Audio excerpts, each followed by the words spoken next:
just dropped a triple kill. You could see it down in the kill feed. Scoob hiding down in the red pipes. Look at the collapse coming in, and FaZe just turns around and is like, "All right, boys, you got to collapse those guys." Yeah, no. And then double kill, remote detonation, a killing spree to boot, keeping their teammate alive.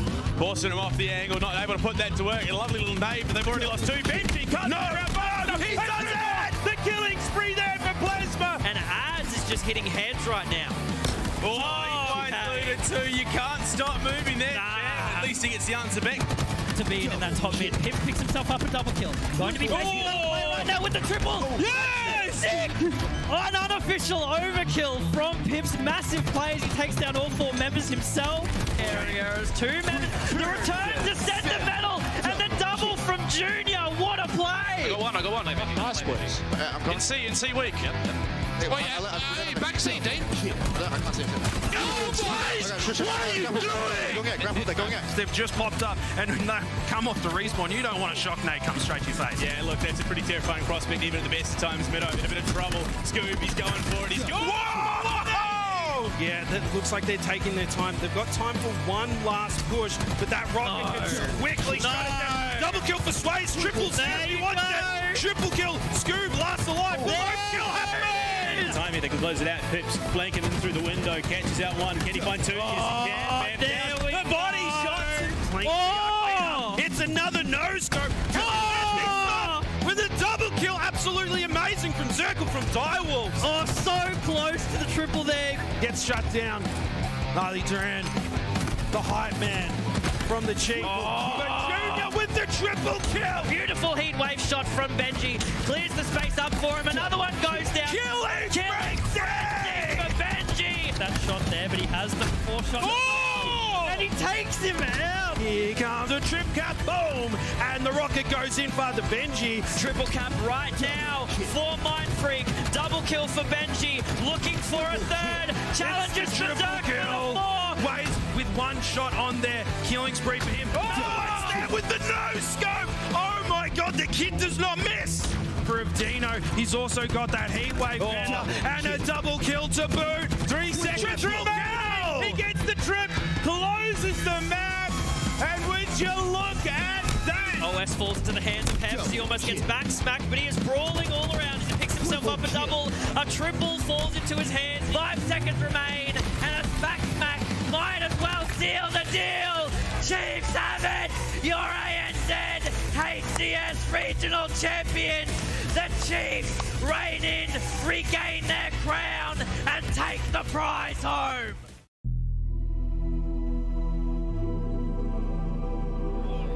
Lunchbox with the run here. He gets taken down at the last second. Pistola, though, manages to stay alive long enough to cap the flag. And Pistola! Optic sneaking behind him. Optic have the ball in their hands. They have the lead. It's a 4-point difference. Pistola, he's going to stay alive somehow. Oh my God, alive! Strong siding is where you know you're kind of in a bad position and you're probably going to die, so you just do whatever it takes to live. Snake bite with the double. Forces it up the straight stairs. And he's going to be able to tie things up. Strong side used to basically duck his head, kind of look straight at the ground and then hug corners to get around corners, so it's really hard to get the final headshot on. To essentially duck your head down to get rid of the hitbox. And so if somebody's shooting you in the back of the head, it's a lot harder to hit that headshot. I think the first time I ever seen it is when I was watching like Halo 2 events back. When I just see them do that, I'm like, why do they do that? I thought it was so interesting how like somebody thought of that as themselves, like to just milk your life like that. I thought it was super cool. Your head would be gone if you were looking straight at the ground in Halo 2. It's still kind of that way with since Halo 3 and now even with Halo Infinite. I think it does help a good bit. He got 8 extra seconds. It's also just, I don't know, it feels reassuring as a player whenever you do it sometimes, like, just duck my head down. I think I'm ducking my head down enough that it actually helps. The point being is they're right there immediately. Okay, I thought that the spikes were going to kill him. This is ridiculous. He still stays alive. He might be able to get this double. No, he died. It's been throughout and utilized and spoken about by every player still since then, so it's lasted a long time now. It's got a legacy. Look at this Shelly. He gets around the corner and puts it home 1-1 now. There's still plenty of ways to get caps here.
The HCS Orlando Major is presented by AMD, Astro Gaming, Dolby, the Marines, and Zowie.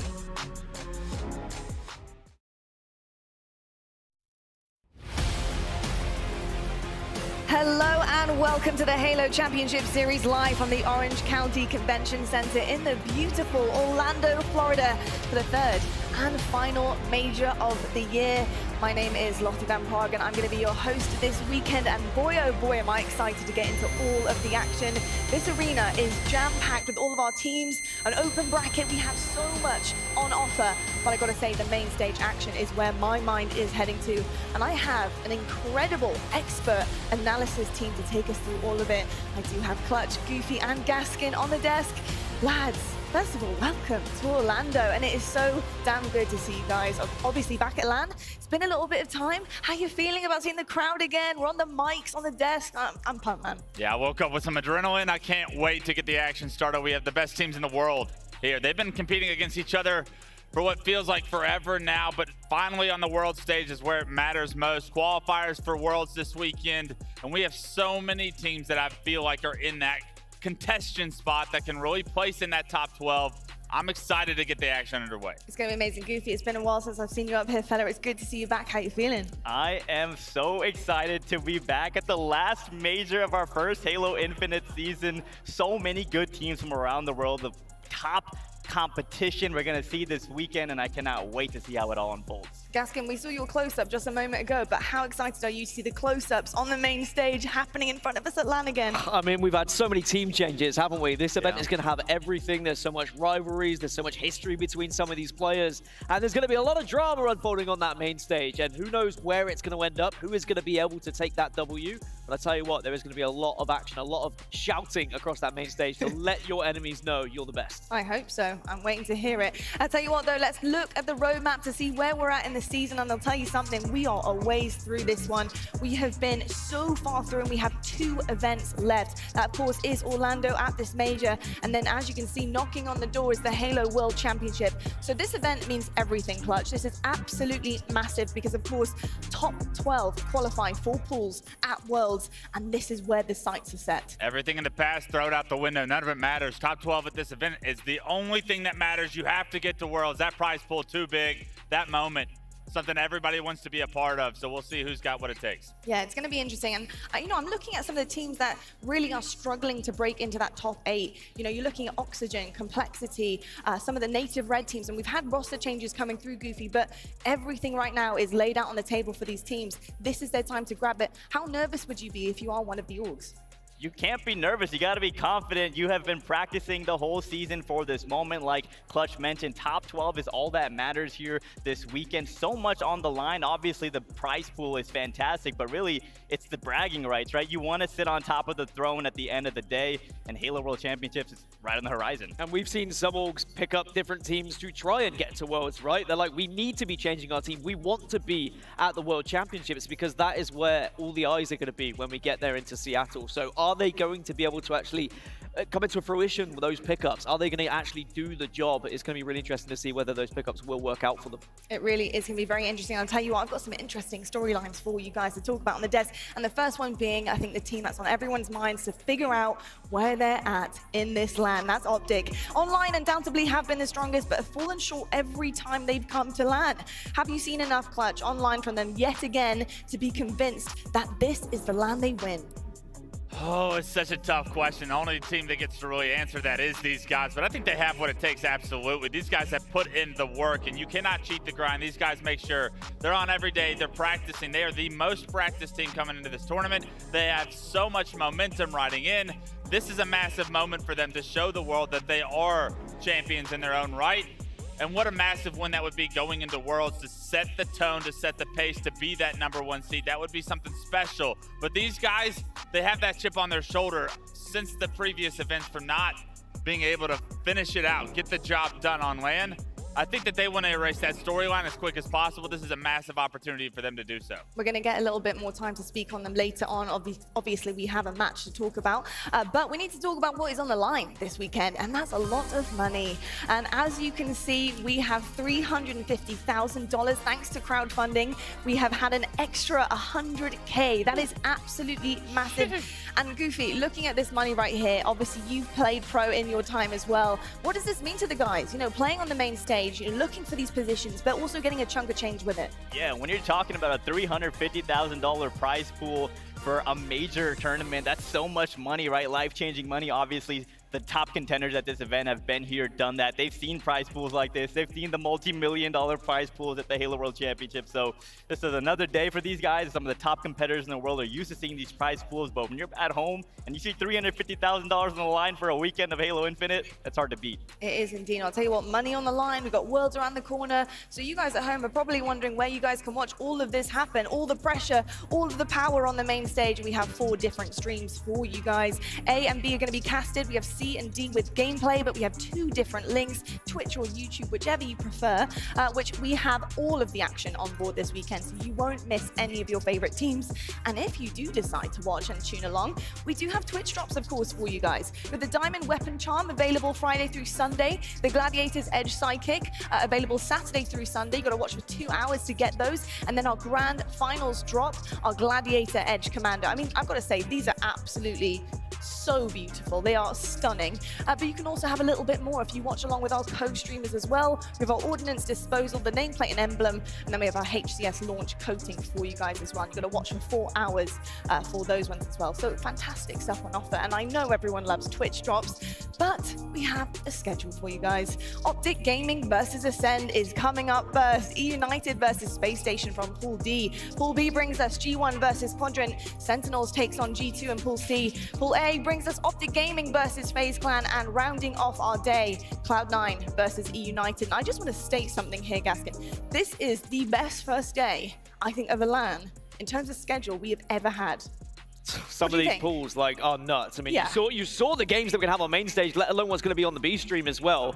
These games are going to be massive for the implications of seeding, for the chance of getting into Worlds, of course. There is so much riding on the line just on these first games today, and that means that you are going to be seeing everyone coming out of the blocks quickly. No one's going to be starting off slow. Some tournaments we see a few teams, they just ease themselves into it. It's only pool play. It's far more important here today. It really is important, and we're going to look at the pools right now to see who is where and who's going to have to be fighting fit to get into that top 2 to push through to the championship bracket. As you can see, the open bracket still has 4 spots open. Excited to see who those teams are going to be by the end of it. But looking at Pool B in particular, G1, the top of my list right now. They lost to FaZe and Native Red at the EUnited Grunt Classic. The NA Super Run was a Cinderella story for the ages. But do you see that same potential you saw in the NA Super Clutch, despite obviously, the scrim results and the last tournament results you've seen as late? Big thing for me is, can G1 do it on LAN? If they're able to transfer it up, they can get hot. They can win this tournament, absolutely. They can have that BTA Cinderella story inside of them. They got a lot of talent on that team. It's just a matter of, can they play their game on a stage like that in front of a crowd?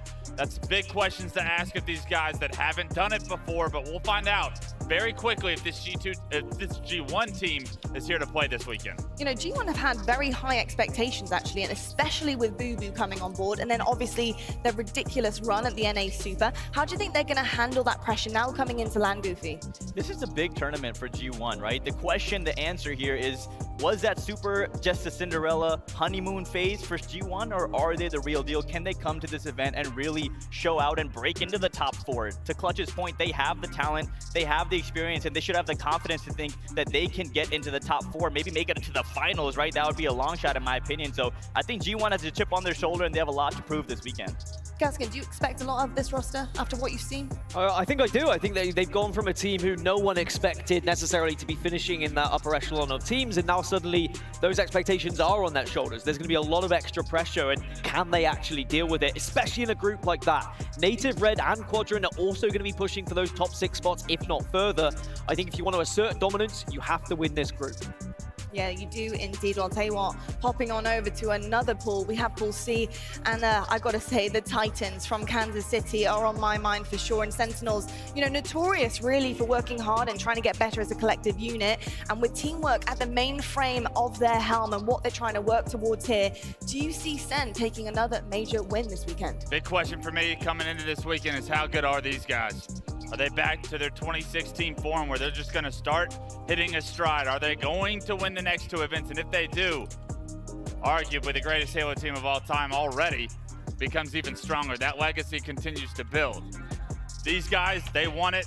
I think they come in prepared. What I heard in the EUnited Grunt Classic last weekend was a very locked-in Sentinels. That should scare the rest of the competition here this weekend. This is the best we've seen Sentinels online coming into a Halo Infinite event, right? We've always been saying, Sentinels, they're a bit off the pace, they're not quite catching Cloud9, they're not quite catching Optic Gaming. They were very close to Optic Gaming online, and online has been historically Optic's home territory, right? Where they've dominated for so much. The fact that Sentinels were that close online, do you think they're going to be very confident coming into LAN? The big thing for me is the play differential that we're seeing from Lethal. He's starting to put a lot of time in, he's starting to produce. Lethal is back in full form, and he gives this team that legacy potential, that superstar potential where they can go undefeated for an entire season. We have seen this before from him. He is an outstanding individual when he's playing at that level. He gives this team so much life, and he has been playing very well as well. Listen, we know what this Sentinels roster is about, right? These guys are superstars. They are a historic, dynastic team. Royal 2, Lethal, Frosty, Snakebite, are you kidding me? Of course they have the expectation. Of course they're expected to win this event. They are, like Clutch said, one of, if not the best Halo roster of all time. They should be coming into this event with the expectation of not dropping a series. I mean, look, a lot of excitement, a lot of expectation. The same goes for those in Pool D, and that's got to be, for me, EUnited as well. And Gaskin, EUnited have Snipe down now, right? I mean, which in terms of playing style, I personally think fits pretty well. It's a structured player on a structured team. My big question is about the chemistry here with Ryanoob. Snipe down is really known as a leader. He knows what he wants to do, but Ryanoob has been kind of solidifying his role on EUnited all season long in terms of the play style, the slow pacing. Do you think that's going to butt heads this weekend? I think it could. I think one of the main issues with this roster is how late this team change has arrived coming into Orlando. It's very difficult to build that chemistry and find out how these teams are going to be playing against you when you don't really have a style as of yet. That being said, the individuals that are on this roster, if they do catch fire, if they do get that chemistry, suddenly EUnited become an underdog in this tournament that really could disrupt the top-heavy side of some of these teams. Because EUnited, after the Grunt Classic performance, people are like, you know, are they going to be able to do that well? Don't count them out, because genuinely some of the players on this are the best we've ever seen in Halo history. And I think it's a valid concern to be like, can Ryanoob and Snipedown coexist? Can that leadership role still stay in the hands of Ryanoob? But for those of you that don't remember, Ryanoob and Snipedown have actually teamed in the past in other Halo titles, right? So these guys know each other, they respect each other, they know that they're here to win, and they want to compete for that title as well. On paper, they look just as good as any other team, but they've been struggling, and that's no secret. So we'll see how they can do this weekend. The last thing you want to do is call Eric Runner an underdog. Snipedown with a chip on his shoulder is not somebody I want to play on the other side of that stage. You certainly do not. I think that's a valid point in itself as well. I'll tell you what, though, we have to move on to our first match of the day. We're going to set this one up, and it's Optic versus Ascend. I'm really excited about this. You know, EU's finest on board with some of NA's finest. That's going to be a clash we all want to see and witness. And let's talk about Optic right at the start, because they're the favorites going into Orlando, one of the strongest teams in the HCS. In worry of getting complacent with Optic, how much respect do you think Optic needs to put on the name of EU's finest, Clutch? I think they're very aware of how good this Ascend roster is going to be, and I think that Optic comes into this event not feeling like the favorites. Even though they've dominated online across the past 5 months, these guys still have that chip on their shoulder. They know how big this moment is. I do not expect them to let anyone kind of underestimate anyone, to let any game slip up. I expect domination out of Optic Gaming all weekend long. Now, talking about domination, in terms of their maps, things have changed a little bit, Gaskin. Things have been sliding in different directions. Lifeline no longer one of their strongest maps. Talk to me about what you've been seeing as of late. Yeah, surprisingly, it's gone from their strongest map to actually their weakest map, if you look at what happened in the Grunt Classic. And that is one of the changes when you go from Pistola to Formal. It just, some maps will be better than others, and it just seems like other teams really caught up with the pace of how to play Livefire, and Optic have struggled in certain areas. And I do think the overall story for Optic Gaming at this event is if they cannot win here in Orlando, are they good enough to win at Worlds? I feel like this is a must-win for Optic Gaming to give them that belief that they can win a tournament and go into Worlds confident enough that they can be that best team to exist in Halo Infinite. Goofy, if Optic start really hot on day one, 3-0, EU's best Halo team that they have, what kind of statement does that make for you personally? It makes a big statement, and I think it's almost needed for Optic Gaming to come out this series and make that statement, right, Lottie? I think a 3-0 victory would really set them up nicely for the run that they're expecting to have this weekend. Obviously, Ascend is no slouch on the other side. They are, like you said, EU's finest for a reason. This team is full of superstars in their own right, but Optic needs to come out now, make a statement. This is their event to win. Very interesting as well. You see that series layout underneath there at the bottom of your screen there. 2 live fires featuring. I think that's very good news for Ascend, but I think Optic Gaming would have been working on it. They would have been working on these game types. And I was speaking to Onset and Bravo backstage. Slayer live fire, a game that has been won by Ascend against Optic Gaming way back when in Rally. It's very different back then, of course, but that is still fantastic news, you have to say, for Ascend, that they have something to go off here. They know they can beat them on certain maps. Yeah, unfortunately, I don't think they're going to see Slayer live fire in this series. It is Game 5, and I do not expect it to go that far. I'm very excited to see Optic. I don't think any questions get answered until they're in the winners finals against Sentinels later on. Yeah, well, I'll tell you what, on the other side, though, there's a lot of eyes on this Ascend roster, a lot of social media praise heading into the weekend and the hopes that they will perform for Europe coming into Orlando.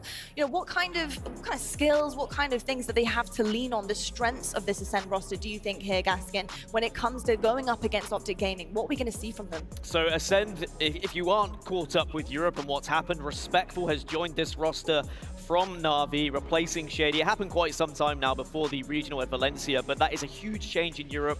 Respectful was struggling a little bit on the Navi roster. Navi in general was struggling, and then Respectful joins Ascend. They win the regional at Valencia, and Ascend seem to be going from strength to strength. Shady was one of the best players in Europe, still is, in my opinion, but something wasn't quite clicking when it comes to this team. Now with Respectful, they have a little bit of everything. The speed of which they play is very impressive. They also know when to slow it down, how to play structured. I really think they can match up against some of the best North American teams in very good fashion.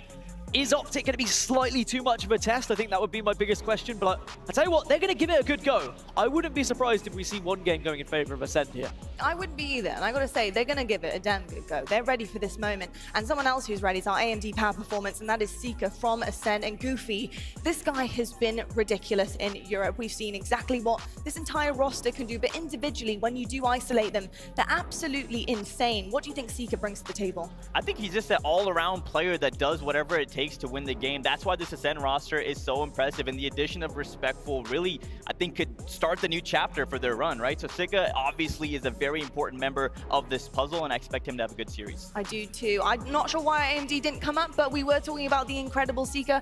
I've got a quick question while we're still on the guy. Here we go, he's on our screens. What do you make of Seeker as a player? Clutch, you've seen him perform, you've seen what he can do with the team.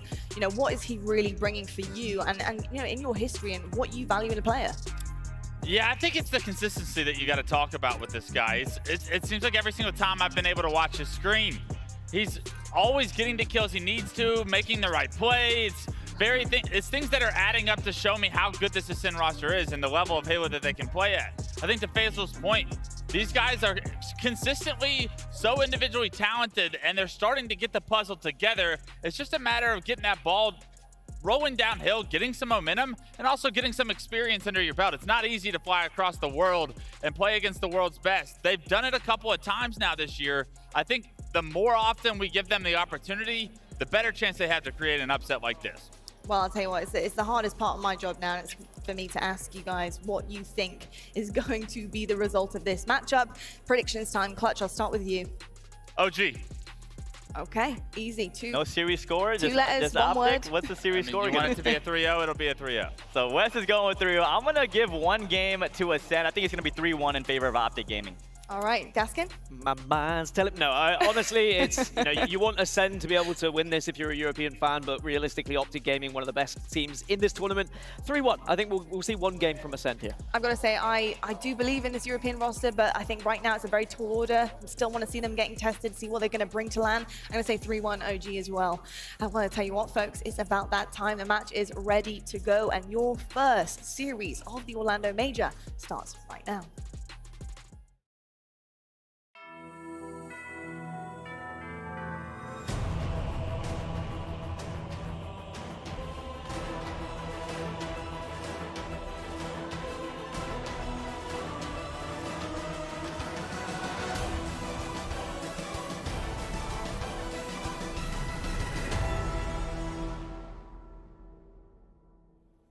The warmest of welcomes to everybody across the globe, and especially here in Orlando, because it is time to get this thing rolling, Andy. It's a pleasure to have you alongside me, as always, to cast the first series of HCS Orlando, the final major of the year, the final stop before we get to Worlds. And what a way to start things, right? Optic versus Ascend, the best-looking team coming into this from North America against the best of Europe. Yeah, this is going to be a fantastic match to start things off with, and to be honest, we're spoiled with the matches here in day number one. Let's take a look at the series layout, because this is an interesting one. We don't always talk about how the game types have such a history like they do between these two teams. You heard a little bit on the desk about a few of these. The first one we'll talk about is King of the Hill on Streets. Yeah, look back at Optic Gaming at the NA Super, right? This is the map where they won it in that last gasp kind of craziness, where they managed to take home that final. That bottom middle hill is one that will live in the memory of a lot of Halo fans for quite some time. But if you look at the other side of the stage and you look at Ascend and you take yourselves back just a few days to the EUnited Grunt Classic, these guys didn't lose a King of the Hill. That is some statement. I mean, that is a great way to tee up this game number one. The fact that we have an undefeated team up against a team that just won their most recent championship in HCS play on this exact map and game type. King of the Hill on Street is going to be an absolute bloodbath, and to be honest, it's such a great game type to start this tournament off with.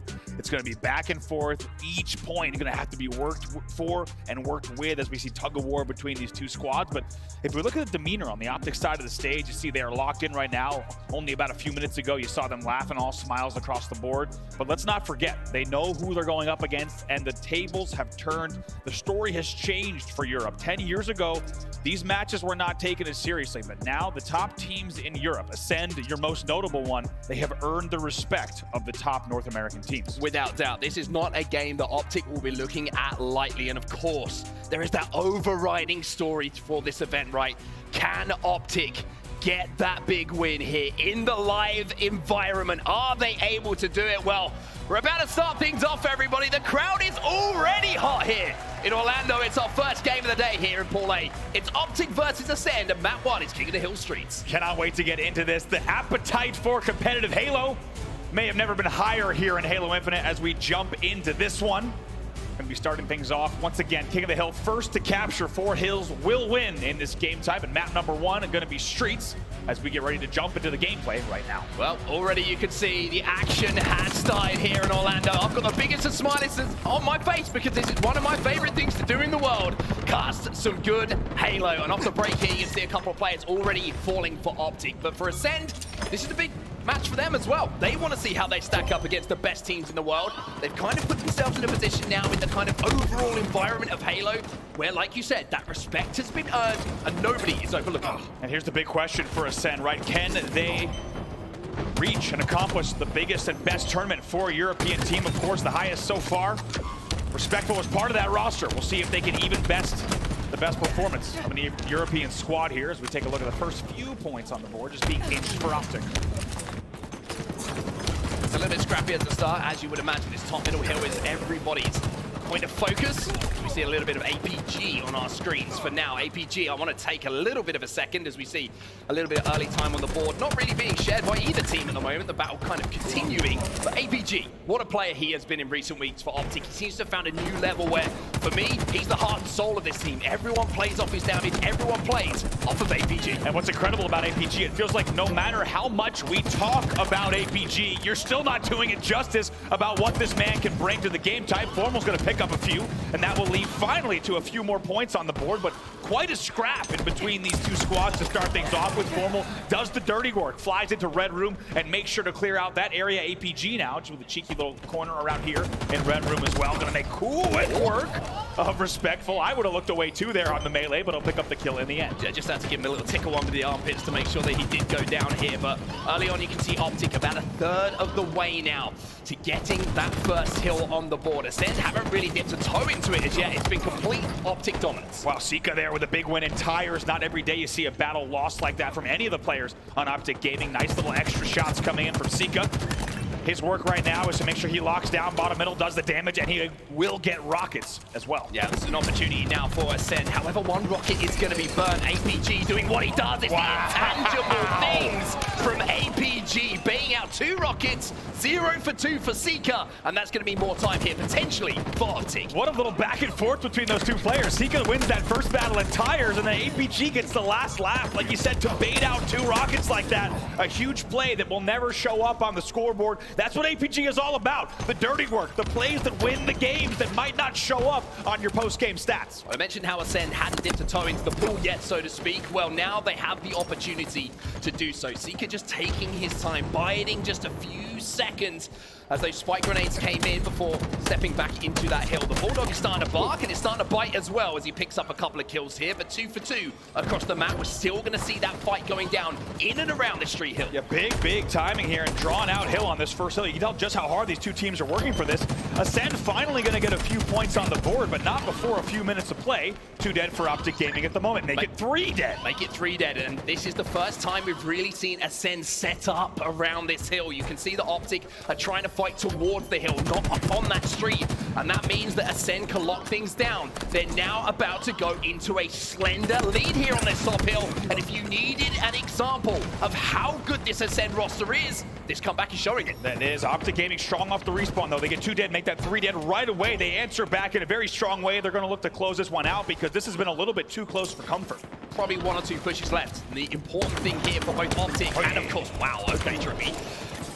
And Optic Gaming and Ascend is that rocket launcher is coming up as well. So if they can get inside that hill, kind of delay things here, Ascend, maybe they can get a power weapon. But my word, this Stalker in the hands of Trippy is looking something a little bit special. Great work from Trippy. We'll have a lot of time to talk about him over the course of the weekend, presumably. But this man has been on a mission for excellence, and he has gotten better and better over the course of the season as we head now to the home stretch here. Optic down still by just a few points to Ascend. Oh, and Legend wins the big 1v1 as well. Lucid.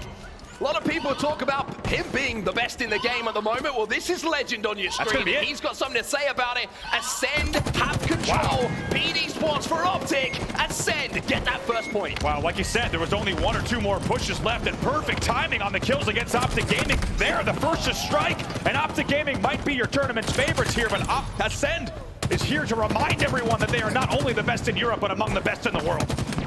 Now we move towards the tram, though. This is a hill where you can lock things down a little bit more comfortably. If you get that set up, you have the walls, you have the elevation, you have everything.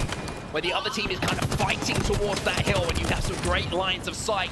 Ascend find themselves 2 dead. This is a good response from Optic. If you were hoping for a spicy start to the day, you picked a great time to join us here in Orlando, or joining from all around the world as well. We got to point out the man on your screen top right. Snipe Drone is 14-8 in this game so far, putting up a show against Optic Gaming. Snipe Drone is just finding that level of comfort now where he is confident fighting anyone in the world. It's showing as Optic find themselves 2 or 3 dead. He's 16-8 at the moment. He's looking for his 17th, but it looks like Ascend have managed to break this Optic hold on the hill. Now they can turn things back over, but there's Formal to take down Snipe Drone, giving a little bit of an entry opportunity here for Optic. I think Optic actually just baited out as well. I cannot wait to watch that back, because they actually dip out a hill there to reset from bottom mid angles. Of course, you're going to have to watch for rockets coming up as well, but right now they're looking very strong on hill number 2. Yeah, this could be it. If they hold off this next push from Ascend, then this should be 1-1, and Optic will be able to tie things up. However, the next 2 hills, Andy, in my opinion, the most 2 vital ones, the Statue Hill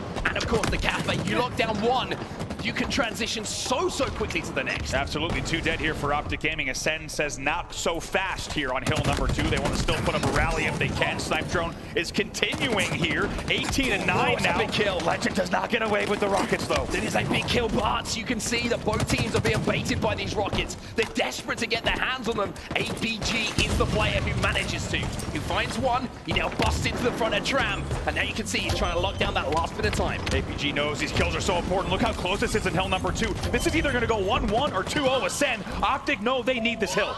APG inside. Last challenge is going to come in, and a kill comes in from Seeker as well. Ascender inside of this hill. However, they have lost 2 players. Seeker loses the battle. It's 2 for 2 on the map here. 2 for 2 here. Only Legend alive. Lucid will get taken down. This should be an Optic hill. Only 1 moment away. Yes, Optic Gaming will tie the game at 1-1. Optic do get that point on the board. It's 1-1, but my word, did they have to fight. They had to scrap for that hill to get that point on the board, but Ascend set up now for this next hill. I want to take an opportunity now to actually jump into an Astro, listening with Ascend. It's been a great start for them. Let's see how they play on this statue hill. Cash weak, Lucid. They're going to push me PD, mate. Oh, we purple shot. One shot PD. Nice. Catch with shotty.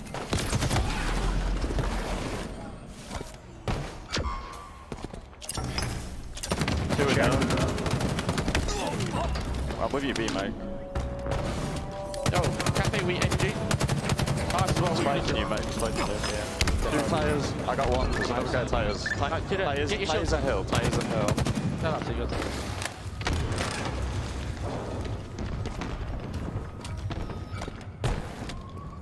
Well, as you can see, the communication here on Ascend, it's very simple. Yeah. It's very kind of to the point. There's not too much fluff around what they're trying to say. Yeah, and a lot of other teams you might think, oh man, they're not hearing a lot from their comms. Not sure if that's going to bode well for them, but when you look at a team like Ascend, you hear the call-outs, right? There's one guy tires, there's one guy hill. That's all the information they need. They're such a tight unit that they can make plays off of that. However, Optic Gaming leading in the third hill as well. Something we have to keep an eye on here is the game clock as well. Look at the game clock. Luce is going to pick up a rocket, not get anything for it. But there's only 53 seconds left in this game. And this next hill could potentially, maybe even be the winning hill. This is really showing how tightly contested this is. And at the moment, it's Ascend who are inside of the hill. Optic find themselves 2 down and Respectful looking to challenge bottom middle and get a kill. It's just a trade though. Trade though, 2 dead for Ascend, and it really came down to the timing of that first hill. I think everyone watching knew that first hill took so long that it was going to have a huge impact later in the game. Optic have been practicing for these moments though. You heard from Lucid in the EUnited Grunt Classic when they won it.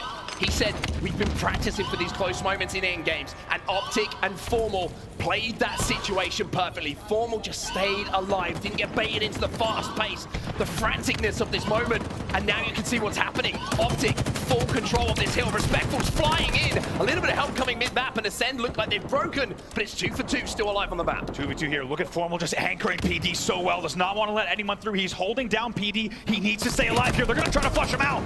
Bulldog in his hands. He might be able to turn one, but no. Legend again. The second massive 1v1 won by the Frenchman. Amazing play there from Ascend. Formal knew he had to stay alive in PD. Ascend knew that they had to collapse on him, and they do. Can they stay alive here? 11 seconds left on the game clock. Oh, Legend! Double for him.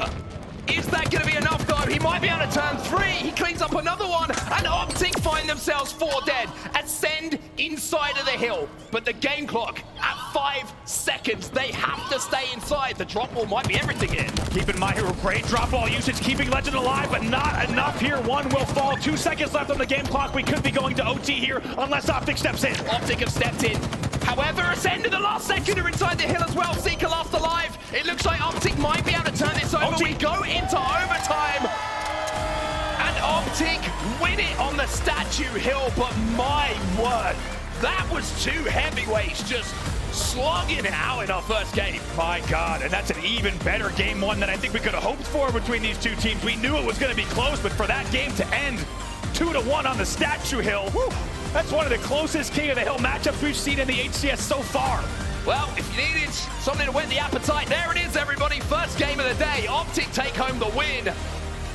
But if you needed any kind of reinforcement about how good Ascend are, that performance has just shown you. King of the Hill, a game type they hadn't lost in that EUnited Grunt Classic. Yes, they lose here, but against arguably the favorite coming into this event, that's a hell of a performance. It is. Let's take a look at some of the highlights from that game number 1. And what a game when it was. What a way to start this series and this tournament here in Orlando. Back and forth between these 2 squads, and an absolute bloodbath on that first hill to give Ascend the lead, and it had big ramifications later on in the game with that hill ending so early at the statue hill. It did, and there was 2 just massive 1v1s. We always talk about strategy, we talk about rotation, whatever you want to throw in front of you, right? Sometimes it comes down to a 1v1 gunfight. There was 2 in that game that Legend won that almost gave Ascend the ascendancy, to use a terrible pun here, but it was very, very close. That's all you can say about it. 2-1 in overtime, and now we move on to map number 2. Great game management there once again in the end from Optic Gaming. Let's not forget on King of the Hill Streets, it was incredible game management in overtime that also won them to NA Super on that exact game type. And it goes back to what you said earlier, Mark, the fact that Lucid said we are working on late game scenarios. We know this is a little bit of our kryptonite so far in the season. We're going to work on clutching up when it really matters. And they do it yet again in game number 1. Now, this is something I want to talk about a little bit, and that is the importance of Slayers in these best of 5s, right? We're going to have best of 5s through the bracket until we get a little bit later on, of course, and you're going to have 2 Slayer game types in every single one of those. Now, with the amount of games and the amount of maps and modes that we have in Halo Infinite, you're not seeing teams really dedicate a huge amount of time to Slayers in comparison to some of the objective game types. Otherwise, they're going to be playing for 7-8 hours every single scrim. But Optic didn't look great in their Slayers at the Grunt Classic. I wonder if that's something they've gone away and looked at, because statistically, it was their weakest game type out of them all. Yeah, interesting to see from Optic. And of course, let's not forget, there's 2 Slayers in every single series that they're going to play here minimum, especially if they get to the grand final. So we're going to keep a very close eye on their Slayer game types. On the other end, you and I were talking about Ascend's playstyle. I think we need to watch Ascend's pacing here. They need to make sure that they don't allow themselves to get 3-4 dead. Yeah, 100%. I think Ascend are one of these teams who love objective game types because they know that a couple of deaths here or there to create an opportunity for someone else to turn it into 2 or 3 kills isn't the worst thing in the world. In Slayer, they just need to be careful of those deaths. Slow the game down when they know they don't have control of that shock rifle. I think the shock rifle now in Halo Infinite at this stage of the life cycle of the game is now not just a control, it's a fact of everyone is hitting the shots, right? So you need to make that kill as hard as physically possible. You have to get control of it. If you're going to lose it and you're around blue, get it off the map as well. Speaking of the shock rifle there, and speaking of hot hands, you got hand warmers in the hands, I think, of all 4 Optic Gaming players. They want the shock. It's pretty warm in here. In their hands, they're ready to go. Maybe a little bit of a redemption story here for Formal. Let's not forget, of course, now an iconic clip here of what we saw happen between Optic Gaming and Sentinels. Formal's going to want to get that shock rifle in his hand and prove everyone wrong. Well, here we go then. Game number 2 is alive.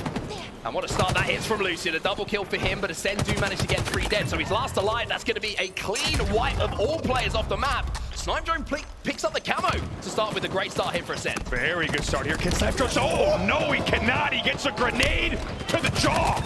Great pre-nade there. I think it came from Formal as he's just going to nade the boxes coming up to control, make sure the camo can't get away. That will even things up a bit here. Ooh, good shots in the end coming out of Sika once again. Great shots coming in from Sika once again. You out-BR Formal, you know you've worked for it. As we do see the game tied up very, very early on here. Trippy will just give a little bit of a gap here in the hands of Optic Gaming by picking up that beatdown, but now you're seeing the game kind of split across the map, right? You're seeing the setup around the elevator and gold coming in from Optic. Blue and tower looking to be controlled by Ascend. You're seeing shots firing and being exchanged across the map, but nobody really getting the better of the other. Optic with a slender lead. Can we talk about Lucid peak shotting like that? There's 2 players on C-Plat, and neither of them want to challenge him. He just, great timing there with those peak shots coming in from that ledge, and he will get the shock in hand as well. Now, these are the moments we're talking about, right? The shock rifle has become a complete and utter game changer. It is now almost expected that players are going to hit these headshots and be able to pick things off. Now, if Optic can find one from the hands of Lucid, my question is, do they try and push it? Do they try and use those numbers to flood onto Ascend and turn it into a bigger lead, or are they happy just to pick away now they have already established a small lead in this game? Also with a grapple here, Lucid has some options, right? He can get himself into a little bit of risky territory and grapple out if he needs to. Maybe just a few inches away from the headshot there. He will retreat, go to help at bottom door as well.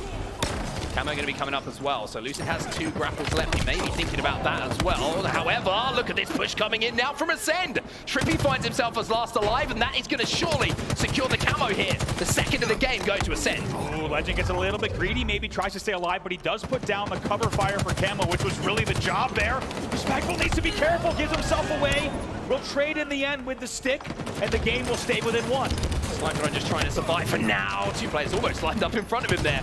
That would have been quite some clip. The remote detonation being attempted here by APG, but look at the pace of this game. This is how Ascend want it. They want it scrappy, they want it fast, and now you can see them tying the game up and actually going into a slender lead. It's a great call out by you, Mark. Ascend knows they need to watch their pacing, and they are just flooding in elevator as soon as they get a gap. And like you say, it has now resulted in a 2-kill lead.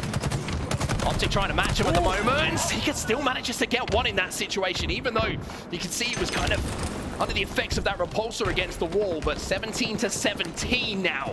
It's all tied up once more. Ascend once again into a slender lead. Easy to get into that under the effect of Lucid, I should say. Every time I see him in the hallway, his hair looks better and better. It's glorious. Score 18-18 now. These two teams tied up. And Snipe Drone with a pop-off game number 1. We're not seeing huge numbers from him in this game number 2.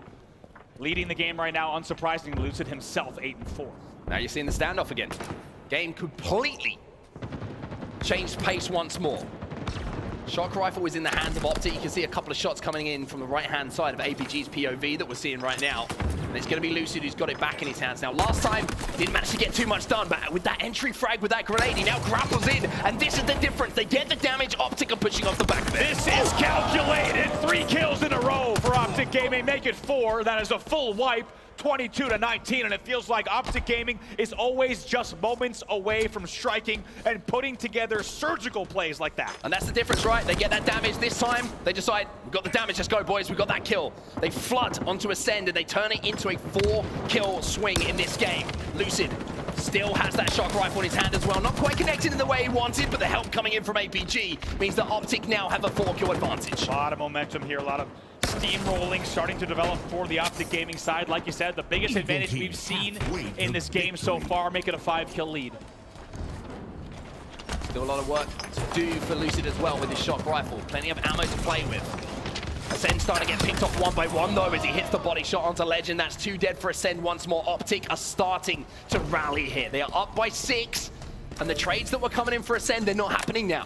Lucid once again is 12-4. This man is putting up absurd numbers all season long. They look like matchmaking numbers in a lot of the games, to be honest. Now you can see Lucid trying to lock down the pipes from that mid-bridge area. 6 kills still the difference between the two teams, and it has been the shock rifle control that's been the difference maker. Ascend have had 2 camos in a row.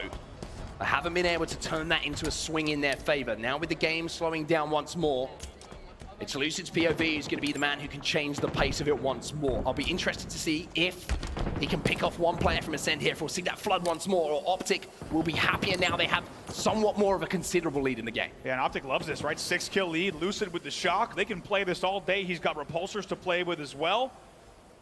He's triple positive in the game, and they can sit here for 6.5 minutes if they need to. They will hold these angles. Lucid with a little bit of tap damage there. Not going to connect all the way, so he'll have to reset just a bit. Interesting thing now is, what's the game plan for Ascend, right? You know that Lucid's got that shock rifle. You know that you only have to peek. He's going to be able to create an opportunity. However, the cover fire's in. Now they've backed Lucid down. I wonder if Ascend will try and make a move off the back of this. No ammo left in the shock now. That's a huge thing for Ascend to actually just wear out that weapon. Legend gets the first kill now. Another player going to come in. He's going to go for a swim, but the trade there.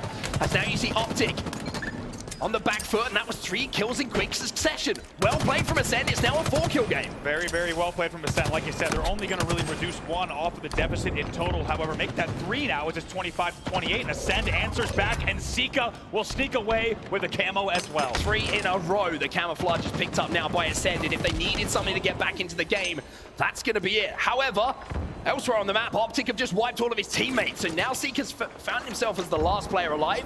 He's just trying to survive and not get his position away, but Optic sniff him out, and Ascend do not make use of that camo once more. What a great example of the way that Optic Gaming plays this game. They'll get 3 dead. They even find the camo player on their own. You heard those shots coming in on Sika. He was never safe. He will be taken down, make it 33-27. And moments ago, we thought maybe Ascend is right back in this, and Optic Gaming answers back. Well, Optic with a commanding lead at this point in the game. Ascend have to start thinking we cannot trade. We need to get in positions where we have calculated pushes, where we get good damage, and then we're getting 3 for 1, 4 for 1, 4 for 0, whatever it might be in those exchanges. That's the only way they're going to find their way back into this game. Optic just need 15 now. How about Formal at 12 assists? Double the assists of any opponent on the other side. Incredible numbers from him so far in this game. Oh, Lucid, easy 1v1 with that time. Took the battle with Respectful and looked extremely confident in doing so. You have to say Respectful didn't look quite as confident in that one. A couple of missed shots coming in from him. But eyes on that shock rifle as well. Player taken down on batteries, and it looks like at the moment Ascend are just starting to fall apart a little bit here in game 2.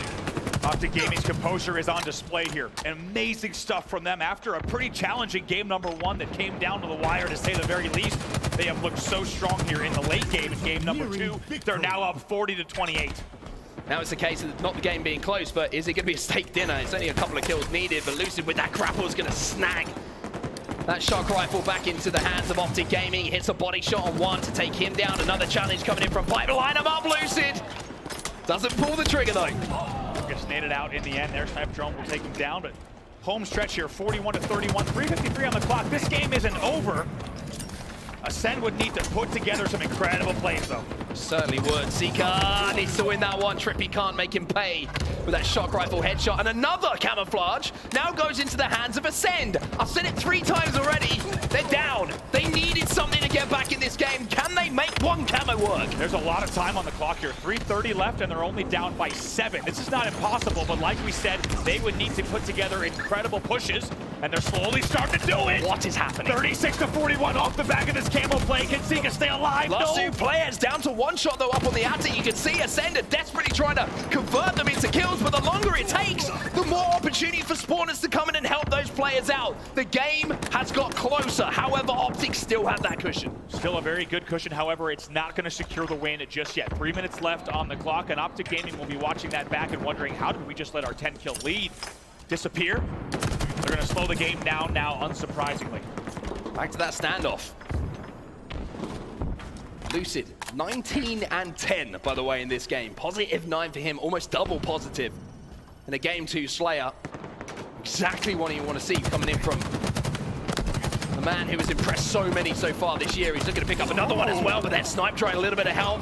Legend with a little bit of pole dancing, a little bit maybe early in Orlando for that, but certainly looking good while he's doing it. Yeah, that pole dancing normally saved, especially by the European side, until Sunday evening, but a little bit of a preview there. Great peak shotting, though, in all seriousness, in that control pillar from Legend, answering back the peak shots that we saw earlier from Lucid, now making 45-40, 6-40. That was a super brave push coming in from Ascend. They decided to try and flood through the pipes, but Optic were ready for it. Formal was ready for it, and there is the help coming in once more from a teammate. Ascend now need 9, but Optic 2 kills away from being 2 up in the series. And who else but Formal? 48 kills on the board. Oh, he needs 2 more, of course! He hits the first one. They only need 1 more to close out game number 2. Fries that player. Seeker pokes out as well, but it's 1 to go here. Optic, they managed to pick it up. APG with a 50th kill on Optic Gaming.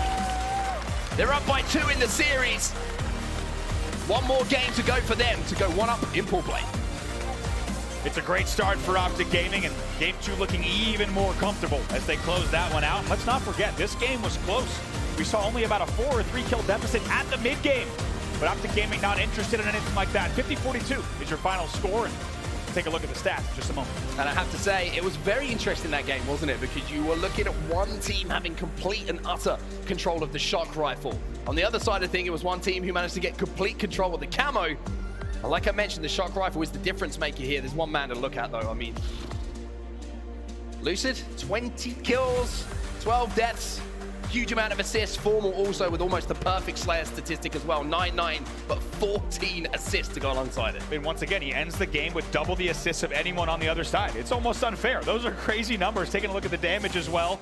Lucid here, 4,500 on the board, and Formal, unsurprisingly, with those assist numbers, hits the 4,800 club. Yeah, Legend Seeker put in a good amount of damage as well to try and drag Ascend back into it, but it wasn't quite enough as we jump into some of the highlights here. And it was interesting to see how kind of Optic made a little bit of a change to their strategy. We saw when it was a standoff the first time, Andy, Lucid got a little bit of damage with that shock rifle, but they weren't happy to push on it. Second time around, Lucid flies in, picks up 1, and then Optic, that was the lead that they kind of managed to just keep in their hands all the way through that game. And this is how Optic Gaming tears you apart. They're going to get that opening damage, and that gives them not only the advantage, but the confidence to just continually rack up kills. There's Formal hitting number 48, and off of that kill, that will give his team the ability to just flood into Needles and Whirlpool. They'll pick up that kill with ease, and they close it out. 50-42 was your final score there on Slayer Recharge. Up next, going to be Oddball on Live Fire. Such an interesting story as well. Dan kind of hit on it on the desk, right? Live Fire, historically throughout Halo Infinite, we're like, basically call it Optic's home ground, right? They've won so many games, look so dominant when it comes to live fire, but that story started to change a little bit, Andy. It certainly did. I think, as Dan pointed out in the desk, the early days of Optic Gaming, we went on and on because it's so rare in a Halo title that a team is actually undefeated on a map. That's really nuts,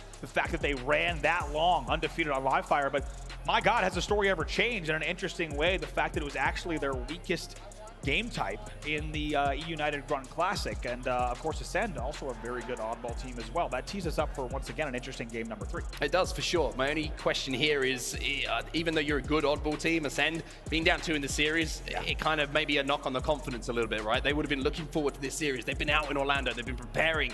We saw them in the EUnited Grunt Classic put up some impressive performances. But now that we find ourselves in a position where you're 2-0 down and you're coming into this thinking we want to win a tournament, and that's the mentality of Ascend, how do you come back in a series here when you find yourselves down by 2 and Optic looking so strong? Yeah, definitely a test for Ascend as well, and the fact that they were so close in that game number 1, right? They need to get that out of their mind, because if 2 rounds of Slays go differently, this series could be tied 1-1. Yeah.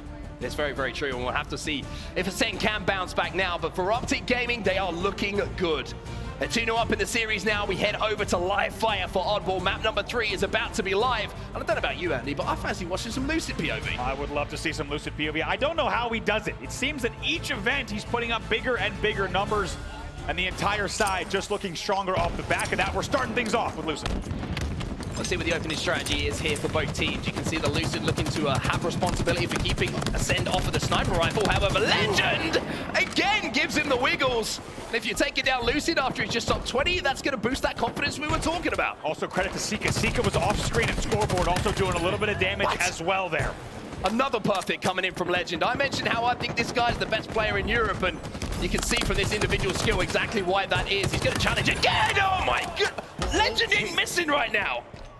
3 dead for Optic Gaming, and this is teeing us up for a great start to our game number 3. We saw how good Ascend can be in objective play in game number 1. Can they do it again here to try to get back into the series? Drop the sniper rifle, Legend. Just keep the BR out, mate. You're not missing with that thing.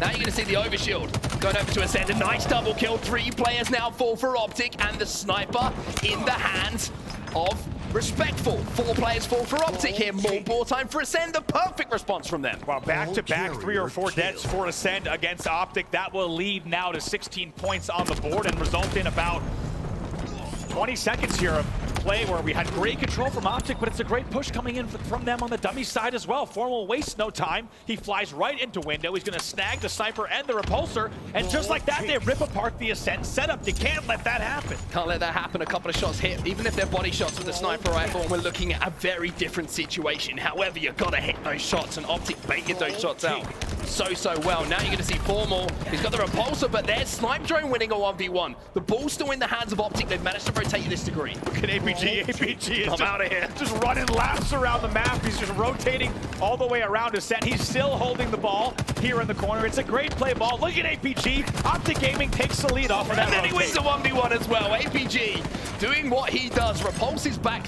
to bottom middle as well and stays alive and collects the oddball again. You cannot even count how many times that hasn't happened.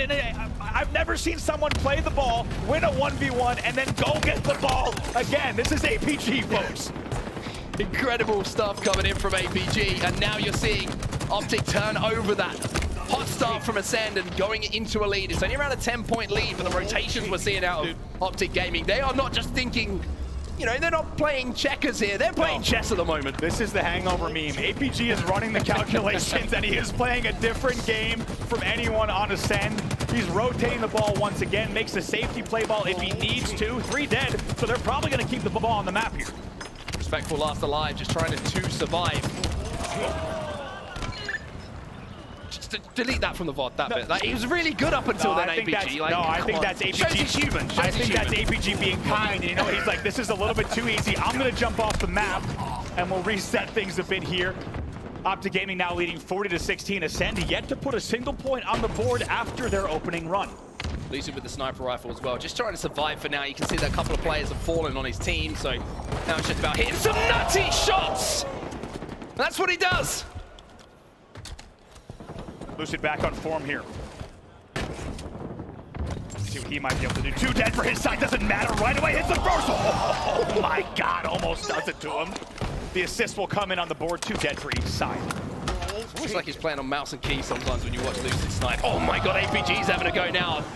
No-brainer to the back of Respectful to take him down as he tried to escape with that oddball towards tower. Now he's coming under pressure. There's a body shot. There should be a cleanup. A snipe drone being such a difficult kill here, but there's the help from Optic again. It feels like if a battle, a 1v1 goes on for more than 3 or 4 seconds, there's always going to be that help around the corner.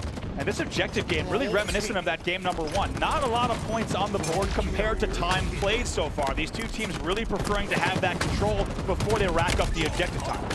APG got the overshield, but he's also getting flooded by a Sen. He manages to take 2 with him down to the grave, which just kind of keeps the momentum on the side of Optic, keeps the numbers even as Snipe Drone will move in now to pick up a couple of kills. That's going to be 3 dead here for Optic. This is the first opportunity since that opening break we've seen for a Sen to get some ball time.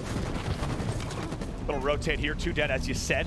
Scoreboard rotate. You see the spawns coming in. Good damage though, just forcing Snipe Drone all the way into the window. And if they take him down, that would be unfortunate for the side of Ascend, but a few more points on the board for them. Snipe Drone staying alive though, showing the value of just keeping yourself in the game instead of the dead screen for a few extra seconds. Manages to get the easy cleanup onto APG and now still has the ability to fight for that ball. The longer that Snipe Drone survives, the more likely the help is to come in. Wow. Now Optic Gaming pretty much found themselves 4 dead. APG, the player we saw taken down by Snipe Drone, he's the first spawner on the map. So now Ascend have a chance here to maybe tie this game up. Yeah, that's why we make such a big deal about that Snipe Drone staying alive. The fact that he can actually just sit back, wait for his team to do the damage there off the back of that and continue racking up time just like that. Both teams just about tied here around the 45 mark. Formal manages to get the hands out of Ascend though, but look how close the game is now. It's just 7 points between the two. Formal doing more damage onto Respectful, who's just trying to play his life and escape for now. Overshield's going to be popping in around 30 seconds as well. That's why you're seeing the attention start to move to this side of the map, whereas that oddball is kind of being a secondary objective for teams right now. Snipe Drone though thinking, I might be able to bring this one out and get some ball time. Looks both ways before crossing the street. He always got to do that, man. He kind of tiptoes towards the pillar door. He's like, wait a minute. This looks it's too quiet. And just like that, it's a lead change here for Ascend. They will now get to 51-49, but let's take a look at the game clock. Only 60 seconds, left to play as well. Big play.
The lead here for Optic Gaming of 1. Now, can you put this in? Yes! Indeed, applying pressure right to the spawners. Oh, this is a pivotal moment in this game, and the Rockets could just interesting. He misses the beat down, he snaps up. Oh my God! Wobbling them wigs, it's an overkill. Formal gets the sword now as a reward.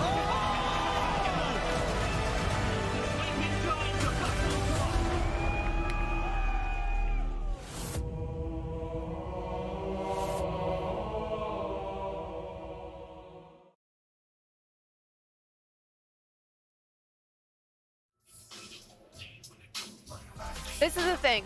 We need to make sure everyone...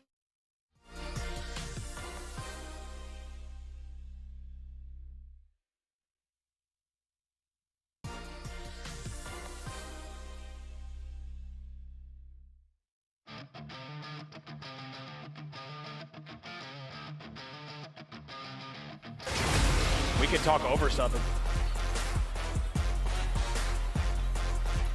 Hello, wonderful people out there, and welcome back to the Halo Championship Series. We're here for the Orlando Major. It is the final major of the season. And my goodness me, we start with a bang.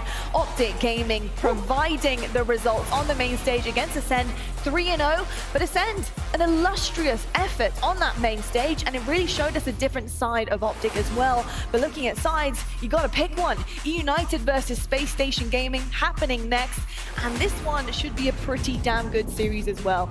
We have a chalk schedule for everybody, so you've got to make sure you're tuning in. But EUnited, looking at these guys, what has the change of Spartan and King Nick done for Snipedown and Suspector on this roster? Because these two are coming on board, change of pace, it's kind of a different one. The synergy of the team changes, the pace, does it change a lot, but does it change for the better? It's going to be one question we'll have to find out. I think we've seen coming into this event online, EUnited not looked brilliant, and I have to be completely upfront about that. But we know what the difference is between online and LAN on this game, right? So I'm very excited to see how this team actually turns up and performs. You've got some of the most monumental championship Sunday players of all time on this lineup. So if they can force their way through to a Sunday, you never know what can happen with this EUnited lineup. I mean, you've heard from Snipedown himself, just talking about how much more comfortable he is on that roster. Also, his hair's never looked better. I just think he's ready to play here with this squad. And I think in terms of chemistry, you've heard it from himself, talking about it on stream. He's ready to play with these guys, and I think the guys are also looking at it as a very welcome addition in terms of play style and chemistry. That's really good to know, because one of the questions I posed on the desk earlier on when we were setting up storylines was this chemistry thing. You know, looking at two pretty big leaders now on a team together, Ryanoob and Snipedown, I was wondering if their heads were going to clash a little bit in terms of what they want to do. But what do we make of the slow pace that EUnited consistently are trying to push out and forward in their gameplay? Is it working? Because so far, we haven't seen the results that are needed, Clutch. Time will tell, I think, for these guys. It's a matter of, can they get momentum? Can they control the game the way they want to? I think it's a big question for me, because I feel like when they are not having success, it's because the other teams are pushing it to a pace that they can't really keep up with, and that they're having trouble getting control back when they lose it significantly. So if they can fix that problem, I think this team has the sky's the limit. Now, I keep talking about pace a lot with EUnited, and that's because they do have that play style. And when Suspector first joined us, you know, we were looking at him at the NA Super and wondering how that super fast pace from the Pioneers would mesh with the slow, methodical nature of EUnited. But how does that change now, bringing Snipedown on board? Does it change once again? I mean, you look at what Snipedown's done historically, and I think he's just been undervalued a lot of the time. You know, there's a lot of, you ask the pros their opinion on Snipedown, he says he's still one of the best. He's still going to be a player who's going to put up good stats, and I think on this lineup, he's going to be comfortable as well, because he's got other players to worry about things like objective, being a little bit more aggressive. He can do what he does best, and you mentioned leadership, right? I don't think Snipedown really wants to be in a role where he has to make play calls. He wants to leave that to someone else. Historically, he's been the guy who listens and cleans up damage. He can do this on this lineup. Okay, well, I love to see it. And on the other side of the stage, we have obviously Space Station Gaming, previously PK Knights, the superstars of the LATAM region, and the last major before Worlds, taking a big leap to change organization and represent SSG. What are the strengths, do you think, of this LATAM team and what they bring with this championship roster of their region? There's a lot of passion down in that region. I think these guys are the ones that really uphold that title as far as the best in that MX region. There's a lot of talent on this team. The big thing for me is, can they get the job done as far as the top 8 performance this weekend? Beating a team like EUnited would be massive. I'm not quite sure they have that in them, though. They'll be one of those teams I expect to be competing for the top 12 spots. It's just a matter of where do they fall in line. But this series could be a massive way to start their tournament off. An upset here would almost guarantee them one of those top 12 positions. Now, back in the EUnited Grunt Classic on set, they actually lost to Cloud9 and Native Black. And based on the caliber of those teams, do you think they have their work out for them against EUnited? I mean, two of the best teams that we have in the entire world that you're talking about there. So I think it's something certainly to learn from playing against those teams. And for any region outside North America, we always talk about the opportunity to play some of the best in the world. You learn so much, right? And I think you can look back at that last series and see how the development of teams around the globe has benefited from not only the support that HCS gives them, but more exposure to these top teams, right? For Space Station, I think, we always talk about them being one of those teams kind of around the same level of some of the top European teams, but I still think that there's a little bit of a way to go for them, if I'm completely honest. There's potential there. Individual skill is absolutely ridiculous. I mean, when we were watching the MX Regional, We watched that some of the final games in there, and it was a tough road for now Space Station to actually win that event. And I think that just shows the level of depth and talent in the region. And the depth and talent is always going to push people forward, always push teams to get better and better.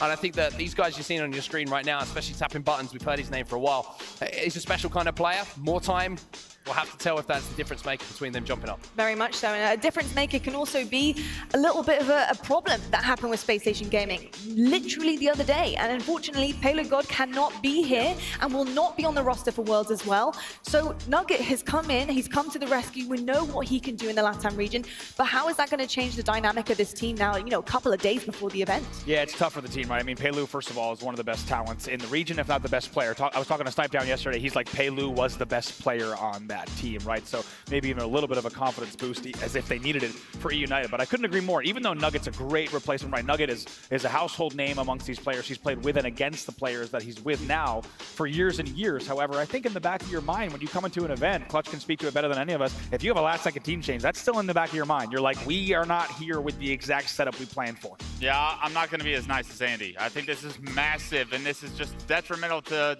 the really opportunity here this weekend. I hate the fact that we are not going to be able to see this full roster. We're not going to be able to see Pelu, and I think it really limits this team's ceiling, removing him from that roster. I do not think you can replace his talent. Yeah, absolutely. I think one other thing that they have to remember is tapping button is, from the MX region, is the originator of really an international player being picked up by a North American region. Now you have an entire team picked up. I think if you're the players on Space Station, you need to realize we just got picked up by a major international organization. Regardless of this series, we need to make sure we put on a show. This is really career impacting for them, how they do in these last two events. No, I couldn't agree more with that. And obviously this is also going to come down to the series layout and how this plays for both of our teams. Noticing anything on their onset in particular for each one of these and how this is really going to be swayed. I mean, I've got to be honest, I'm looking at a series and I'm keeping a keen eye on EUnited just because of the run into this event for them didn't look maybe the preparation they would have wanted. I want to see if the playstyle works on LAN. I want to see if that little bit of a change in, you know, connectivity, whatever it might be, just helps them when they're trying to hold those setups, because it's going to be interesting because Space Station is going to be a test. They're going to be very, very aggressive, hyper aggressive. They're going to take those 1v1s, and it's a good opportunity for us to see if the way that EUnited want to approach these games and approach Halo Infinite this weekend is going to be successful. I think talking about approaching, I think it's, you know, sorry to bring, you know, back the player Pelu and Nugget coming in as well, but in terms of how you approach this, you know, often you do see star players and the rest of the team kind of playing around them and playing for them to be able to pop off and kind of create the openings you want to see. How does that change in this dynamic now? You know, how do, you know, Space Station Gaming start to really change things? Who's going to be that upfront player? Is it going to be Nugget? Is it the direct replacement? Or is Tapping going to have to step up here? I think, you know, as we see in Halo Infinite, one player on a roster swapped out can mean an entire different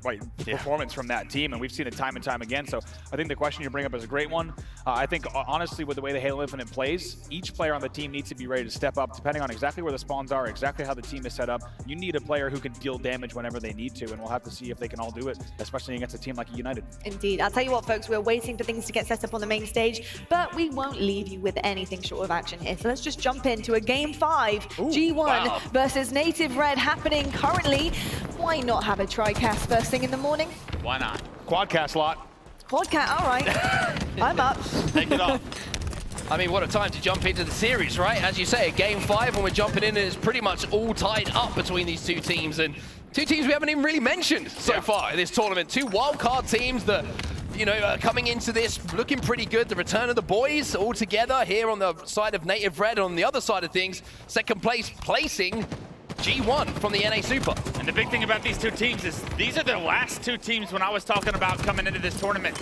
Teams that can win this tournament. But in order to win this tournament for either one of these two teams to have that in your future, I really think you have to go on a special run. And that run could start here with a Game 5 win. And let's not forget, G1's coming in here with the second seed based off of their NA Super performance, right? This is the team that expects to blow past these group play matches and find themselves deep into the bracket, but this is neck and neck here at the 30 marker. It's also the first time we've seen this full lineup on LAN as well, so a lot for them to do, and there is Manny returning to this lineup and returning to the game, and our screens with a nice little double kill there. It's 33-33 here, Wes. This is about as tight as you could possibly imagine this part of the game. Yeah, just when Manny makes that play, 3 straight grenade kills on the side of G1. Come back, they trade back the kills, they tie it up, and now Snipe, top tower in Squall Eye's hands. He's been going off with this on line. I really want to see if he can make a play here. Let's take ourselves back a couple of events as well. It seems like every time we see this native red lineup, it's a case of a game 5 on the main stage. So this is something that we're not too dissimilar with, and certainly they're not as well. But a nice little body shot to clean up coming in from Squall. He's got some more work to do here because you can see his teammates are pushing. But so a native red, it's 38-36, 2-kill advantage here for native red. Yeah, unlucky timing there, as you said. Just looks away just for a second on that dummy ramp as well as on the cuts, and that will mean the sniper will be traded back over here to Soul Snipe in hand. 2-kill game on the home stretch, only about 10 kills to go. You gotta wonder, all those game 5s that we've seen this native red team in throughout the season, we talked about coming into the season, these guys are rookies on land, these guys need the experience. Is that experience what we're gonna see pay off here now? I mean, Soul Snipe's hitting bodies at the moment, just narrowly missing the heads, but his teammates are there to start cleaning up some of the kills, and Druck is the man who got that final kill. We have to remember, in that game 5 that we casted just a few events ago with that grenade, Soul Snipe trying to work with the teammate Tarlik here, but it's 41-40. It's 9 kills to go on one side, 10 on the other. This is the perfect way to start the day. Overshield's coming up right now, and Soul Snipe was kind of forced to back up. It looks like G1's been able to take control, not only get that Overshield, but we'll see what they're able to do with it now. Pre-Detonators behind enemy lines. The heat wave is too strong. The stick does come through, but that was a hell of an opening from Pre-Dev. Great stuff from Tarlik there, but Swish's Overshield could easily win this game. If they get the right damage off of this, they could see themselves with a 3-4 kill lead pretty easily. Oh, here we go, boys. It's gonna come down to the wire here, 42-42. Native red trapped around the tower as well. However, you just saw the flicker of that plasma pistol. It narrowly misses Swish, who just uses that cover. He's gonna dodge and dive and shoulder peek to avoid it for the second time as well. But 42-42, it's 8 kills to go for either of these teams. Swish gets the kill on the man. He gets top tower. This is the setup being broken right now. The Overshield push is successful, and now Swish doesn't expect to be up top tower. He's picking up assists, kills all around. This last player alive for Native Red. He's taken down. It's a complete wipe, but look at that. Only 1 kill now separate the two. 46-45 here, Andy. This is ridiculous. Yeah, look at the green spots coming in as well. This should be an opportunity for G1. They should be able to collapse and get the right angles here on green. Well, Devin should be the player to watch right now because he's just hit a beautiful headshot. He's got the sniper in his hands. A couple of shots here, and G1 will be able to close this out. 1 kill to go for G1 here. Line it up here. Pre-Devonator, hit a headshot and close out the series. Snipe in his hands, game in his hands. Let's see if he can pop this one, and you bet Native Red is going to tuck their heads. That will be the game off screen. G1 will take the series 50-46 in that game number 5.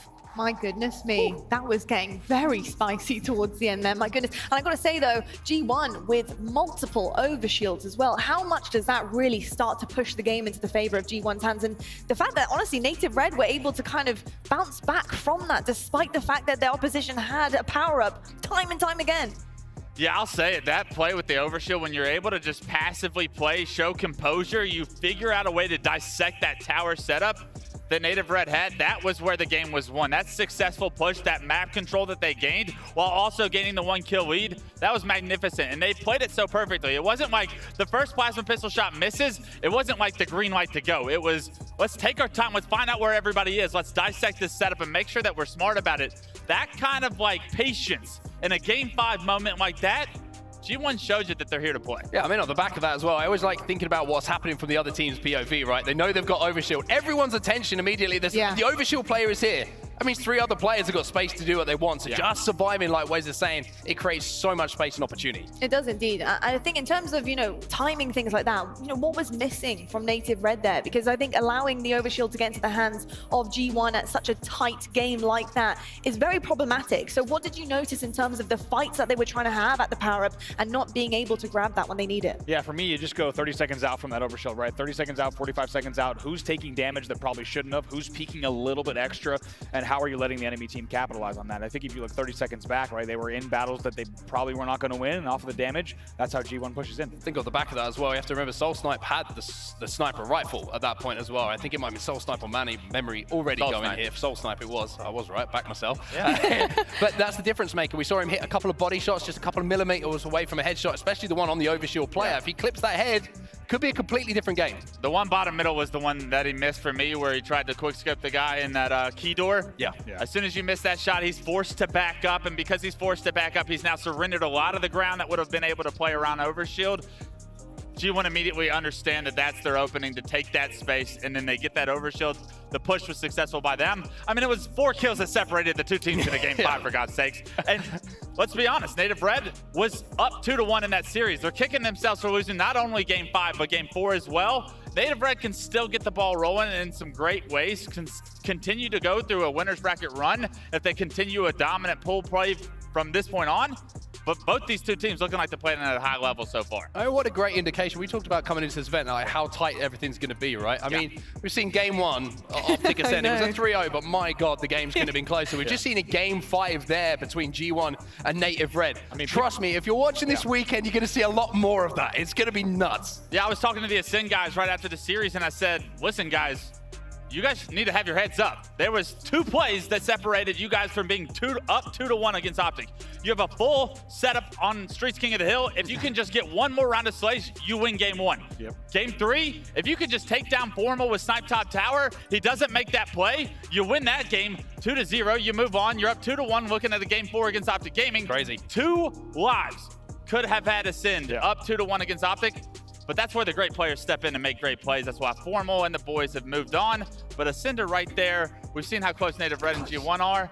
There's a lot of competition. There is. There were even moments before Formal top tower with the snipe where Ascend could have got so much more ball time as well. And they had everything in their arsenal. They even had only 1 player on Optic alive. They could have grabbed the ball, but unfortunately couldn't find the setup that they wanted, or were unsure maybe where they wanted to set up in terms of the spawns.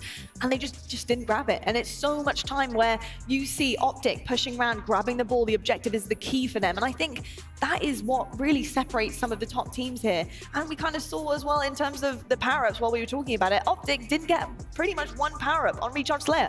Ascend had every single one, but still Optic managed to pull through. So, yeah, it's about the teamwork and the team frame that comes forward for this Optic roster. But I'll tell you what, we're actually just about ready on the main stage right now. So we're going to toss it on over to Jersey and Gasking to get this next series underway. Let's go. Thanks so much, Noddy. Cannot wait to jump into this one. SSG up against EUnited. Both teams on very different trajectories, it would seem. The complexion for EUnited is a must-win here. It is a must-win when you look at what happened in the Grunt Classic that they ran and the disappointing performances, but you look at the players that are involved in this roster, and if the chemistry does start to gel, suddenly they become a very scary team. This could be a real confidence builder for them. When you look at SSG on the other side, having that change, Pelugod not going to be involved, and instead you've got the replacement of Nugget. This is going to be a difficult series for SSG. Now, the heart of EUnited has well and truly been ripped out. King Nick is gone, Spartan, but the soul has remained with Ryan Noob and Rain. Can those 2 boys, with the addition of Suspector and indeed Snipe Down, make the difference? Can this team go on a run? I think this team can go on a run, but it's just a case of actually catching fire. And if you look at who they could have played for their first series of the tournament, I think they'll be counting their lucky stars that they can go up against an SSG roster who have been damaged. Don't get me wrong, if SSG before with Pelugod, they really could have put up a fight, but I'm a little bit worried after a late change. But you've got to look at who else is there. I mean, you've got Tapping Buttons. He is the LATAM region. He is what everyone talks about when you look at LATAM and you look at Mexico and you look at how some of these players have come through the ranks. I'm very excited to see what these individuals can do, but this should be a confident and comfortable game for EUnited. The stage is set then in Pool D. These teams share a group with Cloud9, the top dogs, and they're a little bit wounded as well. Can Snipe Down or Tapping Buttons be the difference maker here on King of the Hill streets? Both individually incredible players, and whenever you're on their POV, they are going to be making a difference. But who can do that little bit extra is going to be my question. We know Eric Rona, Snipe Down, he has been a god of Halo for many, many years. I feel like this tournament, though, is going to be his biggest test yet. Shields up, weapons hot. It's Snipe Down with the rockets picked up in tires. We're underway, we're already rolling. And we've already seen today how difficult this game type can be to try and manage, to try and juggle, to try and keep on your side. And already it's some early kills going in favor of Space Station. So EUnited have to be careful here. 3 are already dead. Massive confidence booster then for Space Station as they take control of the early exchanges here. And they've picked up 1 rocket to boot. We're seeing EUnited spawn down towards bottom tram. An early setup for SSG. Can they make EUnited pay? Who run out down the spike stairs and lose 2 members in the process. This is a fantastic start for SSG, and we've got Nugget on screen at the moment, the late replacement. You do have to remember, Nugget has played with so many of these players historically in the LATAM region, so it's not like he's going to be unfamiliar with them. And look at how many points they've been scoring. EUnited on the back foot, desperately pushing to try and get involved here. 3 go down for Space Station. This push has been successful. They've broken it wide open. 4 dead for Space Station now. Can EUnited start to pull through the gears? Boy, did EUnited need that. Without just that successful break of a setup, it could have been 1-0 down, it could have been confidence broken, and suddenly SSG may have taken full advantage of it, but now Suspector seems to be heating up, has the confidence flowing through his veins, and points finally starting to be scored here by EUnited. EUnited can't afford to lose this hill, as SSG will well and surely take control of the game. They have some set up here though. 4 members of EUnited touch tight. Engagements go down, 3 go down for Space Station. And EUnited are in control now. Space Station very keen off spawn to just try and delay EUnited here, to try and stop them scoring a significant amount, but you've got to win your 1v1s. Nugget takes it, Nugget wins it against the Bulldog. A big one to do onto a driveway, but EUnited still have the player advantage, and Rocket's going to be spawning again soon. Rocket's about to pop, snipe down. Was the one that got his hands on them last time, but EUnited will secure them. 1 shot towards the spiker stairs, will not connect this time. And numbers advantage in favor. Snipe down hits the shot to the stalker rifle, and 2 go down a piece. It's a 2v2 on the map. Nugget in tires. Ryan Noob down to no shield. The red room collapsed, but tapping buttons does not do. No, Ryan Noob is there, but he goes down. Good grenades from Ryan Noob. But what a manic start this is, as points are being scored, and the point will be secured then by EUnited. It was definitely a rocky start for them, but now perhaps they can start to calm things down, get a little bit of control. That first hill always is mayhem. It's so difficult to try and control with all the angles you can be in shot from. But now we move over here to Station, where this is a far more comfortable hill to try and hold. First hill was carnage. Can we settle this one down, gentlemen? Have a nice calm game. Rain positioned over towards Commando, jumps out wood trash. 3 members of SSG set up towards tower. He might be the first point of contact here, but he's up to wrap around instead. This could be the perfect little angle for him if he can drop down. Shots fired, bottom tower, information coming through, microwaves 1.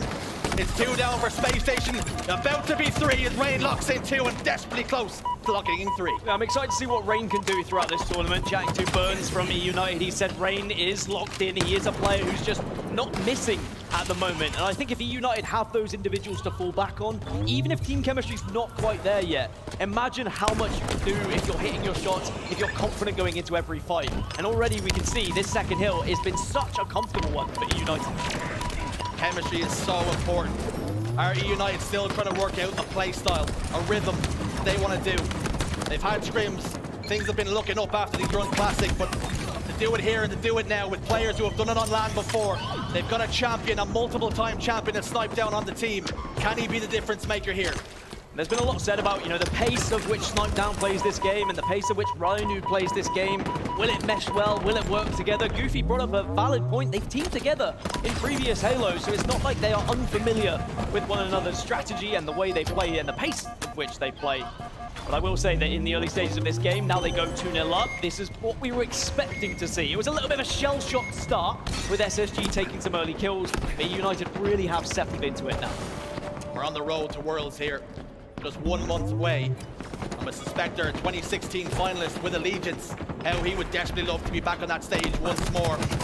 In Seattle, Rockets in the back pocket, 1 to play with. Nugget's gonna come in and meet his demise as he goes down. 3 once more for SSG. EUnited are in cruise control. Space Station a little bit guilty of kind of funneling themselves in 1 by 1 at the moment. It is difficult when you are caught on that spawn trap, and EUnited really are doing well to focus those individuals and make sure they push, make sure they get those kills. And Space Station haven't really had that chance to reset ever since they didn't get that first hill. Suspector then. Bulldog in PD. Playing a little bit of defense, just setting up around the rest of his team. Information coming through, tapping buttons in tires. No longer, he's been evicted. That Bulldog can have such a massive impact in dictating the pace of play. Suspector has got to be cleared out. He's got to be dealt with by Space Station. It must be a very weird situation to be in for some of these EUnited players to come into a tournament and maybe not being even expected to come top 6, maybe even top 8 is what has been questioned for this EUnited roster after their performance in the Grunt Classic. That's going to make players angry. And I think Wes said it best. If you make Snipdown angry or hungry, either or, he is not going to be a person you really want to go up against. Hungry for success, no doubt, Snipdown. His stock has been quite low recently. Can he silence the haters, silence the doubters, as he so often does? Can he go on a run here? Atso, though, looking to stop any kind of run, but currently sitting at 6 and 11. It's not going to be good enough, and for EUnited, they finished 2nd, 3rd, and 4th in LAN competitions. They cannot be a million miles away. Yeah, it's slowly been a decline for EUnited when you look at those results on paper. But with the changes that have happened, the difficulties they've gone through, it's certainly not easy to try and just increase your placements when these changes are happening here and there. But maybe this could be the beginning of something new. As long as they can get to Worlds, you look at these 4 players and you look at what they're capable of, EUnited will be a real threat when Worlds happens, but it's about getting through this tournament. That's going to be the most difficult part. They're 3-0 up in this game, and it's looking like they're getting into cruise control now. Looking comfortable.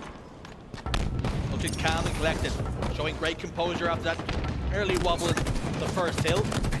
Things have definitely gone their way in the remainder of the game. Up by 3 now, and Space Station have it all to do. But not only down the scoreboard, the time is going to start to play a factor very shortly. 2 go down once more for SSG. This is looking good for EUnited. I will say Nugget doesn't look particularly out of place. It's in terms of statistics, in terms of what we've seen on his screen, so it's not like it's been a huge detriment to them with him being on the team. Tapping buttons maybe isn't stepping up and performing to the expectations that are on his shoulders quite sometimes, but a very difficult roster that you're going up against here in EUnited, and as we've said, an angry one who wants to prove a point. This 4th king of the hill is very much in control once more, but Space Station are going to be rotating their way around to try and get a little bit of control. Right, to recognize numbers were not in his favor, and sacrificing a teammate to milk as much time as he can, but Snipdown's got the opening pick here. Now they can start to collapse on this hill as Space Station desperately tried to cling onto it tooth and nail. Rhino waltzing up, bottom middle though, over towards the cafe. Won't be putting in any orders as Space Station shut that one down. And EUnited will want to get this done in 4. They won't want to make it a situation where they have to elongate this series anymore. They will see it as a warm-up, considering how comfortable it is at the moment, but it looks like SSG, they are slowly but surely getting through this hill and might be able to put 1 point on the board unless we see one successful push here from EUnited. Has to come now though. Haven't Button stepped out for a moment. Will that open the door for EUnited? But they are 2 down here. 3-1 the score. Space Station do answer back, but will it be more than just a consolation? With 2 minutes left on the clock and the bottom hill to be played, the answer would be yes, it is a consolation. It's very difficult to come back when you are 3-1 down in this position, because EUnited can literally just slay. They can watch that bottom hill, they can make it very difficult for Space Station. And now, realistically, EUnited can use this to make sure their shot is warm, to make sure they're feeling good about themselves, and make sure that VR is on point. Rhino locks in 1 for his team. Backs down drift over towards tires as well. Numbers advantage once more. Not looking to step inside bottom middle, delaying it just a touch, and like you say, it's time to play Slayer. And Ryan is just waiting for the drop ball so he can use it to his advantage. He can check those angles, he can make sure that that bottom hill is not going to be taken. And it's going to be a frustrating minute and 20 seconds here for Space Station, as they will desperately try and get some hill time, but they are going to struggle to do so. And it was an interesting kind of Mexican final that we saw from this Space Station roster. Of course, previously, Pittsburgh Knights, it was a bracket reset that was required for them to actually win, coming back from the elimination bracket after dominating the region for so long. That was a surprise. A shame that Pelugod can't be here. As you heard on the desk, one of the best players in the region. But still, I do think this Space Station roster can disrupt this tournament a little bit. But maybe EUnited is just that little step too far, certainly in King of the Hill anyway. Because on paper, when we analyze it, the former SSG roster and this current SSG roster and Kansas City both finished in the same position. That was top 16. But is the ceiling just a little bit higher for this team? I think when you look at what SSG are able to do in their own region and how consistently they are winning their region, and when you look at how you get to Worlds and the fact you've got points, it's almost a shoo-in that Space Station are going to be at Worlds. So I think it's a really good idea to pick up this squad. You're going to be featuring SSG, you're going to see them on the main stage. But when we talk about the ceiling, with Pelugod, yes, I think top 12 is definitely achievable, but suddenly with Nugget, you've got to go back into practicing. And maybe at Worlds, we might see Space Station start to pick it up. But here at Orlando, it's going to be very difficult with this latest change. 2 very different players, but it's EUnited who are closing in on a Game 1 win. And Ryan New meleeing the walls in celebration. Game 1, 3-1. The boys in red, white, blue It wasn't as easy as we thought it was going to be, but they definitely showed signs of life, did SSG. Yeah, it wasn't easy with the first hill, but I think once EUnited had tackled that initial hill, they had regained and wrestled back control, it did become a little bit comfortable for them. It became a position where they looked at who they were going up against and what they were able to achieve, and they said, look, let's just enjoy this one. Let's make sure we're getting all the call-outs on point. We're making sure our chemistry is right so that we can kind of use this as momentum going into the rest of the tournament. There's the stats on your screen. Snipe Down, 24 kills. I mean, his shot is insane. When you watch Snipe Down play, he does not miss. And if he is playing like that, he is going to be such a fine addition to this EUnited roster. Snipe Down on land is a different beast. Taking a look at the damage then. Tapping Buttons and Drift both touched 5k, but it was Ryanu clear of the rest of the teams, hitting 6,400. That was super impressive from him. And we always talk about Ryanu, you know, being the nerdy player, having the brains, but actually he has the brawn as well. He does that damage. Ryanu's individual talent in Halo Infinite is unreal. He has so much accolades through other iterations of Halo as well, so you can obviously expect it to happen. But you add that to then the difficult moments to try and kill Ryanu, because you never really know where he's going to be on the map. He just manages to pop out of all sorts of crevices and holes that you're not expecting, and he becomes one of the best players in Halo Infinite, that's for sure. And EUnited, they need to work from that. They need to find a way to allow Ryanu to do what he wants to do, but also allow Snipe Down to do what he wants to do on the other side. Because when Snipe Down sees a play, Snipe Down wants to take that play. He wants to push, but you almost need to put him on a leash at sometimes. Say, wait a second, we're not quite ready for you. Then once the team joins him, this can be a really scary roster. It's all about trying to find their identity, their play style. We've always talked about EUnited being measured, being a little bit slower than the rest of the teams, and Snipe Down has been criticized for being a little bit too slow, so there's the potential that he fits on this roster like a glove. I think so, but the criticism sometimes it isn't necessarily correct, because yes, he can play slow, but as I said, he does like to suddenly take the initiative when he sees it in front of him, and that becomes a very fast style of play. So I do think it's about finding the middle ground and finding something that works with the rest of this roster. And if it does happen, I really genuinely think they can shake things up at this tournament. And it will be nice for them, the pressure kind of off their shoulders a little bit. Once they reach that top 12, once they guarantee World, they'll be thinking, okay, we've secured what we, at the very minimum, set out to do. Now let's push further. Now let's disrupt this tournament. Well, Slayer on recharge is going to be game 2. It's EUnited who drew first blood. They hold the advantage 1-0 here. And if SSG want to get themselves back into the series, this is the best opportunity for it. It is. When you look at the pace of which the game started in map number 1, if SSG can do the same thing, they can stay at that pace, they can challenge these 1v1s, a Slayer win is definitely possible. EUnited need to make sure they keep control of this game. Don't let it go out of control. Snipe Down eliminated. 3 dead for SSG for a brief moment. Spectre soars out and locks in 2 kills. Rain picks up the camouflage. And all the goodies already going to the boys in EUnited. And we saw earlier, Ascend were getting all the camouflages on Recharge Slayer versus Optic Gaming, but they weren't able to make them count. Rain wants to show them how it's done, does manage to pick up 1, and he's going to be looking for more as well. But look how he doesn't just throw himself and go for the melee and get that damage. He knows that he has the advantage if he backs off, and he can use that camouflage once more. Spectre goes down, registered 4 kills in his first life. 7 kills to 5. This one's still pretty close. Rain puts a little bit more distance between the 2 teams now. 3 kills difference. 2 members of SSG set up over towards top control. Rhino picks up 1, tapping Buttons, not long for the world either. And they're starting to go up through the gears once more, and SSG are in a bit of a blender. Really impressive how Rain is reacting to the callouts right now, constantly checking those corners that clearly his teammates have done damage to some of these players, and he's backing up his teammates as well, making sure that they don't get taken down too easily. You need a player like that on your team. You need someone who's going to prioritize finishing one-shots, because if you let them get away, suddenly a game could get away from you as well. Rain, a player who has been typically underrated in his career, but he is integral to all of the good stuff that EUnited have been able to put together with that roster with King Nick and indeed Spartan. He wasn't spoke about enough, but he can be a real difference maker. He does the dirty work. He does these plays that maybe won't be appreciated, that maybe won't necessarily show up on the kill feed if you're not watching his POV, but without him, EUnited wouldn't have seen the same success they did throughout this year. And I do think that he is going to be a key factor to this squad in this tournament. 14-9. Still plenty of time left on the clock, of course, but Camo is going to be coming up. Drift wants it, but Drift's not going to get it. Gets the player down to no shield. That's going to be Spectre, desperately trying to stay alive, and has done so successfully here. Clambers up towards that top plat. Camouflage still available Right to the picking if someone so chooses to grab it. Tapping buttons goes down, but it's going to be a trade with Suspector. Ryan knew then. Down bottom middle, Camouflage has been picked up, has it? And indeed, on the floor. Now here comes Rain sliding in, doing that dirty work, picking it up and securing it for his team. Good way to pop it, secure the repulsor at the same time, and now blue is his. He can own this area if he wants to, but he very much wants to get involved and get a little bit of action under his belt, because now there is a significant lead here for EUnited where they can again put themselves into cruise control. I say that though, tapping buttons gets a big kill taking down the Camouflage, and could that be enough for Space Station to try and crawl their way back into this game?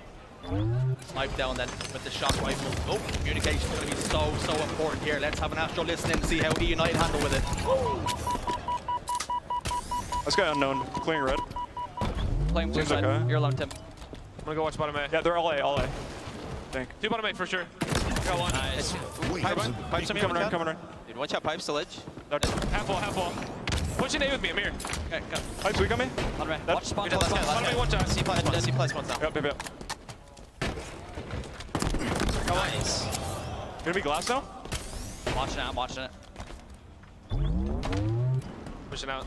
C plat. We're gonna need to meet to bottom blue. Oh, I think. We coming to blue. I'm in a weird spot for blue. I'm coming. One shot long of me. Got one. I'm here. Bottom repulsor. Oh shit. Top blue one. Two top blue weak. One shot. Got one. Oh, Right one corner shot. as well. One shot right away. One shot, top blue. Two there. On yours? One shot C-stairs. After C-stairs, the shots on ring. Two blue. Two probably coming C plat. At least one. Okay, Minglu to storage, one shot. On cable popping. Mangler side. Might go back to me now. Yeah. Bottom mid one. Dead. Dead. Gonna be batteries. Glass on me. One shot long. One shot long. Top glass one shot, or one shot battle edge going into pipes. He's pipes one shot now. He's got shock. So watch out ledge still. Play long side. Watching long. We're fine to do this. He's got shock One shot right long. somewhere. One shot long. Left side. Dead. He's one shot. He has a grapple. Long again. One shot. Finish, I guess. I'm dead. One shot side. He's long. Two shots. He's sneaky with sniper. Bottom middle, I think. Back up. C jump. He went up. C plat. Sitting C plat. Glass look at me. One shot here. Glass killing me. One long. Pushing long. Red BR weak. I can kill me. Repulsor One right now. shot sniping. Bottom blue for I'm with you right now. Bottom blue. Jumping bottom blue. I hear that. You don't know I'm here. Always great to get a little listen in to see how the teams are communicating, and one big takeaway I had was we spoke earlier about, Snipe down and how he wants to push in, how he wants to be aggressive. You heard it. Push A with me. I'm here. As long as someone commits to it and listens to that call out, EUnited will find success throughout this tournament. And something I can't get out of my head is something that Snipe Down said, is that he didn't agree with his teammates in-game or out of game. How important is it to have trust in your teammates that when you ask for a play call like that, you can hear the communication, someone says I'm with you, yeah, let's go. How important is that? It's unbelievably important to trust your teammates. I mean, I was part of rosters where I didn't really trust the teammates, necessarily their skill or their calls. You have to believe what they say is true, either whether that's, is it actually a one-shot? Because I've definitely been with players who call out a one-shot who wasn't a one-shot, and that can get you killed. But also just believing and trusting that you can push with them and do that damage and you can get that kill and secure it, because then you can really put yourself in a fantastic position to set up. I really don't appreciate your passive aggressiveness. You can just say my name in future. But right now, 39 to 32. During the listening, we did see Snipe Down popping off with the shock rifle, and he's really put distance between these two teams, but all of a sudden, SSG starting to creep back into this one. Yeah, only 7 kills. It's still doable here for Space Station. I did say in the previous game, Nugget didn't look out of place. Only 3 kills at the moment. Hasn't been able to necessarily get himself into the game as much as he did in map number 1. Now Snipe Down has found the camouflage, can work with the rest of the team to try and start getting closer here to that 50 kill mark. And with 3 kills going in favor of EUnited, suddenly how close it was for Space Station very quickly evaporates in front. They know exactly where Drift is. Snipe Down playing this one patiently.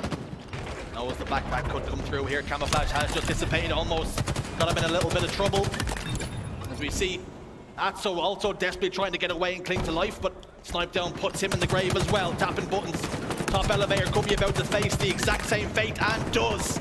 Snipe Down's absolutely cooking here, only requiring 3 more kills. You can see the confidence flowing through EUnited. They are looking for kills. They're actively looking to try and push in and finish this game off. They're not holding back. They're not playing slow.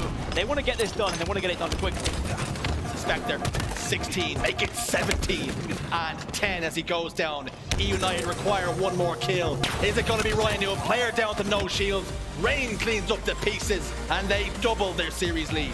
And there was moments of promise, of hope for Space Station Gaming, but EUnited very quickly crushed any hope that they had in just one mere push.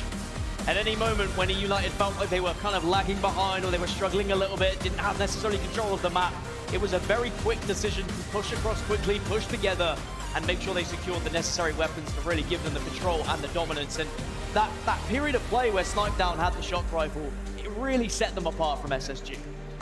Snipedown proven to be the difference maker at times, but Suspector there as well. Tail of the tape. What a game he's had. Yeah, a really good game. You look across the statistics there, 17 kills is going to be fantastic.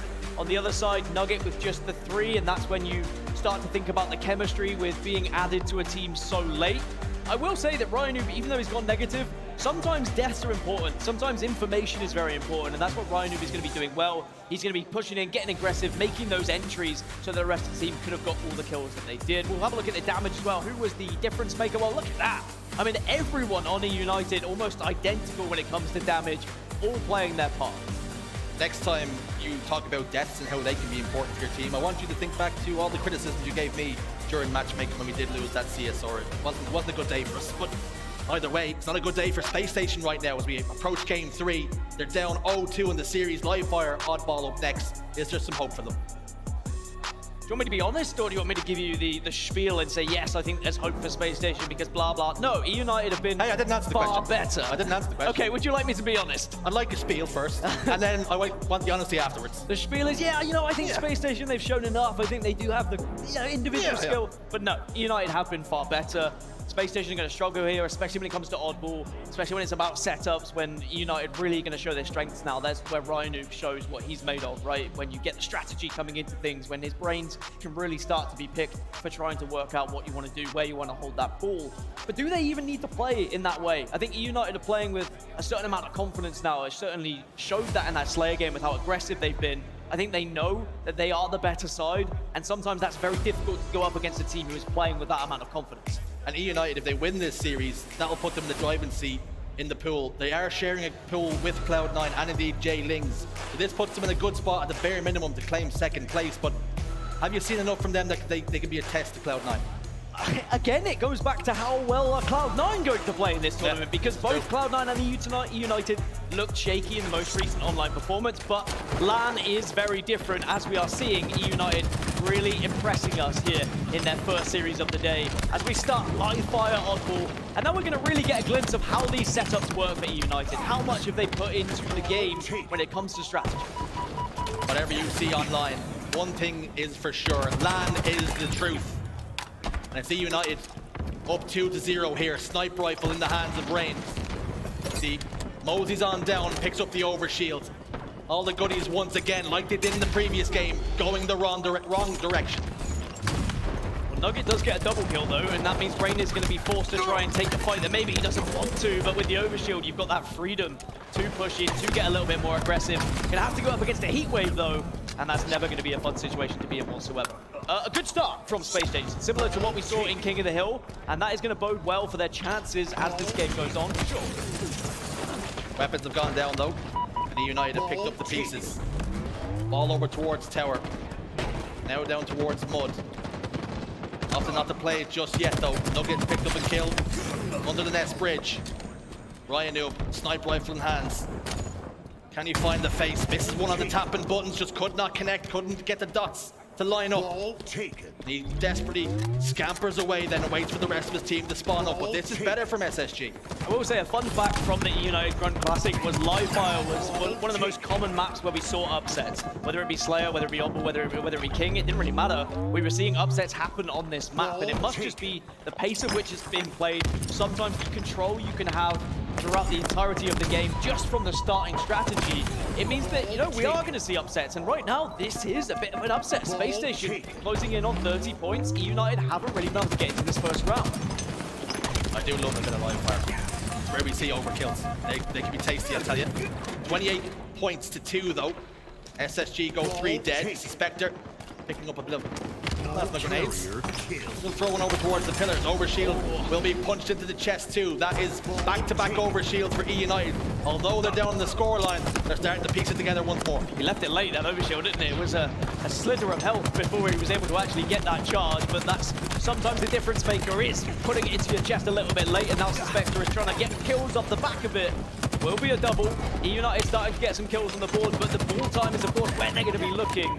If we do see EUnited get a proper setup, that will be my question. Can Space Station break it? Because Space Station look great roaming around the map. They're hitting their shots. Individually, they are matching up quite well against EUnited. But when it comes to actually breaking setups, what can they do there?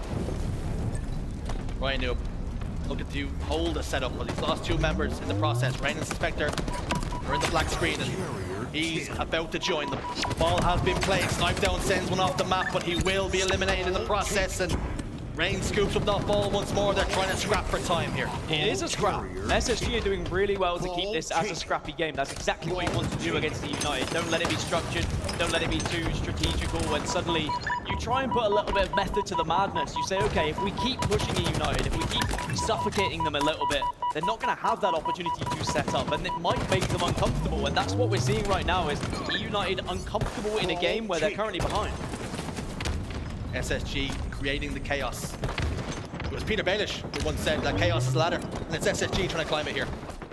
And if they can get to the top, are they just going to slip down, or are they going to suddenly swanton bomb off the top and really hit them onto the table? Because it can be a fantastic confidence builder at game 3. How many times do we see comebacks after game 3 goes in your favor, and suddenly it's a best of 5 that is going to be a potential reverse sweep? It's a long way to go, but those are the kind of thoughts that start to go through your head when you are in game 3 and you're having a certain amount of success. Oh! Drift. More of that, please, if you don't mind. But Ryan Noob somehow amidst the chaos picks up the overshield. 3 without a reply now, but Space Station still hold the lead. That's what Ryan Noob does. He creeps in, he gets behind, and he steals your girl. And now, look, 2 and 6 at the moment, but it's going to very quickly get better because Ryan Noob manages to get the 4th. All 4 dead for Space Station, and now time ticking over. They are probably going to take the lead here. Ryan Noob set over towards green. Rain with the sniper rifle. Sets his sights over towards the garage door, but the push is coming from pillars. This isn't a comfortable angle by any means, but he manages to find the body of 1. Locks in 2, double kill for Rain, tries to get away. But he's lost teammates in the process and sniped down. This is beautiful from him. Rotation coming through to the fresh spawners. Yeah, not just panicking and throwing it off the map that you might see from other players. Instead, he recognized Ryan Noob was very close. He can get the ball towards him. You don't have to have a wrestle down bottom middle. Instead, you can have a fight out in the open where your teammates are spawning. 2 are dead for Space Station. EUnited, as long as they can get the next kill, which they do, this should be more ball time for them. 50 points to 36 then in our round number 1. A minute and 24 on the clock. Could that start to play a factor? Could EUnited be thinking, let's just run it down, we've got a lead? It's one thing that EUnited, I'm sure, will be thinking about. It's something they've done in King of the Hill games, but Snipe Down is the last remaining player here, but does have a heat wave. That's your best friend when you are the last man on the map, because boy, can you make a difference with it. Manages to surprise 1 potentially. No, unfortunately, the grenade's not really going where he wanted them to. Heat wave can be a great equalizer, but not utilized this time. It's SSG who scooped up the ball, and they're now threatening to take the lead in the game. It's the Spectre in a 1v1 against tapping buttons. And the Mexican backs himself and secures 1. But the trade will come through. And Nugget eliminates 1 in the window. Ryan Noob, it's back and forth. It continues to remain scrappy. Yeah, and that clock really is going to be a factor, and you have to be ahead going into these final moments. SSG have the lead at the moment, and they're trying to get that ball away, but it's another overshield for EUnited that could really make the difference in these final moments. 4 overshields. Space Station, as though they don't even recognize it's on the map. They're willing to play without it. But it's FaZe who have the ball. And they're starting to increase their lead now. 3 seconds difference between these 2 teams, with 40 seconds remaining on the clock. Did see Nugget with a sniper rifle, but it was quickly ripped out of his hands after he got the headshot. EUnited gain the lead, 35 seconds left, and they can start to create a bit of a gap here before they even start to think about playing Slayer. Because once Space Station maybe get a couple of EUnited down, that's when Rain will be thinking about tossing it out into the open and just playing time here. Looking at the stats, Rain currently sitting with 19 kills, 10 deaths, with the 3 assists.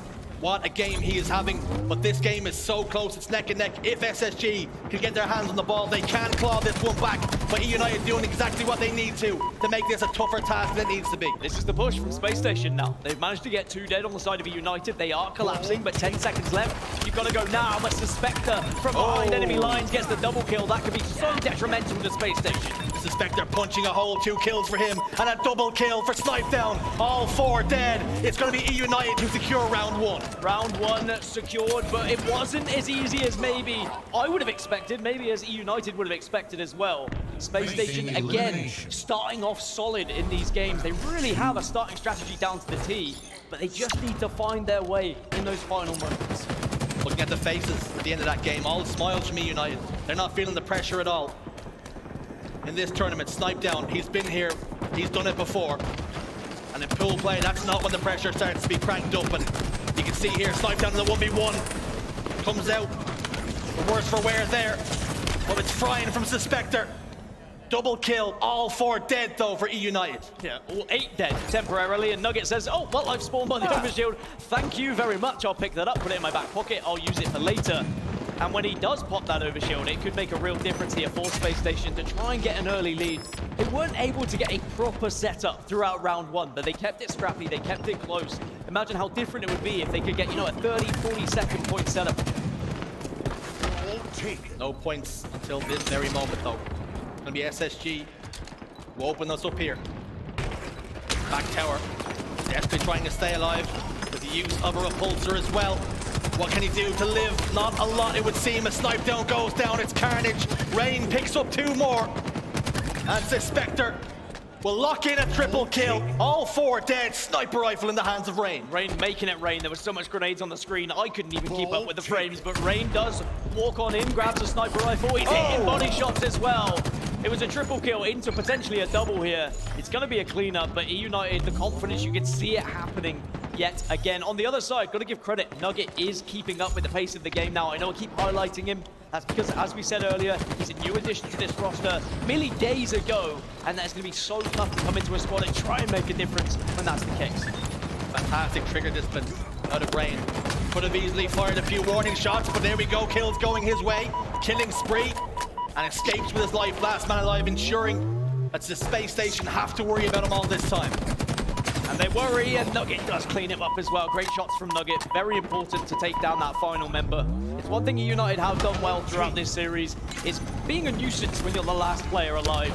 And suddenly it makes Space Station just think that extra bit harder about can they find that last man. But now, here we go.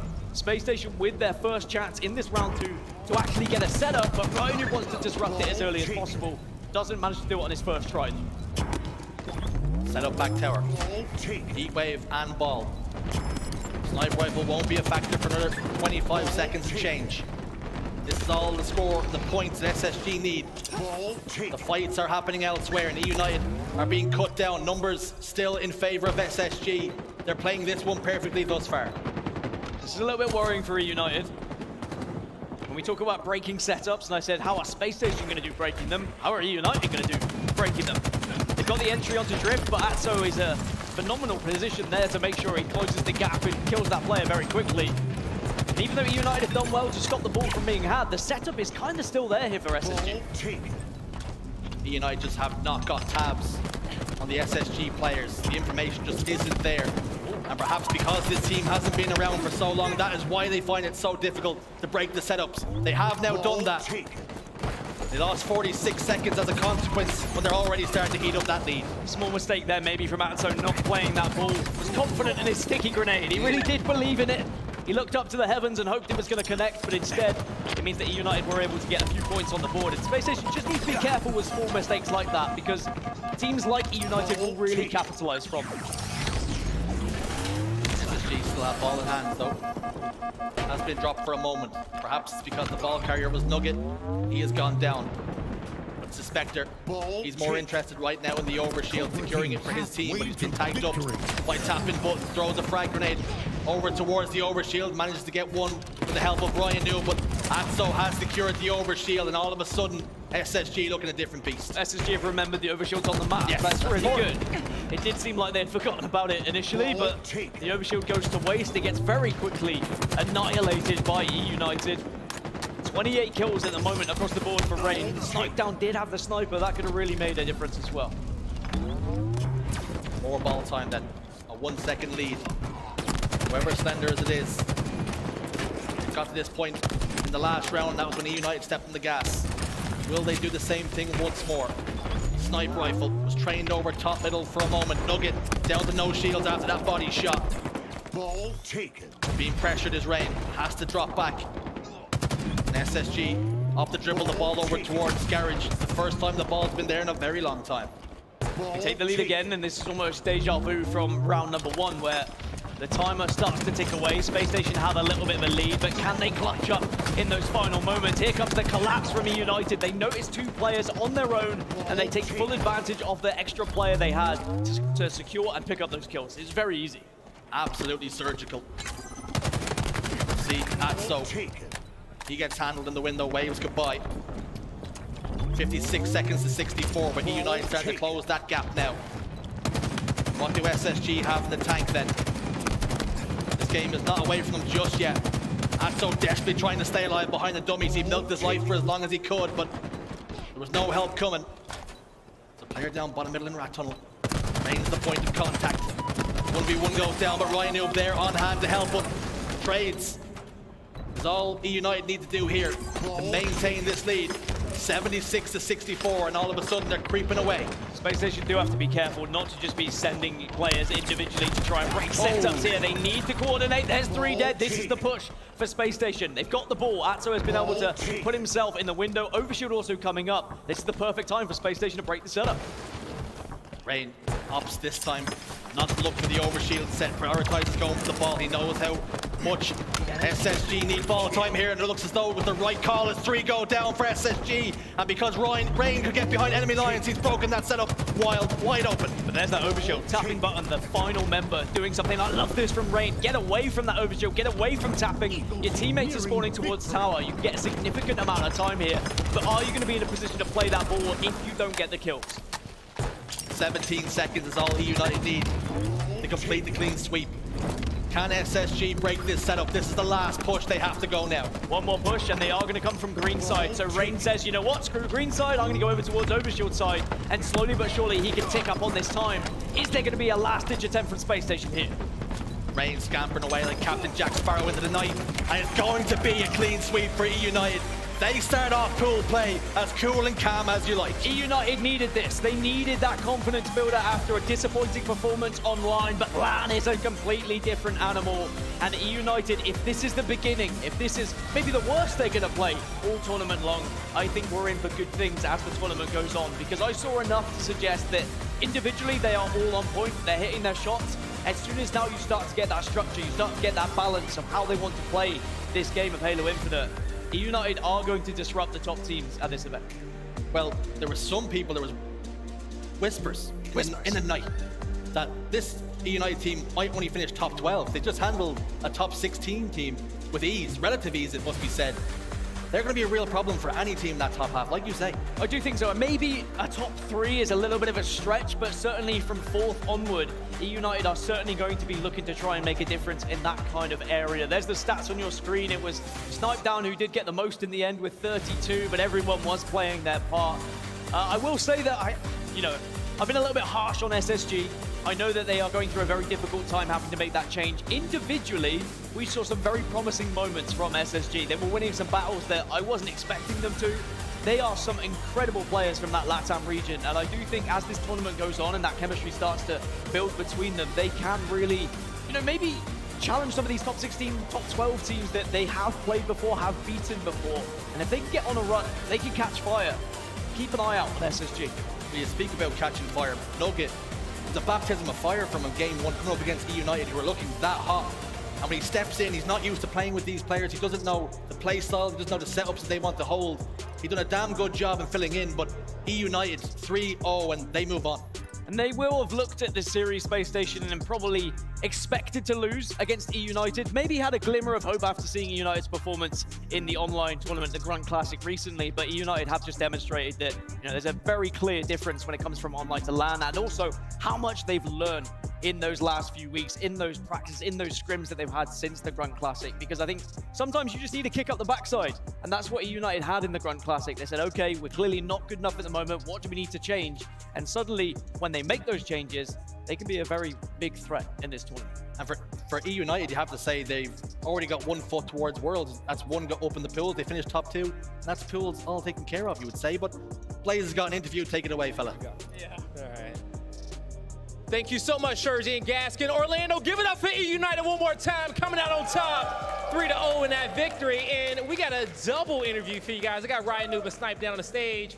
Ryan, my first question, on a scale of 1 to 10, how much pressure did you feel in that matchup? Oh, honestly, about an 8. About an 8? Yeah. It was actually kind of unnerving a little bit. I mean, not for them, I'm sure, but for me. Yeah. And why was that for you? You know, the squad is new coming out here. And also, tell me about, you know, how do you feel with the chance of being able to play with Snipe down and the new team change coming in lately? Dude, he's an absolute legend, and I'm glad to have him on the team. It's absolutely showing. Once he comes to LAN, he's showing how good he is. Now it's my turn. I got to find my place on this team. And what would you like that place to be on this squad here? Oh, dude, I mean, before it was a main slayer. I mean, as much as funny as that is, but now I got to figure out the gaps that I got to fill. You know, it's weird in game sometimes, but got to figure it out. All right, let's talk to your teammate, Eric, over here. And now, you know, here with EUnited, okay, we hear Ryan who talk about finding his place as the slayer on his team. How are you finding your place? Yeah, I mean, honestly, I came into this team really excited. I thought Ryan was one of the best players in the game. He's got a really good head on his shoulders and just has a good idea of how he wants the game to play, and it makes it really easy for me knowing how I need to fit into this system. Nice, nice. Now, how did you feel about this matchup, finally playing with these guys for the first time on LAN? You know, what was your experience, and anything you want to say out to the fans out there as well? Yeah, just, I mean, obviously, thank you for the continued support. I know I've been up and down throughout Halo Infinite, so it's fun to be on a roster that, you know, is still getting a lot of traction, still getting a lot of support regardless of what team I'm playing for, so that's really cool. And yeah, I mean, honestly, it's always the game 1 of LAN where the heart rate starts pumping and you're just excited to get into the game. It's like, all right, here we go, this is it. It sets the momentum for the whole weekend, and I'm glad we came out strong. Yep, you guys came out to a great start. And lastly, Ryan, anything you want to say to the EUnited fans and people that support you? Hey, love the fans, love the family, love the friends out there as well. I've got so many of them out there to help get me through these tough times. All right, yo, one more time. Give it up for EUnited on the main stage, everybody. That's going to do it for us. Lottie, take it away. Thank you so much, Blaze. Always good to hear from not one, but 2 of the teammates on the main stage, especially after a very clean 3-0 sweep on that series. And Clutch, you know, we talked about Snipe Down before, how he was going to fit in, how he was going to look with EUnited, especially coming into LAN off the EU Grunt Classic. My goodness, they are here to play, and he was looking damn insane individually as well with this EUnited roster. Yeah, Snipe Down looked great, and I mean, expect nonetheless, especially when you put a chip on his shoulder, when all the questions around why is Snipe Down not on FaZe, where is Snipe Down's career headed? I mean, he's got so much talent, and it never surprises me when he pops off. It wouldn't shock me if he just hit his rhythm this tournament, especially with the construction of this EUnited roster that does have a lot of formulated playing around how they want to play. I feel like that's always going to benefit Snipe Down and his ability, because everything makes sense, and when everything makes sense to Snipe Down, he takes over. Absolutely. I mean, I think Snipe Down put it best, of course, himself, saying he knows exactly where he needs to fit in the system. For me, I've mentioned this to you guys as we're preparing for this tournament. Watching Snipe Down Sunday at the NA Super, I think reminded people this guy knows when the big days are up for grabs. He's here to play. He knows what he needs to do, and I think he's going to remind us of that once again at this tournament. Yeah, indeed he is. And I got to say, it was interesting also to hear from Ryan and where he says he's going to try and find himself fitting into the team. What did you make of that? Because it looked like he fit in perfectly fine, especially in that first map. I mean, he had the most damage across the board out of both teams on there. You know, he's pretty much the biggest all-rounder that we had on that main stage. Yeah, I mean, one thing that I always respected about the way that Ryan approaches the game and, you know, the profession overall is he's always looking for ways to improve not only himself, but how his team plays as well. And I think that's just a kind of a bit of a testament to his attitude, saying, you know, even though he's had a great series, he's still trying to find out how he can make not only himself, but the rest of his team better as well. So I think it just says about Ryan Noob's attitude. He's one of the best in the game for a reason. He really is. I say EUnited looked absolutely incredible in that series, on that stage. On the other side, though, Space Station Gaming obviously taking their new squad for a whirl. Didn't quite happen for them, although closely fought in that last oddball game. You know, we talked about Nugget coming in last minute. A really difficult replacement for this team. How did they adjust? I mean, Nugget didn't have the greatest first 2 maps, but I felt like there was improvement in the third. What did you make of it overall? Yeah, it's tough. it because, I mean, we're comparing them to an EUnited team that is just flat out better than them, right? And we'll learn a lot more about Space Station as we go, but Nugget had some moments in that series where he was holding his own. He wins massive one-on-ones against Rain at one point that I thought was going to turn the tide of one of the oddball games, but I mean, when you're trying to turn the tide, it does take more than just one kill, one BR fight that you're able to come out on top of, but there were glimpses of hope, I'd say, for SSG, especially with their venture for that top 12 spot at the end of the week. I think the difficult thing here for Space Station is the fact that Paley was such an aggressive slayer, wasn't he? When we were watching him in the MX regional finals and all the way through that tournament, he was the guy who was kind of slightly high sense player, you know, just whipping that BR around, taking fights, picking up doubles. It's difficult to replace that kind of player with a like for like, because they're kind of few and far to come between, right? So I think they've had to adjust the play style, and I think as they get more games under their belt, we're going to see Space Station start to find a little bit more rhythm. Well, I hope so indeed. I tell you what, though, incredible stuff, and honestly, don't mind watching that happening, especially with EUnited heating up to see what they will do later on. We're actually going to jump into the B stream right now on a Sentinels versus Navi game. Navi up 1-0 in the series. So we're jumping into game 2 right now. Sentinels up 35-29 in this recharge Slayer. TriCast once again, let's take it away. Yeah, I'll jump in here because it's a very interesting series for sure. I mean, Navi won up. I watched that game backstage as well, and it went down to that bottom middle hill. They won by 1 hill on King of the Hill Street, so it was an extremely tight game.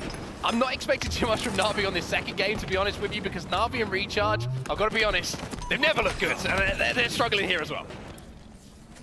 It's the beauty of being able to play up 1-0 in the series, though. All Sentinels trying to do tie this one up. If Navi were able to pull off this upset here in game 2, that would be just such a massive opportunity to potentially try and close out a series with 3 games ahead of you still left to play. 5 kills separate the 2. It does look like Navi is staying within striking distance, and that is what is important at the end of a Slayer. Yeah, 5 kills once again. For a second, it was within 4, but this is looking dicey as we have some good positioning coming in from the Sentinels players. 2 dead for Navi for just a moment, but should be a little bit of a snag there on the power-up, make it a 5-kill difference yet again. Snaky answers back. There's an opportunity here. I'm not sure who picked up the camo, if it has been burnt or if the player is alive. It looks like all players on Navi have fallen, so even though that camouflage did go momentarily into their hands, it looks like it hasn't been the kind of juice they needed to make this comeback. And now when you're seeing Mighty's pick up a kill, that's great. That brings it a little bit closer, but you're also seeing Lethal with the shock rifle. Yeah, Lethal's in a prime position to get a couple of kills, takes down Kimbo. Jimbo barely misses. The reticle doesn't reset. It looked good to me, though, and Lethal trying to be aggressive on that damage, trying to capitalize. Snake might just get out of that, by the way. No, this is absolutely absurd. They get the kills they need. They flush out Elevator. They're going to flip the map. And they have a 5-kill lead once again to play with. Wow, this is the way you end a game as well. I mean, here it is, like you said, 5-kill lead clutch, and doing it with style. Lethal and Snakebite fearless as they fly into Whirlpool, and they actually pick up those kills uncontested in the end. I think the craziest thing for me is there was 2 players desperate to kill Snakebite to flush him out of Elevator. Not only did he survive, by surviving he ends up with a double kill. And I mean, if that's not Snakebite all over, I don't know what it is. You want to know what I do like? I like when I'm able to look at the scoreboard and see Snaky with 13 kills right now. A player that really didn't impress me too much when we were over in Spain, but I had a lot of high hopes for him. I know how well he's been playing online. Navi picks him up for a reason. They believe in this guy. They're up 1-0 in the series, down 47-41 now, though. It does look like Sentinels are on the edge of time. Looks like it could be the game in just a few moments as well. Frosty picks up that 49th, and you would expect in a few seconds time for maybe Jimbo to be the final victim. Instead, it's going to be Mighty's. Frosty gets that 50th, and we're tied up at 1-1. But we said it was going to be competitive here in Orlando, and you're going to be bored of us saying it by the end of the weekend, but there's an example of it, right? I tell you what, that tells me way more about Navi than it does Sentinels, that game. They kept it close. Navi, you know, obviously taking the first map in itself is a huge feat against Sentinels, obviously our KC champions.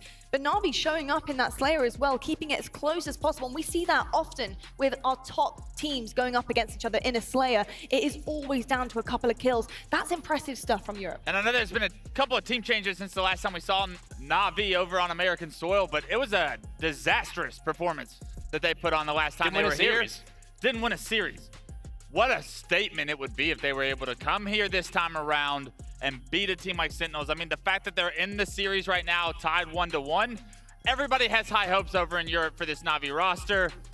This is a good sign for them. At least for now, this is a good sign for the weekend to come. Yeah, I think as we look at Sen as well, Mark, you and I talk about this all the time. Sentinels won Kansas City in the most dominant fashion you can imagine. However, their Friday and their Saturday were as shaky as you can imagine, right? The way they got there. And you and I often ask, should we even worry about Sentinels? Personally, the fact that it's 1-1, I don't worry about Sentinels. They're a Championship Sunday team. Yeah. You look at Navi, as you said, they're looking better, but I think maybe Eli, G1's coach, put it best before that series even happened. All he tweeted was, this is going to be a bloodbath. Like, this tournament is going to be a lot of teams out for blood, and we're already seeing that here early on in day number 1. Let's keep it in mind as well. I mean, you're looking at Navi with the European rosters, and a lot of people would be placing them, you know, third in the order, right? You would be saying Ascend, probably the best team in Europe at the moment, that you've got Quadrant in behind them. Yeah. Navi very close, I would say, especially after the EU regional, where we saw kind of games and series being exchanged by those two. But I mean, that just shows, right? We've seen Ascend on the main stage there, very close to really causing some problems for Optic. And to tell you what, I'm proud to be European right now. I'll tell you what, you're going to be even prouder because we've seen Ascend so far. We just had a sneak peek of Navi, and up next, we have Quadrant on the main stage going up against G1. I'm going to say it all day long. It's going to be an absolute banger, but with another 3-0 across the board here at the Orlando Major. EUnited showing up in their pool so far. Can they continue their run? We'll find out.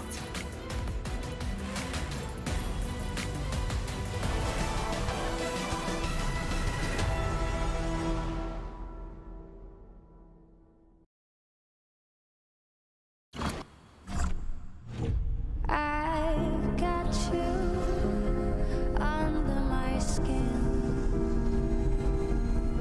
I've got you deep in the heart of me. So deep in my heart that you're really a part of me. I've got you under my skin. For every generation, it has started with the call to serve. Discovering purpose and belonging well-earned. Fighting and winning for our nation and its people. But Marines are never really finished serving. Their commitment is visible in communities across our country. This is Semper Fidelis. Always faithful. Always Marine. At Lovesac, we design furniture for life. Real life. Messy life. Life that changes and brings us together for movie night. A life where batteries run down and get charged up again. Because now, Lovesac Sactionals can be upgraded with Stealth Tech. And immersive surround sound by Harman Kardon hidden inside. Upgradable, washable, and guaranteed for life. Don't just hear it, feel it at a Lovesac showroom near you.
Hello, Halo fans, and welcome back to the Orlando Major, live from the Orange County Convention Center. And I'll tell you what, it's warm outside in Florida, but it is a lot warmer in here, and that is because our action is fire. That's right. It's going to be absolutely incredible. We've got another amazing matchup on the main stage. I'm joined by Walshy on set and Shorzy. Walshy, I've got to ask you, man, it's lovely to have you up here, but how do you feel about this matchup, G1 versus Quadrant? I mean, G1 looked really good in their first series. It looked a little scary first against Native Red. I got to cast that first match with Golden Boy, and they ended up pulling it out. I mean, they lost 2 objective games. They lost King of the Hill on the streets, and then they lost Live Fire Oddball. But overall, I think this is G1's match to lose, even though Quadrant's looking strong. Okay, well, I love that. You can give us our inside scoop on G1 and how they've been performing, especially as you casted that series before. But I'm really excited about this one. I think if we look at G1, we take them first. I've got to say, it's going to be a bit of a test for them, I think, in this LAN, just in terms of their confidence heading into it. Obviously, tournament results and scrims online haven't been the best so far for them, but looking to make a big splash here in Orlando, and this time around, hopefully breaking into top 6. But Quadrant, they're looking to cause more upsets. So how do you think G1 are going to handle that smoke on set? In the North American bias already coming through from Walsh, by the way. Can you believe it? It's unbelievable. I think this is going to be a really, really interesting series. You know, G1 coming into this event, we know they got second place in the Super, but as we know, that's an online competition. G1 recently, and I mean over the last couple of weeks, the scrim results have started to just fall away a little bit from where they were, and I wonder if that honeymoon period with Boo Boo joining the team is starting to wear off a little bit, and if they can get better than where they already are. That's my question. Quadrant, we know on LAN are absolutely ridiculous. Snakebite said on his stream recently, he was like, Quadrant, when we played against them in KC, the best team we played against in KC. They were hitting absolutely everything. It was ridiculous. It's interesting to see if Quadrant are going to be able to match that KC performance. I think this is a very interesting series. I think this G1 team is very, very special. With the addition of Boo Boo Doo Boo, he's been a real game changer. He's pushed them from arguably a top 12 team to a top 6 and beyond. They finished second in the Super, and a lot of people are irritated when we're predicting them outside of the top 4, which is we need to see it on LAN now. This is where they need to step up, and they've already taken down Native Red, who are a top 6 team, so they're showing that they've got the credentials. They certainly do, and there was a lot of eyes talking about Boo Boo on him at the NA Super to perform, and boy, did he. But are those eyes still on Boo Boo coming into this LAN, or are there other members of this roster that people are going to want to pick out, Shurs? Well, Switch is a player you have to keep your eye on. Pre-Devinator as well. The whole team, they really know their roles, and Boo Boo Doo Boo came in here, I think on FaZe, he was subject to having to play a certain type of role. The rest of the players sort of demanded that sort of Slayer role, and Boo Boo Doo Boo has come in here, and now he can start to dictate exactly what the team do, and they all sing from the same hymn sheet. I think keep your eyes on Swish and indeed Pre-Devinator. They can be the real X factor. I'll tell you what, I've got my eyes on something, and that's the neon green on the other side of the stage, and that is going to be Quadrant. And at Kansas City, this team came very close to taking down our last major champions. They placed obviously top 8 alongside Ascend, but I'm certain Quadrant are looking to change their narrative this time around at LAN. Now, how do you think they can make a start of that against G1, Walshy? Well, first off, they can have their jerseys reflect over the other side of the stage and blind them a little bit. Boy, this is Man, smart. that's This is right. really smart. Yeah, I mean, they're changing the game right now, but I mean, ultimately, EU, like I said in a previous interview, is the level in EU has stepped up in Infinite, without a doubt. The one point I made previously was that it used to be a rare occurrence that we'd see like a top 6 showing from an EU team. And now every single event, I'm like, yeah, we're gonna have EU teams in the top 8, top 6, you know, it's like, it's not too much surprise. All that being said, what Quadrant has going for them is unpredictability.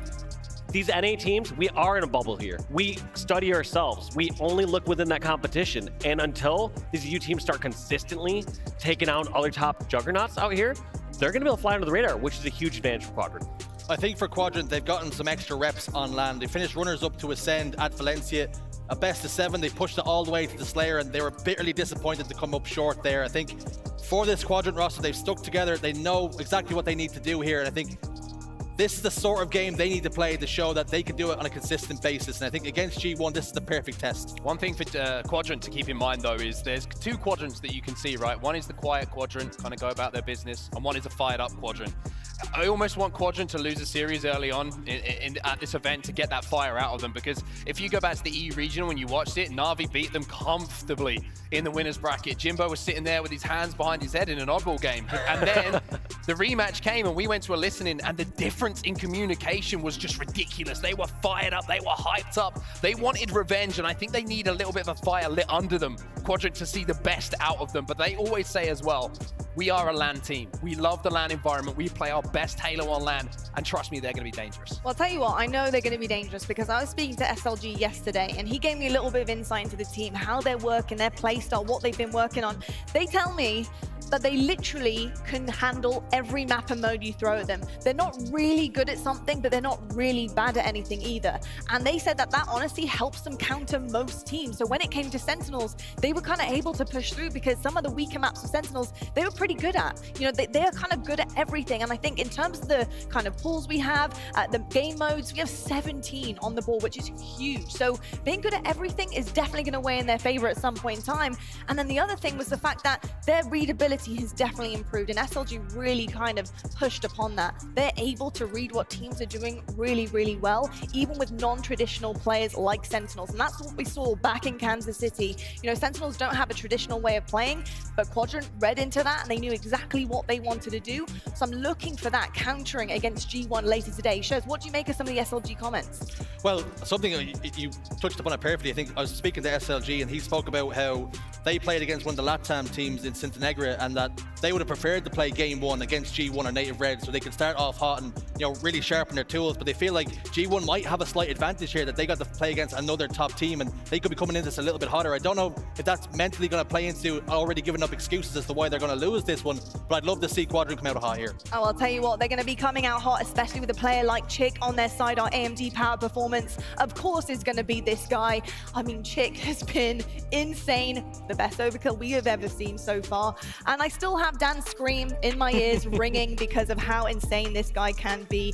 And look, what does he bring for this roster? You know, Quadrant really needs some powerhouses, and my goodness, Chick is one of them.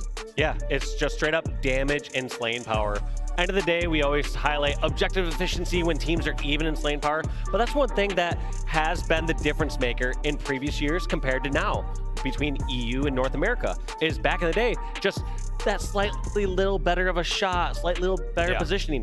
That doesn't exist as much anymore here in Infinite. Yeah, I agree. I think I can't read Chick's name anymore without hearing Sherzy in my ear just screaming, Chick! It's a lot better than hearing, you know, when I heard Gaston scream like that when there was a spider out here. I was like, all right, I'd rather have him scream about an overkill than like... Sherzy, yours was more composed, I just want to say. Dan was a full scream. Dan lost it. You were both allowed to lose it after that. But one thing that Chick brings to the team as well is a level of confidence and self-belief that he doesn't kind of let emotions get override him. The game situations never override him. Very, very level-headed individual personality. Yeah. And you need someone like that in those clutch moments. He's not going to get carried away with the moment. He's focused. He plays every kill as if it's the first of the game. Yeah, it's the confidence, right? And like you said on set, it's about knowing what you're capable of and being able to do. We saw that with that overkill, not to harp on it too much. But I mean, the fact that he's challenging no shields, but knows how to do it respectfully so that he knows he's not going to get hit. So smart, so intentional. And we see that time and time again with him. And it's great to see playmakers. Chick is one of those. He brings so much on offer with this roster. He's a special player is what Chick is. And the team he hit that overkill against, it was G1. The players across the stage. Yes, it was. So Dubu was the only difference in that team that didn't feel the wrath of Chick. He's cool, calm, and collected in the big game moments, and I expect to see a big performance from him. Indeed, there's going to be a very big performance happening from both of our teams on that main stage right now, but it is time to head over to our casters. Let's get this game underway.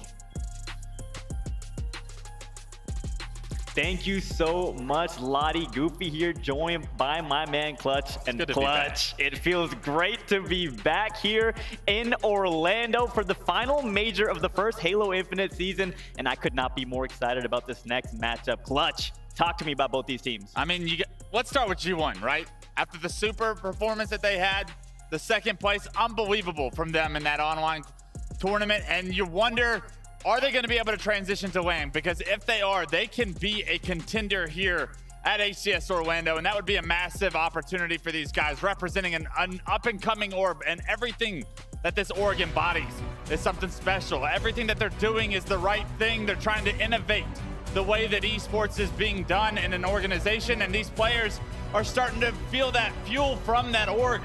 The passion's there, everything goes right, and on the side of Quadrant, a second place over in their region, but this team is as scary as it comes, led by Chick, one of the best players, if not the best player in Europe. So much talent in this series. And we're hopping right into a game number 1. Strongholds on recharge here with Boo-Boo Dubu from G1. Boo-Boo Dubu has been playing out of his mind ever since joining this team, grappling up towards top red, taking down Chick right off the bat. Good start here for G1. Trades across the board though, so Boo-Boo looks across the map. His entire team's gone down, but he does have pipes control right now. Now with shock rifle in his back pocket, this can be lethal, but he's got to deal with the camo player. A phenomenal job by Murix to get that camo to win his battle. Because of that, he eventually takes down Boo-Boo. A hectic start for both teams here as Swish on the kill feed takes down Chick. Now a great Devinator on your screen. This guy has been doing big things in Halo for so long. Some people may not know, but Devin has been a top player in the Halo team for quite a while as he finally gets taken down. And Swish, Clutch, we were talking about it, and you were saying Swish, arguably the best player on this G1 team, and that's a very big compliment considering some of his teammates. Yeah, when this guy finds his flow, this guy can slay with the best of him. He's one of the massive reasons that this G1 team has had the success that they've had as of recent. The big question for me is I haven't been able to watch Swish at any of these LANs yet. And so this is a massive opportunity. Swish's best team yet in his young career. What can he do with it? 24-0, good start here for G1. Feeling really good coming off that native red Game 5 victory. Finally, some points on the board for Quadrant. As one member Freeside goes down, nice trade there out of Swish. As Chad is right there to get the kill. Now hopping on board with Squally, trying to get this conversion. C goes in the direction of G1. And now Squally making his way over. Great job by Quadrant to honestly flip the map, continue to keep control here. It's an AB setup for Quadrant. Slay's going in their favor as well. And if Shad can play his life here and beat, that'd be massive. Got a one-on-one to deal with, and he probably wants to get repulsed right there. Unfortunately, respawners are going to have an angle on him. They're able to take him down, and Quadrant right back in this one. But FaZe, with all the Slays back and forth so far in this game, at the start of this game tells you anything, this one's going to be a long series because it's pretty chaotic. Slays for both teams, but no real control. Yeah, 2 wild cards going up against each other. Both of these teams have a really good chance at making some serious noise here at HCS Orlando. Nice angle there by Swish, taking down Chick. Now moving over towards C. Shots here again, Chad trying to win this one-on-one so he can take control back of C, but he goes down, and now Squally on the screen, finally able to cap B, so some control now in the favor of G1. Yeah, Quadrant forced to try and focus on just holding C. In the meantime, it was Squally over at B, who's able to gain control back in the favor of G1 narrowly after Quadrant steals the lead. So back and forth these two teams go. And look at this. Once again, another stronghold being contested. The push on the elevator from Chick. He's by himself, caught out. And G1 could potentially regain the lead and start to significantly gain some time with the round of Slays here. Pretty even back and forth start here in the Stronghold recharge as 2 Strongholds, A and B, both in the favor of Squad. 3 dead now, so an opportunity for G1 to continue their dominance here in the last minute or so and gain this map control, maybe push the trip cap, but all members of Quadrant spawning over towards that C base, so allowing G1 and the boys to just play slow and hold their ground. Yeah, great job by Squall there to back up. As soon as you lose Swish, you understand we do not have numbers. We cannot continue to push. They keep the map control, they hit some shots, and they keep control of A and B. Big plays here out of Squall with the shock rifle, just monitoring the map. Great lines of sight, great angles, and some great shots coming out of Squall. And you talked about him at the start of the game, FaZe pre-Devinator with 11 kills already. We only have 95 points on the board. Pre-Devinator is headed towards a 30 bomb if he can keep this up. Nothing like seeing your teammate have a fantastic game number 1 of the series as 2 members fall. Make that 4 dead for Quadrant, and now G1 continuing to pedal to the metal now, going for the trip cap. You know how dangerous that trip cap can be. This is the moment. This is the moment where G1 are going to run away with this game, ladies and gentlemen. 119 and climbing. Camo in the hands of the last player you want to see. Camo, he does get taken down, it appears here, but so much damage being done, especially with the trip cap in effect. The Slay's benefiting G1 still, and look at this lead now. What was once a very close contested game is all of a sudden G1 to lose. Finally, Quadrant stopped the bleeding, getting that C stronghold back, but looking at the screen here, G1 trying to keep their foot on the throat, going for the trip cap once again, but because of that, Batteries is left vulnerable, and now Chad and the boys at Quadrant are able to convert B and C is in their possession as well, so finally, some signs of life for Quadrant, but looking at the scoreboard, they're gonna need to place the perfect Halo here for a little bit to try to close the gap here. Look at the scoreboard as well, Clutch. 12, 11, 14 respectively. 3 members of this G1 team already hopped to a hot start. Play by play, can you get back into this? If you're Quadrant, you have control, you got the first kill. A second one is big, Shag gives us that. All of a sudden, 3 go down for G1. Quadrant opting to not push the trip cap though.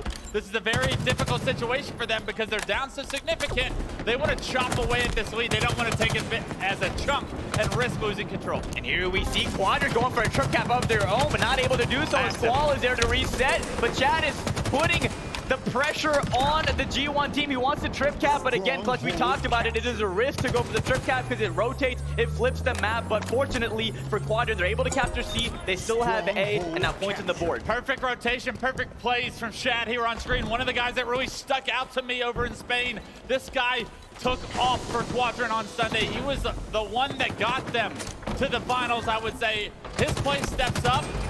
With such great players like SLG and Chick next to him, this team, they can create any upset. Now we got Swish on your screen with the camouflage.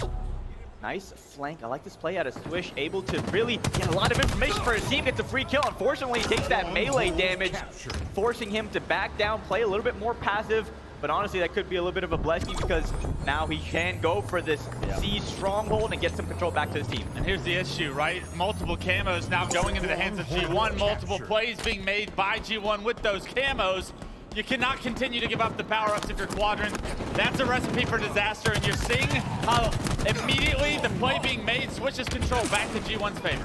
Yeah, 2 members fall for each side. Nurix on your screen now capturing A. And the last couple of sequences have been going in the favor of Quadrant as they're slowly trying to creep their way back into this game. Still a 60-point deficit, though. But it's within striking distance all of a sudden, right? What was once a 100-point lead, now all of a sudden just a 50-point lead. You're starting to chunk away. Can you keep control? Can you continue the rotations you've been able to do? More importantly, can you keep up with the Slays? Because right now, if you look at the Slays, they heavily benefit G1.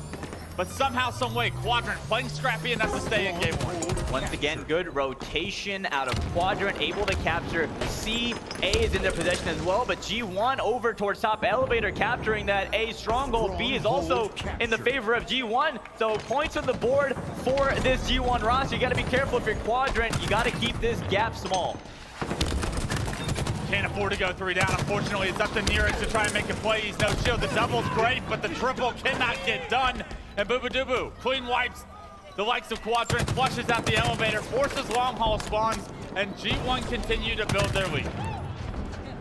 Last battles have gone in the favor of G1 now, going for the trip cap. I get really excited, Clutch, every time I see that trip cap because I know the pressure it puts on the other team, and I want to see what Quadrant can do to get out of this. Looking at these strongholds, get C. They almost got B, but G1 able to reset it, but still control in the favor of Quadrant. All right, but check it out. Chick was able to get camo. This is a massive opportunity. They have not had camo so far throughout this game, outside of the first one of the actual game itself. So what does Chick opt to do? Unfortunately, tries to take a gun battle and just ends up being called out, taken down. That's a phenomenal job by G1 to take him down.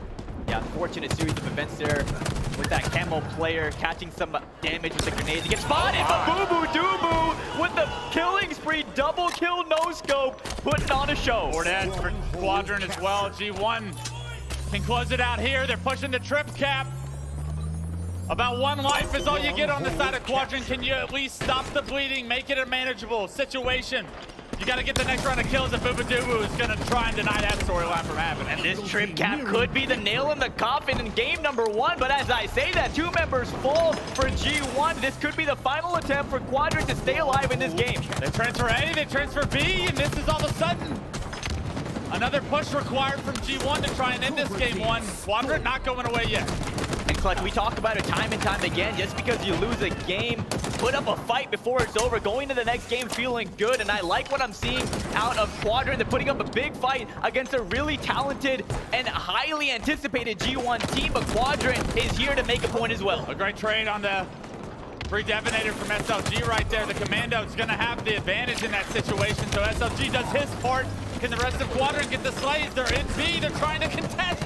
The grenades come through, and Quadrant able to get the reset. A and B still in their hole. Yeah, big plays out of Quadrant, keeping control of the map, keeping their hopes alive here in game number 1. From the looks of it, it's going to be a very long series. I would love to see this go the distance to a game 5, but right now in front of us, we have Shad on your screen here, and Turbine spots the player. Bottom mid gets the call out, but unfortunately can't find the Phantom Menace, and Swish able to pick up camo. You know what happens? Typically, Camo's been able to dictate what goes on in these games. Multiple players in B, you're seeing Nurix try to deal with them, but he doesn't have the resources. G1 get the reset onto B. They're able to capture it. They have their eyes set on A, and if they can defend B for just a couple of moments, 1 round of slays, they can take game 1. Yeah, this is what you want to see if you're a G1 fan. You got players weak, long haul. You got other players at that C stronghold point, not really able to push out, but that long haul, yeah, that top red player able to make the opening for Quadrant as a couple players fall. Make that 3 down now for G1. Only 9 seconds left to go for them to win the game, but control currently going over to Quadrant. The map's going to flip. A and B are going to go in the favor of Quadrant. Quadrant know that they're spawning long haul. This is a massive fight from SLG. He at least gets the trade, and trades are a good thing when you have 2 of those strongholds in your favor. So SLG does his part there.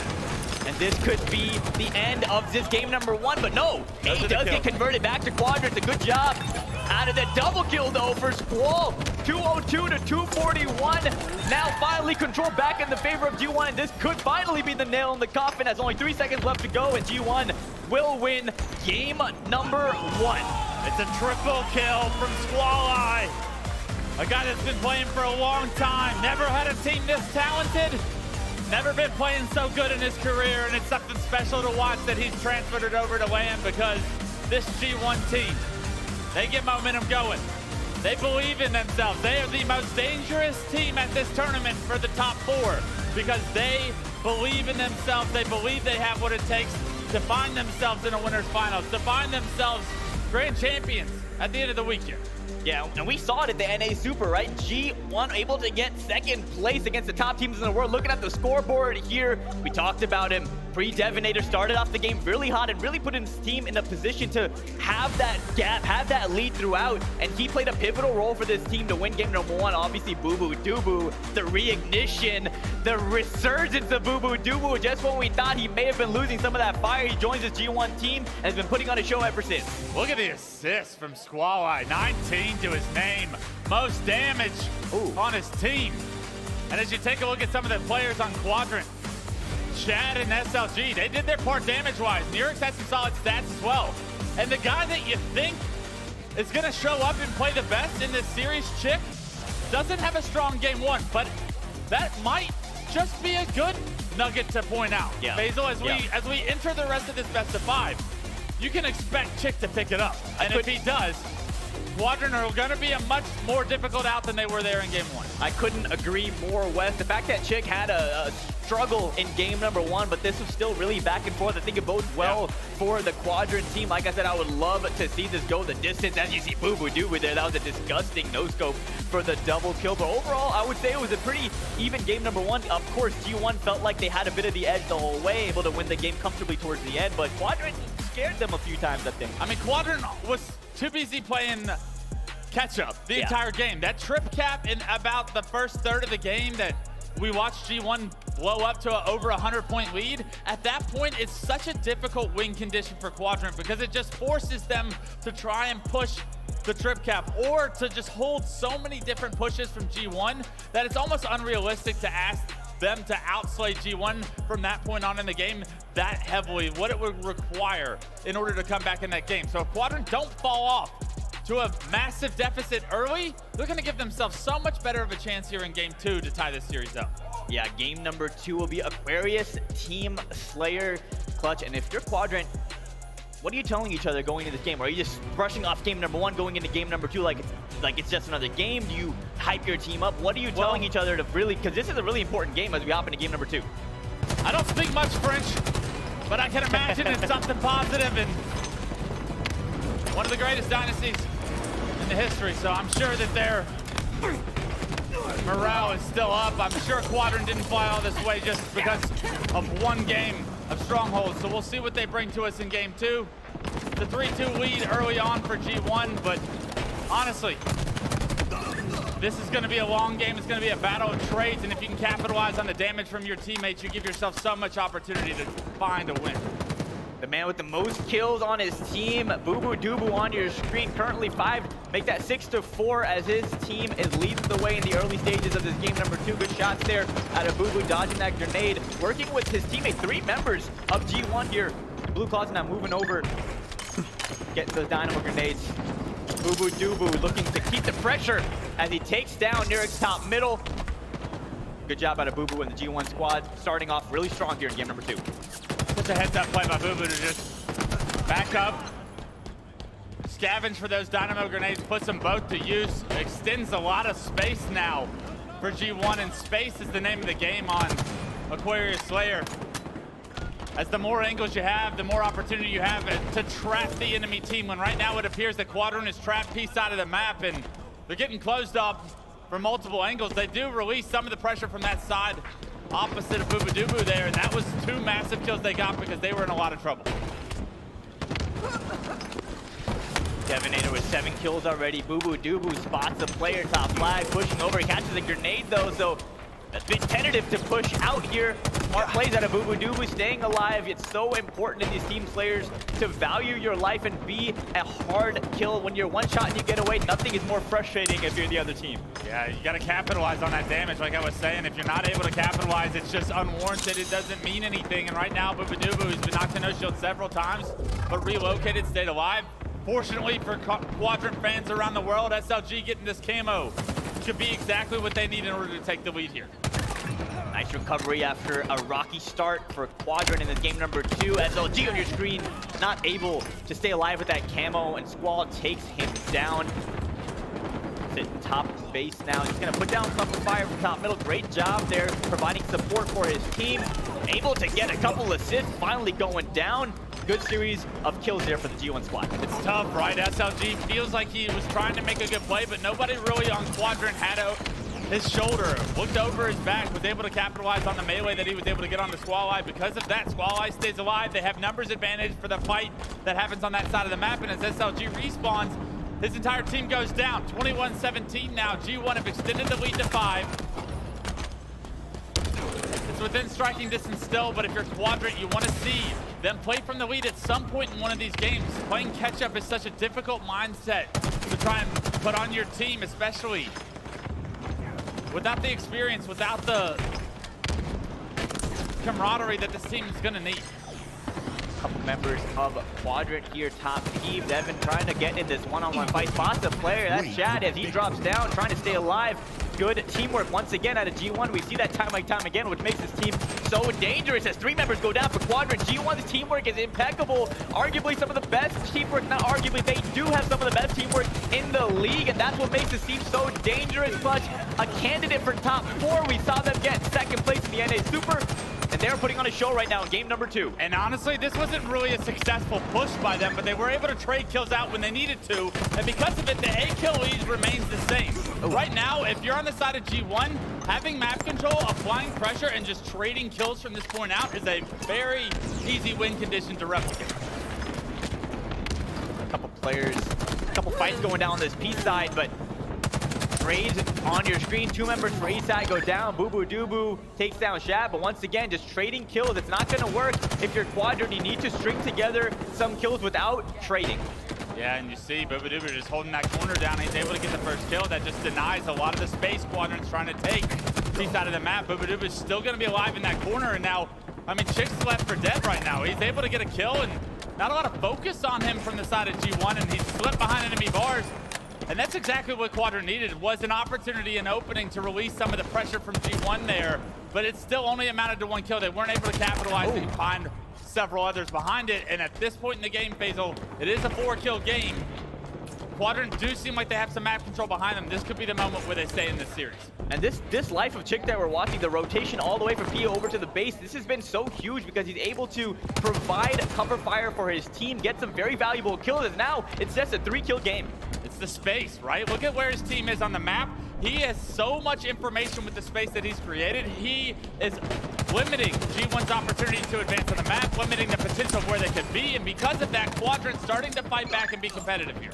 Chick has been playing his life fantastically for the last minute or so, being a nuisance, a thorn in the side of G1. Boo Boo Doo Boo knows it, trying to get him to go down, but Chick is rotating magnificently and staying alive, keeping his team's hopes here in game number 2. They cannot go down 2-0. Swish with the re-challenge there, almost disrespectfully does it, but catches Chick off guard, and because of it, Chick's forced to give up that position, and in the meantime, G1, they pushed up because Quadrant was denied that information. They didn't have the opportunity to get sightlines on that push from G1. G1 extend the lead back to 6. Quick shot there. Swish trying to stay alive. Devin on the kill feed gets a kill, so only 7 left to go, and camouflage in the hands of G1. This could be dangerous if you're a Quadrant fan. Devin making his move. Yeah, here comes Devin. Devin with the nade, the 1 shot, looking phenomenal so far in this series. 15 and 10 here in the Slayer. And what a powerhouse this guy is when he heats up, when he finds his rhythm. And I mean, this G1 team, it seems like he just fits in perfectly. And Clutch, it was 34-32 at one point. And now G1, 2 kills away, make that 1 kill, and they will win this game number 2. Aquarius Slayer goes in the favor of G1, and they lead this series comfortably 2-0 after a couple not so difficult wins. Yeah, no, they look the better team, and that was a conversation point, Basil. You and I were talking about it last night. What can we learn from this series? Depending on the different variations of the outcomes that we can see, what can we learn about these teams? Quadrant is a very strong team. I watched them over in Spain. They pushed us into a game 7. We know how strong of a team these guys are. The fact that G1 is comfortably winning these games gives me so much hope for these guys throughout this weekend, because these guys, with the belief in themselves, the system that they have built around them, the success that they've had online, so many questions as to can they perform on land? Will they be able to do it under the bright lights? Well, step 1 is right in front of them, and they're making step 1 look like an appetizer. Once again, Pre-Devinator is the name of the game, leading the charge with 16 and 10, a positive 6. Now looking at the damage, Swish with over 4,200, leading the way on both sides. So just what we wanted to see out of G1, right? We talked about this team. We did the talent, all gave their wild card picks, and most of the talent picked G1 as their wild card team for a reason. And Quadrant, obviously a very formidable opponent. Looking at the highlights now from game number 2, and things, there were points in this game where SLG, where Chick, that one life that Chick had where he was just making big plays, rotating, providing teamwork, providing communication and information for his team, but ultimately it wasn't enough, as the camo really helped Devin and the G1 boys kind of close out the game without much worry. Yeah, the good news for Quadrant fans is, hey, Chick stepped up in game 2. He played pretty well. The bad news is so did everyone on G1. This entire roster starting to find their groove, and it really is a reason for their success, because it's not they have a superstar. It's not that they have a Frosty or a Lucid popping off. It's that every single game, one of these guys is stepping up, but all of them are playing so well that the other 3 are just allowing this guy the position to step up and make the play, and that guy is making the play every time. It's been a pleasure to watch. Clutch down 2-0 though for your Quadrant, and we've seen it. Of course, every reverse sweep starts with a game 3 win, but just the caliber, you know, the fight that we're seeing Quadrant put up here, just a little bit short. I really want to see them turn it around here in game number 3, make this a series, and of course, we have Catalyst, the newest map on the circuit. Clutch, what can you do here for Quadrant? Right now, the name of the game is pressure, and so far G1 has just had map control. They have pressured Quadrant so much more than Quadrant has been able to pressure G1 throughout this series. It's difficult on a map like Catalyst though, so maybe Quadrant can find some openings, find some nice rotations, and take advantage of some opportunities there. We'll have to find out. Gameplay underway. Pre-Devinator down's a good start as Quadrant. They need a good start. Shaq gives them it with 2 kills. Yeah, nice double kill to start off the game for Chad. We got Squall on your screen. Chick able to take him down. That was an interesting engagement. Now, I really want to see Chick step up. We saw him have a good game too, but he needs to pop off in game number 3. He's on play on the nerd and able to get a good trade. Great trade, honestly. Thought he almost was able to turn on Devinator, and we know how well Pre-Devinator's been playing throughout this game. Chick making himself a very difficult kill there. That can build some momentum when you're able to get kills like that, Faisal. SLG here on your screen picks up the skewer, and let's see if he can stay alive. Good job getting out of harm's way there. Misses the shot and unfortunately pays with his life, losing that skewer. That's a Nurix. It's a one-on-one. Nurix clean wipes the rest of G1. A big double from him to keep map control in Quadrant's favor, and that's a step in the right direction to being able to apply some pressure. The battle for map control. Nurix helps Quadrant gain that, and look at this. Shaq going around the map with grapple. L-Town in the back, showing us it all, and let's see what he can do with this flank. Take some notes if you're watching at home, as Shad with a nice flank using that grapple. Let's see if he can pay it off with the flagpole. Not able to do so as Swish with a couple of very important kills cleaning out that base. Same Swish 5s, well, guess what? Swish 4s in Halo Infinite. He needs to make that update, maybe. Perfect shots. Swish doesn't miss. Couple members fall for G1, but as I say that, SLG goes down 2. Make that 3 dead though for G1 as Nurix is on your screen, moving over, trying to get the flagpole. So far, Quadrant's the aggressive team on this map. They have forced G1 to play defense. They haven't been able to get any flags going, but this is the first real opportunity at a potential flag run. Multiple players, no shield. Nurix gets 2, and the flag's still on the move. That's 3 down once again for G1, and we're seeing a lot of life out of this Quadrant team, as it looks like they're going to be the first team on the board, but Devin's on the main ramp. Throws a good grenade, gets that flag down. Squall gets 1, Devin gets another, so 2 members go down for Quadrant, and will Devin get this return uncontested? And he will. Clutch, that's gonna hurt. It's 3 down. You gotta find Devinator, and that's a poor job of tracking names right there from Quadrant. You gotta figure out where Devin's coming up. Top middle, the door makes a noise, for God's sakes. I know they're on main stage, it's a big moment. A lot of going on, but you gotta figure out a way to take down Devin there to stop that cap. Right now we're looking at a flag stalemate. It's both flags on the move here, opposite directions, and slays are what we need to pay attention to, Faisal.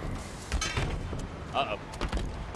Chad, fortunately for him, not a lot going on this side of the map, so he is able to bring G1's flag all the way over, but I spoke too soon as a grenade catches him perfectly. Swish is here to try to hop on the return, but he's going to face a lot of adversity here. Will he be able to get the and yes, he does.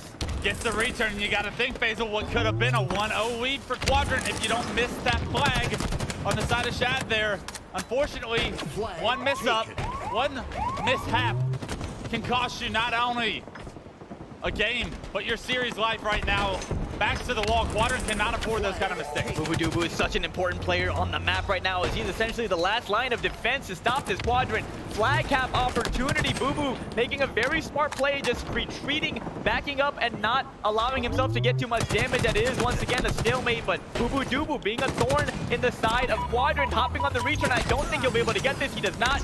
Great job out of Nurix to keep that flag alive. What a play by Nurix. Last guy alive on his team. You're one-on-one with Bubu. A legacy player at this point. You win the one-on-one, you keep the flag stalemate alive, you give your team an opportunity to keep this at a 0-0 game and potentially win this stalemate. Overshields are going to be so important in this game. Like we saw Squish really make use of it there and able to get over to the enemy's base. Working now with Devin. Good shots as SLG doesn't know Swish was still hiding in that corner. Now Swish gets spotted. SLG's able to stay alive on those spikes. Swish not really moving out of the spot. 2 members do go down though for Quadrant. Here he comes. It's gonna be 3 going down. Last player alive is a flag carrier. Shat trying to get it towards the respawners of Quadrant, but they're not gonna be able to get there in time. And it will be G1 jumping off to a 1-0 lead. The big question now, FaZe, is does G1 have the control of Quadrant's base enough to get a second flag on the move? Great grenade there. Here it comes. Swish. And we're seeing a second flag opportunity now for G1, and things are looking good. But that, again, once again, we're seeing the counter pull come out of the side of Quadrant. Maybe this time they'll have more luck. The name of the game is overextending. Quadrant doing a great job to overextend here. Not allow this flag to potentially give a 2-0 lead to G1. I like this play out of Swish and the boys on G1. Patience, butt chick. Great shots out of him. Bubu still staying alive. The master of playing sneaky. Spots chick. Once again, opting to not commit too much. Staying alive here in this cubby. Flag is still alive. Bubu not able to win that double kill out of Nurix. Big play. Chick gets one of his own. 3 members go down for G1. And will this be the first flag on the board for Quadrant? It's gotta be, right? They get the return. SLG is here. Flag on the move. Touchdown. Quadrant. They tie this one up. 6 minutes left. Plenty of time, but Quadrant show you that they're not done yet. And what I love out of this cap is they still have control. They didn't just go 4 down or 3 down after capping the flag. They're in a great position. G1 is currently trapped in their base. Skewer in the hands of SLG. Devin goes down. Squall gets one of his own. No scope out of SLG. Great job all around, and we're seeing 3 members down once again for G1. Last player is Swish. This could be an opportunity. What a spawn there for Devin. Unfortunate for SLG. You had to think if you had the skewer out, it could have been an opportunity to get a spawn kill there. Unfortunately, not quick enough to the area to deny the space. The spawn from G1. SLG gets taken down. They flush out their base. 3 go down for Quadrant, and G1's defense stands strong here. Nurix trying to keep the pressure on Swish and G1. Swish is gonna try to sniff him out though. He knows how much of a nuisance Nurix can be here in the side of the base, and he's just waiting for him to show himself. Finally spots him, and good job, Swish. I like the commitment on making sure this player goes down. Chat happens to fall in front of him too, so good series of events there for G1. Perfectly played by Swish. Took his time, knows that he has just too many things to clear by himself, so he lets Quadrant make the play. Here we go. Uses the audio cues perfectly, and now with grapple in hand, here comes a Swish flank. Look at that scenic route, you know? This looks so beautiful. Able to do the flank once again, and it seems like every flag pull so far this game has had a counter pull, right? So it's just a matter of which team can play patient, which team can get the kills and capitalize on that return, and so far it's been neck and neck. A common strategy used in Halo 5 several different times, overextending, getting a pull, turning it into a flag stalemate. The big question is who's going to benefit this time around from the flag stalemate. G1 does lose a couple of members. As they come off respawn, these are going to be the important kills, and look at this. FaZe G1 answer back with 2 of their own. Big double kill out of Devin. Swish knows Nurix once again. The battle of Swish versus Nurix, and Swish gets the better of him. Killing spree for him. SLG gets a kill on the board as well, so still a stalemate. Swish, I like this play. Leave the flag for your spawning teammate. Put the pressure on Quadrant. Help your teammates in their base, but 3 members of Quadrant ready for that push. Good backup. Way to stay alive by Swish. Now it's up to Bubu with overshield in hand. Can he get the entry frag? He finds SLG, takes him down. And now 2 down for Quadrant. Here comes the Bubu himself. takes down a third. 4 go down for Quadrant. The return comes in, and the communication from G1 will show you they have a third cap in mind. Have no fear. Boo Doo is here using that grapple, moving the flag once again. 2-1. This could be the final game in the series as G1 has been looking fantastic. Great mechanics out of Boo running that flag to a T. The curb slide to get it all the way, but he drops it. Another overextension from Quadrant makes this one a little bit more interesting. Boobadooboo's gonna bait that flag, but understands that he's actually gotta go back and get a touch. It's halfway returned by itself. Chick in a one-on-one. Chick gets the kill, gets the return, and Quadrant with the overextension pull tie the game up once again. What a play out of Chick, and we expect nothing less from one of Europe's finest. As the Nurix and Swish battles this game have been consistent. It seems like they both play the map very similarly. They like to go to the same positions, and we're seeing them battle non-stop here. Squall able to get a pull, and for once we're seeing an uncontested pull and a non-counter pull, I should say. Give it time, give it time. The overextenders, he's running it towards them. So difficult, too many members. As 3 go down for G1. Last player alive, make it 4 down. G1 coming up respawn. Quadrant now with map control, skewer in hand. And 2 minutes left on the clock. And I like the play, and for the most part, of running it towards the side of the action, but you just got to be more patient there. I feel like the overextension cost them. 4 members go down for G1, and now skewer in the hands of Shad. Can't hit the shot, pays for it with his life. But in the meantime, it's Nurix, overshield. Goodbye, Squall. He gets a double. He's able to hop up here still. A majority of this overshield intact. 2 players down for G1. A fantastic opportunity to try and get a flag run. If you can get back there, block the spawns, he does that, but needs to stay alive. They got to reslay. Big kill out of Squall there on SLG. He was Nurix's backup, but Nurix able to get the cleanup, and now he's going to run this flag, but he's going to take damage and not able to get out of harm's way. That kill on SLG was huge there. Yeah, right now Swish trying to defend, still able to snap onto Shad, takes him down. 3 go down. It's going to be a return from G1. Once again, phenomenal defense from G1, but there's got to be something to say about how aggressive Quadrant looks here in Game 3. Look at the scoreboard really quick. Pretty even. Yeah. No one really standing out, and you know, no one has like a 30 bomb or anything. Everyone, a lot of teamwork that we're seeing here. Good trades, good pushes. As Swish goes down, Chick gets one of his own. The flag is on the move, and 3 members are down for G1. This is massive. The flag, it's been stalled. The last player alive, Squall for G1, able to stop that flag from getting any further. If it turns that corner, look at where it's returned. You have to think it gets so much further. But Squall clutches up. Defense once again for G1 stands strong. They keep this game tied. Big play out of Squall. Could have been the difference maker. Look at the timer, only 30 seconds left in regulation. And now Boo attempting one more push before we go into overtime. Good shots on the Chick. SLG hiding. Does not know. Boo does not know SLG is hiding, and all 4 members of Quadrant basically on defense right now. SLG gets 1, gets 2. Boo gets a grenade kill. 2 members make that 3 go down for G1.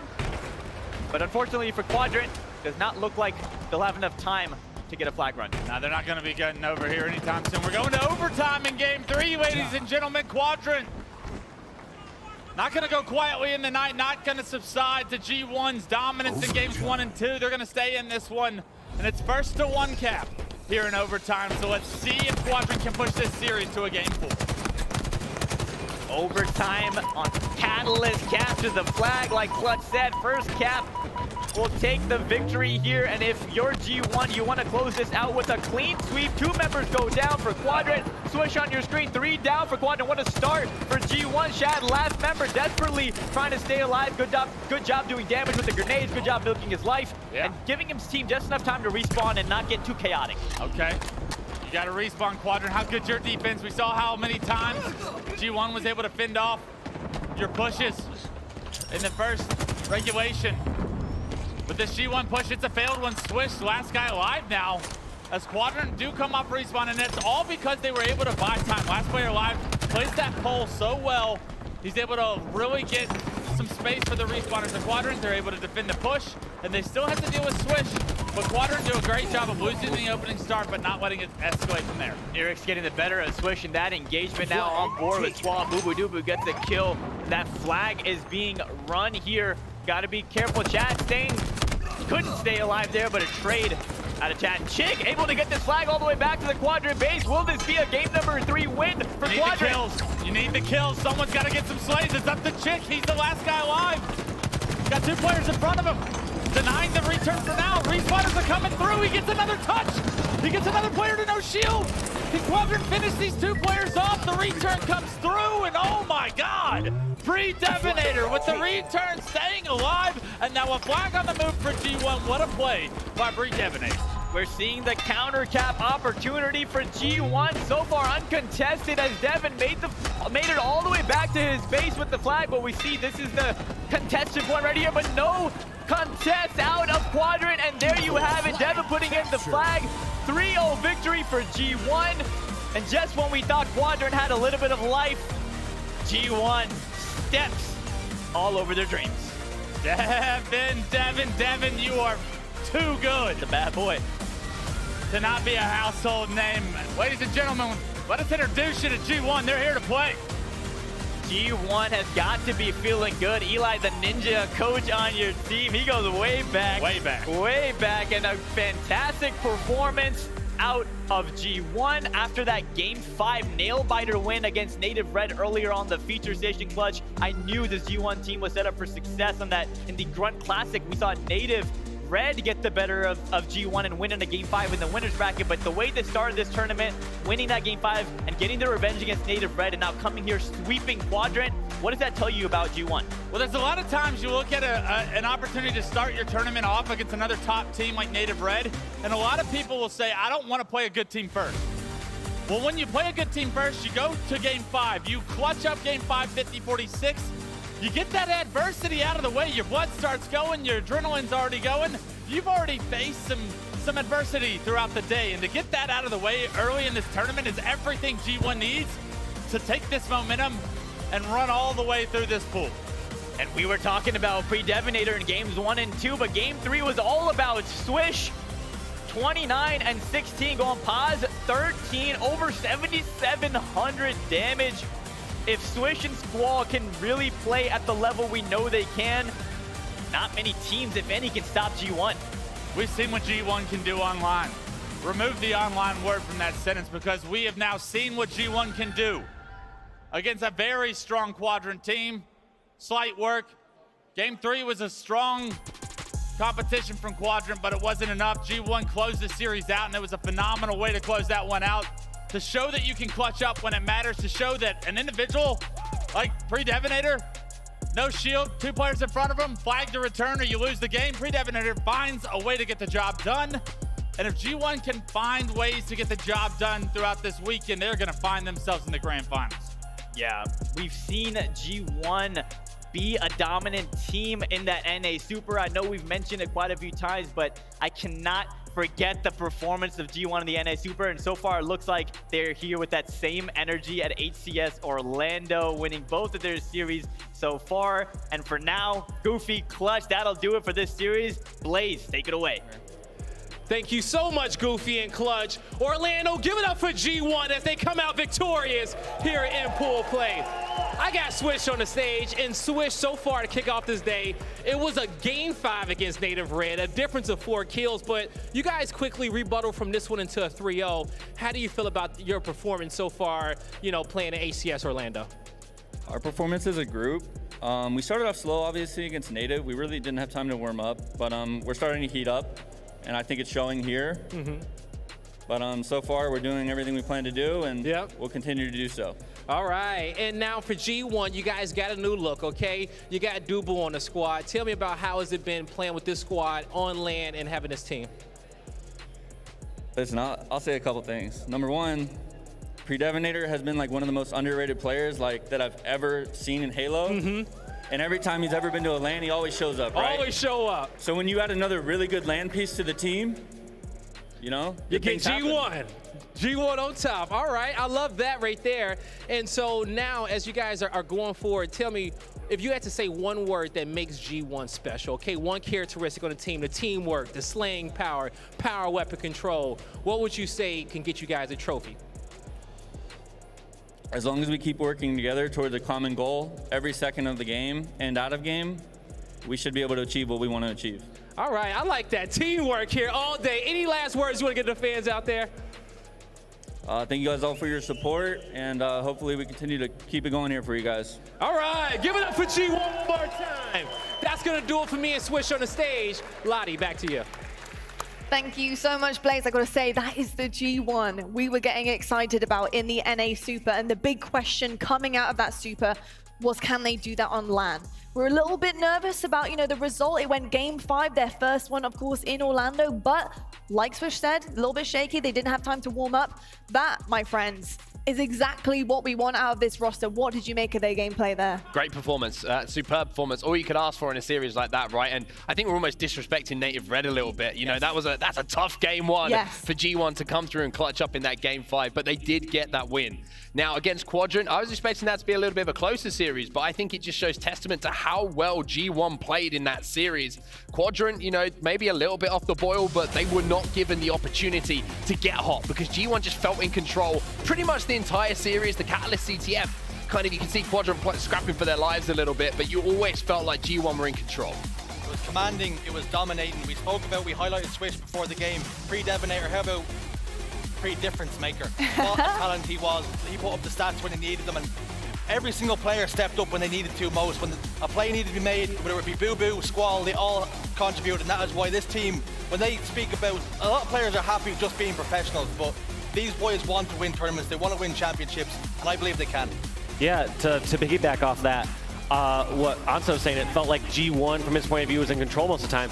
I didn't feel like that was the case most of the time. I felt like there's plenty of times where we saw Quadrant in control, but just individuals on G1 stepped up and stopped that. Like, for example, on Catalyst, the last flag cap that I thought was for sure going to be out of the base. It's like, Squall Eye, stop the flag as the last member alive, gets the recovery, and brings that to a position where they eventually win in overtime.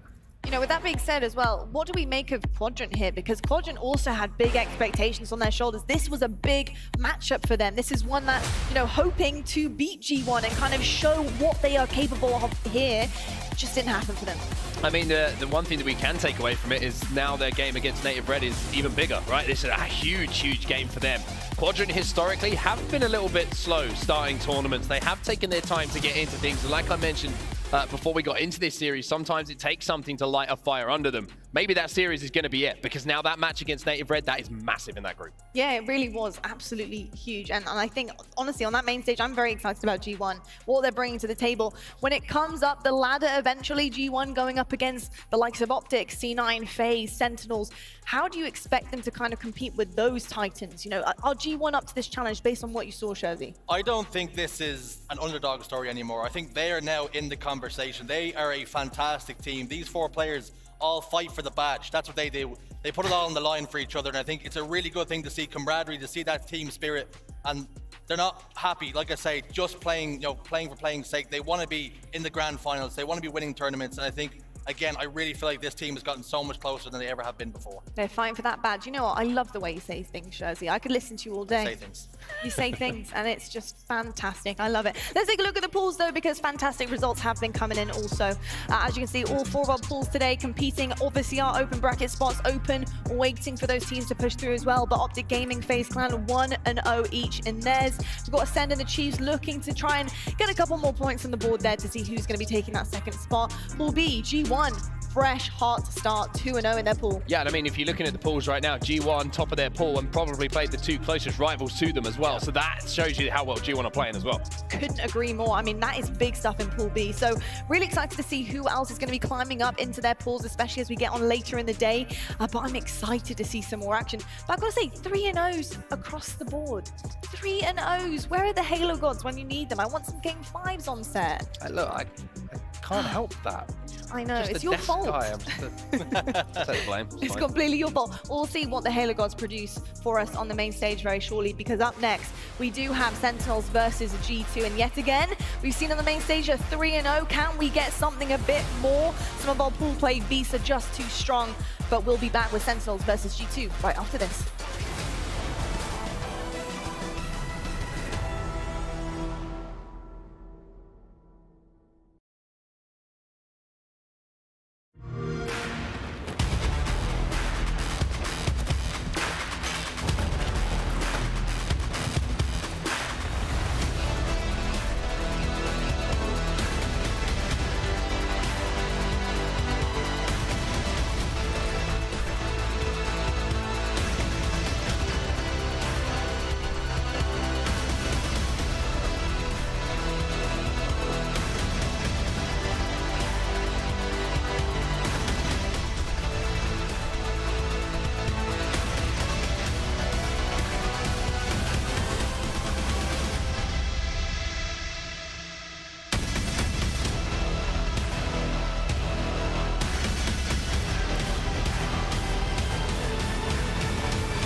For every generation, it has started with the call to serve.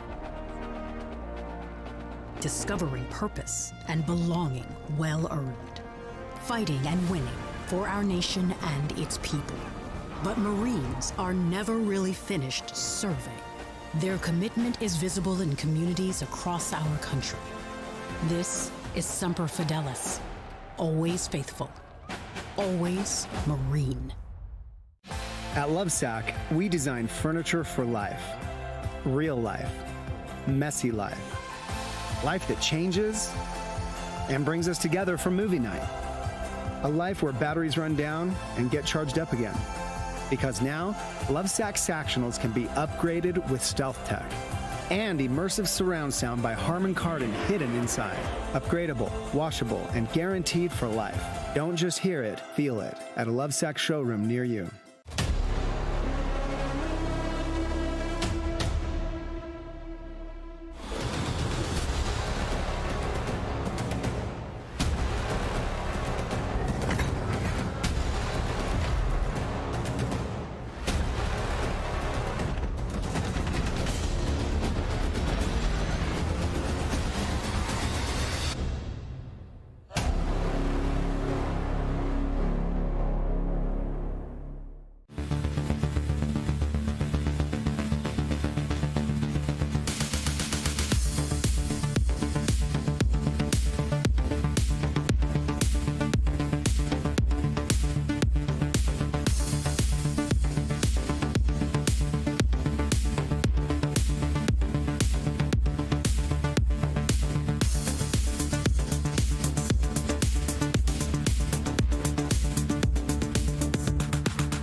The lead here for Optic Gaming of 1.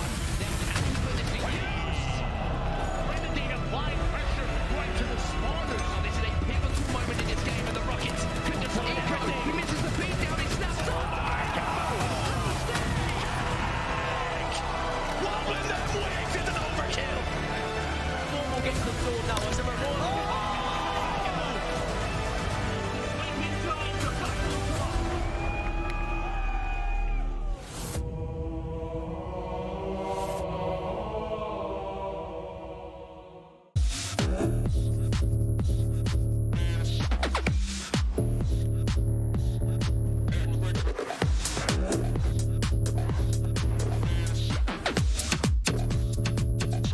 So God, I'll be back.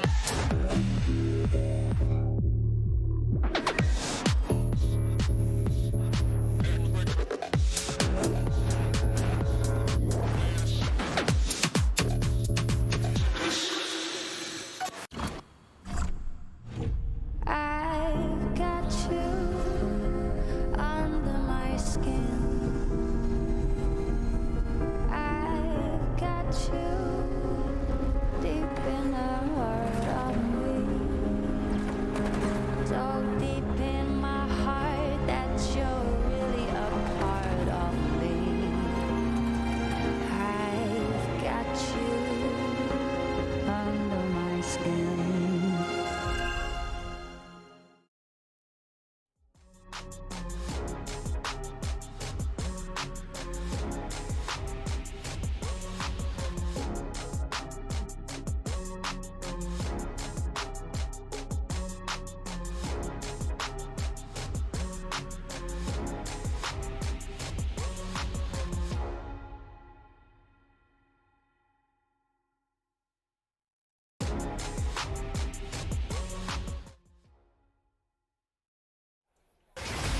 Welcome back, folks, to the Orlando Major. It is the third and final major of the season, so our teams certainly are making it count. We've had an absolute banger of the day so far. Tons and tons of action happening on the main stage in this arena. It is absolutely pumping. There is so many people. We have a full crowd. We've had an exceptional first game, second game, third game. We're pretty much halfway through the day now. I'm joined by, though, on this expert analyst desk, Goofy, Gaskin, and Walshy to talk through all of the games that we've been seeing. But it's been 3-0s. I talked about it before the break. 3-0 sweeps across the board. And when I looked at the schedule, I was expecting more from this. Are you a little bit kind of shocked with the results we've been seeing? Not really any games going in favor of people? So I did expect Ascend to be able to at least take a game off of Optic, but obviously Optic, one of the favorites coming into this weekend to win the whole thing. And the other favorite is we're about to watch is Sentinels going up against G2 here next. So we may have another sweep on the horizon, but maybe Gilkey and the boys have something to say about that. Yeah, they might have something to say, but they are going to have to face the Titans, the champions from Kansas City, and that is going to be Sentinels. We will focus on these guys first, but we know exactly what to expect when it comes to Sentinels. You know, they tend to be a little bit slower out of the gates on day 1 and day 2, but they do start to find their groove. But what do you think the Sentinels roster are going to bring to day 1? What do you want to see out of them that maybe you haven't seen at LAN so far? Well, we saw Sentinels, obviously the reigning champions of the last HCS Major, and just the dynastic team that they are, right? It was surprising to see them lose game 1 against Navi earlier, but they rebutted after that, won 3 straight, closed out the series 3-1 off the Alpha stream, of course. But coming into this series, I expect to see them not even drop a game, really, now that they've hit their stride after the initial bumpy start, losing to Navi in game number 1.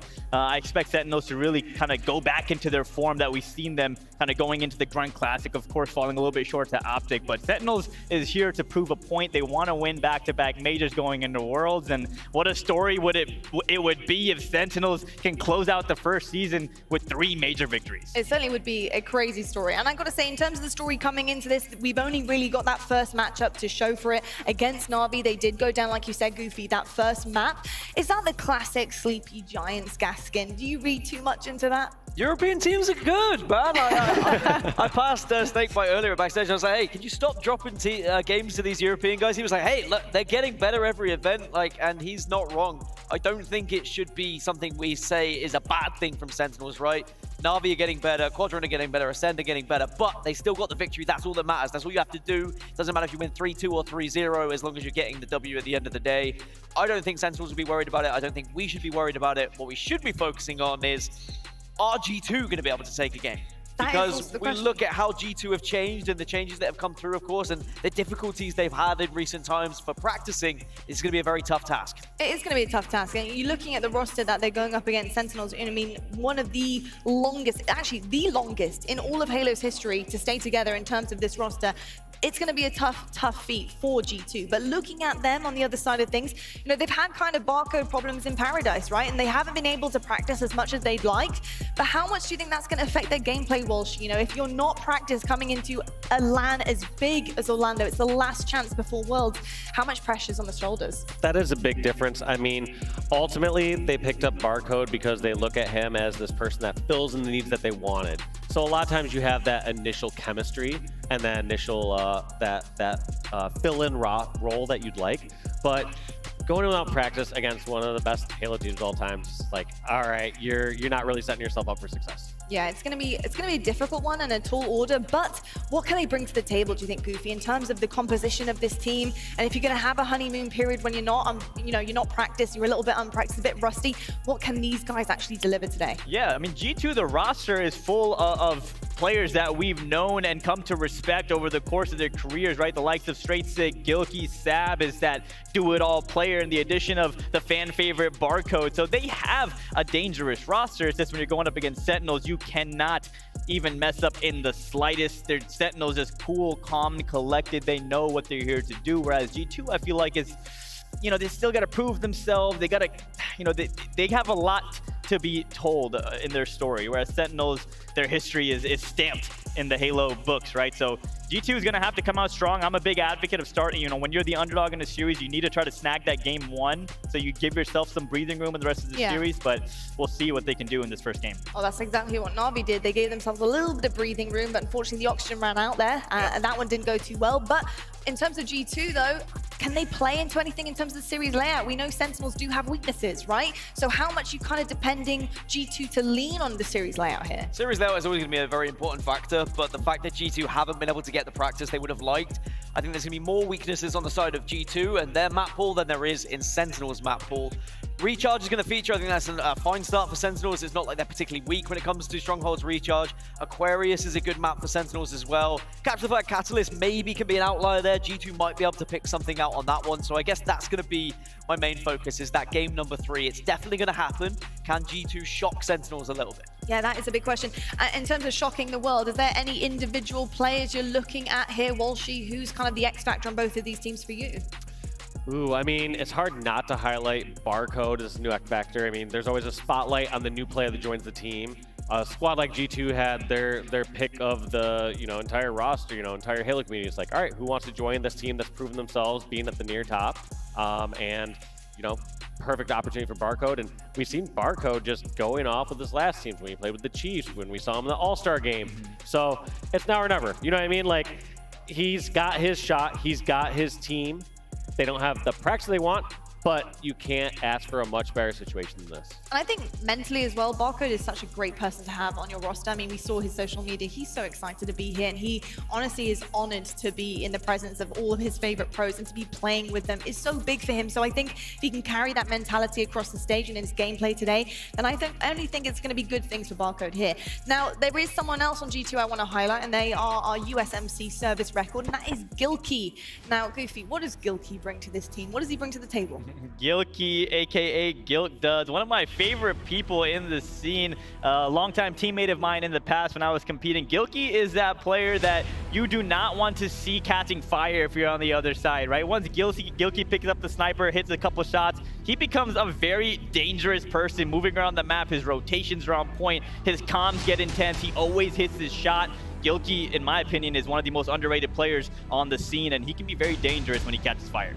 Yeah, he can be very dangerous indeed, and I think that is what makes Gilkey so kind of unpredictable at times. I think a lot of people kind of sleep on Gilkey, to be perfectly honest, on G2. What would you say to the people who kind of don't really look at him as one of the kind of main attributions to this team?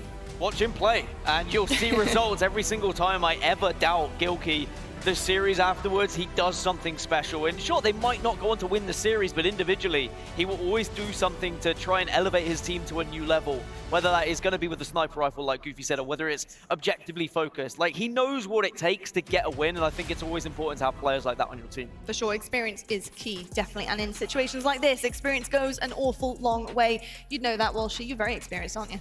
Yes, I am. Yep. Lots of tournaments under this belt. I know. Are you wearing a belt today?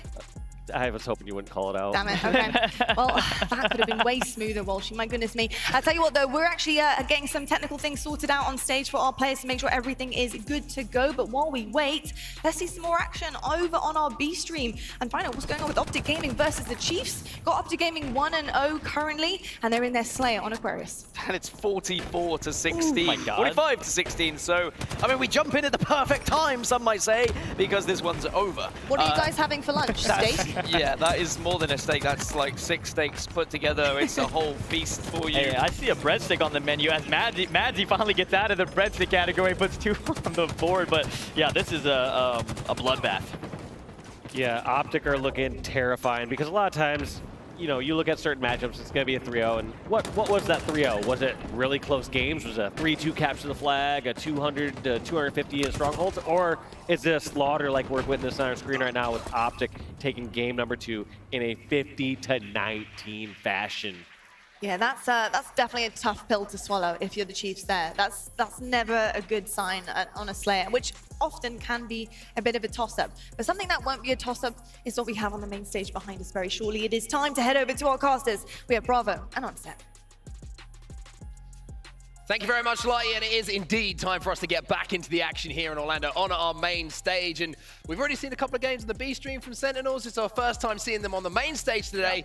And G2 on the other side of the stage, Andy. A lot of stories to talk about between these two. Yeah, there really is here. Of course, Sentinels coming up to back-to-back second-place finishes across the NA Super and the EUnited Grunt Classic. To be honest, Sentinels not a team that loves to be in second place. If I'm honest, we saw them drop an early game to Navi in that last series, but they quickly bounced back 3-1, and now they find themselves, as you said, on the main stage against an arguably more formidable opponent. It's G2 coming off of a top 6 at the NA Super. We'll see what they can do here up against Sentinels. There is your series layout in front of you as well, and I just want to touch on G2 before we get into this series as well. Under-practiced, but kind of unpredictable because of that as well, Andy. You've got Barcode now officially joining the lineup, heading towards Worlds. Obviously, they're going to be able to get that practice that they've been craving for so long.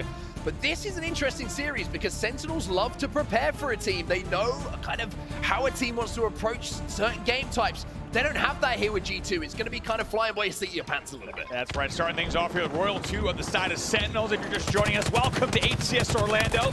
This is Pool C, and it has been a bloodbath in pool play so far today. Incredible matchups all day across both of our streams. like we said, lots to play for in this series. I think Sentinels looking to re-cement themselves as the top team in the world this weekend. On the other side, G2 looking to prove that Barcode on LAN is going to be a formidable force, and that they deserve to be well inside that top 6. G2 just playing on instinct here as well, and sometimes that can kind of work in your favor, right? We talk about the honeymoon period that you have sometimes. They, of course, played the NA Super together, but this is the first time together on LAN. And I tell you what, it's not a bad start from them either. BC in their control, momentary shock rifle control, and of course, you saw from Straight 6 POV there, they had that first camo too. Yeah, Frosty now, though, gets the back whack, and that's probably the last player you want to have the shock in your hands. If you're on the side of G2, this man can absolutely pop off. They also will start scoring with an A-B hold, and we'll have to see what Sentinels can do. We talked about it earlier. They won KC with a rocky road to the finals, but an unbelievable 4-0 finish. What will their day 1 and 2 look like at this event? Sentinels, of course, they play their best Halo when they're their most practiced, when they're prepared, and of course, when the most money's on the line. Yeah. And that is what we are seeing at this time in the year, right? This is money season.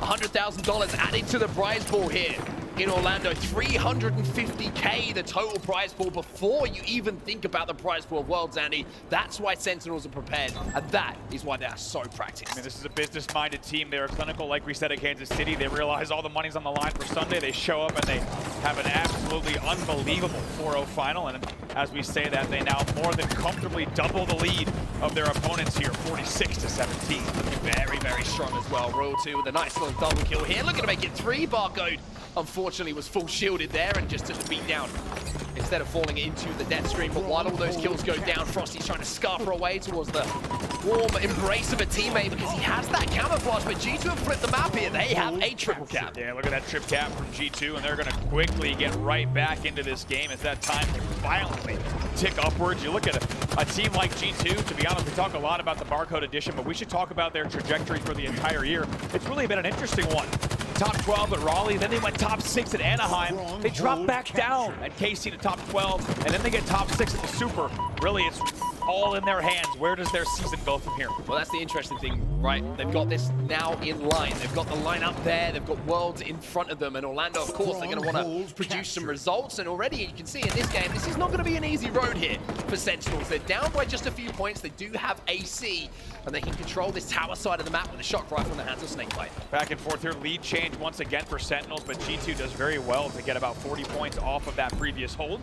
However, it's an AC hold. Snakebite, as you can see, a little bit of screen watching coming in from him as well. Just watching that remote detonation on the sneaky, and the time will continue to tick as Sentinels will maintain the 2-man advantage as well.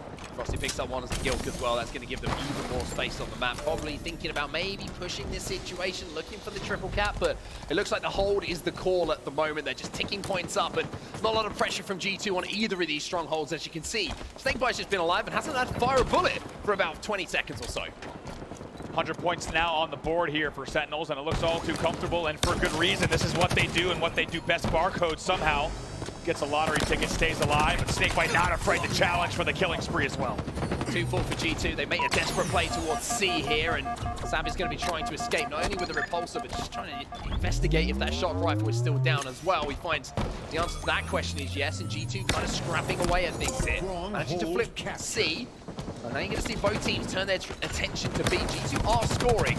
You can see the Sentinels already tried to make some progress. Nice repulsor back onto Frosty to buy a bit of time here. Wow. And Sab picks up 2. This is why they talk about Sab the way they do. That's a great piece of work from him. Makes it look easy there with the repulsor play. And a nice 1v1 in the end against Frosty. Gilk gets the help that he needs. And that was 2 dead momentarily yet again for the side of Sentinels. G2, don't count him out yet. Bouncing back in a big way. He versus Frosty, just as you thought the Gilk was going to get the better of him. Royal 2 comes in to give him a helping hand as G2 lose 2 players, which means that Royal 2 can now flip B back into the hands of Sentinels. But how close is this game, Andy? We know the Sentinels, if you were going to pick one map that they've been a little bit slow on so far this year, Recharge would be it, but G2 certainly putting up a fight here. Yeah, actually, we should mention Sentinels actually 0-4 in this game type at the EUnited Grunt Classic. Pretty interesting to see that result for them. Not what you expect to see really across any game types is a losing record like that. However, reminding us yet again that they do know how to play this game type, and so far some nice points on the board. They'll lead 139-92. Seeing that cushion now, just a little bit here, and the story of this game so far has really been Sentinels kind of sitting on the 2-cap, right?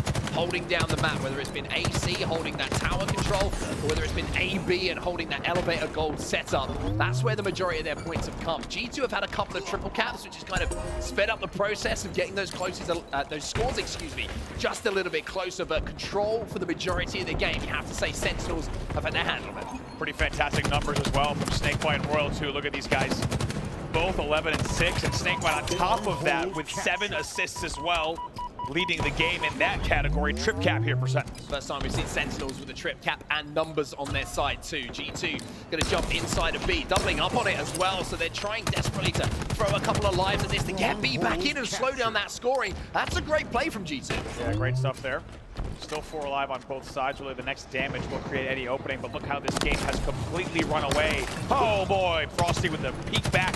He'll pick up that one, might even get a second here. Nice work, it's a double kill. Might be a triple if he didn't have to reload, but in the end, he's gonna be instrumental in every single one of these 4 kills. The only thing that let Frosty down there was the size of the clip. If he had a couple more bullets, like you say, that would have been a potential triple kill, maybe even an overkill for him, but now you see the score starting to get a little bit out of hand. Sentinels are turning things up here as Frosty is hitting everything that moves. As we said, this was disastrous for the side of G2, a player like Frosty with a weapon like the Shock in his hands, only 20 points to go before they close out game number 1.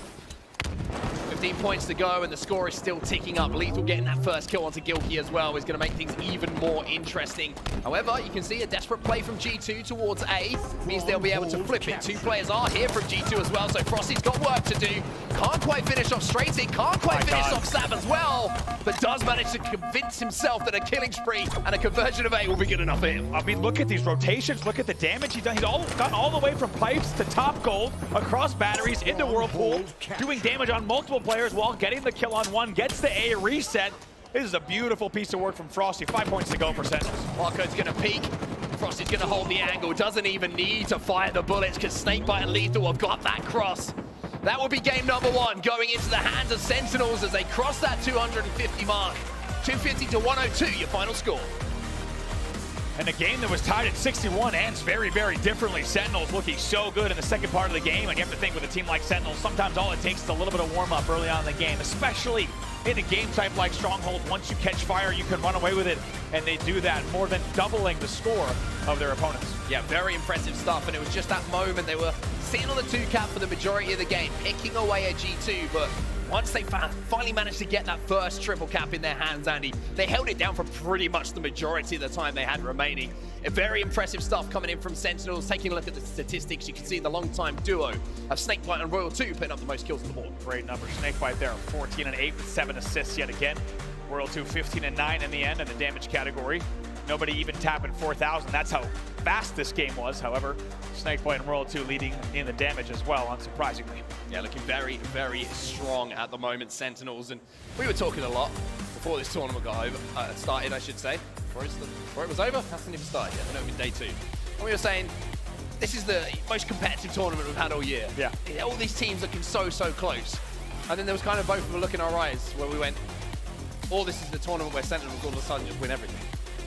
It's absolutely true. It feels like at a moment's notice, with the flip of a switch, Sentinels could turn it on the way that they did in the second half of this game. And like we said, if you're G2, you're thanking the lucky stars that Frosty didn't have more ammo there. Certainly could have been an overkill or worse on your screen.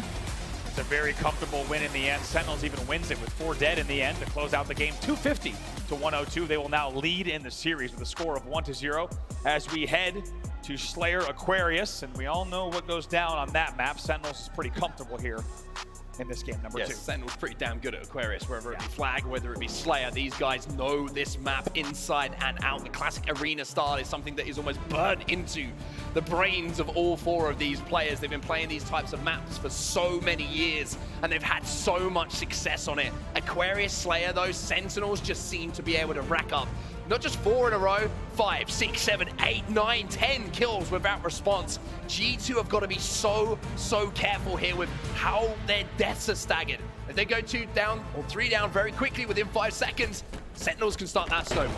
That's right, 12 minutes on the board, 50 kills to win here. We'll see what G2 has in store for game number 2, or if Sentinels is going to come out swinging the same way they did in that game number 1. Kills traded out early on, 1-1. Early battle for Camo, as always, going down here, and it's going to be Lethal, who's going to be able to pick it up, takes a little bit of damage, and will be taken down. So good job from G2 there to make sure that they prioritize that kill. Most important kill on the map was Lethal. They take him down. Unfortunate, pretty rare. I think the splash damage off of Snakebite's plasma as he's nading the front jump actually catches Lethal just a little bit unlucky, but don't expect that to get to the head of Sentinels. It's the team that mentally is stronger than ever.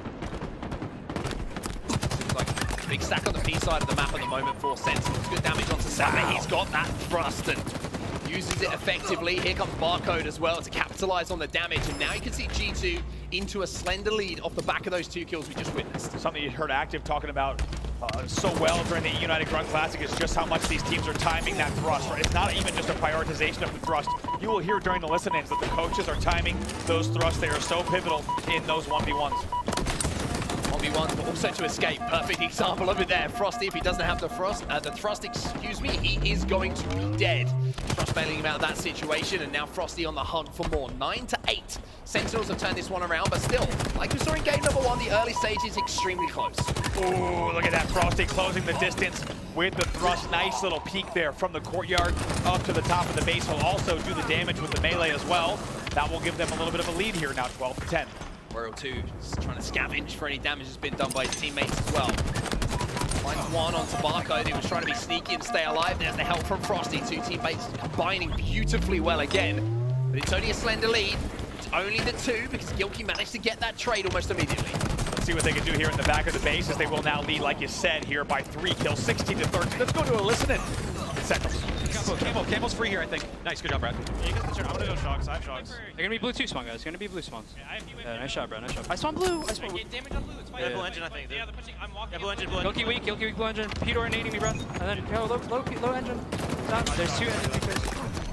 I'm gonna die from Pedor. I'm gonna die from Pedor. Pedor kill me. 2 closet. Last 2.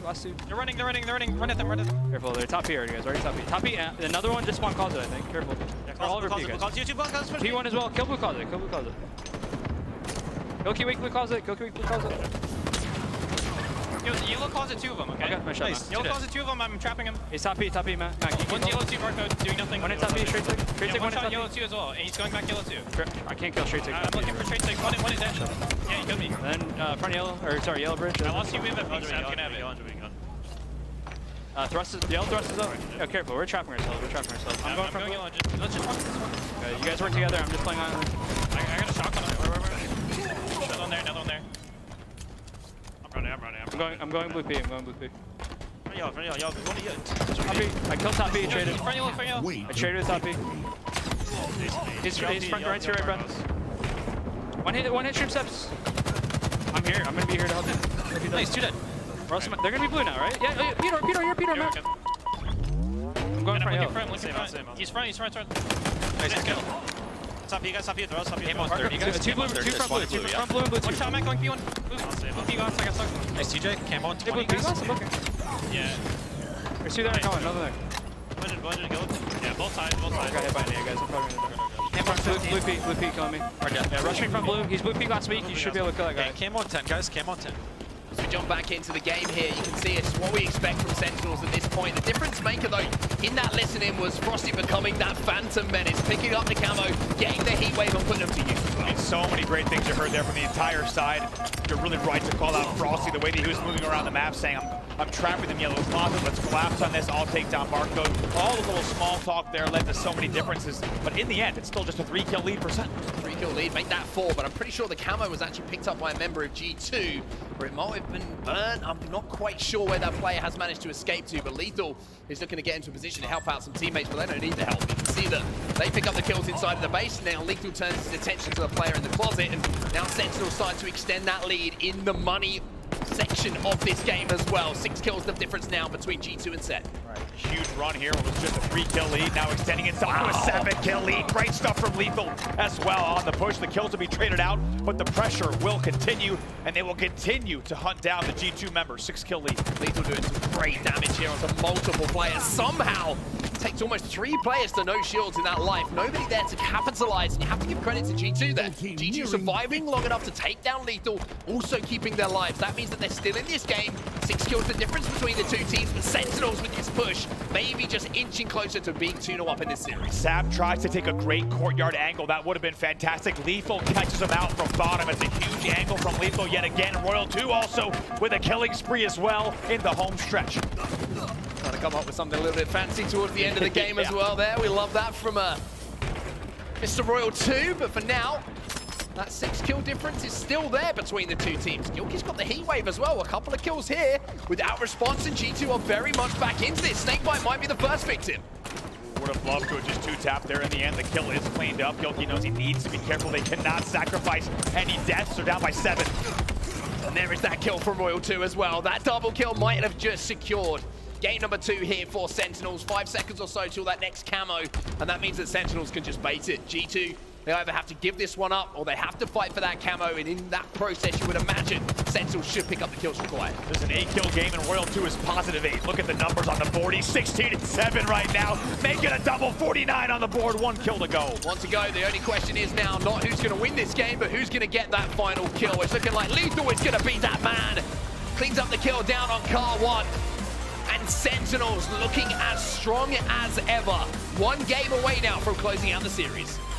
Once again, a little bit of deja vu for Sentinels fans. They see at the mid-game things are tied up. It was 31-31 or so. Then it became 4-kill lead, 5-kill lead, 6-kill lead. Sentinels runs away with the game yet again. 50-41 is your final score in game number 2. Let's take a look at some of the stats coming in from this game as well. And Royal 2, the greatest KD player of all time, a lot of people say, and you can see why with that stat line. 17 kills to his name and only the 8 deaths. My God.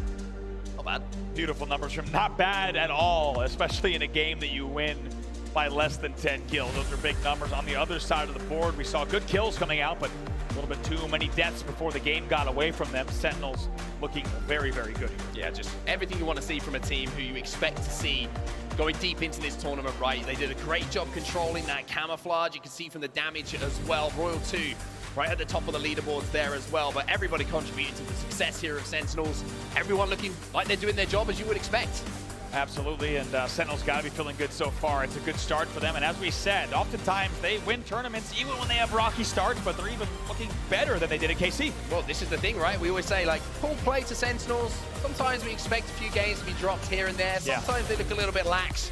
This is what we're talking about with Sentinels coming into this event. It's a different feel about this team from what we've seen so far this season, which is crazy to say, considering they won that last event in KC, but this is a focused Sentinels, and that's what makes them so scary. And what's crazy is really with the storyline so far, there are several teams that can win the World Championships this year, and I think Sentinels knows that. They know that they have a real chance here. They win Orlando, they win Worlds. Not only are they taking home enormous cash prizes, but they're also changing the trajectory of the season, right? This could be all theirs. This we said, this is money season. And it could be all Sentinels all the way as we are down to business. They're up 2-0 here in Pool C. In about a month's time, some Sentinels players may have some nice meetings with bank managers to try and organize the finances, so to speak, but we'll have to see, of course, if that is going to be the case or if there's going to be someone else who tries to steal a little bit of that pot away. But for now, we go into our game number 3, Andy, and Sentinels, with the way they're playing at the moment, you wouldn't be surprised if they're at 3-0 closeout here. You also wouldn't be surprised if those financial managers were saying, so how did you get this money again? Sorry, walk me through it one more time. Who is giving you hundreds of thousands of dollars to play this game? At the end of the season, that's what they want to be, hoisting that trophy and that very large check. However, keep in mind, this is the first task. Orlando here, they need to remind everyone just what happened in Kansas City, that 4-0 dominant win. Of course, they are still our reigning LAN champions. They might have had 2 second place finishes most recently online, but right now they are the kings of LAN play, and they look to cement that once again. Okay, well, it looks like we're actually going to have a quick interview in the middle of the series, which is interesting for sure. And it's good to hear from the man who puts a smile on everyone's faces, especially the people down in Australia. Of course, it's their hometown hero. It's Barcode from G2. We've got a quick chat with him now. My name is Alexander Krismanovic, and I am also known as Barcode, and I play for G2 Esports. I think the biggest difference between ANZ and NA in terms of competition is just like discipline and teamwork. You know, every team here is just so connected at all times. Like, they're involving each other 24/7. ANZ, there's a lot of solo players, you get away with a lot. But here, you get punished if you try get too greedy and try to take too much of the map, you know? It's like little changes like that. And the whole pacing, because of that, is affected as well. Yeah, I would say I've learned a bunch from my teammates. You know, like, we VOD review after every single scrim, every night. They're just insightful players, you know? Like, I tell them, I'm like, just tell me off if I'm doing something a bit silly or whatever. Because, like, at the end of the day, that's what scrims are for. I'm just trying to get better. And they've definitely been a big help, like, helping me fix my pacing issues and, like, what players I should be making instead of, like, certain ones. So, yeah, my teammates have been a huge help. It's definitely awesome that I actually got this opportunity, you know. I'm not taking it lightly. Thank you to G2 for giving me this incredible opportunity. Like, I literally can't put it into words how much, like, this actually means to me. Like, it's quite literally my dream to do this stuff. And so now that I've got the chance, I'm definitely gonna make G2 proud and my teammates. Barcode, you're gonna make me cry, man. I mean, an emotional moment there from G2's Barcode, saying, you know, how much this means to him, how much of a difference though it is to be at the upper echelons of North American Halo in comparison to back home. Really good insight maybe to some people who are watching Halo for the first time, or maybe have a little bit of experience with Halo, about what the differences are coming from the horse's mouth, so to speak. Yeah, and also just so cool to see, as you heard Lolly talk about on the desk earlier, right? You couldn't pick someone else that you'd rather root for than Barcode, right? I mean, not even 21 years of age yet. Hailing all the way from Australia, now flying in here to try to put a show on for a North American organization, as he has officially signed to the G2 roster on paper just a few days ago. What can they do here? That's the question. They've achieved a few top 6 finishes this year. They're looking to do that or even better, but first they need to stay alive against Sentinels if they want to continue the run in this series. Interesting thing from that interview as well was Barcode getting very similar advice to what you give me before we go on a night out, and that is, of course, don't do anything silly. Yeah. However, we're going to have to see if Barcode can do nothing silly in this game. Maybe he's going to do something silly, maybe he's going to do something nutty. We're going to have to find out in a few seconds' time, because Capture the Flag on Catalyst is going to be our 3rd game of the series. An interesting one for sure, because we've seen this can be a kind of game type that can kind of surprise people sometimes. It definitely can surprise teams, and I think G2 has to look at this game type and think, okay, this is a less traditional game type in the suite of Halo Infinite game types. Maybe our chance to steal a game in this series and get back into it. Royal 2 on your screen at the Orlando Major so far. He's got a 2.13 KD. That's double positive. Oh my God, he's already getting a double kill as well. If it's got 2 in, he's gonna kill it. Royal 2 starting this game just as you would expect, the stats backing up what we see on our screens. Oh boy, this push and maybe an indication of what's to come here, making to look quick work of G2. 2v2 on the board momentarily. Lethal will stay alive here on the sword side of the map. G2 still find themselves 2 down though.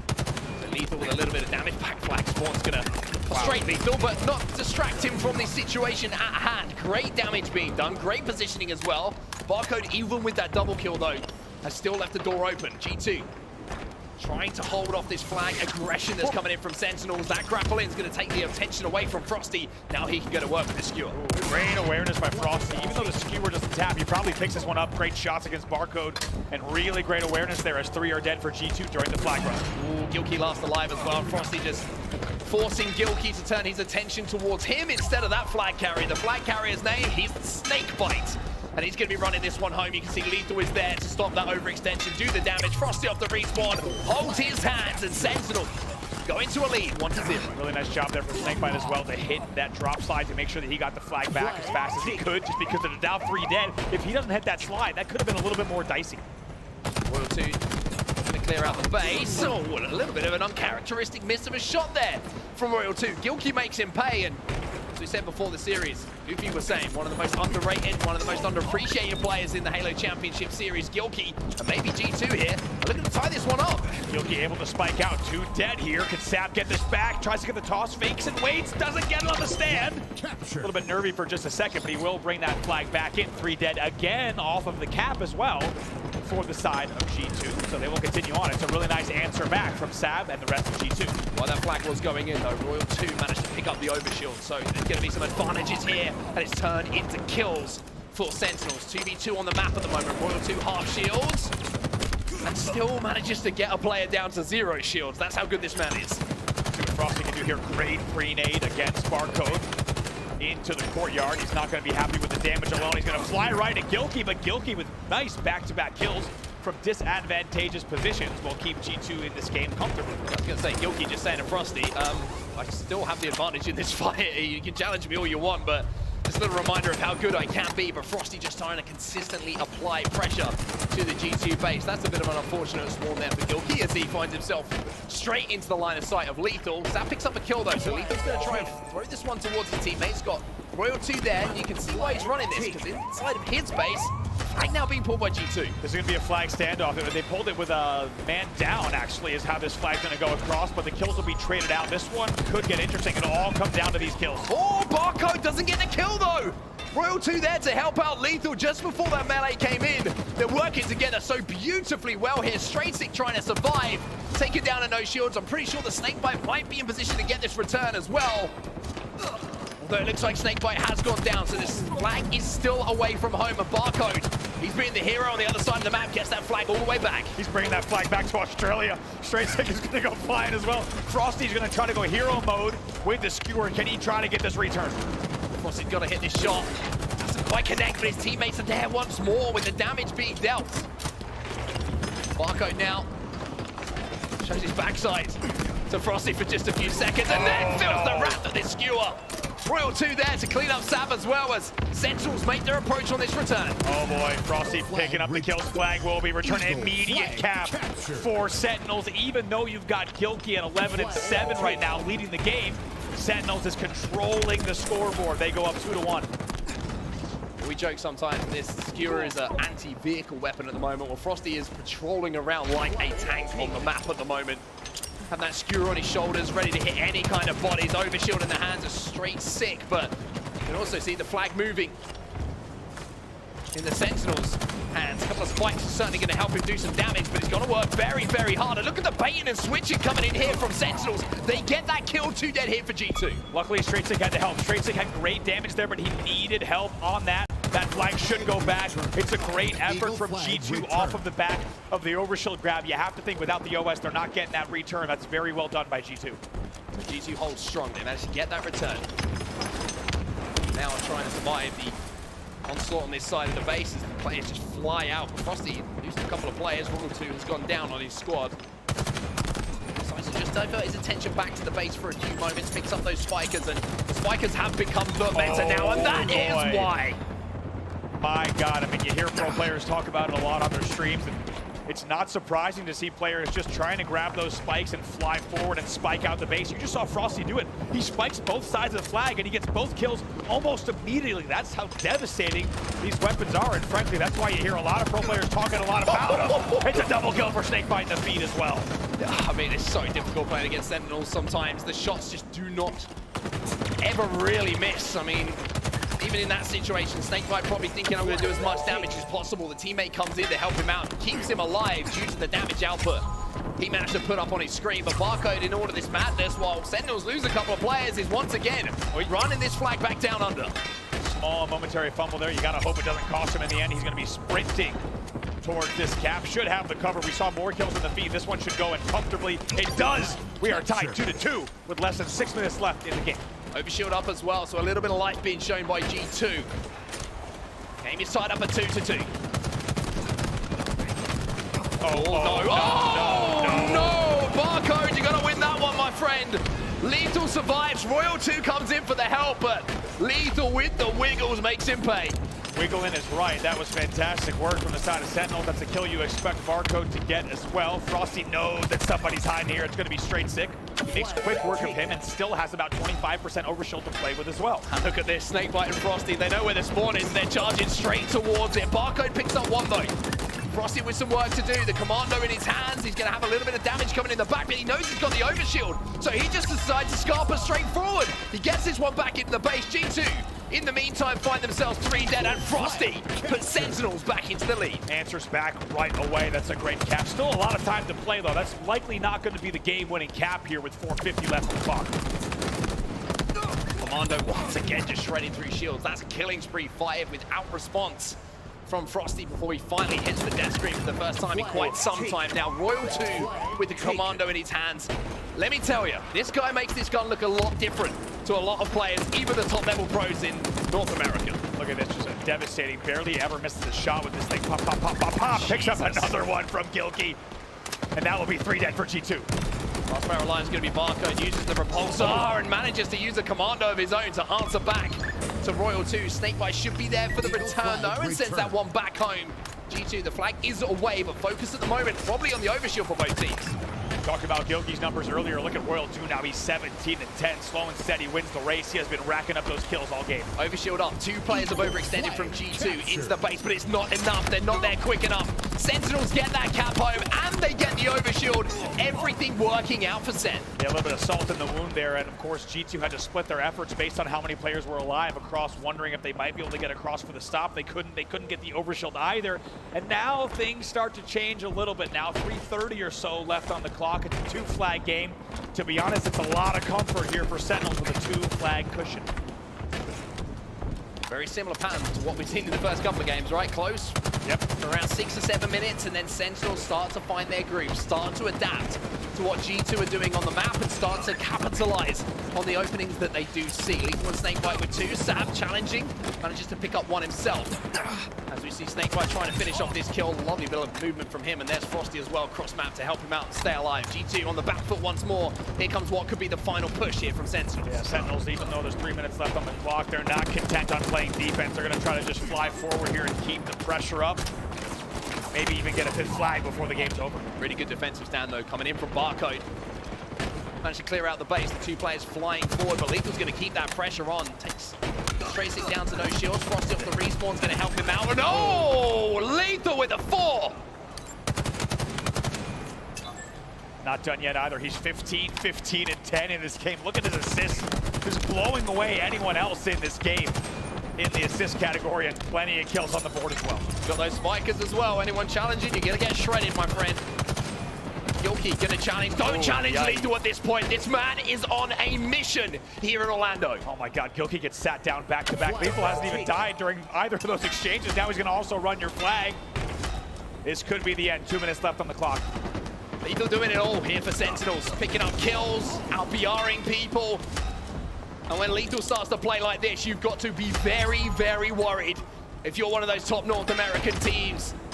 Now he just has to run this one home to finish off what has been almost the perfect life of Halo. He does that.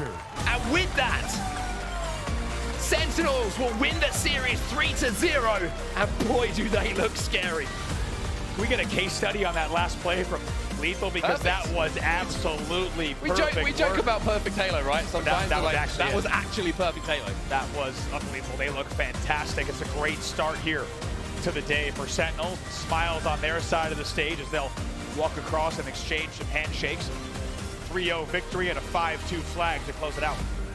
Very, very, very strong performance. Every single game type. You have to say that Sentinels at some point just took over. It was almost as if it was kind of a scouting mission in the first sort of 3-4 minutes, right? How are G2 approaching this game type? Okay, how do we adjust what we're doing to match what G2 are doing? And from there, it was just all Sentinels from those kind of, you'd say the 40% mark in the game. The last 60, you just felt like Sentinels were in complete control every single battle. Yeah, absolutely. Take a look at the stats in just a second because there were some standouts for sure. Namely, Frosty going 23 and 14 to close out that game. So look at Lethal, 16 and 10 with 15 assists. Monstrous, monstrous numbers coming in from Lethal. Snakebite, not shabby either, nor was Royal 2. Across the board. I mean, across the board, everyone is doing their part. And if you're looking at the play style, you're looking at the role on the map as well for each of those players, everybody's doing their job there. Yep, every single player, they've got to be really happy with that result. And almost 6K damage for Royal 2 in the end there, and only one player on the other side hitting 5,000. That tells you everything you need to know. It's really, as we said, a great all-around performance from the Sentinels roster. Yeah, amazing performance from them. For G2, a lot to learn, of course, as we say, under practice coming into the event that we have here in Orlando, but certainly looking forward to Worlds and looking forward to getting that practice under their belt and going up against a team like Sentinels playing that well. They're going to learn so much to move through the pool and potentially the bracket as well. They certainly are. I mean, you look at those game types, in the end, none of them close. They were all close at the halfway mark, but make no mistake, Sentinels is closing out these games with clinical precision, and they are looking very good here, and we'll see. Well, that is the match done and dusted. It's looking like Sentinels are looking as strong as ever, arguably as strong as ever with the 3-0 sweep. It's time for us to go down to the main stage to hear from one of those players right now, Frosty, who's down there with Blaze. Thank you so much, Onset and Bravo. Yes, I'm here with the coolest man on the stage, Frosty himself. Give it up for Sentinels as they take this series in a 3-0 fashion. And Frosty, how you and the squad feeling after coming off that dub on the main stage? Feeling good. Obviously, that's our second match so far of the tourney, starting off 2-0, just how we wanted. And yeah, I mean, GG's to them. GG's across the board. Now, you guys are defending champions of the major. Had a fantastic run in Kansas City, but, you know, between the gaps, you guys haven't, you know, won the online tournaments, but just want to ask you, how you feel being back on LAN? Because you look good with the plus 12 on that last map. Yeah, I mean, LAN to online, obviously, it's a much different environment. Game feels great, obviously. I mean, yeah, online, we're kind of just using that as practice. Obviously, like, whenever we lost, we didn't take it too personal or anything like that. We just made sure we were learning from it. But yeah, it feels good good to be back on LAN. It's been a long time since KC. But yeah, it has been. But you guys look good up there, like you learned a lot, and we'll get the rest of that test on the weekend. But any shout-outs you want to give to the people that's been supporting you guys? Yeah, I mean, shout out the Sentinels fans. I see all you. I hear all you as well. Yes, sir. Yeah. They got the banners up, yes, all right? Sir, yes, sir. All right, give it up for Sentinels one more time. That's going to do it for me and Frosty on the stage. Lottie, back to you. Thank you so much, Blaze. Always good to hear from Frosty on the main stage after an incredible Sen win, 3-0. Yes, sir. Yes, again, I did ask for a better kind of series from the Halo gods. Hasn't been heard as of yet, but I've got hopes for the next matchup. We'll talk more about that in a second. Goofy, I mean, Sentinels, they're turning up. They've kind of, I think, set their alarms. It went off on the main stage, gladly for us to be able to watch that one. But what did you make of the gameplay overall? Fantastic performance out of Sentinels. Frosty on the main stage, cool as a cucumber. He knows that they took care of business, and that's why I expected a 3-0 sweep, and that's what we saw. Yeah, indeed. I've got to say, you know, 3-0 Sentinels, I'm not too surprised against G2, an unpracticed team, unfortunately, coming into this. But something that was on my mind was Barcode. Barcode showed up. He was such a big presence on the maps and was actually going toe-to-toe with Sentinels many a time there. What did you make of his performance? There was one time he got LBR'd by Royal 2, which was pretty Yes, that one wasn't so good. One time he stubbed his toe. I don't want to put it out there. No, but I'm talking about the better moments. Those are the ones that happen on main stage. You're like, damn, I wish they weren't on my POV. Because, yeah, everywhere else, he looked amazing, did Barcode. He looks like he fits into this team perfectly. I don't think G2 will look at this game and think that Sentinels were really their competition in this tournament anyway. Sentinels are fighting for first. G2, they want to qualify for Worlds. They want to push into a top 8, top 6. Sentinels aren't really the matchup. So this is just a good learning curve for them. This is a good chance for them to kind of play together, get some reps under the belt because, you know, they need it. They haven't been able to practice online. There were some moments where I was like, hey, you know, if this starts to get rocking throughout this tournament, G2 could look really good. So I think that they can take a lot away from this series. Yeah, they definitely can take a lot away in terms of taking away, but on the other side of things here, Walshy, for Sentinels, you know, have you seen any telltale signs of anything that you're really excited about going forward in the later stages of the tournament for them? They just look so dangerous. Every single time you go to any of their individual POVs, they seem to be doing what's right. You can tell why their team's coming out ahead because you'd go to an individual play by Lethal and he's out front near the spike grenade, doing damage, staying alive, pushing in for a flagpole. It just feels like every single individual on that team is just doing everything right. They certainly are indeed, and I'll tell you what, we have to quickly talk about that moment. I do feel bad doing it, but Royal 2 snapping the ankles of Barcode there was absolute madness. We don't see often kind of crazy plays like that, but can you break it down for us, Gaskin? Because Goofy actually looked down as it was happening. He missed it, and he needs to know what on earth happened on our screens.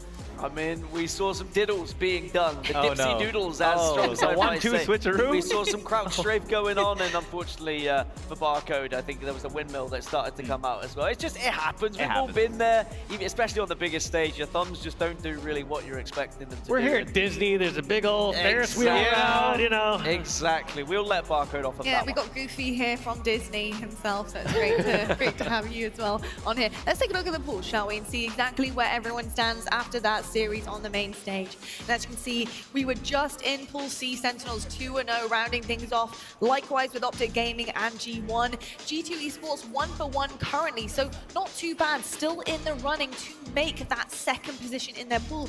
And if they can do so, that's really big stuff out of G2, considering what they're coming into the tournament with. The under-practice kindness of this team is obviously weighing heavy on their shoulders, but getting second in their pool, Walshy, will be absolutely vital for this squad to be able to do well and get into that top 12 for Worlds.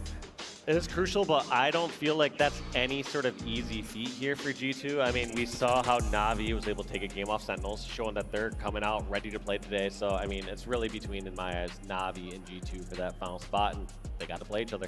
They do indeed. Well, I'll tell you what, up next we have a little bit of a teaser that's happening on Sunday, the throwback. That's happening, the tournament, the Halo 3. It's the throwdown, and it's going to be absolutely incredible. We've got Triggers Down versus Instinct.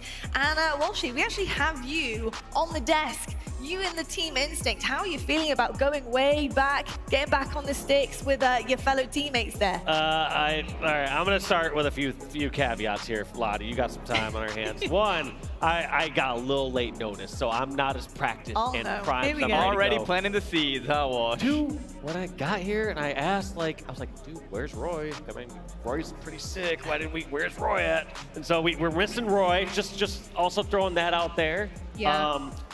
And yeah, those are my main two things I got for you now. I'll think of more throughout the weekend. Well, I'm really confident in Triggers Down now. Yeah, I know. After all that. Yeah, I gotta say that's a difficult one to get behind there, Walshy. But a little bit of nostalgia coming out for you, obviously playing with you know, some of the guys that you have been honestly solidified as a legend with as well. So how are you feeling about going back on the main stage, you know, with that old team name, a team name that has been so significant for you? It's going to be a lot of fun. I mean, obviously, a lot of great memories, teaming with a lot of those players, and so it'll be fun just to get back on the sticks, you know, see how much of our old teamwork still exists there, see what bickering still exists there, and yeah, it'll just be fun. So Uncle Jesse is back. I can't wait to see it happen, so make sure you guys are tuning in on Sunday morning for that one. Tell you what though, we're actually waiting for FaZe to finish a matchup, so we thought why not jump into the matchup we're waiting for them to finish. They're actually currently up against Ascend, and really for us this is, you know, if we can see Ascend kind of pull things back here, down 2-0 unfortunately to FaZe Clan, but this is a really good start ahead of their Optic series. Yeah, looking at the series score 2-0.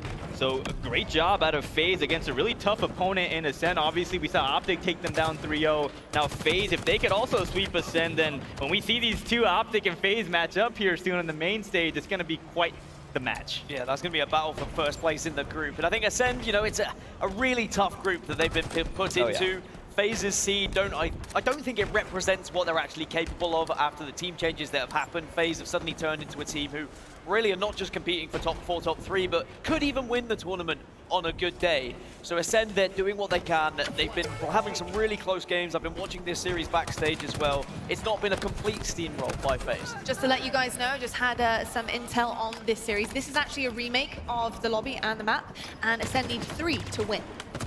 Okay, 3 caps to win for Ascend. Still a taller order as the series score not in their favor. But going back, Dan, to your point, this FaZe team definitely has what it takes to really find themselves not only in the finals, but an opportunity to win this whole event. Personally, I'm a big fan of this roster, especially the new pickup of King Nick, Falcated, Renegade, Spartan. This is just an overall well put together team that has a lot to prove. So let's see what they can do this event. Yeah, I think getting King Nick and Spartan back together is just so important. Spartan's been vocalizing that on social media, how happy he is, how much more comfortable he is in this lineup. And I mean, the big thing we need to address is Renegade, right? Renegade, one of the best players in Halo Infinite, in Halo 5's history as well, coming into Infinite. And he left Cloud9. He left the team that was winning events, but now can he do it here with this FaZe roster would be my biggest question. At least seeing the numbers that Renegade's been putting up and just seeing little glimpses of him playing so far this weekend, he looks like he's so much more comfortable. When we looked at FaZe at the NA Super, they were, on paper, an incredible roster, but when you looked at the gameplay, it was a mess. It just did not seem like people knew their roles, people knew where they were going, what they were doing.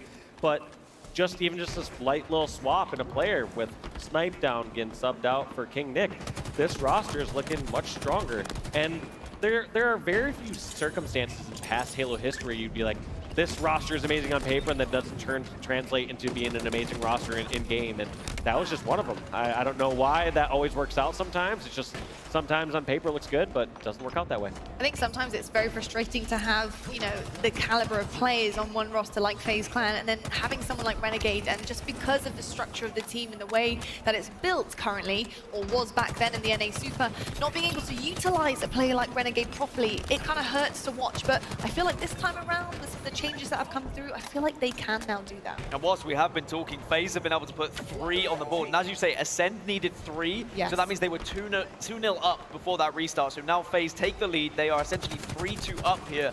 3 minutes remaining. Ascend need to get a cap on the board if they want to stay in this game. And what I like a lot about this FaZe roster is you think of the players Renegade and Spartan as the main slayers, but King Nick and Falcated will have some games where they're just absolutely carrying and dominating as well. Even right now, leading the way in terms of the kills, 10 and 12 respectively for King Nick and Falcated. So great performance so far out of FaZe as we're on board with Zika here trying to get something going for his team. Great kill there out of King Nick to mitigate that push out of Zika. Spartan on your screen now. Good shots on the snipe drone. Gets that kill, stays alive, ultimately goes down to Legend.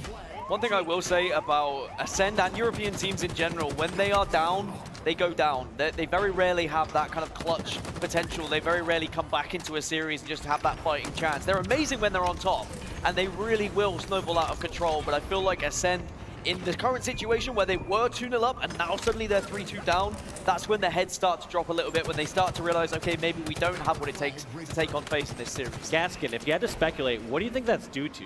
Is it because over in Europe, maybe there's times that they don't get down as much in like their local tournaments, they don't get as much practice from being like, hey, we're down 4-0 in this CTF game and they have to clutch it? It's just they're usually neutral or ahead in most of their series? Absolutely. Or what would you attribute it comes down to experience in the day. Yeah. I know that we've been saying that quite a lot about this roster, but they do manage to tie it up 3-3.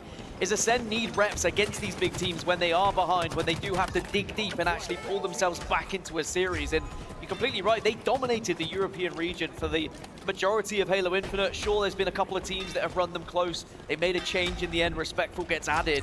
But FaZe is a completely different beast. The same with Optic Gaming as well. It's been a really tough start for Ascend. But what a trial by fire it is, because the next teams they play, they've got the experience of playing against 2 of the top teams in this tournament, but certainly has been a difficult start. 3 members go down for Ascend as Spartan on your screen looking to put in the 4th flag for FaZe, and there you have it, 4-1, only 1 cap away from the clean sweep, and I could not be more excited for this FaZe roster the rest of the weekend. Does mean that it's 50 seconds left then for Ascend to just get 1 cap to tie it up and take it to an OT in theory, or maybe a restart. Don't know how it will work, doesn't matter. But that means that we're going to see FaZe on the defense for 40 seconds. They don't need to go for that flag. They don't need to go for that 5th cap. Instead, they just slay out 4 dead for Ascend.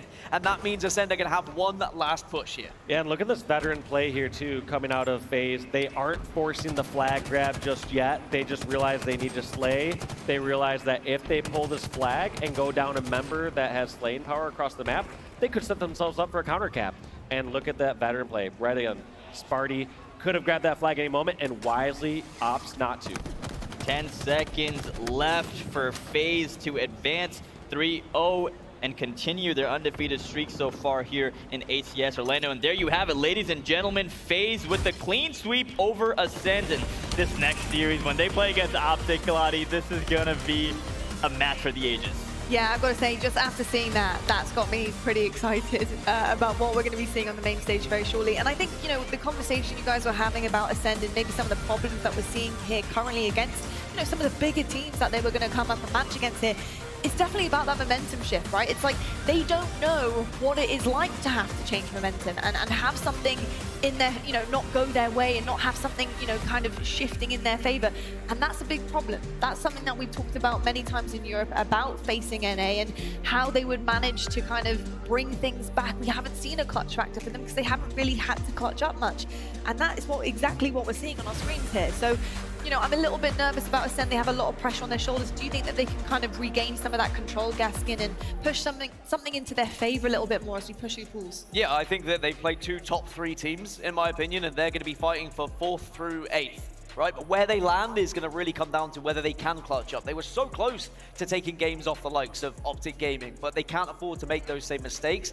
However, teams that are a little bit lower down in the pecking order may not make those clutch moments like Optic did, right? So Ascend might be able to take a little bit more advantage out of that situation. I do think Ascend will bounce back from these results. I don't think they'll take it to heart too much. Sure, you'll be disappointed not to finish top 2 in your group, but when you look at FaZe and Optic being in your group, you were never really going to.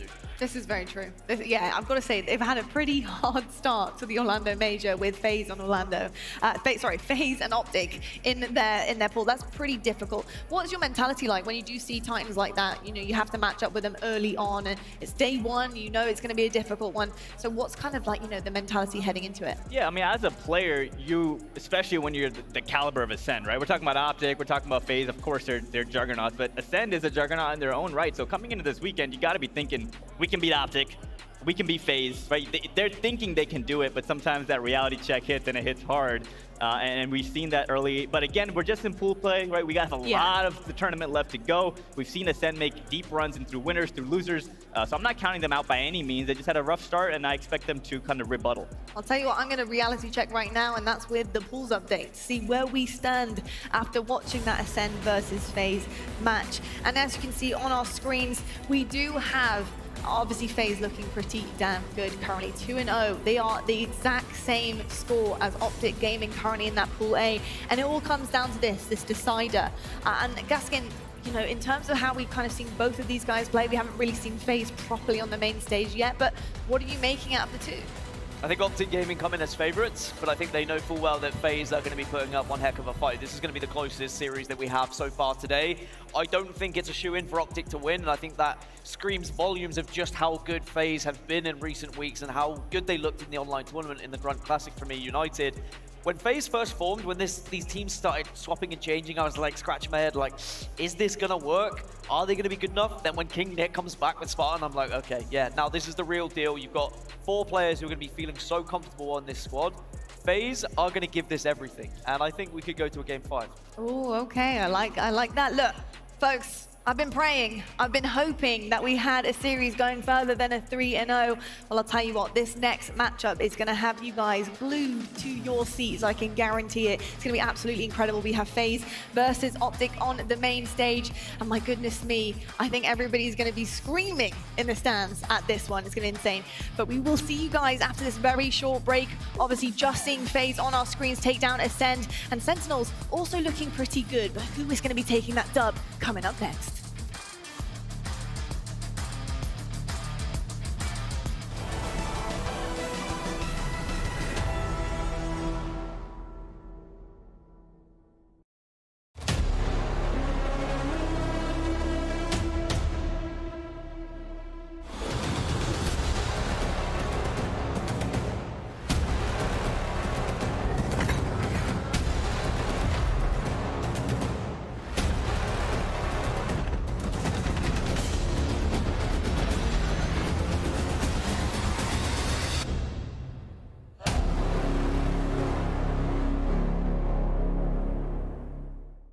At Lovesac, we design furniture for life. Real life. Messy life. Life that changes and brings us together for movie night. A life where batteries run down and get charged up again. Because now, Lovesac Sactionals can be upgraded with stealth tech and immersive surround sound by Harman Kardon hidden inside. Upgradable, washable, and guaranteed for life. Don't just hear it, feel it at a Lovesac showroom near you. The lead here for Optic Gaming of 1. They're happy with this Renadine applying pressure right to the spawners. Oh, this is a pivotal moment in this game, and the Rockets could decide everything. He misses the beat down, it's snapped off. Oh my God! Wobbling them wigs into the overkill. Normal gets the sword now as a reward.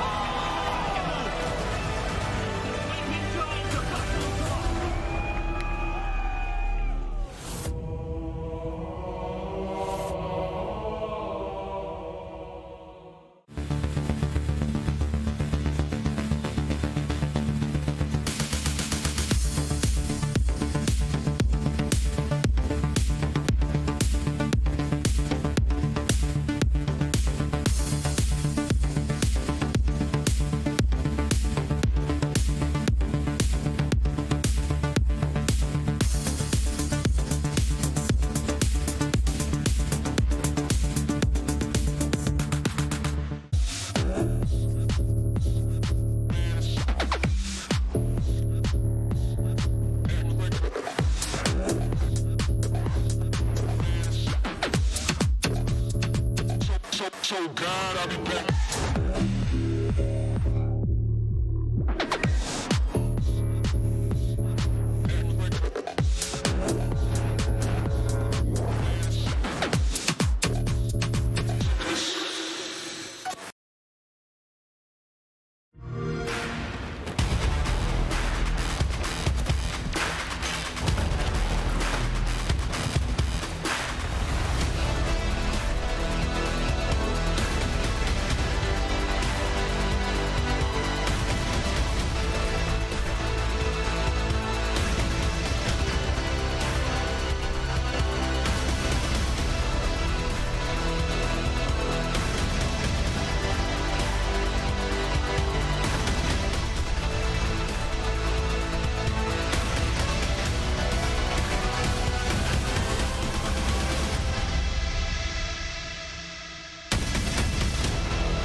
I've got you under my skin. I've got you deep in the heart of me. So deep in my heart that you're really a part of me. I've got you under my skin. For every generation, it has started with the call to serve. Discovering purpose and belonging well earned. Fighting and winning for our nation and its people. But Marines are never really finished serving. Their commitment is visible in communities across our country. This is Semper Fidelis. Always faithful. Always Marine.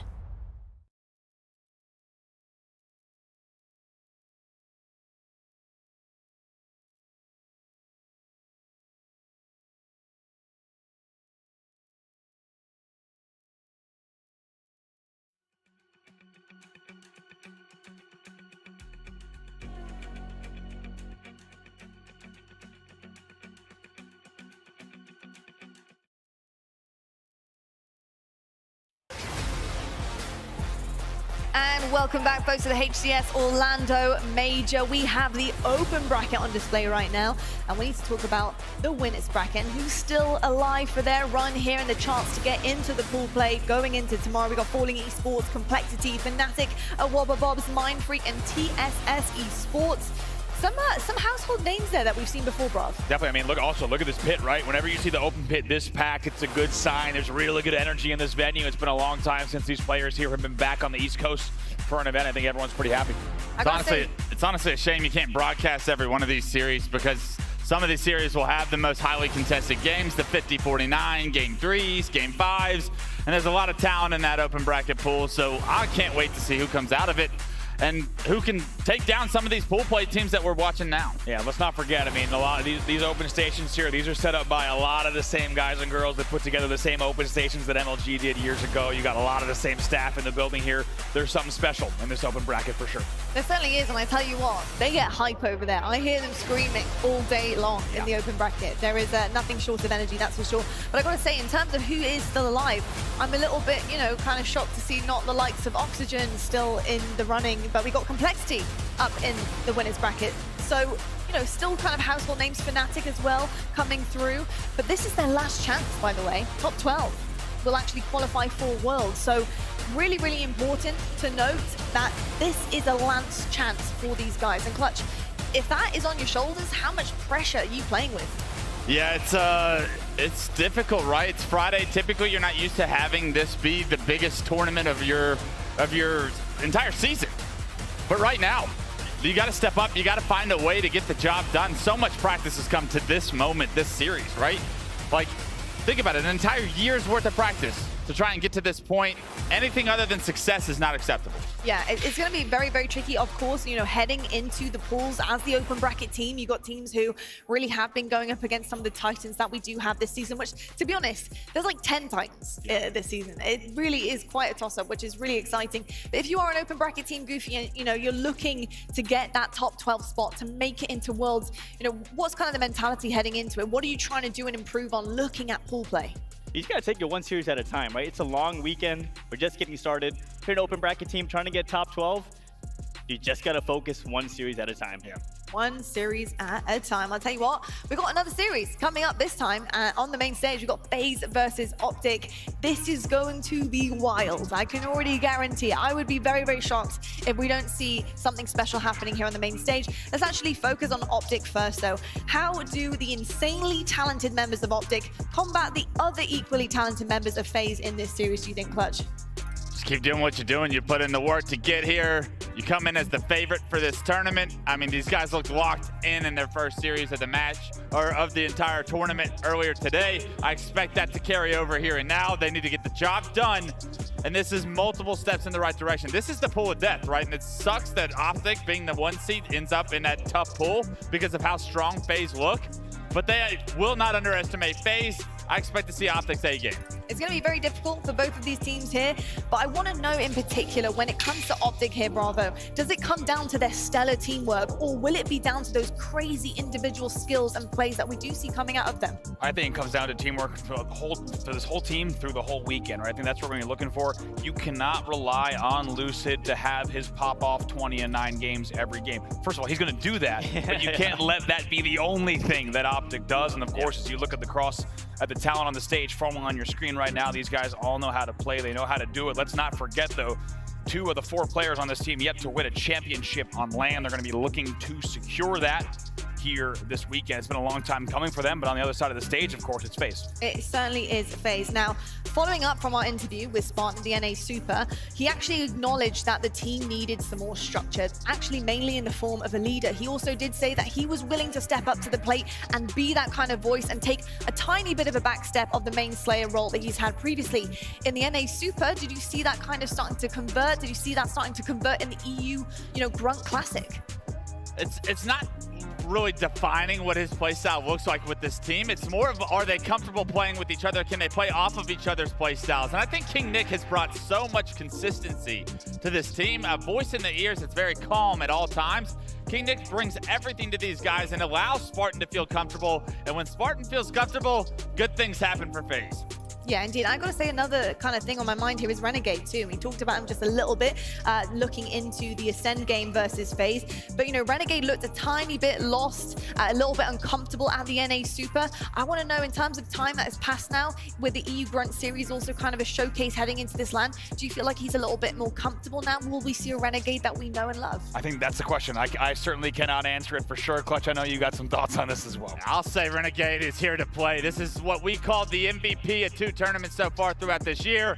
There were conversations doubting this man.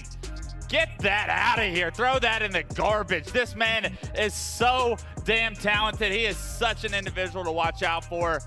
And he gives this FaZe team every bit they need to try and beat the 1 and 2 seeds at this tournament. Renegade is back in MVP form. Yeah, I completely agree with you there, but I don't think you can argue the fact that it did seem uncomfortable at the beginning. But it's nothing to do with his skill level. No. It's to do with how the team were kind of put together. And I think King Nick also coming on board makes a huge adjustment for a player like Renegade. Ever since he's been here, Renegade has looked like an MVP form of Renegade, and that is everything why you brought him to FaZe. Why FaZe picked up Renegade was said, this guy's the best player in the game. He's played like it all year. I want that guy representing FaZe. FaZe picked him up. They went out and got this guy. Signed him to a massive contract. Renegade wants to put FaZe fans in a good place. He wants to bring them to that championship caliber level that this organization expects. Yeah, I mean, teaming with the likes of Cloud9, it would be difficult for any person on this planet Earth to readjust with new teammates, right? When you have Eco, Stellar, Penguin, his history with Shotzi, it's hard to adjust to a new roster no matter how talented the skill sets are on that new roster. Luckily for Renegade now, they're hitting their stride, it seems. We just see them coming off a 3-0 against Ascend, and I expect this series to go the distance. Indeed, I do, indeed. I've got to say, though, with the stats that FaZe start pulling up as well, which we will take a quick peek at here, I also do think that we're going to be in for a bit of a ride because they're looking pretty good right now. A 1.47, they're ahead of every single team that we have. What do you make of that? The individual skill on this team is out of control. We haven't even talked about Falcated yet, and he's got to be one of the best players in the game when he's on his groove. I mean, look at United Classic as well. I mean, he was just nuking. This team is littered with talent, and it was like so frustrating when Sightdown was on FaZe that it was like FaZe could not figure it out. But for some reason, King Nick, the flow, the chemistry, it works. The talent's starting to shine its brightest now. And when this FaZe team gets rolling, when they can put the pieces of the puzzle together, I worry for Sentinels. I worry for Optic because all of a sudden what you thought was a two-horse race, well, there's a new contender. Any team with Renegade on the roster is in the race, right? And this team just makes sense to me on paper. Obviously, Snipedown, he has the accolades. He's a historic figure in Halo. But seeing him on the roster when in place of King Nick earlier, something felt off, right? Not just on paper, but in their gameplay. I feel like bringing King Nick on, that comfort level has increased. They're like a couple duos now on the same team. Spartan, King Nick, Falcated, Renegade. These guys just work so well together. They're really good friends in and out of the game, and it's showing so far here in this weekend. Yeah, I can't tell you how big it was that this team got a little bit of momentum coming into this tournament, right? Like how the difficulties, the team changes, the like lack of production and scrims and online tournament results. FaZe was looking like a true underdog, but in the recent weeks, what they've been able to build in scrims, what they've been able to do in the EU Grand Classic, what they've been able to start to get, that alone has given them so much opportunity, I would say, coming into Orlando, going into Worlds, to truly believe that they can compete. Because I'll say it again, the scariest thing is a team that believes they're the best. And I think that this FaZe clan is no short of confidence. Yeah, I got to say, you also mentioned Falcated, who I really wanted to touch upon here just before we get into the game. And that's because I do feel like sometimes he gets overlooked. And I think that's purely because you have 4 diamonds on your roster, and when they start shining, it's really difficult to see certain individuals. Falcated brings so much to the table. He's such an insane player and such an all-rounder. I want to know, for folks at home who maybe will be like, oh, I've never really considered Falcated being a really top player here. Why is he so pivotal for this roster? Yeah, I think a lot of it is, right, his demeanor, right? He keeps to himself. He is a man of few words. He's cool, calm, and collected. However, in game, he's anything but, right? We saw the numbers that he's been putting up over these past few months, and what's great is he thrives off that, right? I don't think Falcated cares whether anyone's talking to him. He's still going to go 19-7 against you and rip your team apart, which is amazing to have a player like that. He has anything but an ego. All he cares about is what he does in game, winning games with the squad. And I think that's what makes him such a threat to other teams. Now, Goofy, in general, obviously this matchup hopefully is going to be absolutely incredible. But how do you think FaZe are going to fare against this seemingly unstoppable Optic roster? So looking at the series layout here, Lottie, we're starting things off with Streets, Oddball. Game 1, I'm going to give the edge to FaZe, right? They're coming off that 3-0 series win against Ascend. I think this will be a 5-game series. I will predict Optic to slightly win this out, but FaZe is going to make this very tough for Optic. It's good I'm standing in between these two because I know Clutch has something to say about that. I'm not sure he agrees. Yeah, Optic Gaming, if you paid attention to the stats at all, analytical guy over here. Oh, God. Optic Gaming starts series strong. Expect them to start this series strong on the right foot. FaZe are going to have to come off a rebound after game 1, I think. That Streets Oddball is something I think Optic has their sights on having a lot of success throughout this weekend. Where do you see, FaZe being able to start ripping that apart in that series layout? It's got to be the Slayer. You got to stay in it, right? If you go down 2-0 to Optic, good luck trying to reverse sweep this green wall team, especially when they start getting confidence and they can get momentum on their side. So game 2 is a must win for FaZe. Let's watch game 1. I have no doubt that individual players on FaZe can step up well enough to get the job done in game 1.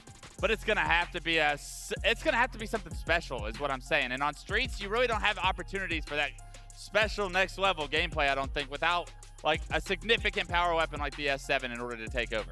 Yeah, it's very, very true. Look, I've also, next up I have to talk about the talent predictions that we guys, we actually made before heading into Orlando. Why not? Yeah, I don't mind. I know. Yeah, I don't mind. But we need to talk about that because we do have, one of them, Optic. I think that a lot of people did go with as the winners and the first place. Talk to me about, choosing Optic. I mean, has anybody on this desk chosen Optic? I don't know. Well, Andy somehow got out of it. didn't even choose. Not a give a live prediction? No, I don't. I'm not a big predictions guy. I'm more here to call the games as they happen. But it's up to you guys. I'm enjoying you guys talking about this. So let's go ahead. I got scammed. Yeah, I think it's an interesting one, but we do have like that first and second place, and Optic, I think coming second right now, based on what we've seen out of them so far, the lights out play, they are kind of in that pool of death. They're in a pool with crazy teams. Are we kind of sleeping on them, kind of choosing them for second place? I think we asked earlier, you asked FaZe this question earlier on the desk. You said, are we going to learn anything about Optic in this first series against Ascent? I said, we won't learn anything about Optic until the winners bracket finals where they play Sentinels. I don't know. Those were really close games against Ascend. And yes, Ascend is a fantastic team that has top 6 potential, but I don't know. Those were not easy games for Optic. We might have learned a tiny bit about them. Listen, my prediction for this weekend is that Optic Gaming is going to win the tournament. All right. I know we didn't see it on the graphic. We only had one of the 2 slides up there, but my prediction was Optic Gaming gets first, Sentinels a close second. Optic is... This roster, to me, their performance online, I know LAN is a different story, but we're talking about players like Formal, we're talking about Lucid, Trippy, APG. These players are no strangers to victories on LAN. We've seen their chemistry. We know what this roster can do. They're coming off a victory of that EU Grunt Classic, and I think this tournament is where they officially put their flag in the ground, and Lucid claims his position as the undisputable best player in the game, as I think he is. And I think this Optic roster is going to come out strong. Let me ask you this. One thing we have to say, I don't know if it's been said on the desk yet, it was a little bit of deja vu, because going into KC, it's the same thing, right? Optic has won all the last online tournaments. This is their tournament to win. It's a little bit of the same thing. Do you guys think Optic has made the changes that they need? And has enough changed since that situation now? Once again, yes, they're great online. They've been dominating. Can they do it on LAN?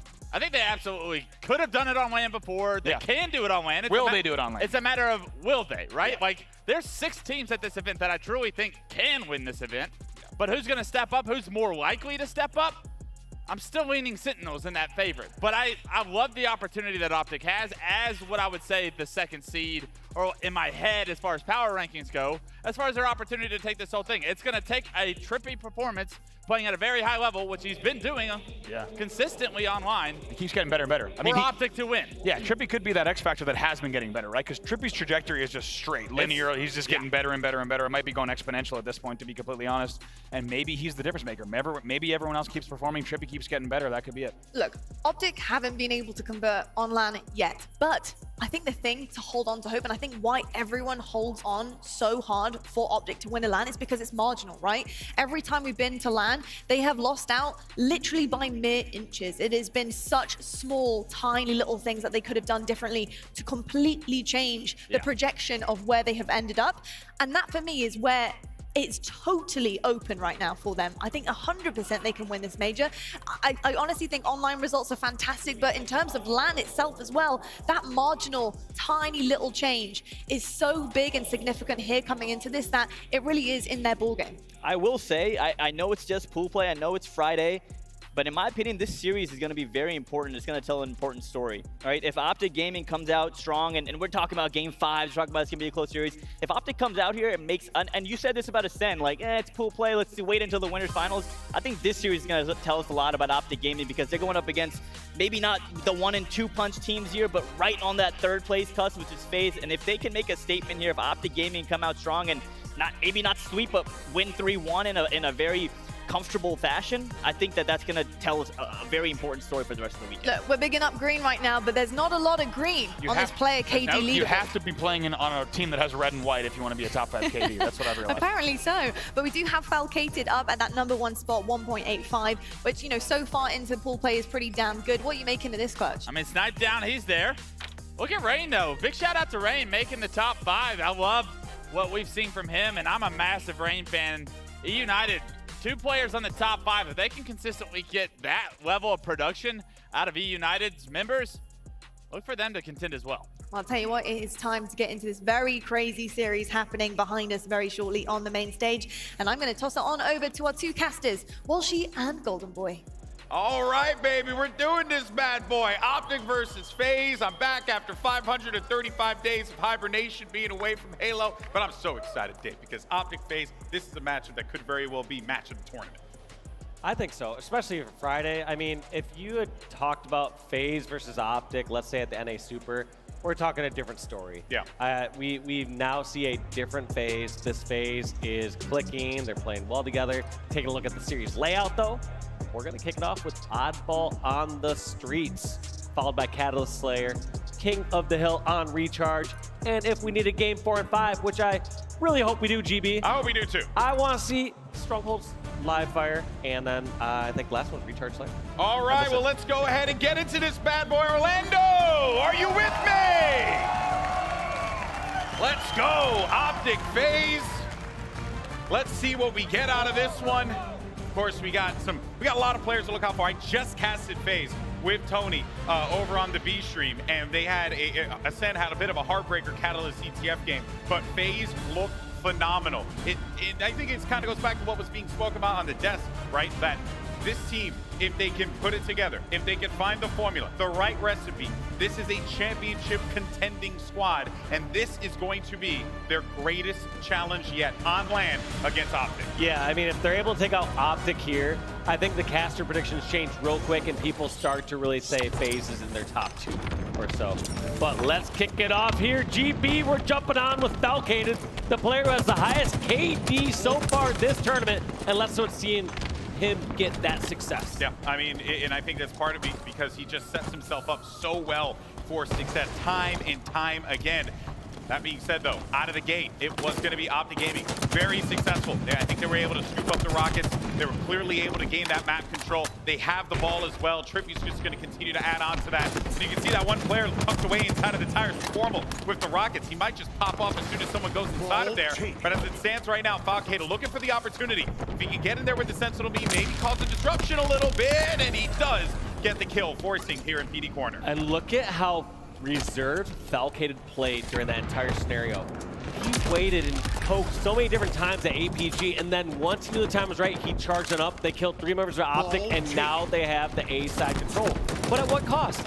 At the moment, when Optic Gaming had 29 points on the board, Golden Boy, Optic Gaming only had 3 kills, so they didn't really have to outslay that much to get that much time on the board. Yeah, that's very true. It's very true. But keep in mind, though, I mean, Falcated, one hell of a run that he just put himself through. Of course, Renegade here. He's trying to land as many shots as he can. I mean, I think that at this point in time, right, if you're Optic Gaming, what you're really looking for here is to try and just see if you can get numbers, right, into this area. Just try and see if you can get something to help out Trippy. Maybe get a little bit of a cross. That's what Formal's putting together here. Falcated, though, with 2, and my God, he has been fragging out at the start of this game. He's got himself 5 kills, but just felt like his impact, he's everywhere all at once. It's actually disgusting. There's another kill there for Falcated. I feel like you can't stop saying his name.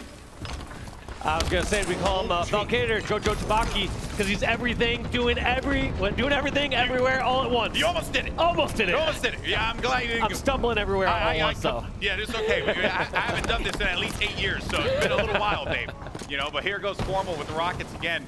This is going to be another Optic obtaining here for the, for the Rockets. But the ball all the way tucked away in the back of the corner here. Formal looking for the opening. Does get the kill, but it's not going to be enough, though. He does get whacked and killed immediately after that. And just look at this with those Rockets not really being a great effect on either side, but Trippy evening it out, gets 3 down for a moment of time against FaZe, and this is going to be the ball going back to the hands of Optic. One thing that Optic's been doing great so far throughout this match is scrapping up time as soon as they get the kills, and then also rotating the ball effectively.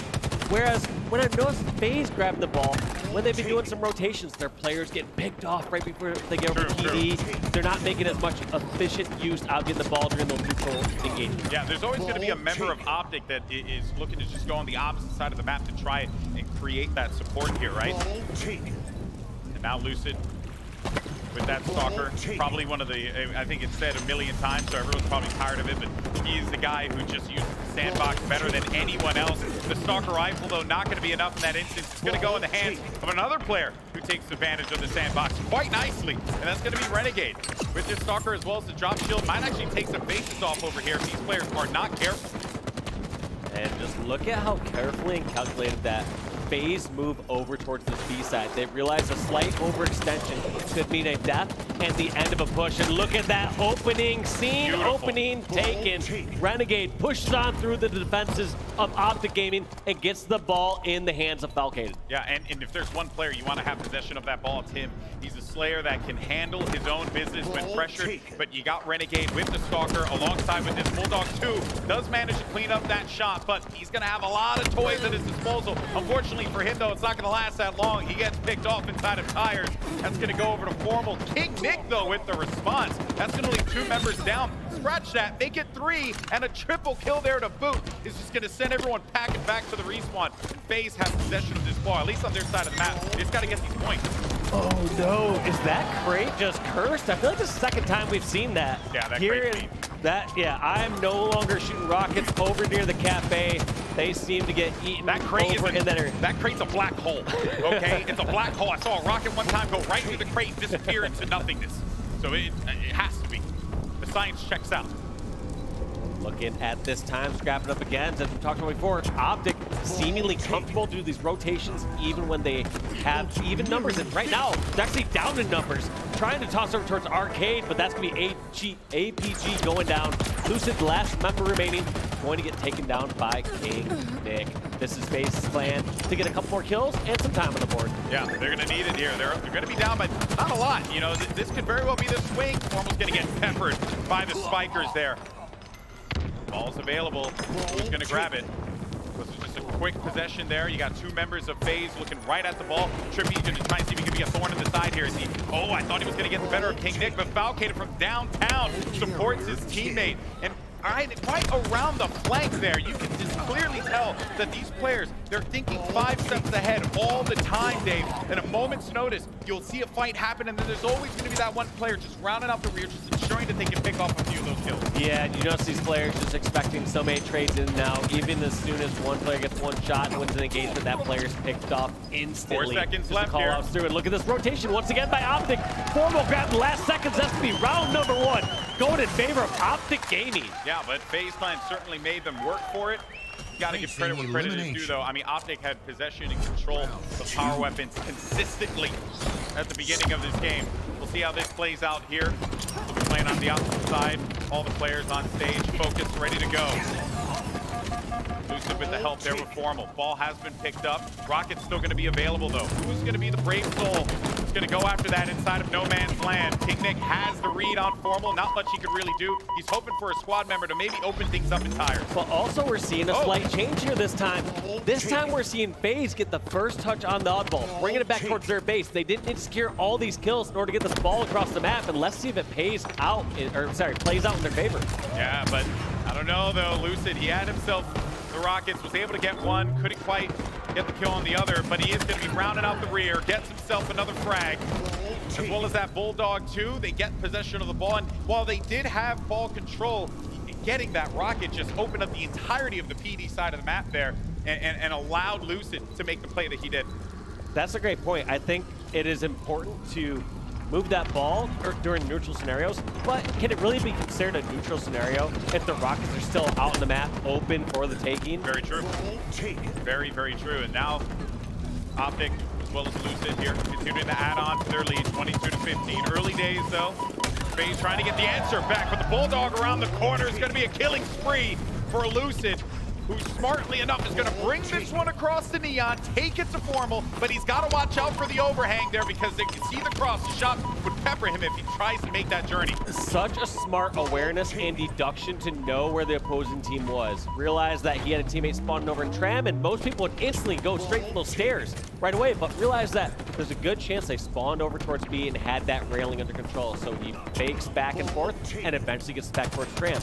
Realizing now that they don't have Slays on the map, toss that ball out and Slays. And look at FaZe. They had the number advantage for a short bit, but you can't really secure these kills easily in Tram. Yeah, and Optic's more than okay to let that ball sit inside of the palm tree area of the map and then obtain the ball once everything's open and ready to go. They got rockets again, another power weapon in the control of Optic. Just seems like Formal just manifests them out of his back pocket every time.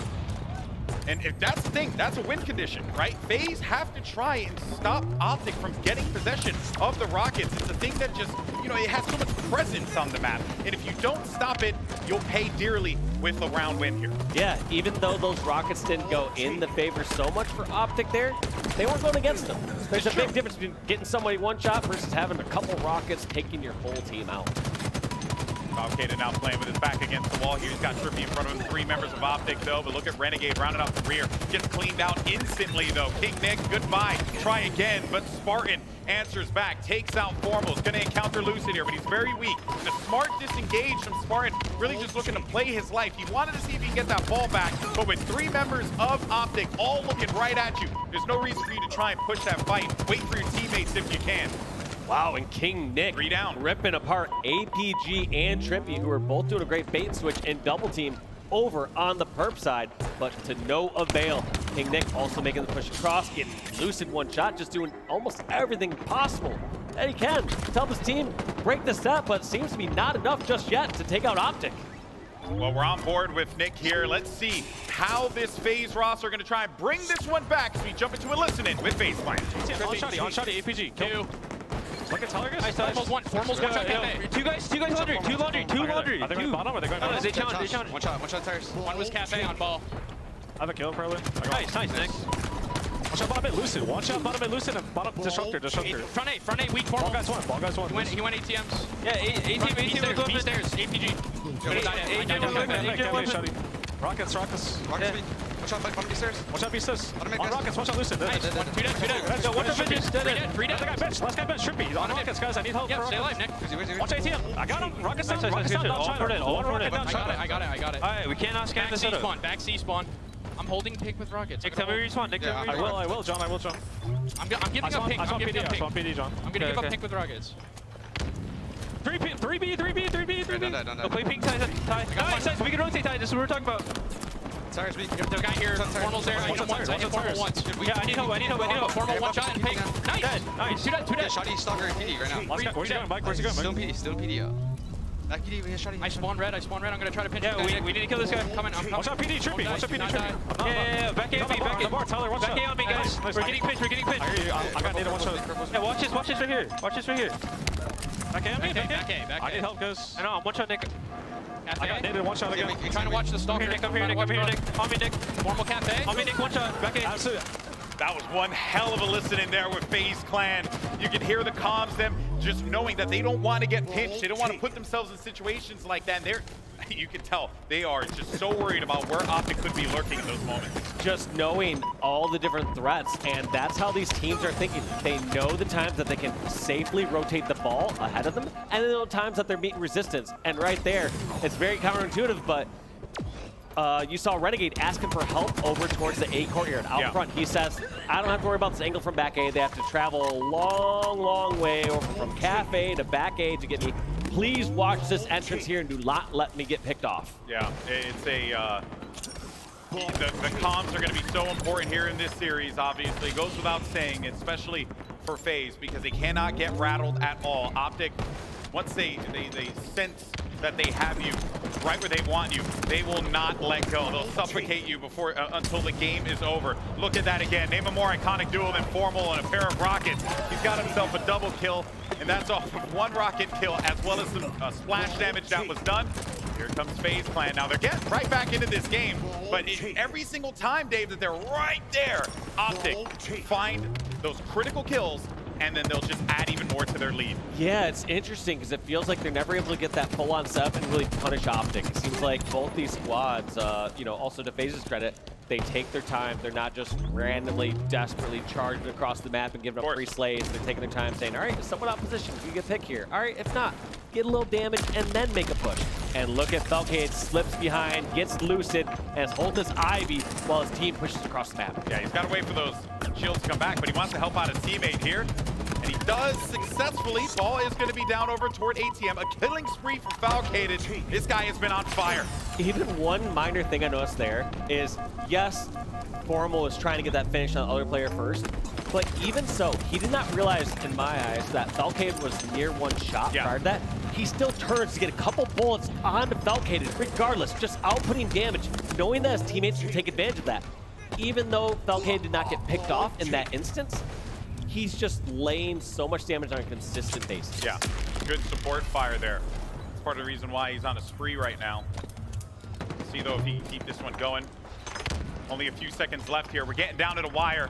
They're gonna have to push it. 7 seconds remaining. He's got the Sentinel beam to back him up though. He's watching the other side. Ball's gonna be down. 3 seconds left. They gotta get possession of it, and they have managed to obtain it. Only a few more points remaining for them to be able to win this round. No! But they die at the last second. The ball's picked up, and it's not gonna matter because Optic Gaming pick up the win at the final second there. What a moment, so close. FaZe have to be kicking themselves after that one. Just look at their faces, their expressions are dumbfounded saying, come on, that was like 1 second, right? I was holding it for a little long enough, right? Oh man, frustrating for FaZe Clan, but for Optic Gaming, I mean, I was gonna say smiles. They don't really like smile that much, but you know, it's all about being stoic these days. It's gonna be stoic. You know, don't smile. That's don't want to show emotions. But dude, what a game we saw. Formal drop 30. I mean, I gotta give a huge shout out though to Falcade and King Nick, because they were just contributing so much in that game as well. Could have been going to a round 3 here. 1 second, 1 freaking second. And yeah, just that player barely getting picked off. I mean, you saw that desperate huddle at the end over there on Neon and just did not pay off. And you gotta think about all the little times earlier, like, all right, where could have extra second been scrapped up here or there? I mean, those are the games that's really easy to pinpoint and say, how do we be more objective efficient and scrap up time moving across the map, or when should we pick up the ball or drop the ball? Yeah, and you know what though? You can't beat yourself up. Because again, Optic, they're gonna take full advantage of it. I thought you were gonna be like, you can't be so up because Optic are gonna do it for you. Oh, that too, if you're not careful, right? I mean, with the way that these guys play, they got ice in their veins. They're ready to go. They're trying to win themselves their first LAN event here. I think for Optic, they just look at all these teams as merely just a small bump in the road to their greater story here in Orlando. So finally getting that first LAN win, but you can't sleep on FaZe for that reason. For the end of the game, right there, they're able to bring it back. And if you're not careful, FaZe will catch you off guard. They're good enough to be able to do so. Yeah, I mean, they're already making this series so tight, and they're playing so well. So, I mean, I'm not really counting them out just yet. Ooh. All right, Slayer on Catalyst now. FaZe, I did get to see them in their match against Ascend, CTF, and it was a very slow start for them. Then when we had the reset, they came out full force. They just played this map. It was literally like, I think like 20 minutes ago. So maybe they got, they're feeling a little refreshed. They're like, okay, we know what we want to do here. It is Slayer, they're from CTF, but still, got to move together, push as a pack, make the plays happen. You have 3 amazing Slayers on this team for FaZe. This could be a win for them. Yeah, I mean, we're not going to make you call it the one who is not an amazing Slayer. Just kidding. No, but, no. Yeah, I mean, you're just saying powerhouse. King Nick is the support player, even though he was main slaying that last game, funny enough. Joking, but one thing I think that is going to play in FaZe's advantage here is I felt like FaZe was getting out-rotated with the oddball during that last game. Oh, 100%. It felt like they were being out-objective, so to say. Whereas this game, here we are in Slayer, they get to take the game at their own pace. They get to slow it down. They get to charge if they want to and they have the advantage, and they get to wait back and wait until those opportunities present themselves. So we're going to see if that is a difference maker here, as we already see that there's only been 1 kill on the board thus far in favor of King Nick. Trippy with the overshield's got about half left on this, so he needs to make a play. Or could just very well create some space with these spikers and draw attention as his teammates come across the map. But overall, though, I have to say, not really doing all that much with it, but thankfully his teammates, they're the ones that are pushing this. It just caused a distraction. He didn't really need to, shoot his gun all that much because he had teammates that were just applying that pressure on the right side. Very well done. They managed to get 4 kills out of that. Yeah, what looked like a great strategy off the start there from FaZe was rotating all together, out-rotating, just kind of dictating where they're headed. Yeah. They were eventually just cut off. Optic kind of corralled them all into one base, like you saw, throwing those spike grenades, just getting little bits of damage. And at that point, FaZe is back in the corner. They don't have a strategy to push out and attack. Instead, they were trying to avoid the threats. They saw where the cross was. A few shots applied. Things slowed down here. Looking for a skewer shot potentially. If he could line it up and pull. No, he didn't yet. I was excited. I was really hoping for that moment. You know, he just pulls and gets the kill. Be a clip for years. Ah, he missed it. I don't want to watch a GB montage ever. It's going to be these single kills and social. Single, which is what, yeah, dude. My one thing in big team battle when I beat you, you know, it's okay. You know. You want to go there? You want to set this up again? But taking a look at this, one thing I do want to highlight is at the very beginning of this game, we did see the power-ups, power weapons in the hands of Optic. Yeah. Despite that, FaZe still coming out ahead. Now we're going to see Skewer in Spartan's hands. We see that overshield instantly negated as he takes it off of Formal. Formal goes down. All these times when FaZe are playing at their pace, even when it feels like they can corral in the corner, they're still coming out in these exchanges. Yeah, and I think in Catalyst, you know, it's the type of map that you even saw right there, like Formal had his back turned to Spartan, but Spartan had been there lurking for at least, you know, a hot minute. So due to that, Formal was just completely unaware of where that player was. Got skewered from behind. There goes the OS. It's done. It's drained. Despite all of that, though, still going to be 11-11, a close matchup here. And the instant trade, that is going to be the thing that FaZe has to do. That every single time a kill comes in for Optic, they have to be there for the trade instantaneously, or else Optic will run away with this game. Look at these sneaky plays from all these players. Oh, and no. Look at that. No. What Oh, sick repulse right there. Lucid getting the damage there. Looks like it gave the credit to Lucid for that that return to sender from Trippy. What a nice guy. What a nice guy here, Falcated. It's like, I'll return to sender. You got the postage, Lucid. You'll pay it, man. Yeah, when it you gets got there. it. You know, you cover the bill. You know, PayPal. But yes, beautifully done. That maybe could have been the swing that goes in Optic's favor. No opportunity for them to trade out those kills. FaZe have to try and keep this one as competitive as possible, but they know that there are going to be some players looking to apply some pressure here. Good response, I'd have to say, from Renegade, but the insta. Well, let me take over this one for a second now, buddy. Golden Boy. Right there, what you saw was an insta-splode where we saw Trippy chaining 2 plasma grenades. It was invented in the 2008 era by one of the geniuses of Halo. And I don't remember who. You can check Wikipedia. But no, in short, that was a great use of doing that inside a narrow corridor. But one thing also to pay attention, you'll notice how these different play styles from these players have been coming out depending on their numbers. When they have numbers, they're flying out. Whereas even when they lose 1 or 2 players, you'll see them start to hug corners. They'll start to say, all right, where can I get in a spot where I can get a 2-shot melee? Even if they come around with a numbers advantage, I can go 1 for 1. Yeah, and that's really where you want to take advantage of those instances, because if you know this one's going to be there, not Overshield actually goes off of the map. That was going to be FaZe's first OS grab, and they don't even get to play around with it. That's unfortunate. But hey, worse things could have happened here. You know, they've got to focus on getting back into this game. The lead is only going to be 3 kills here. Spartan needs to be also very mindful. He got stuck there. I was going to say, he needs to be mindful of the fact that they're just chucking these spikers over at him. You don't want to be caught in that little corridor there. Killing spree, double kill as well for Valkated to try and keep them competitive. They're only going to be down by 2, FaZe. It's been so impressive seeing these pros on land here with that commando. I mean, we were seeing it with Royal 2 earlier against G2. We were just seeing it there with Valkated. Like, it is such a devastating weapon in the right hands, and just right there shows like the damage output and how fast it is. But right there, these guys just make it look too easy. Every time I'm busting that weapon out online, I am getting rocked. Dude, I'm right there with you. I'm almost convinced that every time I get it, I just shoot cotton candy at people. I can't figure out how to get headshots there. I just haven't played enough LAN Infinite, or just I don't got it no more. LAN Infinite's different. We know you it's know? not that. Yeah, it's not. It can't be you, buddy. You know, it can't be you. But here we go, though. APG looking to encounter. We haven't really talked that much about APG. I don't even think I really heard that much being spoken about him even on the desk. Maybe they did, but I was too busy taking pictures, you know. But the jokes aside, though, APG is that guy, because he does that right there. Gets himself a double kill. Good challenge by Nick, identifying that that player's going to be in the corner. That's the thing. You got to keep doing that if you're FaZe. Do not allow these guys get their shields back. Don't allow them back in this game. This has been one of the most tightly fought Catalyst Slayer matches I've ever seen, or even just Slayer matches in general. We haven't seen really either team pull ahead by more than 2 or 3 kills at different moments. It's just been neck and neck from start to finish. Generally, we see these oscillations and these waves in a Slayer match where one team gets up by 5 kills, another team pulls it back by 3.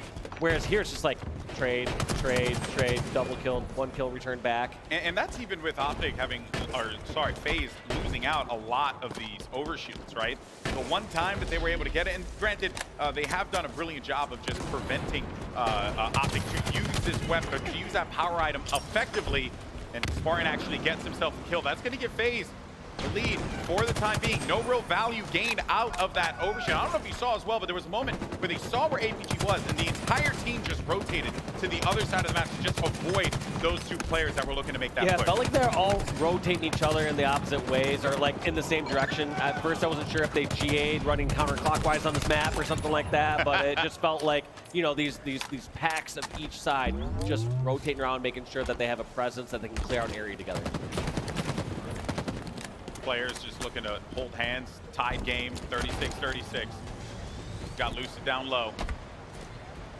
4 players from FaZe isolated inside of the base, waiting for Optic to start to make this move. If they do, you got 1 player who might get exposed here. Might actually rip him away from the rest of the fight. Lucid's going to be the one that goes down, and you got to be very careful about this. You kind of need APG in this fight, but he can't get involved because it's getting stopped right at the door. Just brilliant work there by FaZe, preventing APG from engaging in that fight. Yeah, also once being spotted near that door, they have to just back down. They realize that it's too obvious. They can either throw a grenade, they can do some sort of short bursts of damage, so just wisely running away. And so APG decides to grapple, save his life. And, you know, we're talking about a game that's a 1/2 kill game this entire time, so he's not going to be lackluster on these lives. He's going to run away, he's going to grapple away, he's going to make sure he makes a very difficult kill every single time. And now we are seeing the first real OS, I would say, in the hands of FaZe. Yeah, I mean, the other ones are kind of off the map / not really effective. Yeah, well, they got to isolate a few of these players here. Look at where all these sneaky spots. Look at where Formal's positioned. So many spots, and Sparty McFly sniffing it out. That was such a great play by Spartan.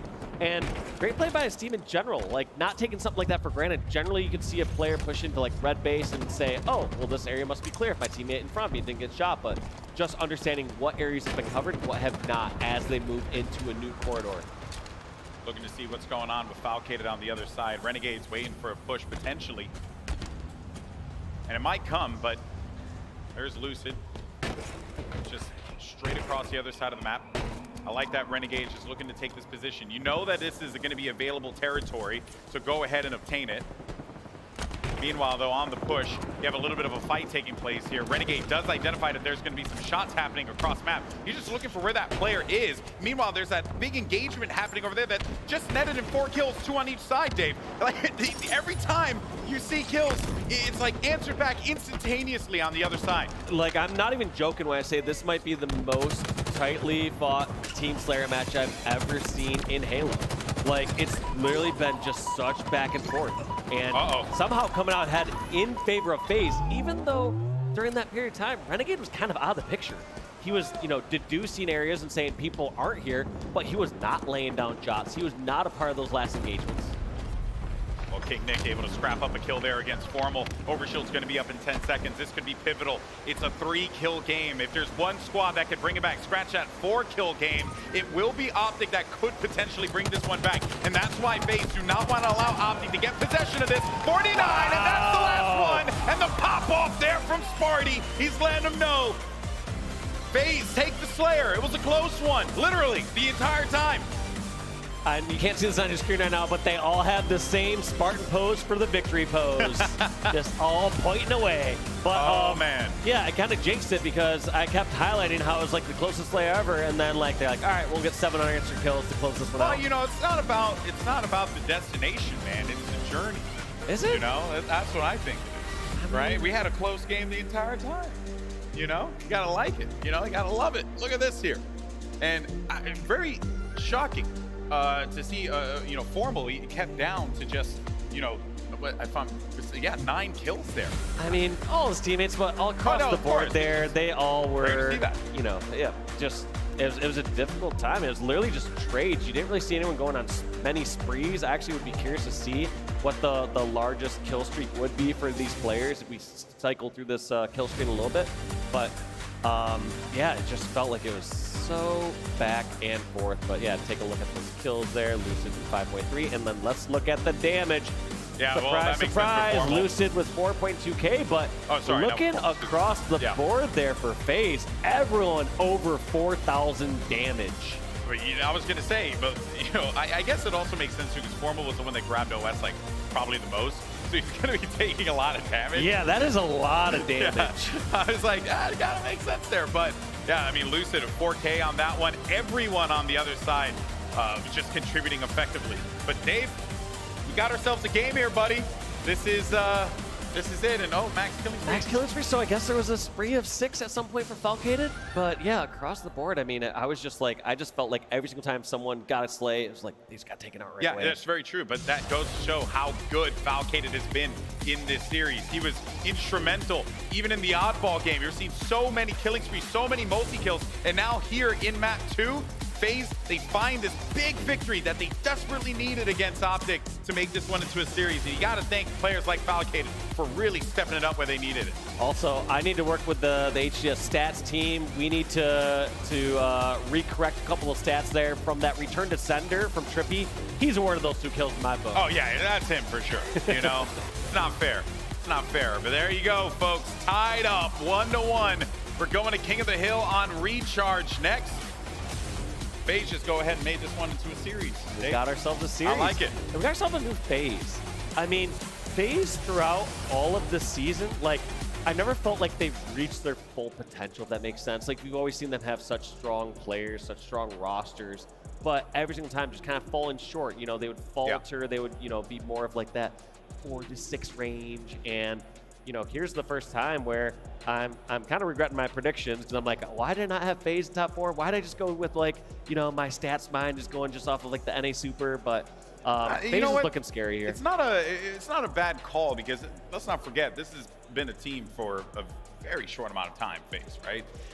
Whereas Optic, this is a squad that, you know, with the core 3, right, of APG, Trippy, and Lucid have really just been grinding nonstop. Then they added 4 months with. They got that slaying power that they desperately needed, and they have been on the scene crushing it for months now, right? Like it feels like Optic are kind of like the uncrowned kings in Halo, have yet to win this LAN. And then you see FaZe come in just hot, full of energy, slaying out of their minds.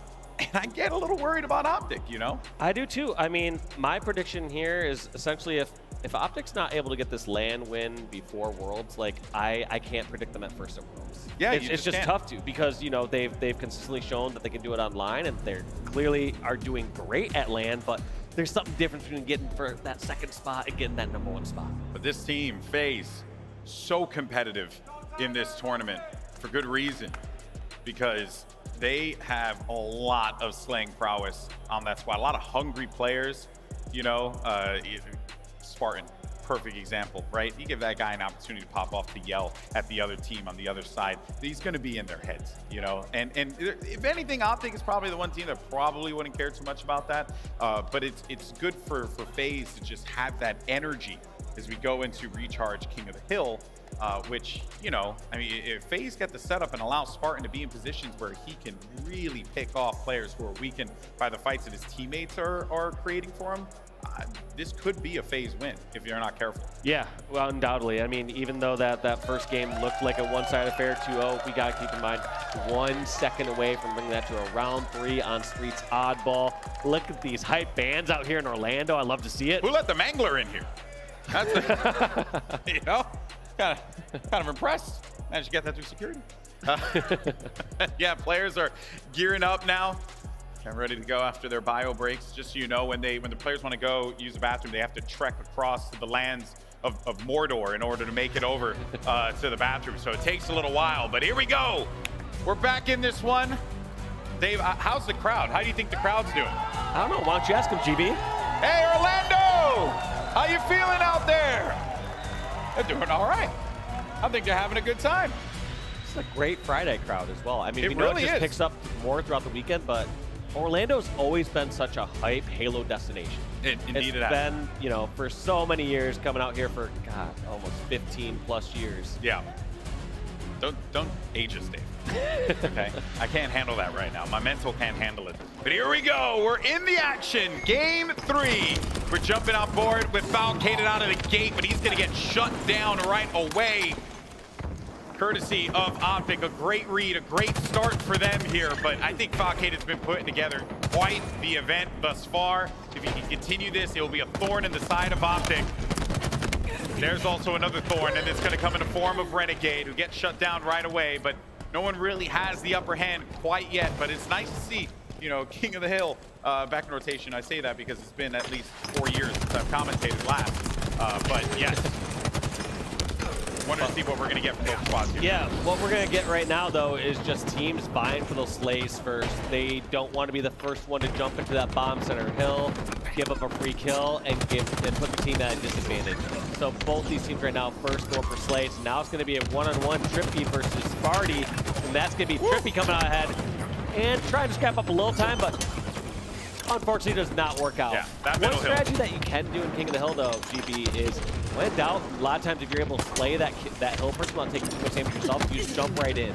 Yeah, try and just, you know, look to cause some disruption if you can, especially in that middle hill, because it's so hard to hold that for a set amount of time. You're only really looking to get scrappy time on it because it's just out in the middle of nowhere. Yeah, specifically for that middle hill, because what generally happens for teams and players in those out center vulnerable hills is you have somebody that's in it, and then you have people on the perimeter vying for control of these other power areas, or where somebody can damage that bomb center hill. So a lot of times, a player, rather than having access directly to, or a line of sight directly to bomb center hill, they'll have a line of sight towards the C flat or towards top of yard, and have to move quite a bit to actually get an angle.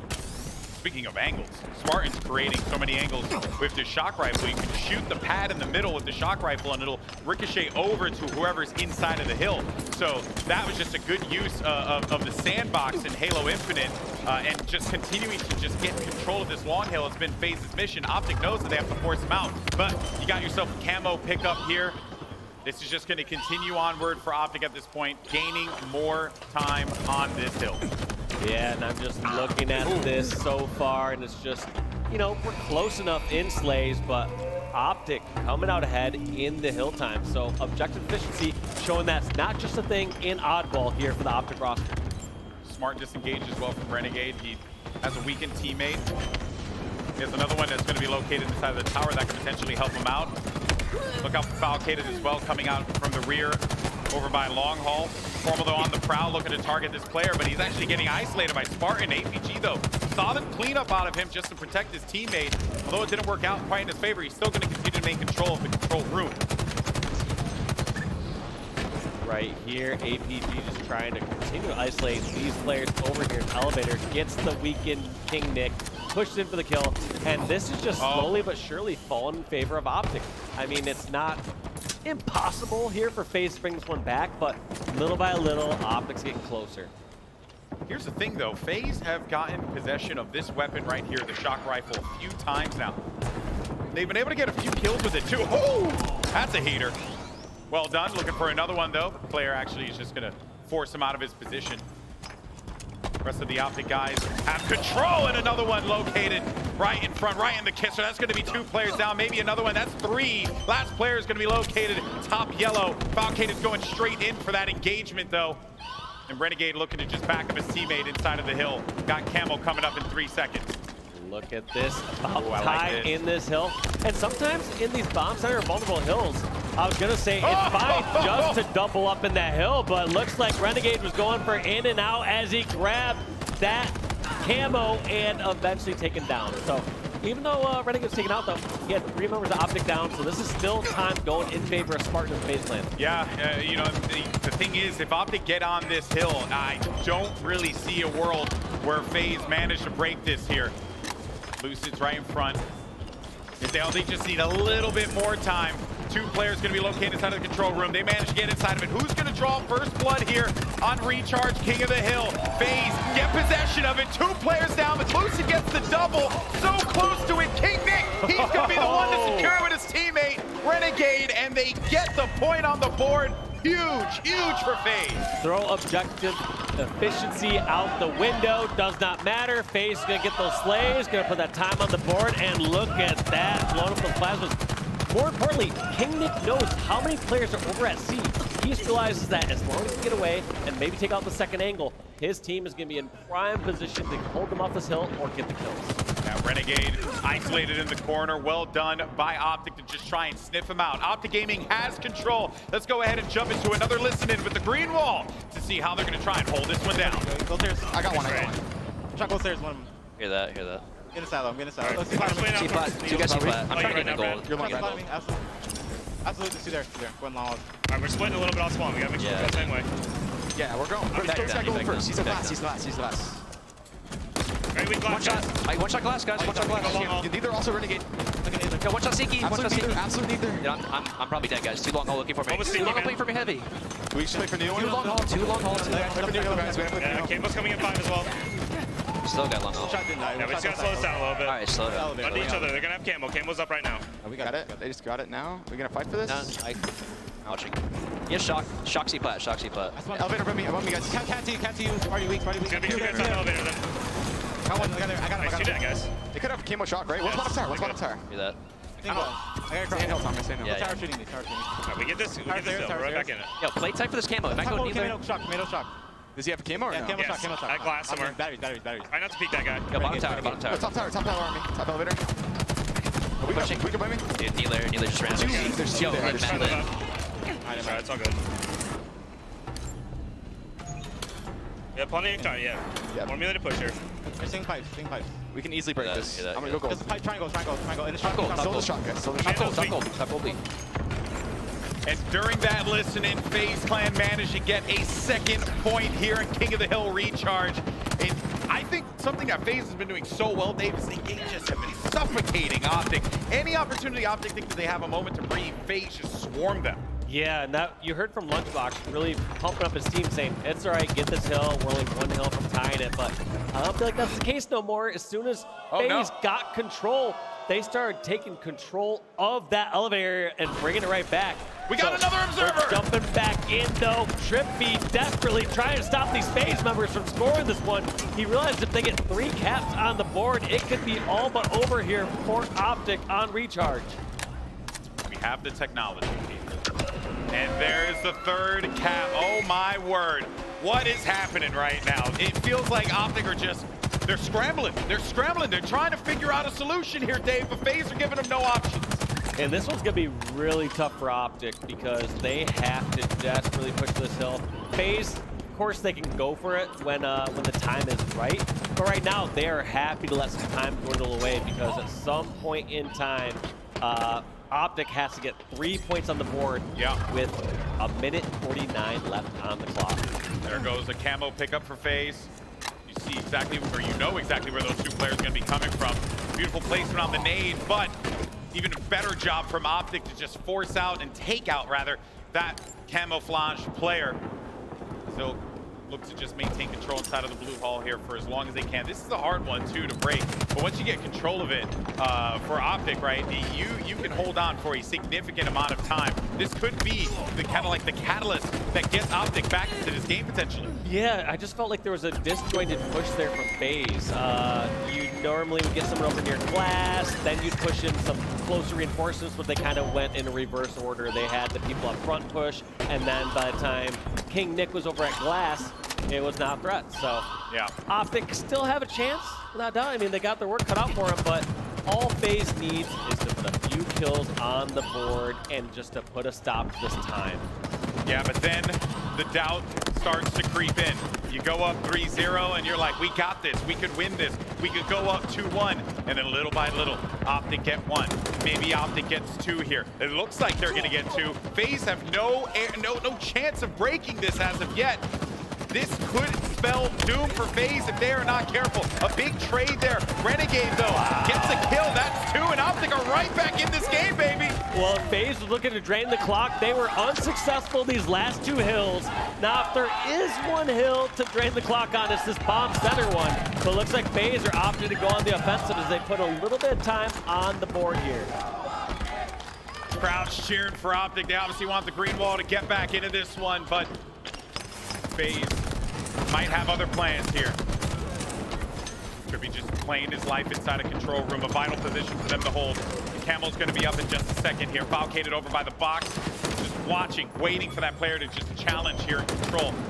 And I like that. They're like Trippy's just jumping back and forth, right? Looking to add as much as he can there, but Renegade with a big kill. Maybe gets himself another one. And APG's low. So great plays there from Renegade and FaZe to get those slays, but they're in a very difficult position, I'm not gonna lie. It's a tough choice right now to know what FaZe should do. Should they put time on the board and try and get this cap, or do they try to slay for 70 seconds? Them trying to slay those last couple hills did not work, so I don't exactly disagree with them just going for the cap themselves. Maybe it helps their team reorient their focus and know what their goal is. Yeah, well, we have less than a minute left here. Camouflage in the hands of Spartan. He does manage to put significant amount of damage on the player that was looking to challenge the side of blue tunnel. Actually, that's going to be Formal. Going back for seconds, and he's able to get the kill. Renegade, though, lingering on high over here in yellow. He's not in a position to be able to support, so he's going to have to relocate himself and try and help out his teammate. Gets one kill against Lucid. Has two players down low. Beautiful shot there with the BR, but is it going to be enough? But nice assist as well. So smart. Just laying the damage, not desperating there. Force Optic to make a play to kill Renegade. Just draining that clock. All they really need to do is keep Optic on that hill for 36 seconds. A lot easier said than done. Yeah, especially against Optic Gaming. As of right now, Optic do have significant gains inside of that middle hill. Falcated looking to wrap around here by Sneaky. Has identified one player. Back whack should be easy for him. Does manage to get the kill. Looking for another one though. Can he get this win? No, he doesn't. Actually, it's a big win there, but it's going to be traded out though instantaneously. Renegade with the support. Last player left alive is going to be Formal.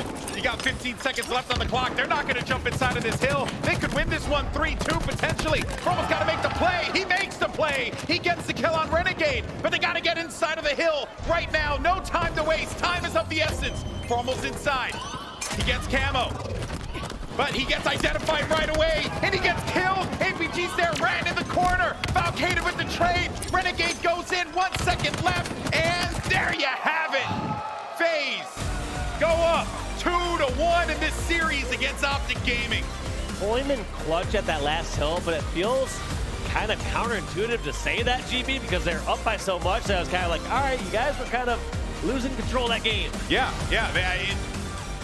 Time was the 5th player for FaZe in that King of the Hill game. That 5th player is nowhere to be seen during Hills 4 and 5. No, nowhere to be seen, but boy, oh boy. Not a position that I thought we'd find ourselves in, but I'm very happy because that means that we are going to get a fired up Optic in game 4, maybe even a game 5. I don't know, man. It seems to be magic when we Can I update predictions? Can you update predictions? Yeah, right? Jeez, like FaZe or you could just be like Bravo. So Bravo good. just decided not to give predictions at all. Said he didn't want to participate in the machine. Did he really? Yeah, he did. We can do that. That's what I thought. You know what I mean? I thought I was like contractually obligated to respond to the email, but no, not if you're Andy Bravo Dudinsky. But here we go. Strongholds live fire. Up next. I mean, historically, live fire has been Optic's map for, since the inception here of Halo Infinite. But I also feel like that story's been changing its tune a little bit as of recent. I want to say, I'll have to check the stats again later around what happened at the EU Grunt event, or EUnited Grunt. Yeah, they actually lost. They only played one, but they did lose it. Yeah. They did lose it. So, I mean, recent anything has shown that gap has closed on live fire, at least as far as Optic's concerned, just because they had such a one-sided affair. But you know what, though? What? You know who lost it twice? FaZe. Yeah.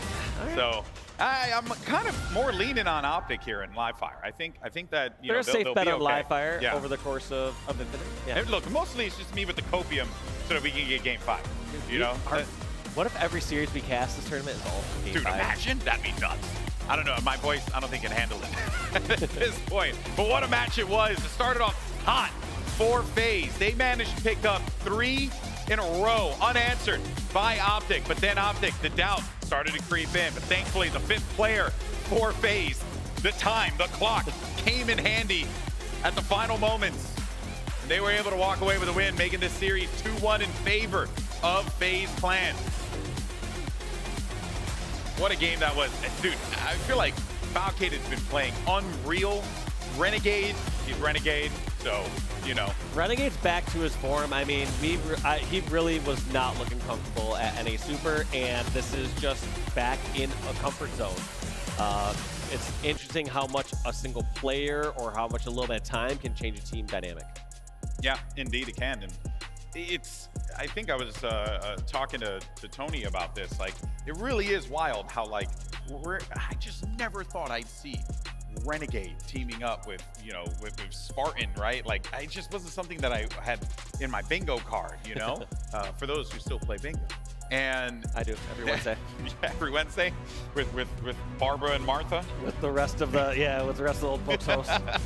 But you know, man, here we are. Stranger things have certainly happened, and this has been working out quite well for FaZe Clan. Optic Gaming need to find an answer right here, right now, on Strongholds. If not, that's it. And probably one of the biggest upsets, if not the biggest upset in group play, would transpire. FaZe beating Optic, but it's live fire Strongholds. That nade, unfortunately, did not work out for Renegade, but hey, it's okay. We'll forget about that one. Still plenty How left. fast was he getting down there? Yeah, that is, you know, clearly like these following optimized starts where these players know, like, all right, if I'm able to hit this curb slide real quick, throw this grenade, I will catch them off guard by this little bit and get that, you know, get that damage on them. So clearly a practice start. Did not pay off that time, but go back to the drawing board. With the heat wave, able to secure himself 2 kills, as a matter of fact. They also got themselves the overshield to boot. The push comes here toward A. APG is going to handle business here, while the overshield player is going to push out toward green, which I actually really like this play. I was going to say that's very interesting because you have a couple options. You either roll together, quick double cap, or you split up, and right there they say, all right, we know that the garage is safe. APG can secure that, and they send Lucid on over towards, or Lucid or Trippy on over towards green with overshield. They capture here, trip cap as well for the time being, but no real progress is going to be gained, as FaZe are going to answer back right away with an AC hold. Look at 3 members of Optic all swarming around C to try and make this happen, to try and recapture this one for their team. Falcade though with a big reset, and oh, APG gets the win. Double kill, killing spree for a pure gangster. He's going to hold this one down and flip it back over to the red side. Those kills are such swing moments. You know, whoever wins that one is walking away with obviously the kill. They're walking with a stronghold afterwards. It is just such a pivotal moment, and coming up clutch like that against Falcade, who is just throwing all his shots. Yeah, he is not missing. Probably one of the more consistent BRs that we have in the HCS. B's up for grabs, but a quick reset by APG. Don't want to really give any opportunity to FaZe Clan. CB hold here. FaZe looking for the opening as they're going to just push on C. And this is a smart play to make here, because if you go to B, it's going to be a bit of a...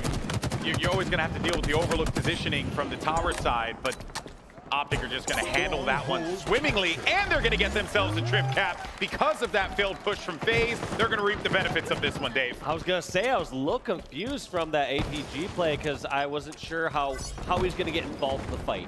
Felt like he was going back and forth a bit too much and not committing towards A or C. But clearly this must be part of their game plan, just saying, all right, this person can sit over here near the box and then go over towards Nest as our players buy time at C or rotate over towards A when needed. So just a great play all around. And look at this extended trip cap. Yeah, this is not good. I mean, at this point, FaZe are in potential territory. They could just get dominated. Another thing that you got to note as well is James Bond right there. Yeah, that's right. Yep, Renegade with a 007, hey! Getting his first kill on the board. But think about that, how difficult it is to shut down a player like Renegade for the first 3+ minutes of the game, making him not get his first kill until 3 minutes in. Yeah. Did that hit? That was so close. Okay, I was about to say, because if that hit, I was putting down my headset and I was leaving right now. I'm going to Disney, you know? But here you go. AC control. I mean, this is just Optic back in their element. It feels like no real worries for them. They're controlling the map. FaZe scrambling to find answers here, which they do so in the form of a kill on APG, finally taking him out, getting possession of the C hill here. We got 2 players down for Optic as well, Dave. So I guess that's going to give them that brief moment to be able to obtain that. And now you have a CB hold of their own. Yep, and the beauty of this game mode is you're never really out of it. You can start to string together those kills, start to string together strongholds, and bring yourselves back in. Luckily, FaZe have stopped the bleeding at this moment in time so that they have some breathing room. However, they need to go on some form of a run or hold right now. They need to close this gap a bit, and it's okay if Optic responds to that closing of the gap a little bit after, but right now they really need to, not make it a 100-point lead. You know, there was a very interesting philosophy there, a difference in how you approach it. Obviously, you had Overshield that was going to be coming up in a moment, but if you saw before, the way that Optic decided to play tower side when they were holding C and B was that they had 3 players, and then you had APG kind of, going back and forth between C and B by the nest side. But the way that FaZe played it is they had 2 players tower, 1 going back and forth, and then another guy that was going to be just on the flank looking to make the push happen. So I think that it's very interesting to see that the way that these 2 teams try to just prioritize where they put their resources when they want to make these holds happen. Yeah, and we almost saw a trip cap for a moment for FaZe, but Optic wisely getting control of A to put a stop to that, and like a little easy shot in the air there, Trippy just falls on down to King Nick's Heat Wave.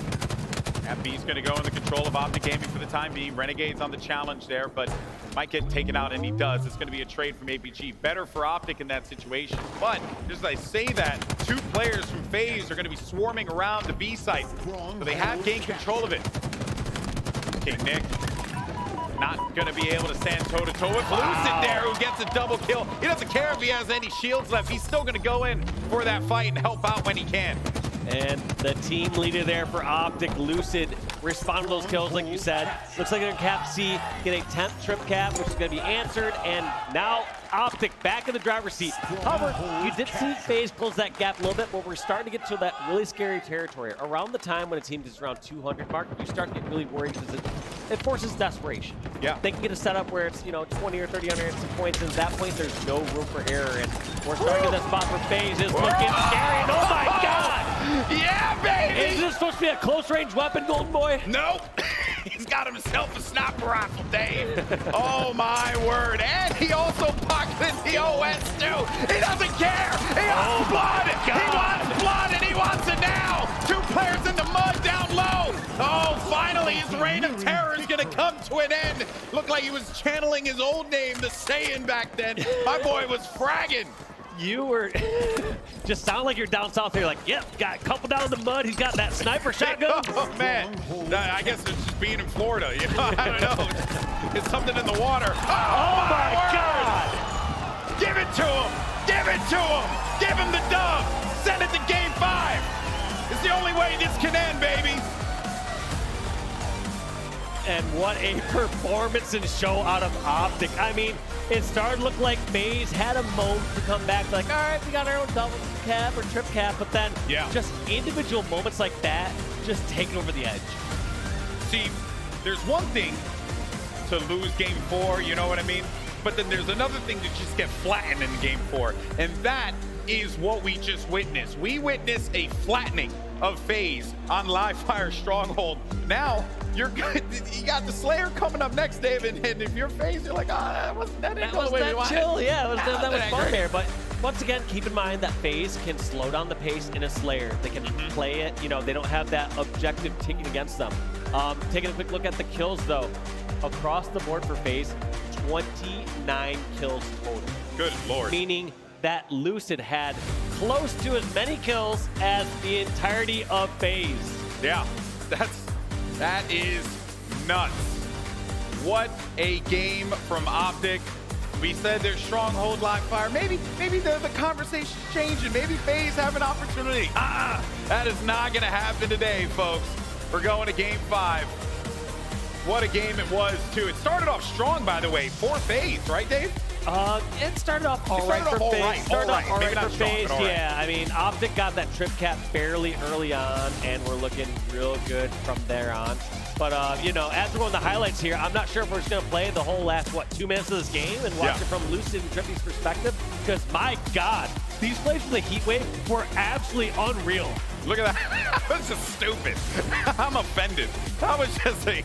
And then he pocketed POS and then just decided to no respect them. And right look at that. Just wisely, so smart with that OS, not going in for any melee trades, not letting someone eat that shield, just stays at the perfect distance, hits those heat wave shots, and is ready to lay more damage down in the mud. Yeah, well, it can only end like this between Optic and FaZe. What a series this has been, but we're going to Aquarius Slayer. Sorry, my brain, it's fried, Dave. What a game this has been. I love it. It's nice to be back. This has been insane. We have been blessed with like the best series so far this weekend. We really have. Right? We had G1 like and the very Native. first, the first series of the day. This series now, like. What can I say? We're just gifted. You hear that production? We're gifted. That's right, okay. That's right. And we are gonna end this match right here. First to 50 kills. Optic versus FaZe. Very likely deciding who is going to be the #1 seed in this pool. Who's going to solidify themselves a better bracket going into Saturday and Sunday. Oh, man, baby. We got a packed house in Orlando. Let's do it. Game 5. Let's see who's going to walk away in a pivotal victory here for some Slayer. There you can see the map 5 records. FaZe 3-0, Optic 2-1. Honestly, I say we just throw stats in the bin because this is going to go down to the wire potentially. Already out of the gate, we're trading kills.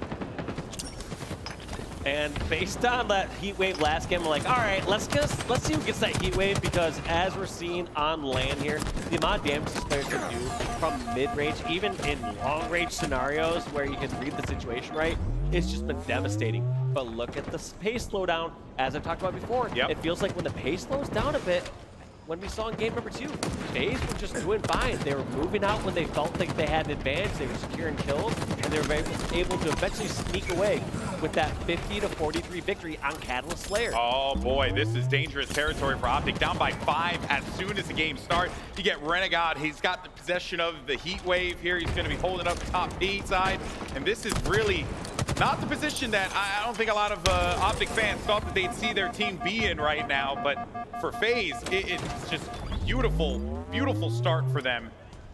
We'll see if they can actually use this heat wave to great effect. I love that play. Renegade just takes one-shot damage and instantly repositions across the map, trying to find out where else he can help, and looks like he's going to ping Trippy across, and then look again for the fight. He's just so getting right info. There. Yeah, so much info, and then just trying to be effective, where you're saying, all right, Lucid's not doing anything on this part of the map. Can I be effective across the map while we're outnumbered here? He's going to go for the sizzle sticks here. Gets himself the Dynamo nades. The Dynamos are so important to have because it just does damage over time. And in this close room like this, if he dumps both of them, yep, see, there it is. You hear the ticks, you hear the ticks. He's actually going to get another one. Pushes inside. That's a killing spree there for Renegade. Looking for blood on another. Double kill for Renegade.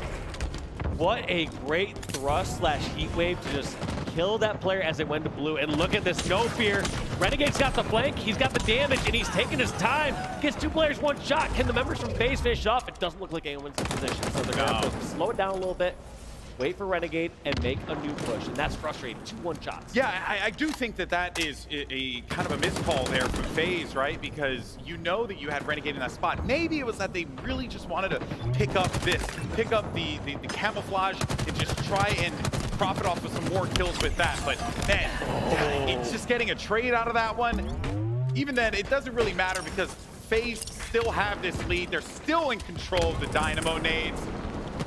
So long as they continue to hold the sizzle sticks, I mean, I really get a little worried for Optic Gaming here. Good push in there for Falcade. He's going to force him out. That's going to be 6-kill lead here for FaZe.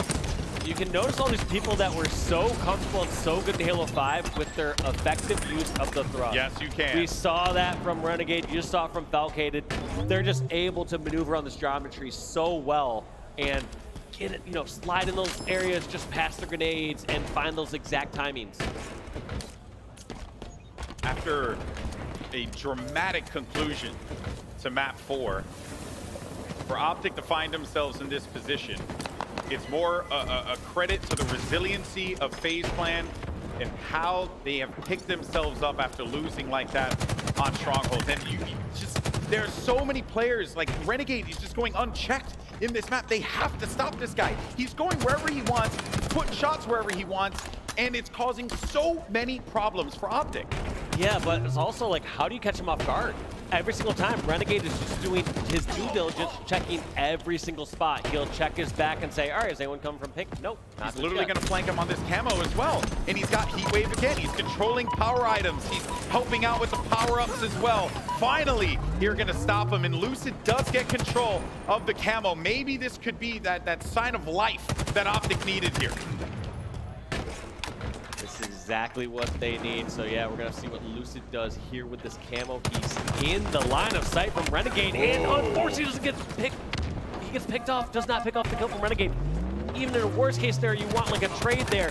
That is looking disastrous there in that last exchange, but the rest of Optic there to pick Lucid up as they take out 3 members, and Renegade's the last one standing over that blue hill. Okay, so they have sniffed out where Renegade is. They stopped him here in Utah, as you noted. So you get Heat Wave. Now you start to make some progress with this. You got players pinned in the back of the base. Look at King Mick, who's just ratting in the corner, by the way. But he is going to get stopped. And we're right back into this one. It's a 1-kill game, Dave. Back to a close game. You know that FaZe was hyped up before because they had that massive lead. They were getting flanks. Their communication was going great. I actually want to go to a FaZe listening to hear how they're talking now that the game has been tied up and they lost their lead. I'm one shot. Wait, first shot. Yeah, I'm getting shot in the back from P1. Shot in the back from P. I should have P1. I hear you, Tyler. I'm one shot. He's on your fridge. I'm forward. P2 as well. P2 as well. All right, here's on. I got trippy guys. P2, APG. He's straight on me, APG. I can help you, Tyler. One shot P1. I died. 2 P1. Another guy there, John. Nice live, John. Mike shot them. I think you're okay, John. Blue Uto on Mike. He killed me half. There's two. Hi guys, on the heady, one shot trippy. All right, let's back up and go to P. One shot heady, trippy. High hold two. Back up and go to P. All right, let's run out. I'm lurking red flag. You guys are the P guys. Okay. On me P. Yeah, P2 also weak. They're weak, Mikey. Right here. P2's weak. We can probably hit Uto. Yeah, I'm hitting front of P1 right now. Yo, our car jump hiding. Our car jump weak. Watch out from blue. I died. P1. Where's Carl? From blue weak, 2 of them. Trippy. P1. Watch out, bottom building, guys. Blue, Cartoon underneath. Melee. I melee. He's one shot on this. Formal was bottom mid, one shot. Front blue, one shot. Front pink. Watch out from blue pink. Blue fire. Still there. He's blue P jump. I saw blue with you guys. Some of the reads there by FaZe, right? They wanted to go over to the P side of the map, but you could see that Optic were ready for them. They're doing a good job, Optic, of finding out where FaZe want to try and make these moves happen. But 4 down now for Optic is going to potentially spell doom for them, but it's still, Dave, just a 2-kill game. Yeah, so close to the game, but look at this heads-up play, knowing where they're spawning. Now is this great flank a trap, as Valkated is fighting for his life over in this fridge. These members know they have to get rid of him now or never, and they've got a little damage. And there goes APG in for the finish. And what a clinical, precise takedown there. Falcon, you have to wonder, where was the rest of FaZe to help lay down the shots? You had all 4 down. You knew they were spawning in a base. You need to support your teammates for the stuff. Yeah, that's right. It's a bit of a missed opportunity for them there. Still, though, going to be a 1-kill game for FaZe. That's it. FaZe could do something that not a lot of us thought was possible here in pool play. Defeat Optic Gaming, a team that has been called the favorites to win HCS Orlando. But of course, FaZe, no slouches themselves. Look how often when Renegade's on these flanks or these wings, where he is looking all the way across the map to either get a quick finish or to ping somebody who's been shot and keep them at lower shield. The biggest call out that I remember hearing from the listed was when they called someone over at Heady, over at that utility side, using that head glitch by that box, and you almost got to finish on Trippy. Yeah, that's right. You know, they're trying to find where they can get those sneaky kills out of. That was what Renegade has been trying to do, and he gets sniffed out and stopped instantly. Camo's going to be up for grabs here. 39-38. Optic have the lead. They now have a 2-kill lead. They've got possession of the camo. Lucid has it in his hands. And who else better than to have that power item than Lucid in these pivotal moments? Gets another kill, a perfect shot to land, and that is going to be Optic up by 4. Look at this, Lucid just rotating through. Players have to play so much more cautious with camo now versus back in the day. It felt like you can't sneak by anywhere. It's the frames. It really is. Just these high res monsters, and he does live his 4-kill lead. Now, he doesn't have much time left on his camo. He needs to get engagement soon, or I guess it's gone anyway. So, got the use though, got the damage, got the kills, stayed alive. What more can you ask for? Job done. 4 kills separate Optic and FaZe. It's been back and forth this entire time. FaZe slowed the game down as well as Optic. So much to play for here. Potentially the winner of this one could very well win the group entirely. A huge opportunity, especially with Worlds around the corner. Look at this very similar play style too. We always highlighted when we were on Renegade screen how he would kind of be that one player that's away from the group. That's the flanker. That's what we have in this Lucid here, where he's kind of this extra wing, realizing that, all right, if he gets in a 1v1, he's probably their strongest individual asset. He can win that 1v1, but also has the heads-up awareness to know when he can charge in and help the rest of the squad. There's the opening. Renegade goes down. They have a 4v3. Do they press this advantage any further? And it looks like there is too much damage on Lucid to push up anymore, and Trippy's going to answer with a kill of his own, but as we know how these Slayer matches go, they're going to get traded out back and forth. Here we go. Only 3 kills left. Lucid on the flank. Finds Farin in front of him. A commando connection. 48 kill there. Renegade's going to be low. Does he get the kill? No! 49 for Lucid. Only 1 more remaining. Got 2 players going to be back inside of the blue base here. 2 minutes remaining, but you're not going to need the time here with the way that this game is going. One big collapse could very well be it. Is it going to be Lucid as he finds a player P-side? Formal goes down. He'll probably jump on over to Lucid's POV! And there it is! After a grueling war, Optic Gaming get the win! What a series that was! And the green wall, for right now, stands strong. But Dave, not gonna lie, that wall's looking a little wobbly. Yes, it is. I mean, you consider how they got to this position. You saw how FaZe was up 2-1 in that series, but dominating game number 4 from Optic, followed by a huge comeback from Optic in game number 5. I mean, they're one of the top teams for a reason. Hey, exactly. Dig deep when the moment calls for it. That is exactly what players like Lucid, Trippy, Formal, APG always manage to do. An incredible series, top to bottom, and really, you got to give credit where credit is due. I think FaZe, I was writing them off. Yeah, no, they're a contender in this tournament, 100%. Yes. Yeah, with a performance like that, sure, they had a couple stumbles through a couple objective games, but throughout those times, you guys credit Optic for being so strong in objective. When you saw them in Oddball, when you saw them making that comeback on Recharge King of the Hill, that's more of a testament to Optic's.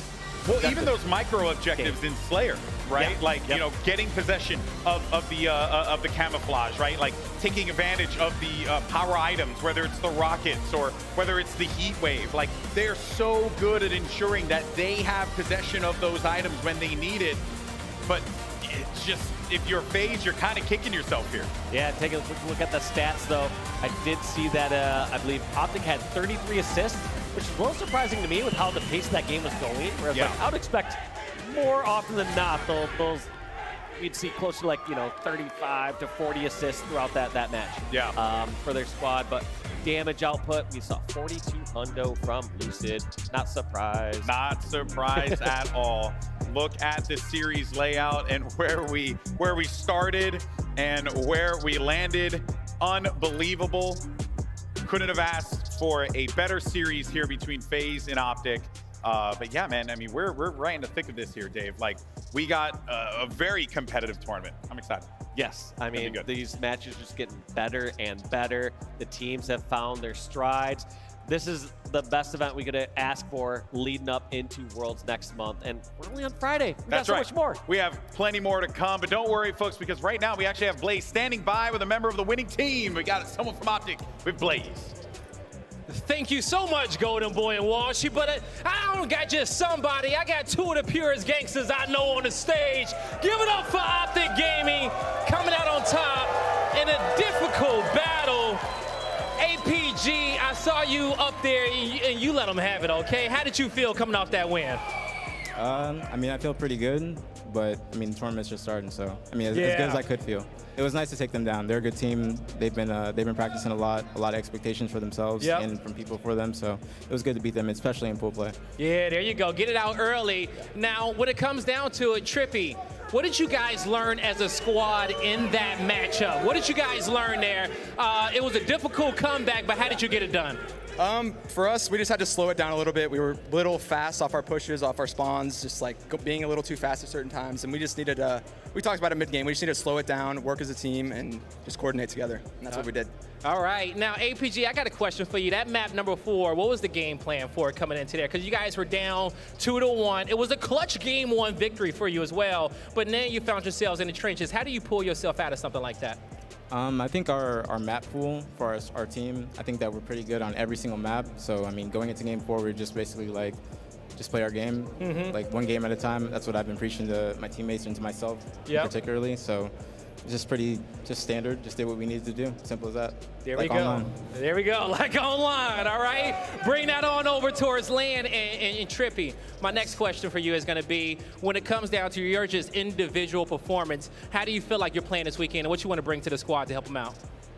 So far, I mean, personally, I think I've been doing okay. Just doing my part. Just doing my 25%. Just doing my 25%. That's the I can do. That's the least I can do. And yeah, just gonna see what the rest of the weekend has in store. You know, do 26% on this, 26% on this team. You guys making a championship with 26 with the talent that's up here. Any last words you want to give to this crowd? I want to give a huge shout out to the crowd. We got the parents here. I got my mom and dad here. I got my girlfriend here.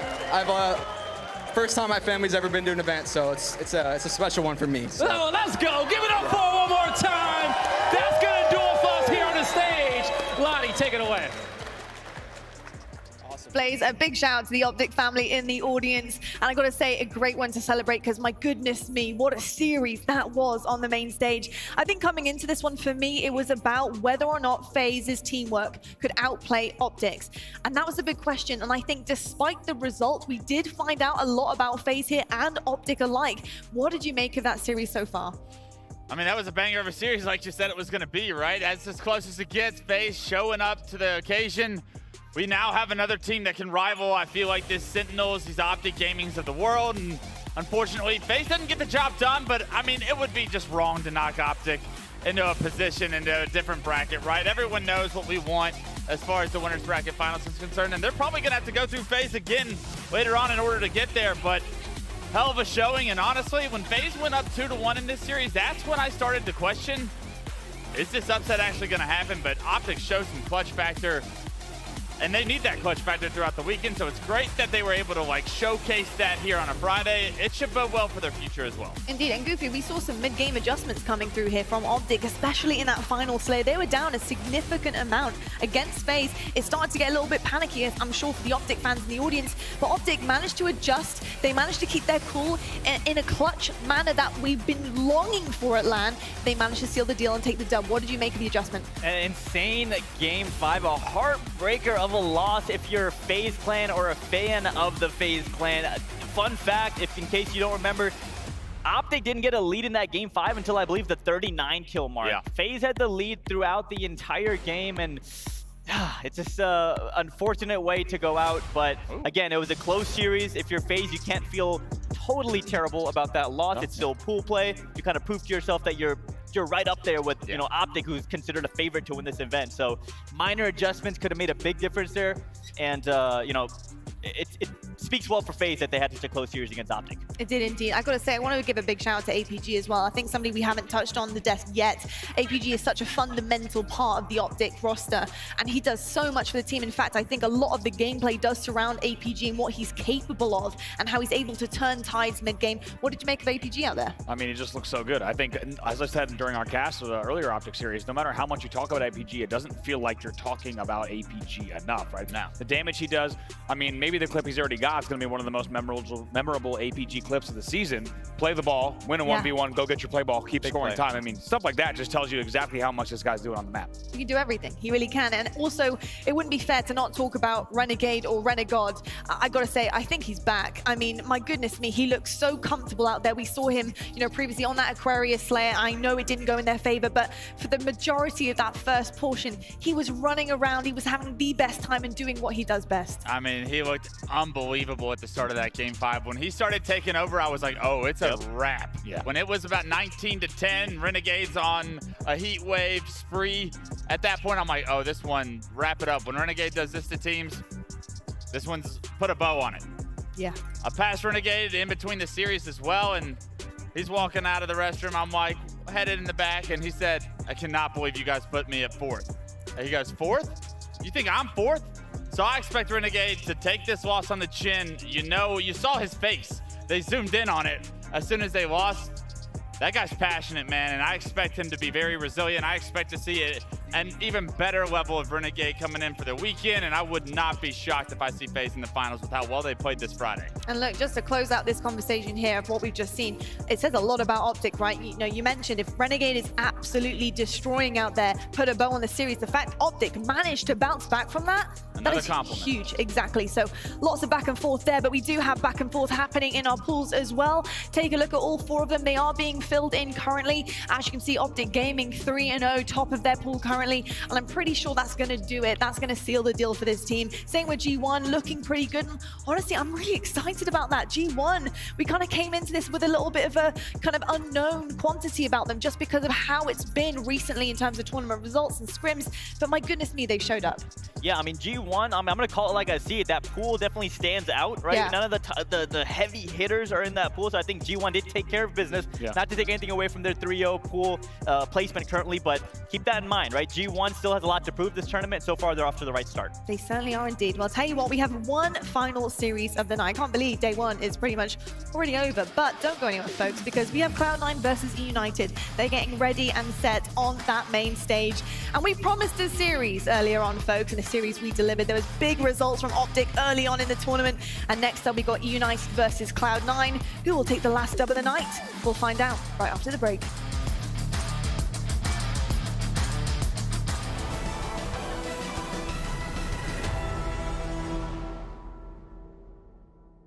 The HCS Orlando Major is presented by AMD, Astro Gaming, Dolby, the Marines, and Zowie. The lead here for Optic Gaming of 1. Now, can we win this thing? Yes! Renegade applying pressure right to the spawners. Oh, this is a pivotal moment in this game, and the Rockets could just interesting. He misses the beat down, he snaps. Oh my God!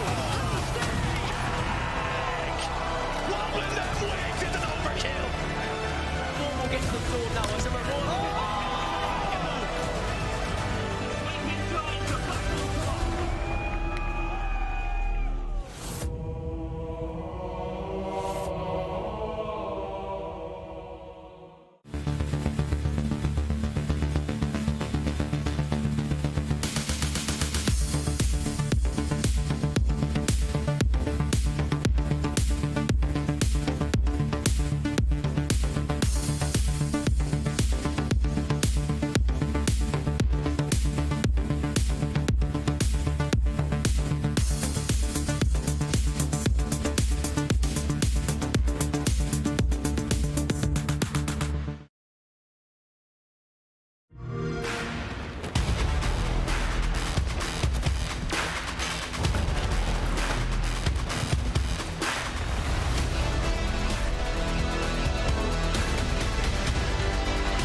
So God, I'll be back.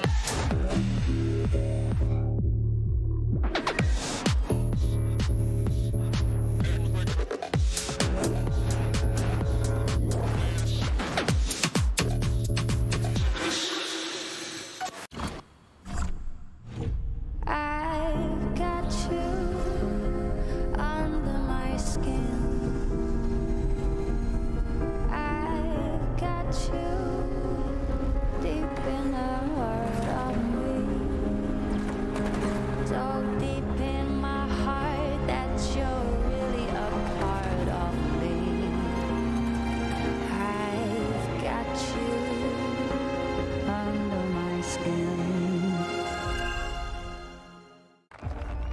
for every generation, it has started with the call to serve.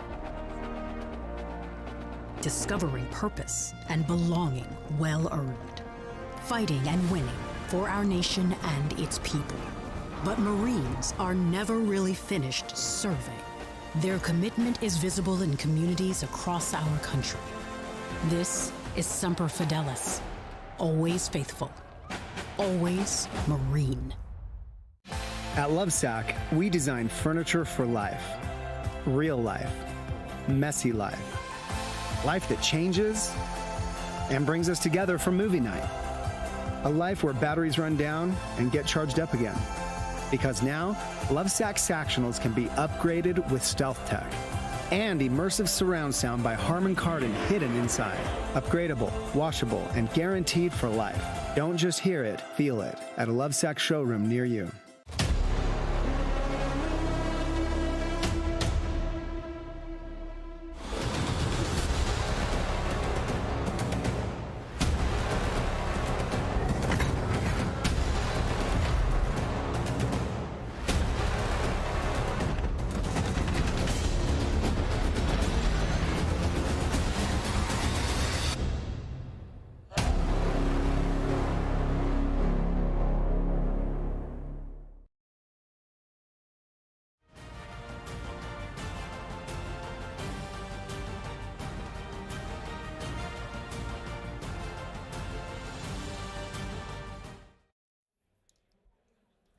Hello folks and welcome back to the HCS Orlando Major. I have said it many times, but I want to get it through to you guys.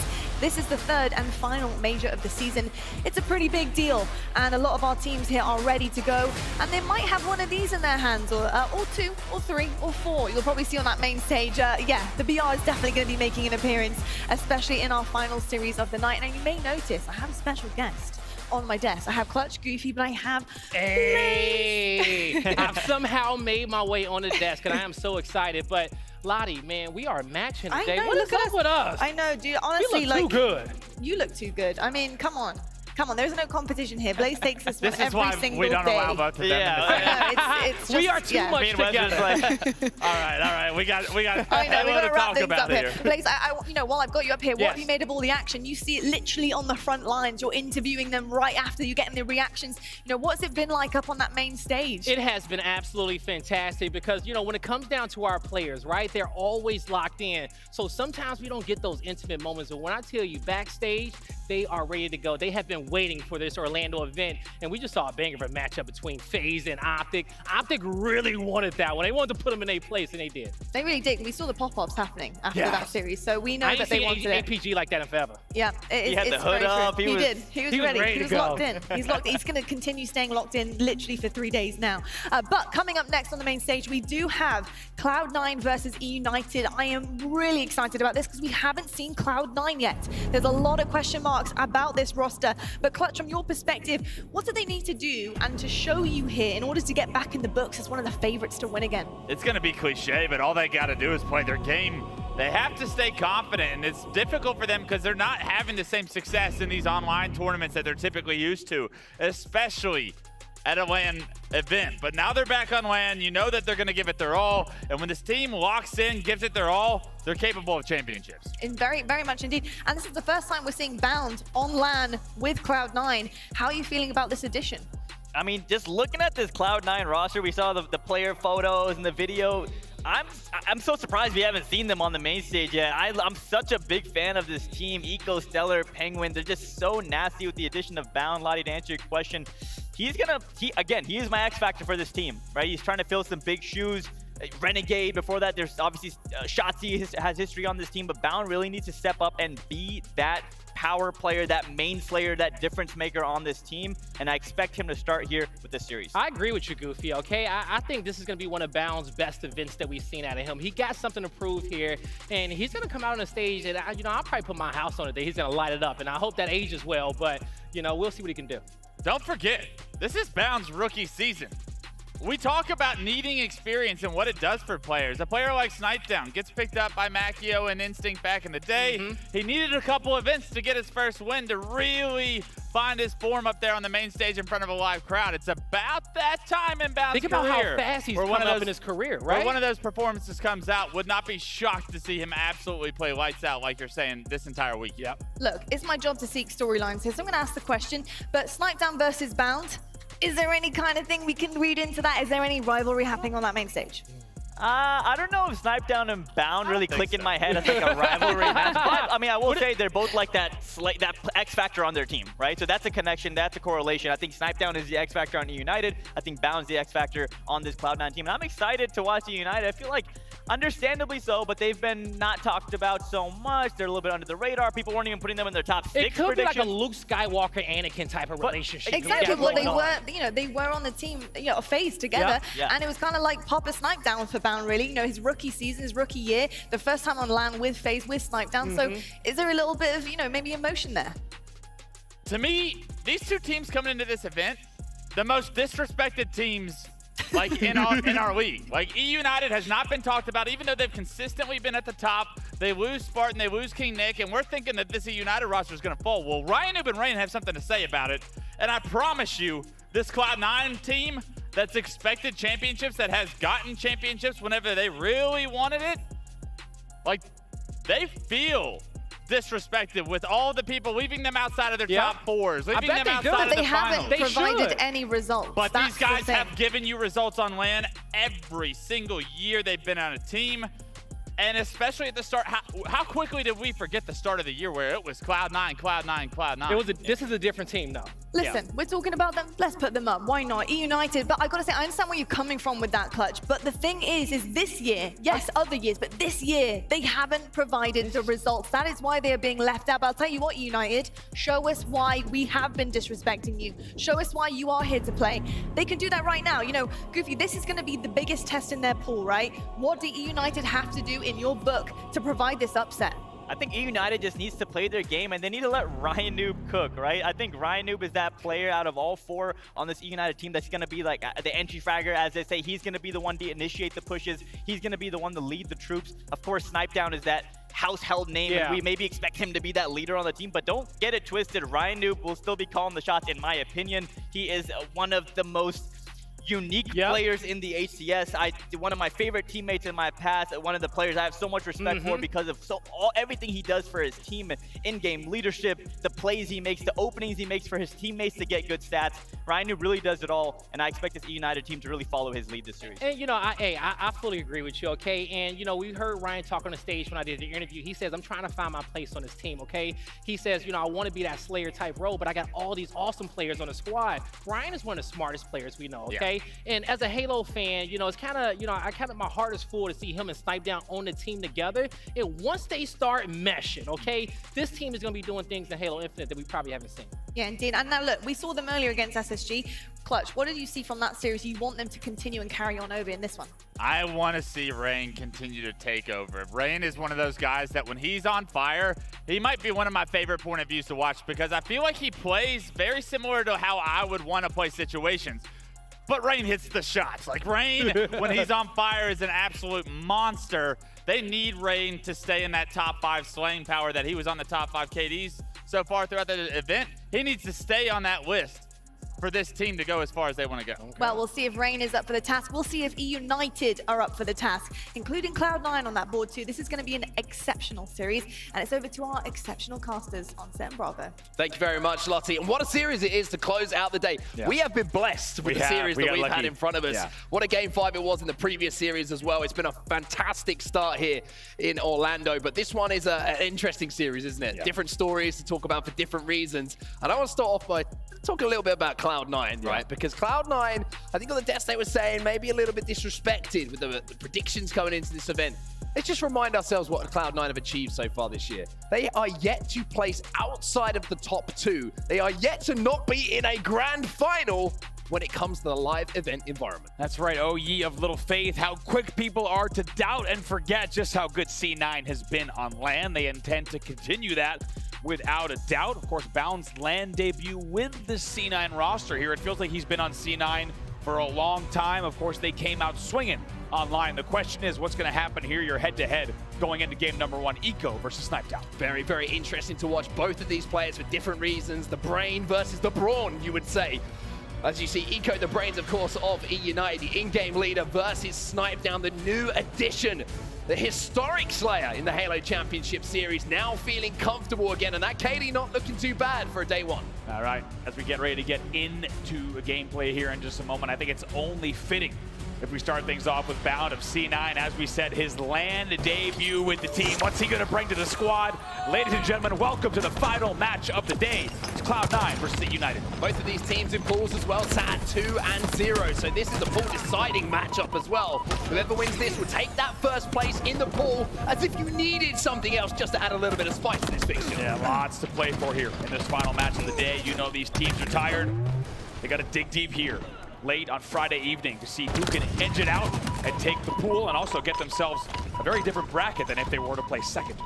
Spectre finds himself as last alive here. It's been a great start for Cloud9 as far as the Slays are concerned. The ball is finally being picked up as well, and that power weapon was put to use. And now I want to kind of focus on one player at Cloud9 as well, because as we know, Halo Infinite Online can be tough for certain players across the globe, and I'm not going to lie, there's a couple players in this lobby, one in particular, Penguin, who I think is relishing being back on LAN. Oh, he is ready to play, of course, having to deal with some high ping when he's playing online, and of course, doesn't let it show, also doesn't let him get it down, but we know that's, of course, going to be a factor online. He is going to be happy to be on LAN. Maybe Penguin unleashed. For a moment, he was the last player alive for this C9 roster as they look to push up through Cafe as well as B.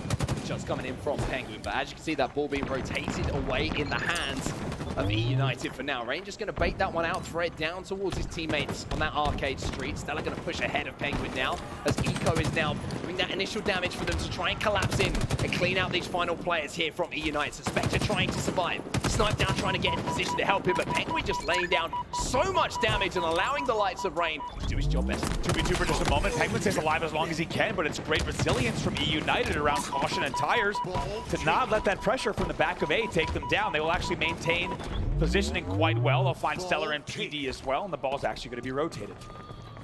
Ball moving towards Tram, which means that Sniped-Down now doing what he does best, and that is flanking the rest of Cloud9, doing some great damage onto Eco. Eco using that pillar to survive as the attention now turns towards those rockets. Eco just about gets away there with that rocket launcher. That could be a swing in this game, as Cloud9 also had that ball in their hands. Sniped-Down was also the last player alive, and just before he died, a teammate spawned Cafe. That forced the entire team spawns all the way in the back corner in Cafe. That's going to be good news for Cloud9. Eco here with the rocks. Ooh.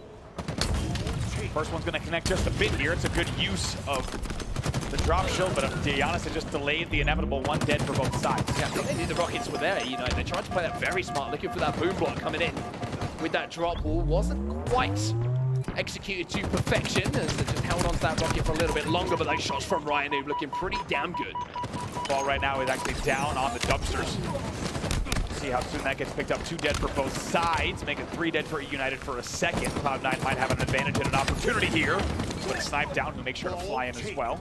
That will be Bound scarpering away with the ball for just a moment. Going to try to regain shield before some more additional time. Great little bit of positioning there, Bound as well. Knew where those shots exactly were coming in from. Knew all the angles. Just a little stutter step using that pillar to just disguise himself from the driveway push.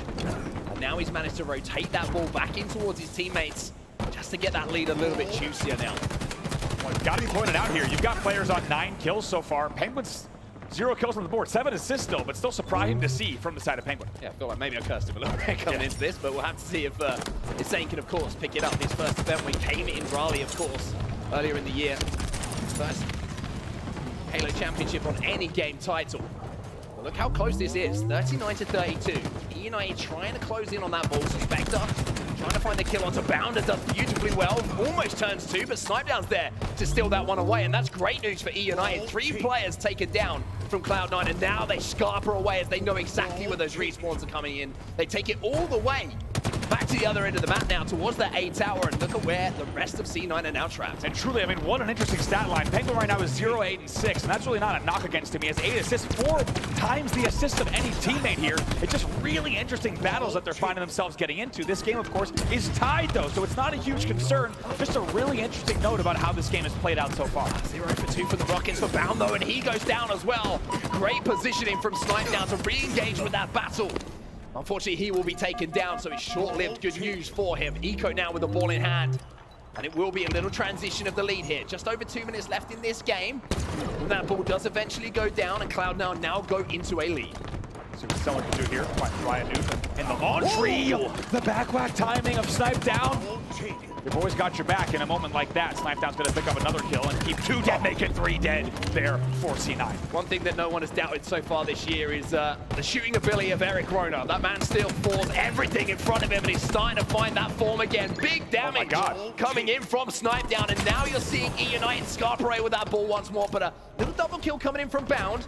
It's going to make this a little bit more of a difficult situation for them to decide how they want to play these next few moments. It was a good play from Ryan Noob there to drop and try to bait the ball while challenging from rail. Instead, Bound gets the help he needed off the back of a great individual play. Now he's flying forward. 1 minute 30 on the clock or so. Still within 10 points. Rain the only player that they really have to worry about here. Rain manages to pick up a kill, but there is the trade coming out almost immediately from Cloud9. There's the trade as well.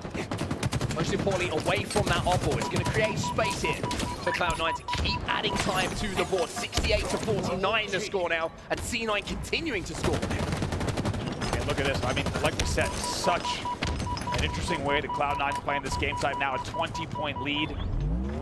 10 assists, as we said, for Penguin, now more than tripling anyone else on the team in the assist category. And you could just tell by the look on his face, he's not worried about it at all. They're playing the exact game they need to off of the damage that he's dealing. Yeah, 100%. Who cares about the stats if you're winning the game, right? And that's 69-49.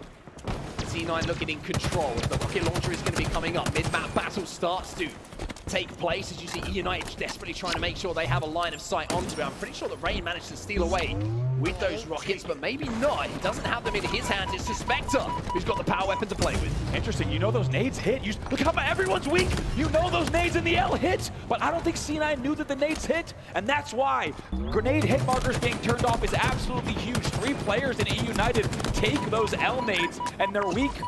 But the information was not given to C9. EUnited is going to continue scoring. Only 5 points down now. This could be a battle here which decides the game. There's only 50 seconds or so left in it.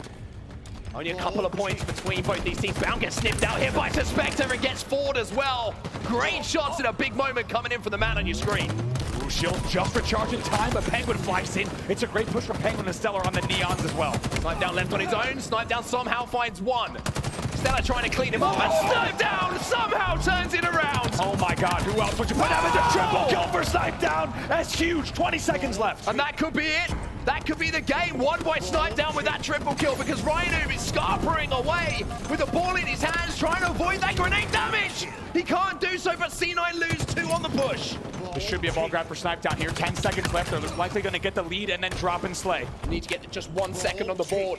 Need to get away from this push coming in from Eco. Eco is the closest player to that on board. He's not going to be able to do anything. Snipe Down, not just with the slays, but with the objective work as well. C9 are flying in, but they cannot get the touch on the ball. And EUnited off the back of a huge triple kill from Snipe Down close out round number 1. What a play. As you said, Snipe Down isolated there on the cafe. He wins the battle he had no business winning, and off the back of that picks up an additional kill as well. That will actually give Snipe Down the lead into the game in the kills category. He'll be tied, on the side of the EUnited, tied with Suspector. 14 and 14 apiece there. On the other side though, Bound and Stellar with 19 and 16. Snipe Down continues where he left off as well, because he's got the rockets off the break here for EUnited. Did go down, so only 1 fired, I'm pretty sure. There might be a rocket just laying about somewhere on the ground. The oddball's down as well. Rain, last player alive here for EUnited. This is a great response off the break here in this second round coming in from Cloud9. I mean, that is a heartbreaker there for the side of C9. Yes, they're all veterans, and they've been on this main stage countless times here. However, to be up 69-49 there and lose that game in the final seconds, that is a rough way to go down in the first round. Suspector, 1 nade, 2 kills. We'll take that every single day of the week. Now Penguin, the Stalker in his hands, just trying to hold off this push coming in from the rest of the EUnited. Finds himself as last player alive momentarily, just trying to bide his time, just trying to survive and wait for his teammates to get back on the map so he can start to push. But EUnited now with a slender lead themselves. 2 dead here for C9 again. It feels like deja vu. Penguin last player alive on the bottom with Neons. Great damage, but is it going to be enough? The collapse comes in from EUnited, and essentially 3 players and almost 4 just off the back of that respawn dead. That will be time on the board for EUnited. Bella going to be caught off guard. He's going to catch 3 bullets as well from that Stalker rifle. Time for a respawn for you for a few moments' time. The drop wall is enough, though, to trade out that damage. Rain now in a 1v1, but that Bulldog is barking once more. A couple of kills being traded all over the place at the moment, but it looks like Cloud9 are coming out on top, but no, a double kill from Suspector levels things up once more. And if you needed an indication of how the start of this game has gone, with both teams just trading kills, trying to get the better of each other, the fact that it's 7-9 on oddball time pretty much sums up everything. Really interesting set of trades there, and as we said, the EUnited actually had 3 dead, almost 4 dead when that ball was down on Neons, and I stand corrected there. They did not get any time off of that, I think due to a little bit of PD and courtyard spawns came in. The pinch came in from Cloud9, but 4 dead now. You should finally see EUnited getting some time. And so back and forth between these two squads. Snipetown's going to see what he can do with this last rocket. Get a kill. It's what he's going to do. It's what he does best, and he's going to do damage to Bounder as well. He gets cleaned up immediately. Stella, you're going to find yourself in the BR of Snipe Down. Another 4-shot coming in from Eric Rona. Huge slaying here coming in from EUnited, and if we're honest, the score should be even higher than it is. That's back-to-back 3 or 4 deads. They will finally get here to the 26-point mark, but they're going to need to work even harder if they want to close this one out. That much is clear. It's very interesting to me how comfortable Snipe Down looks as well, playing on this roster. Just looks like the Snipe Down of old, right? Not looking like he has to do anything that he hasn't done for so many years. His job is to move around the map, put yourself in position to finish off damage. And that's exactly how he is playing at the moment. Questions at the moment being asked to Cloud9 because they're being kind of held down in certain situations here by EUnited. They're struggling to get the numbers on their side, and numbers is what wins the game for C9. It absolutely is, and the numbers come from the slays, and things have changed in a big way here. We talked about how Cloud9 had the 2 leading slayers going into this second round. Now take a look at Snipe Down and Suspector, 23 and 22 kills apiece. They have now taken the lead over Bound and Stellar, just 1 or 2 kills behind. And another one. Snipe Down is not missing at the moment. Bound, you're going to have to hit your shots if you want to survive as well, and he manages to do so. Rain there for the trade, but Suspector is still got that ball in his hands. Look at the amount of time that EUnited have been racking up, and you've also seen the complete transition of the South now down towards that tram. Rain with the ball gets taken down. Penguin, hello. Time for you to wake up a little bit as well. A huge amount of assists, but big plays like that might be what sparks him into life too. That is big. That looks like a freebie kill for Rain in the back of A. Penguin gets a very nice sneaky angle to get that melee before the Bulldog fires. But the bigger concern for him and the squad is this deficit. They are down 63-14 in the go-ahead round. Finally, it looks like they've got a couple of kills, but they're traded out immediately. Ryan Oob is the only player that is actually dead now for EUnited. Suspector in a 1v1. Suspector doesn't need to finish his dinner because Snipe Down is there for the leftovers. He picks up the kill, he picks up the rockets, and EUnited looking so strong at the moment. Ooh, look at the angle there. Snipe Down just knows he wants to avoid the splash damage, so he hits a perfect rocket into the L and finishes it with the melee. 1 rocket to go as well. We're only around 20 points or so away from closing out this game. Let's jump into a listen-in with EUnited to see how the comms are as they close in on a map 1 victory. Just one shot. Laundry, one shot. Back Mando, last guy. After Ivy, weak. one shot Ivy on me. One shot back C, guys. Look C. Nice. Penguin's still there. 2 Ivy, 2 Ivy. Gonna kill me. I died in top Ivy. Alright, we're good. Good push, good push. 1 PD, I need help. I hear that, coming. He's on me.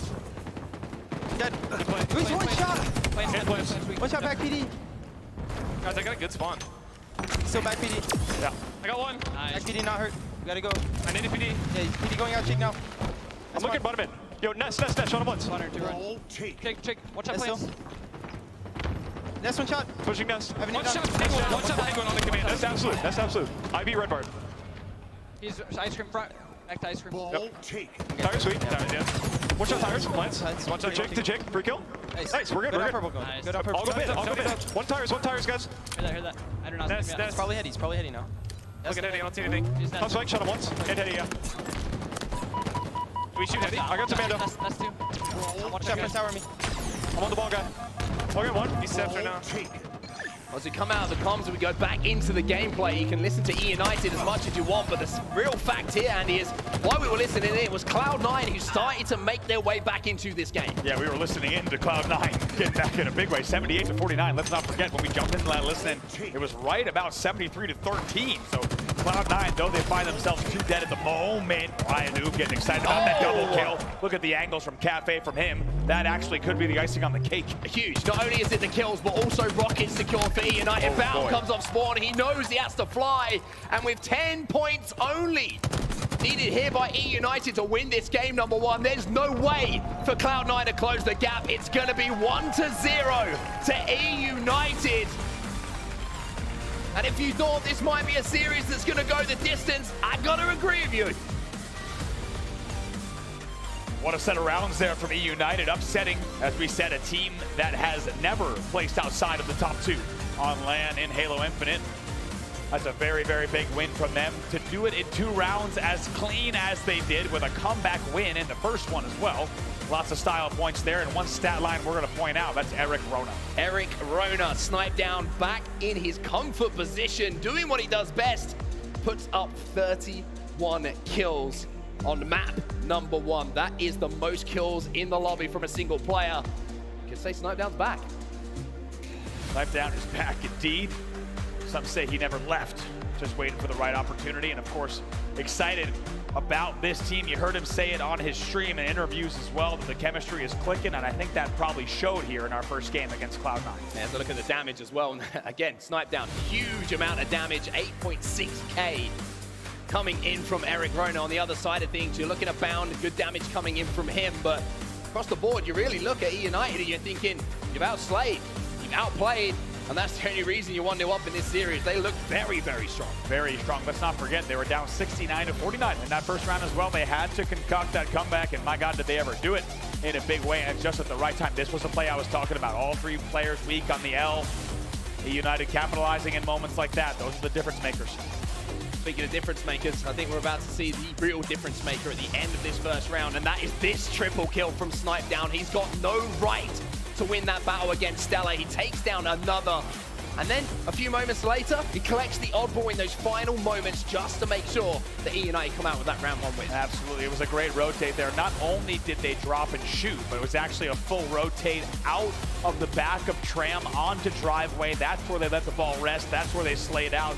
And even though it's easy to get collapsed on, they do it well. It's perfect execution. It's not Cloud9 winning that game. It's going to be EUnited taking your game number 1. And now we go over to Catalyst Slayer, probably the most unpredictable of all map mode combinations that we have in the Halo Championship Series. So for EUnited, who historically have been a pretty good Slayer team, it's a real opportunity for them here to put themselves within touch and distance. But for Cloud9, some questions to answer now in map 2. Certainly questions to answer, and you have to wonder, a team like Cloud9, maybe that game 1's a little bit of a wake-up call. I've talked about it before here, but when you're on the main stage, sometimes game 1, regardless if it's game 1 of the day, essentially if you have a game 1 of pool play, it can be a little bit of a wake-up call, kind of a kick in the rear, and you realize, okay, we got to step things up into the next gear. We'll have to see if that's going to be the case for Cloud9. For EUnited, I just feel like that's a big confidence boost for them as well. Gotta be. A lot of people, like we mentioned, not really talking about them in their predictions, not placing them in the top 4. I was one of them as well. Yeah. Have to be straight up about that, and it just looks like a different team in the LAN environment. It just looks like they are a cohesive unit, whereas Cloud9 just looked like a little bit kind of individual at times in that first game.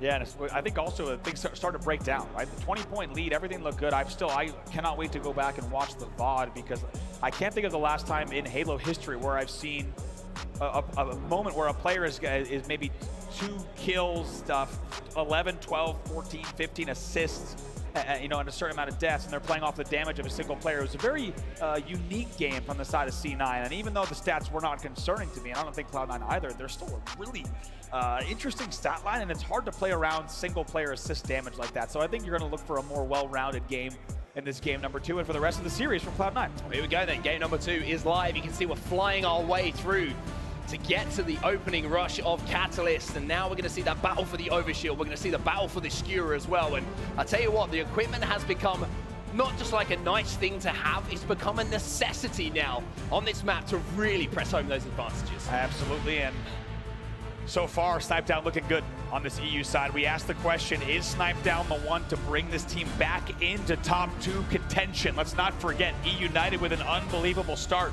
in Halo Infinite at Raleigh, a 2nd place finish. They have not matched that finish since. Is Snipedown the team to help bring them there? We'll have to see if this pool deciding match gives us a little bit of an indicator. Of course, let's take ourselves back to the NA Super. Cloud9, G1. This was the map where G1 closed things out. It was such a tight moment for them, but I spoke to Hoaxer after that match, and he was like, we should have picked up the repulsor. If we pick up the repulsor, it's true. We don't lose that game. Yeah. I think you'll be on top of that this time. You must not forget, of course, Cloud9 players actually walked by the repulsor when they made the extra rotation. They passed by the equipment. They will know that better than anyone. Exactly, and you have to think that that has now reminded them that you cannot allow that equipment to go into an opponent's hand. It's even less about making sure that you're utilizing that equipment and making sure that it can't be used against you. That's what it's really about. Yeah, 100%. And there's so many situations now where you're seeing players be creative with the way they're using it. It's not just a mechanic to get from A to B anymore. It's a mechanic to stay alive for 3 or 4 seconds. It's a mechanic to push back a push, to get information and survive yourself and be able to play on an island a little bit if you've got a repulsor, especially one of those tight corridors like the Commando corridor that we do see players playing around. So it's almost vital to make plays off the back of it. And of course, you know, if you've got the grapple, you see damage. Yeah, exactly. You fly right in. I think also we're seeing the repulsor more and more, especially from the likes of Lucid and a lot of players that are not afraid to use it in a super mechanical way, right? Just to use it. If you're in a 1v1 battle, you get grenaded, send that thing right back. Don't ever get hit by a grenade when you have a repulsor. That seems to be the new rule. EUnited still your winner here, even though I think a lot of people expected Cloud9 to take that game number 1. EUnited taking that game number 1 2-0 as we get ready to head into our game number 2. And like we said, we'll have to see what C9 has in the tank. If there's one thing we know, it's that they show up in big ways when it really counts, and when their backs are against the wall. They've done it on LAN all season long. Yeah, I mean, big games, C9 have been in them all year long, right? And they usually come out the right side of it. There's a few games where it's been not quite maybe the way that you would expect it to go. For example, the final that we saw in KC, that was a little bit of a surprise for everybody. We should mention it. To see that the Sentinels win in the way that they did. So for Cloud9, I still think there's questions to be answered here. And it's not just about this match here, it's about maybe a little bit later on in the bracket. Are they going to be up for the fight, so to speak?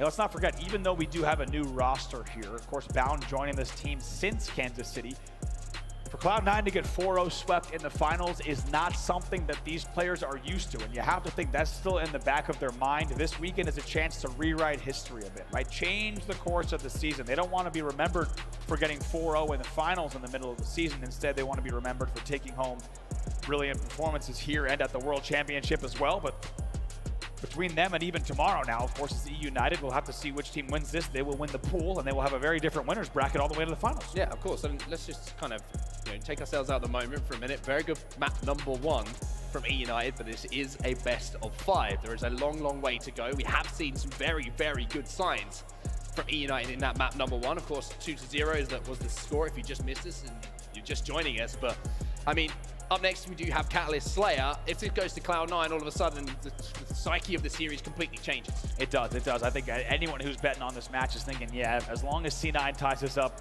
1-1, everything's reset. They're probably going to run away with this one. However, if EUnited gets a 2-0 lead in the series, I think they start sweating a little bit and things change completely. I couldn't agree more. This swing game, very likely to decide the series. Yeah, and I want to touch upon something that Wes actually said on the desk and talk about Rain for a few seconds as well, because he raised a really good point to me, and it immediately kind of sparked a few memories in my head. It's like, when Rain catches fire, he is such a good player to watch. He just has these moments every so often. And I remember on Halo 5, he'd pick up a sniper rifle, and he'd just blame everything for like 2 minutes straight. And he wouldn't blink. And he wouldn't blink. And it was just like, it would just go rain mode. I don't know what it was. It was insane, but we'll have to see if he can kind of create some of that magic here, maybe in map number 2. Give the man the skewer, see what he can do with it. But off the start here, it looks like we're going to have a restart. So let's not get too ahead of ourselves. We've seen this too many times. We're so used to it at this point. Everyone just starts killing each other. Their false starts. I believe we might have had a player on each side, as we'll go ahead and get that restart in just a moment, but it doesn't look like we're going to continue at 0 to -5. That's quite unlikely at this point. Looks like EUnited want to take advantage of it. We just saw a smile on the face of Tim Tinkler. You don't always get a smile. You don't always get a smile out of Rain there. It's going to take a false start of the game to do it. As you saw in the last game, the man is absolutely locked in and lasered. I'm just saying, by the way, Halo's not just a game that's played in-game, right? Okay, EUnited know what they're doing there. Oh yeah, oh yeah. They're making C9 go, wait, we have to play. Is this the actual game? That's why there's a little wry smile on the face of Timmy Tinkler. I see you, Rain. A little bit of mind games there, and we'll wait to get into the official game number 2 here. As we said, Catalyst Slayer going to be that game. But let's go over the LAN placings of these teams so far. C9 across Raleigh, Anaheim, and KC. First, second.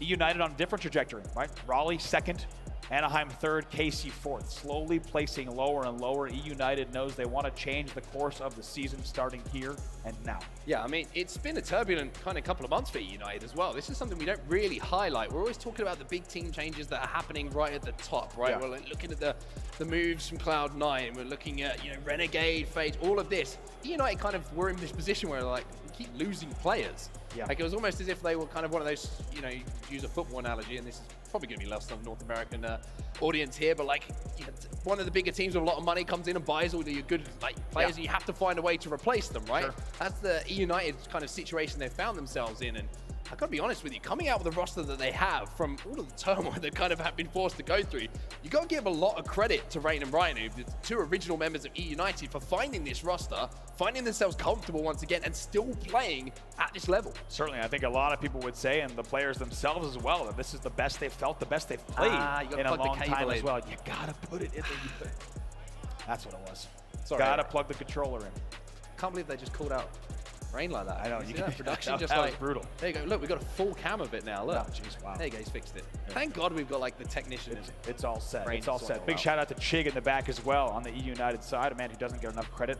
Longtime pro Halo player, of course, burst onto the scene in Halo 3, now standing behind the EUnited players, coaching them to victory in that game number 1. That man used to be Chiggin. Blainin. See that man in, I still have memories playing the playlist at like 4 a.m. and getting blamed by Chig from an attic on Narrows. It was a horrible moment. But he's either in the attic on Narrows or he is in Long Haul, absolutely ripping your face off. Those are the two places you can find Chig to this day.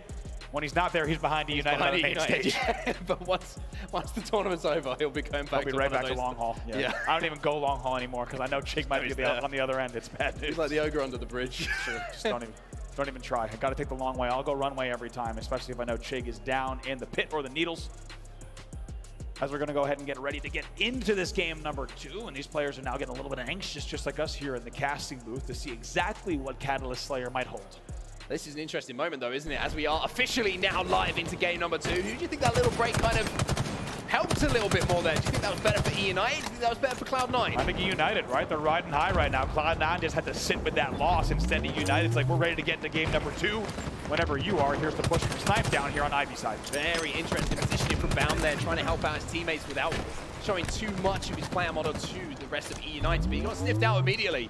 And it looks like both sides of the map have been split here. EUnited win a battle on one side, and Cloud9 win a battle on the other, so it's 2 for 2. Ooh, and let's see, Eco's down here on the corner on gold side. Let's see what he might be able to do, as they did have that info, as you said, based off of the split, tied 2-2 here off the open in the first 45 seconds of play.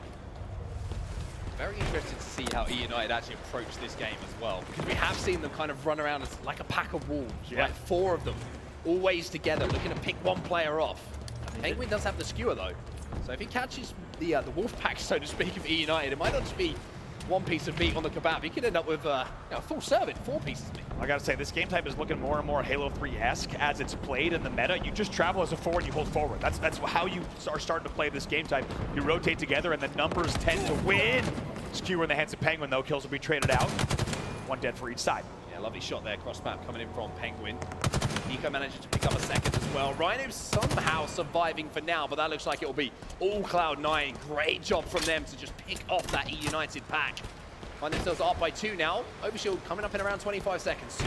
Yeah, all eyes are going to be on that bottom mid. Overshield with the 2-kill lead and Skewer in hand. Oh boy, great timing on the grenade there just to take off the angle, but Snipe down still going to get popped. 3-kill lead for Cloud9. Finds himself a repulsor as well here, Penguin. He's going to use it just to get up to height. He's taking a lot of damage though, but he manages to tuck the feathers in and then use the repulsor onto Rhino, who has to win the battle and does. Cheeky little double coming in from Rhino, keeps this a 2-kill game. Eco right on the overshield. I'm trying to see bottom middle might have actually fallen off the map there based on what we just saw. Looks like it has. It looks like playing the kind of diverted their attention away from that light bridge towards where the push is now. A little bit of movement there from Rhino, sliding under that frag grenade, but the movement's cool. The shots are better coming in from Eco. 11-9, still that 2-kill advantage here for C9. Yeah, it was a great attempt there from Ryan Noob trying to get in. Eco, though, answers back with some very good shots as well. That will give them now that 3-kill lead, 2 dead for EUnited here at the 9:29 mark. And a very deliberate pace to this one as well. Both teams. Nobody wanting to overextend. It's always a team push. It's always a team decision.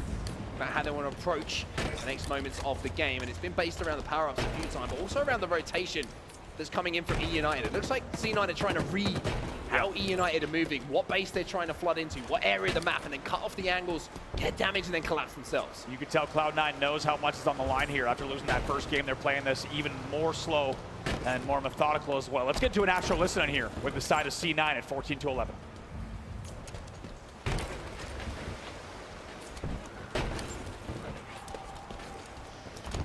Get my hallway. OV in 40 Definitely seconds. 40 seconds. We push us out. Low, guys, low. On Nice. spikes. Watch out. Yeah, low in the corner, low in the corner. Gun spikes. One shot low. Another one. On the ramp, weak. Two shot on the ramp. Weak below. Weak below. Spawn in the flag. Spawn in the flag. All right, OV, 25 seconds.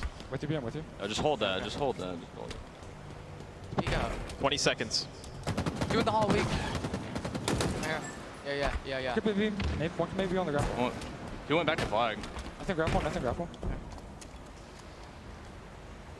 I'm gonna go push sword. 5 seconds. 5 seconds. Two there. Two down. OV coming up now. One on the right. One stop here with the screw. One shot on the sword. One shot on the sword. You see that? Through there. One might flank you. They going for it?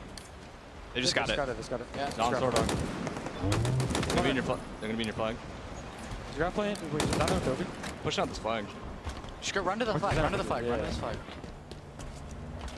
Just push this Pushing sword. Yeah. There's two on Zane. Both out of OV. They're out of OV. Weak. As we jump back in, EUnited find themselves up by 3, but you looked at me, you raised an eyebrow, and you went, I've got a lot to talk about. That's a lot to talk about. They're 21-17 off of that listening. You have to wonder on the C9 side of the listening, there was not one mention of how they were going to get the overshield. You saw the angle that Bound had. He finds 3 players on the Ivy side, and the whole time I was wondering when someone was going to say something about overshield positioning. Maybe they had realized that they just simply weren't going to get it, but it's a nice little grapple of the overshield off of great control, great angles from EUnited. That has now netted them a 4-kill lead. Yeah, it has indeed, and that is the difference between the two teams. Spectre also has the skewer, so Cloud9 kind of at disadvantage when it comes to weaponry and equipment. That's where the lead has come, and now the opportunity to extend it is in the hands here of Spectre. See what Spectre can do. You got to remember, even with moments like that, of course, this kind of deficit, no big deal for Cloud9. They can rally right back in this, but keep in mind, when we went into that listening, it was a 2 or 3 kill lead for Cloud9. So for EUnited to capitalize on the kills the way they did, to also grab that overshield in such a clinical fashion, says a lot about this team, and they're very happy to play this game slow now with a 4-kill lead. I was about to say, this is one thing that EUnited do extremely well when they do get a lead in Slayers. They become obnoxious to play again. Right. And it's like, okay, make a play. See what you can do. We've got weapons. You try and make a push down one of these hallways. Odds are that the Spectre will do something like that. We have the numbers. He stops the push. And now you're going to see an opportunity for EUnited to keep that lead in their hands. Could be an overshield grab for Rain as well. Back-to-back overshield grabs for EUnited, and just like that, they're up by 5. Rhino picks up another. Bound just trying to escape now. Rain's trying to hunt him down. He knows exactly what the plan is here from Bound, and it is just EUnited holding the line. And C9 at the moment just can't seem to put anything together, team-wise, push-wise, individual-wise, to break these EUnited salves. Great work from EUnited. Make it 26-18. They're going to keep this up. It's a skewer kill from Snipe Down in the feed. As he'll pick up another one, and how this game has changed from a few moments ago. I mean, it was Spectre. They have 2 skewers at the moment, I think. Snipe Down has one, Spectre has one as well. So it's pretty difficult for C9 to do anything at the moment. Any hallway they peek, they're going to be hit by tank missile, essentially. Nice work here again. Ryan, who picks up a double kill there off of those bursts. The kills will be traded out just a little bit, but still in the advantage of EUnited. It's 30-19. It was just 16-13 in favor of Cloud9. This game has blown wide open off of the back-to-back overshield grabs. Yeah, not just that, but also the control of the skewer, right? It's 11 kills, the difference between the two teams. Every time it seems like C9 try and make a decision to do something, the initial player is just hit by one of these skewer shots. That makes such a difference to the push, because it's like, oh, we're already down in numbers. Now we have to think about things. Now we have to completely change that original plan. That's right, here comes the push here from Cloud9. They already lose 2 players, though, so EUnited once again getting the better of them. That's a great little grapple back in for the killing spree for Spectre. This is a big lead. Let's hear how the comms sound on EUnited with an Astro listening. on my base. Easy, door behind Eric. I have a spike, or I have a nade on. Watch your P2 weak, bound. Door gonna be one shot. I'm living. Door, spikes, one shot. He's one shot. One shot. I can get out. We're 3 dead. There were 2 more eggs. We're 3 dead. Yep. We're gonna Bobby. Listen, we're gonna have to shove out here soon in a second. Shove out Mando and it's gonna be a while. It's gonna be a while. Overshield up now. Yeah, they're gonna have it. They're gonna have it. Wait. I have a nade. I have a sticky for him. They just got it. We're corner. Yeah, we gotta go out. 3, 2, 1. Let's go. Top car. Fuck him up. And bottom. Watch your back now. Behind me. Watch out, Nice. Can we go forward? We're trucker one, guys. Yeah, go. Grab it up, one shot. Nice. Behind it, Eric. Leave him. He's coming. Two there. Yeah. Just run. It's overshield. He's gonna chase you guys. Yeah. Overshield. He's gonna be above you. Across. I have to stay. I'm dead. I'm trying to live. Yeah. Aiden's getting right now. Major bleak, bound. Yo, P2 pushing. Shoulder. I'm one shot. You want on grab. Nice. I'm looking P-off. Come on, guys. Come on. P2. Look at you got Well, as we jump back in, what a difference that is. Night and day, the listeners between the two teams. Yeah, 9-kill leads here, still here for EUnited, and during those exchanges, Cloud9 actually grabbing a bunch of extra kills and taking advantage of the situation, and their first overshield grab in quite some time that came from Bound. However, you have to think the padding of the original kills from EUnited has bought them a lot of room here. They still have an 8-kill lead. I love that push that came in from EUnited, and it was called by Ryan, right? 3, 2, 1, go. Let's all flood out this side, see if we can catch a couple of players off guard, and it's exactly what they did. Ryan somehow still alive as well. Oh my God, what? Feels the pain of Ryan. We need to get that from Ryan Noob's POV because he just grappled all the way to the depths of hell and comes back with another life to hit a skewer shot up top. Moments like that might be the beginning of the end for Cloud9 in this game. Finally, he's taken down. Bound sort of gets a little bit of revenge there as he picks up a double, but Snipe down in position to hold the line here. But look at this game. This isn't quite over yet. We have seen big turnarounds on Catalyst. It's only 8 kills. Might seem like a lot. One team wipe, that's just 4. Oh boy, Penguin knows the snipe downs here. How does he play this? He pre-nades. Gonna take him down. That's great stuff from Penguin there. That's the first kill. 1v1 and Rain comes out on top of it. Such a vital kill to make sure that he picked it up. Eco now looking to capitalize on that initial damage. Rain somehow still alive, but look at Cloud9. They're starting to come back into this, and Bound's got the overshield as well. And the skewer, he knows that Penguin there. Maybe saw him bottom Ivy based on the movement. Did not see him. Like if Backwatch here needs to be careful. 6-kill game here. The overshield's gone. But it's just nukes going down at the moment in this hallway, and Bound's lost all that OS. Now he's just got to play patient. Now he's just got to wait for that moment to hit one big skewer shot, but no! Cannot connect on 3 of the bodies flying towards him. See what Bound can do here. Still a 6-kill game. They need to play fantastic. Halo, the shots don't go. 47-41 now. It's such a chance to make a massive play there from Bound. Snipe down comes in to take down Penguin. In a very similar scenario, we saw Penguin go down in that famous Game 5, but for now, it's EUnited's road to victory here. They just need 1. One more kill here. You gotta think their time in the push. Penguin's done for. That's the game. Woo! You see the pop-up from Snipe down? That's the energy. That's the passion that seems to have been rekindled in EUnited now. They're 2 up in the series, and they're 1 game away from sweeping Cloud9. Wow, 50-42 is your final score in game number 2. Ice in the veins of EUnited. You have to think, in the mid-game, Cloud9 giving away all those free kills during those back-to-back overshields. They gave up about 8 kills. That's the difference at the end of the game, 50-42. Taking a look at some players here who are standing out. Ryan Noob goes 15-10. Rain, 14-11. I was talking about those two, how they are the 2 remaining pieces of that original lineup that got 2nd place in Raleigh. They're the players who stand out on EUnited here. And look at the new pickups there. 9-9, 12-12. Locking it down, consistent performances across the board. We'll take a look at damage as well. In the end, to see the standouts, only 2 players in the 4,000 club. That's gonna be Ryan Noob and Stellar. Ryan Noob's certainly the standout though. You have to say, just that play towards the end of the game. We saw it developing. We all of a sudden thought, Ryan Noob's moving quickly. He grappled straight up into the air, and not only that, upon landing, it was a crash landing for Bound because he found himself at the wrong end of a skewer. He absolutely did. Let's take a look at some highlights from that game. That play for Penguin. Let's keep in mind, Cloud9 off to a very early lead in this game. You're going to see things start to turn, but up about 14-11 at one point, and that slowly started to change during that first listening. Yeah, that shot there from Suspector. That was when Cloud9 were trying to get organized, trying to sort out how they wanted to formulate an assault onto EUnited base, but that one shot just shut everything down. There was a couple of times we saw it. Those skewer shots, I think at one point there was 2 in place. The Spectre and Snipe Down both had them in their hands, and they were both put into use. We talk about how EUnited has been all season long as such a Slayer-dominant team.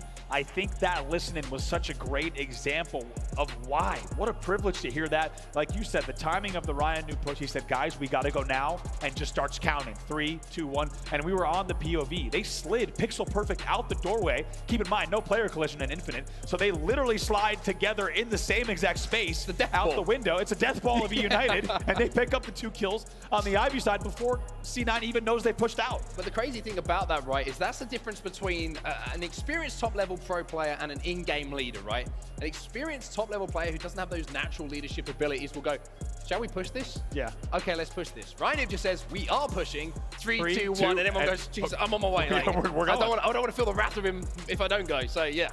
Impressive stuff coming in from Ryan, but again, just showing the difference and having the confidence to make those calls. That is a tough job to have. The stress that comes with that is pretty nuts. Also got to note just the assist category there on the EUnited side as well, right? 3 players there having 8 assists in the game, and not far behind was Snipe down there with 6 assists as well. I think that assist category also pretty telling of just the fact that they were really on the same page. I think you raised a really good point as well, just when we were kind of breaking down the stats, right? It's the consistency of all players on EUnited at the moment. We're not looking across those stats from either of the games and going, there's someone who's really popping off here. It's everyone doing their job. No one is kind of not picking their way up, so to speak, and everyone is doing what you would expect from them if you were to pick out the stat line that goes alongside them, right? Game number 1, objective game type. Snipe Down has a little bit of room to make moves and pick up some flanks, and he does that. He picks up most kills. Game number 2, Slayer. You see Rain and Ryanu putting up the positive numbers. Everyone else, round 0. Just making sure they aren't a liability to the squad. It is a unit. EUnited. And I find them fascinating to watch because, like I mentioned, when the game slows down because they have a lead, they're like, it's the Halo equivalent of just standing there and going, come at me, bro. Yep. Like, what are you going to do? It is. And they play it so well. You really can't let them get those situations. Also, you can't give them as much room as C9 gave them, right? The fact that we, once again, during the C9 listen-in, you saw Bound. Look at this. Fans, of course, excited to see Snipe Down on that EUnited roster, and Snipe Down kind enough to lend them a smile, of course, off of the main stage. And that team's got to be feeling good here. Once again, you can't give EUnited the space that C9 gave them. Bound had the angle and saw everyone just, they're set up for Obi. They're going to snag it. They grapple it, they get it. Eric, you're on the big screen, by the way, in the arena. Give us a smile. Give us a smile, buddy. There, he's trying to ignore me. He's finding him up. Congratulations, by the way. Last time before Casey, Snipe Down got married. He did, yes. He did. So congratulations to Snipe Down, of course, and his lovely wife on the marriage. Absolutely. We'll also see Snipe Down in the throwback throwdown, by the way. I have so much trouble saying that, by the way, for this. Instinct. Yeah, luckily you're the one that's going to have to say it. They're happy to be coaching the TD side. Snipe Down's going to be on our side of the stage. Looking forward to seeing that one goes. Actually, here we go. It's going to be a TD versus Instinct throwdown. Coach Sunday morning, don't miss it. Proud of you, dude. Look at you there, up on the main Excited stage to be back in a TD jersey, alongside some of TD's best to play the game. Of course, we got formidable opponents on the side of Instinct as well. Right here, twitch.tv/Halo, or wherever you watch your favorite Halo gameplay. Sunday morning, don't miss it. Yeah, I mean, how amazing it is just to see those logos back on the screen, right? There's so much nostalgia just wrapped up in those two 15th logos. anniversary of Halo 3 to the day, by the way. To the day! Dude, it feels like yesterday. I'm not gonna lie, it feels like yesterday that I was running up and down and spending countless hours in matchmaking on Halo 3. But now it looks like the players are back on the stage. They're back ready for what is a vital game as well. Let's just remember, this is for seeding. This is for the #1 spot in the pool between these two teams. And Cloud9 have got some work to do as we head to King of the Hill recharge. Also a lot of bragging rights and also a lot of confidence going into game number 2, right? If this series were to end in a 3-0, it's going to be a very different Friday night in the Cloud9 camp. EUnited's probably going to find some delicious steaks. Almost got one earlier on today in pool play. We'll see if they can find some tonight and also end on a series win. Only one more game for them to take it. Cloud9 would need to reverse sweep to win this series. Get a feeling it's been quite a quick day so far, hasn't it? It has. I've just got a feeling we're going to have a few more games of Halo. I hope so. You know what I mean? We want this one to go the distance here, of course, as neutral fans. But yeah, one thing we have to remember, Cloud9 might look flat on the main stage right now. The second they get a lead in this game, they might get fired right back up and take this series. As we said, they have never placed outside the top 2 on land. This is going to be game number 3, King of the Hill on recharge between Cloud9 and EUnited. Well, it's time for Cloud9 to remind us of just how good they are, because they have looked a little bit flat so far. If they want to start the turnaround this series, it has to start right now. It's time for some King of the Hill recharge. Ryan in POV to start us off, though. Let's see what EUnited can do. They look hot tonight. They came ready to play. 2-0 in the pool, tied with Cloud9.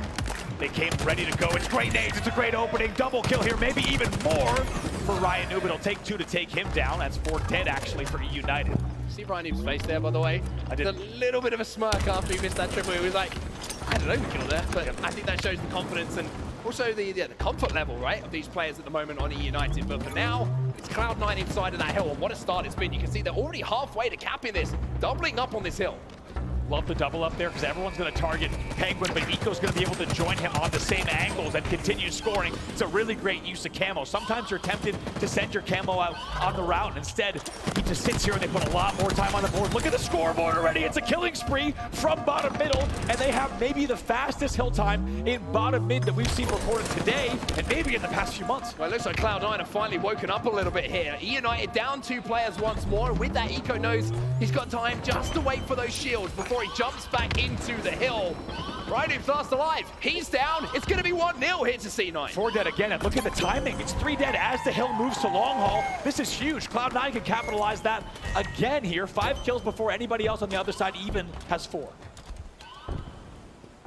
Like I mentioned, they'll be very, very surprised to see this series not be elongated. Maybe a game 4 and 5 around the corner for everyone who's watching at home who wants a little bit more Halo action. 3 dead again. 3 dead again, like you mentioned, for EUnited. They are locking down the long haul. It's very different Cloud9 here. It's only a matter of time. We know that from experience until Cloud9 wakes up and gets upset about game results. Looks like they're here to play in this game number 3, maybe send the series the distance. 3/4 of the way done here. Eco doing damage, doesn't have to overextend for these kills as well. It's down to EUnited to try and force their way forward. So Spectrum, Snipe Down do get a little bit of a break though. The camo's coming up, Bound stolen it away. He needs to put it to use now. Ryan Noob escaping. EUnited look like they've broken the hill. Look at this play. Trigger discipline from Bound, does not engage in those battles, instead wants to get closer. It's a nice little drop slide here to get the angle onto C-Plat. Picks up another kill as well. Great work here from Bound. He's really starting to show up in a big way in this series. Also takes that shot rifle out of the hands of EUnited. Most importantly, picks up another one as well. Gets the information on where Ryan Noob is as well. And now with that camo can still make his move in, but there's Ryan Noob being sneaky. But Bound is better. Wow, second point on the board here for C9 as well. And if you have only joined us for this game, you're asking yourself, how on earth is Cloud9 down 2 games to 0, excuse me, with the way that they're playing right now? This is a whole different team here in game number 3. Scary thing here for EUnited, this is now the elevator hill. This is the easiest one to lock down. This is the one where you have great lines of sight. You have to force your way through some narrow hallways to try and cross and try and even contest that hill. And with Bound playing like this, it's looking even more difficult. But EUnited once again go into the lab and come up with the right formula for the break. Eco, last player alive all the way across the map though. Needs to stay alive, needs to wait for teammates. But look at Bound right now, 11 and 5. Nobody on the other team has more than 7. What a start from him. Great start from Bound. Also, a good response here from EUnited. C9 came out of the traps on fire, going up 2-0, almost without response. But that big elevator break here from EUnited means that they are in position here to maybe get that first point on the board. If they do, then we head towards that underpass. And to be honest with you, it kind of looks like EUnited should take this. C9 might be giving this one up, but no, Penguin. He's going to fly in and cause some problems. Oh my God, can Spectre get back in there? He has to jump out of the hill. Last second push from Cloud9 to get 3 dead. So Spectre's going to try to double back, but the Grenades are trying to make this work. It's not going to be easy. This could be a heartbreaking comeback hill. C9 get it! Oh my God. 3-0! And for all the work that EUnited did to get that break, to have that hold, C9 timed the push perfectly to steal it away. And now they just need one more hill to win this. Absolutely perfect, and Ryan Noob just adding kills there. That's salt in the wound. And I can't believe I'm saying this, but they might end the game here and now on this next hill. It'll be one of the fastest games of hill we've seen in pool play in HCS history. Ryan Noob has a chance to make some plays. However, Bound is just going to disappear in front of his very eyes as if he had the camouflage. Now, he's going to be re-challenging and causing problems for EUnited. Bound gets one, but Ryan Noob is there for the trade. Snipe Down picks up another, and it looks like Ryan Noob is going to get creative. Unfortunately, you can't let the toes hit the water. He's wearing the wrong trunks. You can't let the toes hit the water. Floor is lava. gets taken down. However, it's still a nice crafty play there. You can stay alive on that back ledge for quite a while, and you could actually tell that they have started to look away. Cloud9 had started to count him out, thinking he was off the map. Unfortunately, we don't get to see that use of equipment, but you could bet that Ryan Noob's got a few equipment tricks left up his sleeve for the rest of the tournament. One thing EUnited do not have, however, many opportunities to push this hill. Probably this is the last push. If they don't win this one, this could be Cloud9 closing this King of the Hill game out in a matter of moments. It feels like just a few seconds ago we started the game and we're almost at the end. I mean, yeah, we weren't kidding when we said this is one of the fastest displays of King of the Hill that we've ever seen, and it was a heartbreaking steal for Cloud9 on the perfect break. They got 2 dead, they forced the Spectre out of the hill, and they collapse on that elevator hill, and now they're only about just under 25% of the way done on this last game-winning hill. Well, Rain wasn't quite ready to give it up there. Tried to do everything he could to force that break. Ryan manages to get one. He challenges as well. Bound picks up yet another kill. 16-9 is the rookie on Cloud9, and this might be the final moments of this game. EUnited find themselves 3 dead. Rain's only fresh off the spawn. He's trying to contest. He's trying to push the stacks. He'll go down, and it looks like C9 are back in this series. And what a way to do it. Like we said, all they need is a little bit of a lead, and they're back in this one. And they have one of the most dominant King of the Hill wins of this year in game number 3. See Ryan Noob looking across the stage, not too happy with that. However, the C9 ladies are happy with that result. To see their team back in this series in a big way. 2-1 now, everything to play for. It's a very different main stage, a very different feel in the arena here on Friday evening. And how quickly the expressions have changed on the faces of the EUnited players, right? It was all smiles a few moments ago. After that game, they know they're in for a series. We'll take a look at some of the stats as well, and there's only really one man to talk about. It was the bound takeover, 16-9. The young man stepping up when C9 needed it most. We just saw a game in pool play in King of the Hill where a team who won none of them had more than 10 deaths, even 10 deaths. None of them with double-digit deaths. That's absolutely nuts. Look at the damage as well. This was an outclassing from C9, reminding everyone why they're here and what they've achieved this season. What a game from Cloud9. I love the strategy from C9 on that bottom middle hill as well, right? A lot of times you'll see the camo player thinking, I've got an opportunity to get kills here. Eco's always thinking, what is the quickest way we can win this game? Doubling up on that hill, using his teammate as bait, and making sure he was in position to clean up the damage that was done and the focus taken away. Meant that he could be in position to really put that pressure on. This was so unfortunate though from Ryan. He needs to up the sense, just up the sensitivity a little bit. You hit that. I think it was actually the grapple actually timed out just before he actually couldn't hit it before his toes hit the water. So we need to just a little bit more swing there. Get that thing off my screen. And I cannot Get that thing off my screen. This guy is crazy, this guy has come move. all the way to Orlando. It's crazy. And he thought, what can I put on a sign? And he brings that. He's crazy. Security might have to watch his back here in the arena. 4-0, King of the Hill for Cloud9. They're back in this series. As we said, we expected it might go the distance, and it certainly is now. We're going to game number 4. Cloud9 with a chance to tie up the series. EUnited with a chance to end it here. I've never been so thrown off by a sign in my life. I didn't think it would be a picture of the manga. But for now, focus back on this series and focus back on this game, because now we have strongholds on live fire. C9 love to play this one fast. They love to let Bound go a little bit wild. Let this man off the leash. We could be going to a game 5. Not gonna lie, that's what we're hoping to see here. We'll see if that's the case. We'll see if we get blessed with a game number 5 in our final series of the evening here. Day 1 of HCS Orlando. We hope you've been enjoying the action so far. This final series of the night has not disappointed. Cloud9's back in the series. 1 game away from tying it up, but EUnited still 1 game away from winning Pool C here. Let's see what happens in game number 4. It's gonna be Stronghold on live fire. It looks like an early move coming in immediately from C9 onto that B Stronghold. Look at Eco. Great teamwork already coming in. They will be scoring early. Now they can turn their attention towards that overshoot. Repulse right up right away. Great push there from Eco and Bound to clear out C. It's very, very quick work once again. We'll battle for the overshield now. They'll get great little pre-nade as well. Ryan Noob not able to pop. It should still be up. Let's see.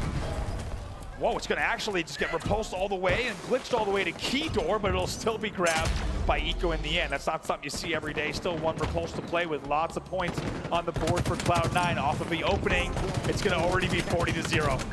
Eco's going to have fun here as well. He gets 2, almost gets 3. That overshield rolling away as well reminded me of when you used to drop your wallet and the change would just go everywhere. Yeah. Rolling under the couch, but for now, the only thing to talk about is the triple cap that's in effect from C9. What a start it's been from them. They're up by 60. Kind of felt like Sonic hitting the head there. Coins are just going flying there. And what a start here for C9. This is absolutely wild, and they have woken up in a big way. We asked if that would be the case, and it certainly is. It's now 78-0. Wow, I mean, what's happening to EUnited here? That's the real question. Have Cloud9 woken up, or maybe EUnited just taken their foot off the gas? Did they think the job was done? Finally slow the scoring down, but not before 92 points were on the board here for Cloud9. 0 still for EUnited. Nada. It's going to be 100-0 here for C9. And guess what? They're outslaying their opponents right now. 14-8 as well. Huge margin there in the Slay department. Another kill comes in. 2 dead for both sides. Overshield coming up as well. 10 seconds. Maybe this is the way for EUnited to get back into this game. Oh, it looks like they've turned their attention to B to make sure they at least slow the scoring for a few seconds. But with that overshield about to become present on the map, this has to be won by EUnited. If they don't get this, it could be 150, 160 on the point. 2 dead here.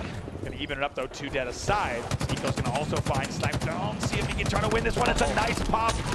Use of the strong side from Snipe Down as well. The Eco, so what? He saves the repulse. Notice he did not repulse up the top mid. He thought about it for a second, but that's why you save repulses like that. For moments like that, what a play from Eco. And he's still alive, and he's still holding A for his team as well off the back of it. It's 132-0. At the moment, C9 are rolling. Growing up, your mom always told you, save those repulses. Do not waste those repulses. They are hard-earned. Eco knows that lesson here. Finally, some points on the board for EUnited, but what a deficit they find themselves. Down by 130. If you're in the EUnited camp now, though, you just think, whatever they've just done to us, we have to do back to them. We've seen it's possible. We know it's possible. With the talent that you have on this lineup, you've got to start to put these pieces together a little bit. Looks like C9 making another push onto B, though. Fight for Sniper Rifle, breaking out top middle. Suspector will turn his attentions towards B to help his teammates, though. Should be able to take down one at least. There's 2 more players already flooded over from Cloud9. This is going to be a tough break again for EU. Also got to see where that Sniper Rifle went. Whoever's rotating that weapon could really break open the setup here. It was 2 down for Cloud9. Nice jump, thank you to the observing team here. Jump over to Rain with that Sniper Rifle and see what he can do for C-Plat. Needs to start finding some targets. He needs to start hitting some bodies because the score is getting out of hand. There's 1. Can he turn 2? Penguin gets a little bit of a haircut, but keeps his head intact. Did not miss by much. Penguin now, Sniper Rifle in hand. He gets tagged up big time there from top tower. Needs to retreat immediately. And he finds the Spectre as well. That'll be 1. Almost finds 2 as well. 167-22 now.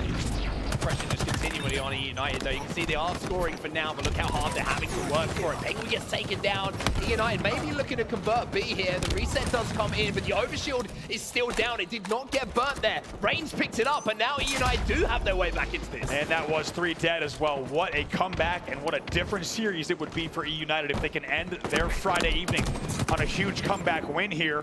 Still a long way to go, though. Right, he's got the Sniper Rifle as well, and all of a sudden EUnited have woken up too. Both teams now with their eyes open, and both teams looking to send this the complete distance. It's a triple cap for EUnited. They're carving away at this lead. They were down by 130, now they're only down by about 90 as they're getting back into this game. These next few kills going to determine where a lot of these points go. C9 still almost doubling the score, though. There's still a lot of work to do here for EUnited. This is not the comeback complete quite yet.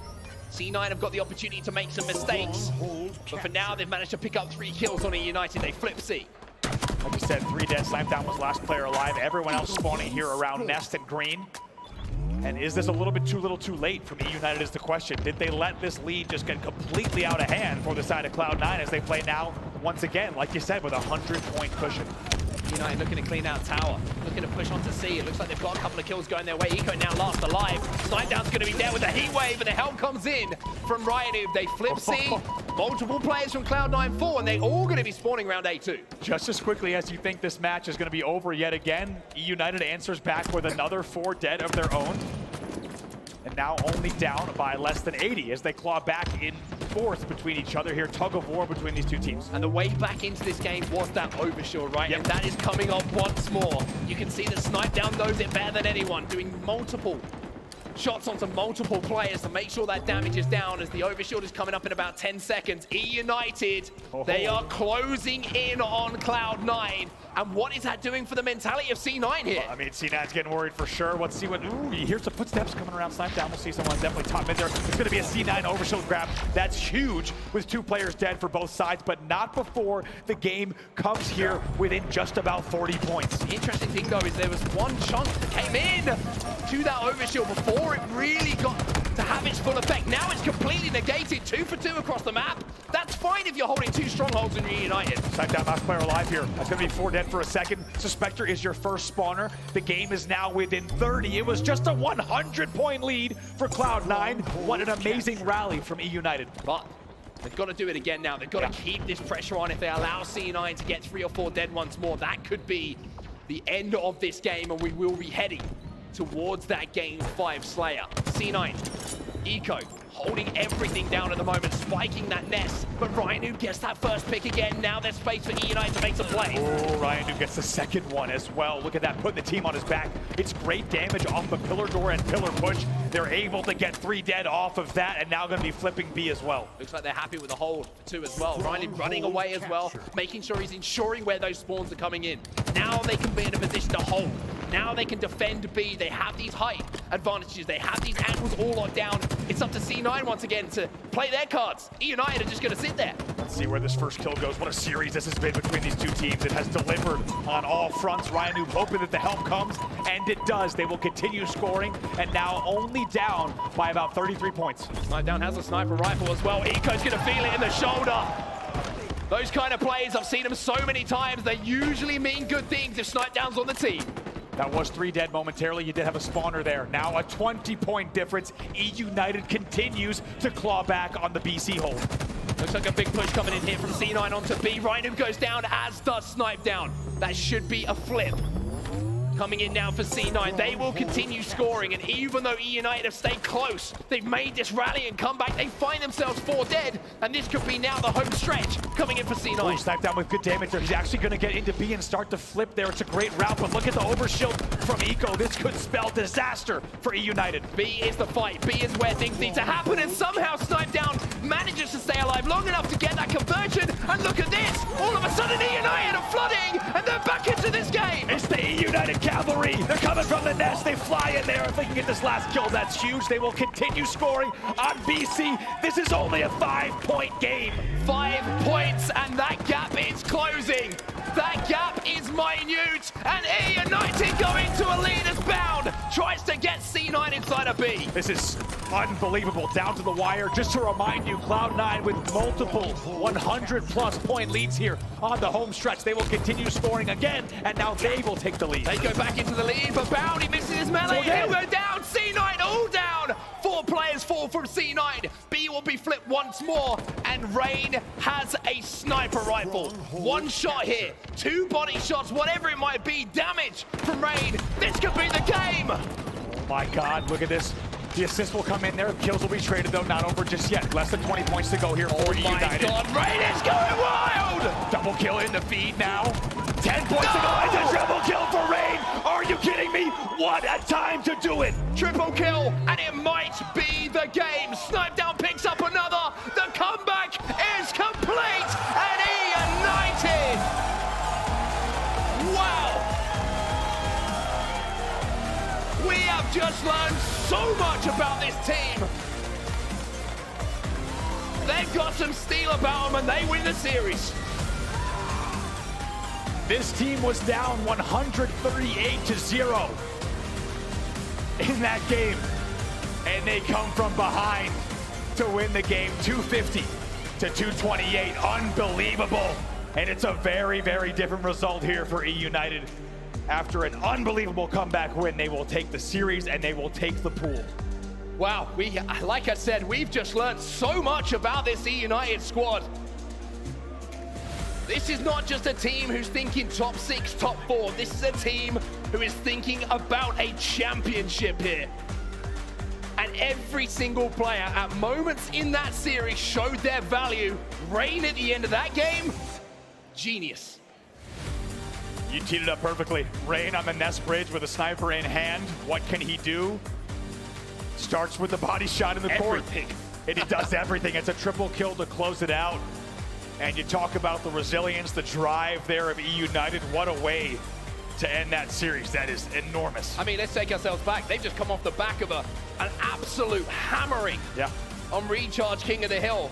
The game starts, they get hammered again. And it's like, all right, okay, boys. It's time for us to focus up a little bit here. And they showed so much heart and desire to get back into that game. Taking a look at the damage stats, it's Rhino who's looking good. And Penguin drops 5,600. Yeah. And they're not able to close out that game. 250 to 228 is your final score. And that is one of the most memorable King of the Hill matches that you will see in HCS play. Mark my words. What a comeback from EUnited to ensure that they avoid the dreaded Game 5. Yeah, unbelievable performance from EUnited. Arguably the performance of the day so far. I think so. I mean, Optic versus FaZe, a great series. It went right down to the wire, and Optic got that Game 5 win, which we always talk about. But that series there, I gotta be honest, I don't think many people saw that series happening in the way it did. No, and I would have loved to have seen the Vegas odds all game in game number 4, because anyone that was placing bets on C9, I think that was an easy choice. I certainly would have chosen it as well. And after being down 138-0, they come back and they win that game to win the series. Unbelievable from EUnited. Well, if there's one player who probably has more on this event than many, it's the man who is the new addition to this EUnited lineup. We've got Snipe down, ready for an interview down on that main stage. Take it away, Blaze. Thank you so much on Saturn Bravo. Give it up one more time for EUnited and that banger of a matchup. Got it done. We had two teams on the stage who had a lot to prove, but you guys definitely hit the breathe in. While it's fresh in your mind, let's talk about the map 4. You guys were down 108. What was happening in the comms? What was that one switch moment right there that got you guys back to the, for that W? Yeah, honestly, it's just us finding a good break. I mean, I'm fully confident that we can hold a 250-0 setup when we actually get our momentum going. And once we're able to break a team like C9, you know, it feels good to be able to lock an aggressive team like that down, because it bodes well for the rest of this event, because there are a lot of aggressive teams out there. So it was really just staying composed, finding that one break, and then carrying on with the momentum. No, nice. And you guys definitely did that. And in our last interview, when I had you and Ryan up here, you know, he talked about how he wanted to find more of a role as a Slayer, and I definitely think he did that in that series, the way he popped off. But talk to me about your other teammates in Rain and Suspector, because they had a fantastic series, and Rain with the scope. I know you know good snipers when you see it, and he made some plays. Yeah, I was 1v1ing Tim or Rain in the live fire before, and he just no-scoped me like 4 times in a row. I was like, all right, so you can have it now, and I was totally fine with that. But I think the greatest thing about our team right now is there is no rules on our team. It's, you know, if you're in position, you get the ball, you pass it off, you make plays that progress the game. And I think that's just the biggest thing for us, is because we're just like one unit, and you could probably see that when we were playing the Catalyst Slayer. That's such a beautiful combo. Everybody knowing how to play every single position, no selfishness on the team. You guys definitely did that one. And, you know, we heard the EUnited chants in the venue when you guys needed the most. Anything you want to say to these guys? Yeah, I appreciate y'all turning up, supporting me, supporting EUnited. It's been amazing. You know, we got some chants going, which is awesome, and I'm looking forward to the rest of the weekend, because if we got this kind of support, then who's stopping us? It's been a while since we see you in blue, but the love is still there. That's gonna do it for me and Snipe on the stage. Lottie, close us out. Thank you so much, Blaze. I mean, wow, that is absolutely insane. I've got to say, I'm not surprised with the result. I'm surprised with the journey. I thought that was going to be a really good series, just in terms of the way EUnited has been playing today. I think in terms of the way that they have been progressing as a team. But the way they just did that in the series is what is surprising, especially against Cloud9, who, let's be honest, there are a serious contender in this tournament too. So the fact that we just saw that being closed out the way it was, what are your first kind of initial thoughts to that? EUnited with that chip on their shoulder looks very good. Snipe down playing at such a high level, and as soon as he started heating up in game 1, I was like, uh-oh, Cloud9's in trouble here. Yeah, I mean, I've got to say, trouble was definitely what was on the top of my mind. And as we look back at the highlights from that series, I've got to say the final moments right there of that incredible live fire map, the comeback. I mean, it's the final 2 minutes actually we're going to see in the highlights in a second. 138-0. The comeback against Cloud9 was huge. Goofy, where did that all begin? really, it just like Snipdown answered that question, right, Lottie? It began with one break that allowed EUnited to really change the momentum as we're watching the highlights here in the final 2 minutes of that game number 4. A miraculous comeback by EUnited, down 138-0. They looked like it was going to go to a game 5. I was in the green room with the back with the other talent, and we were like, this is not looking good for EU. You go up 2-0 in the series, you allow yourself to get to a game 5. That's scary, but they shut that door, they shut down that possibility, and they came back. And I just want to say, I know we're talking about Snipdown, we're talking about Rain. By far, in my opinion, the MVP of this series is Ryan Noob. Kills, leading the kills across the way in the entire series, making the plays.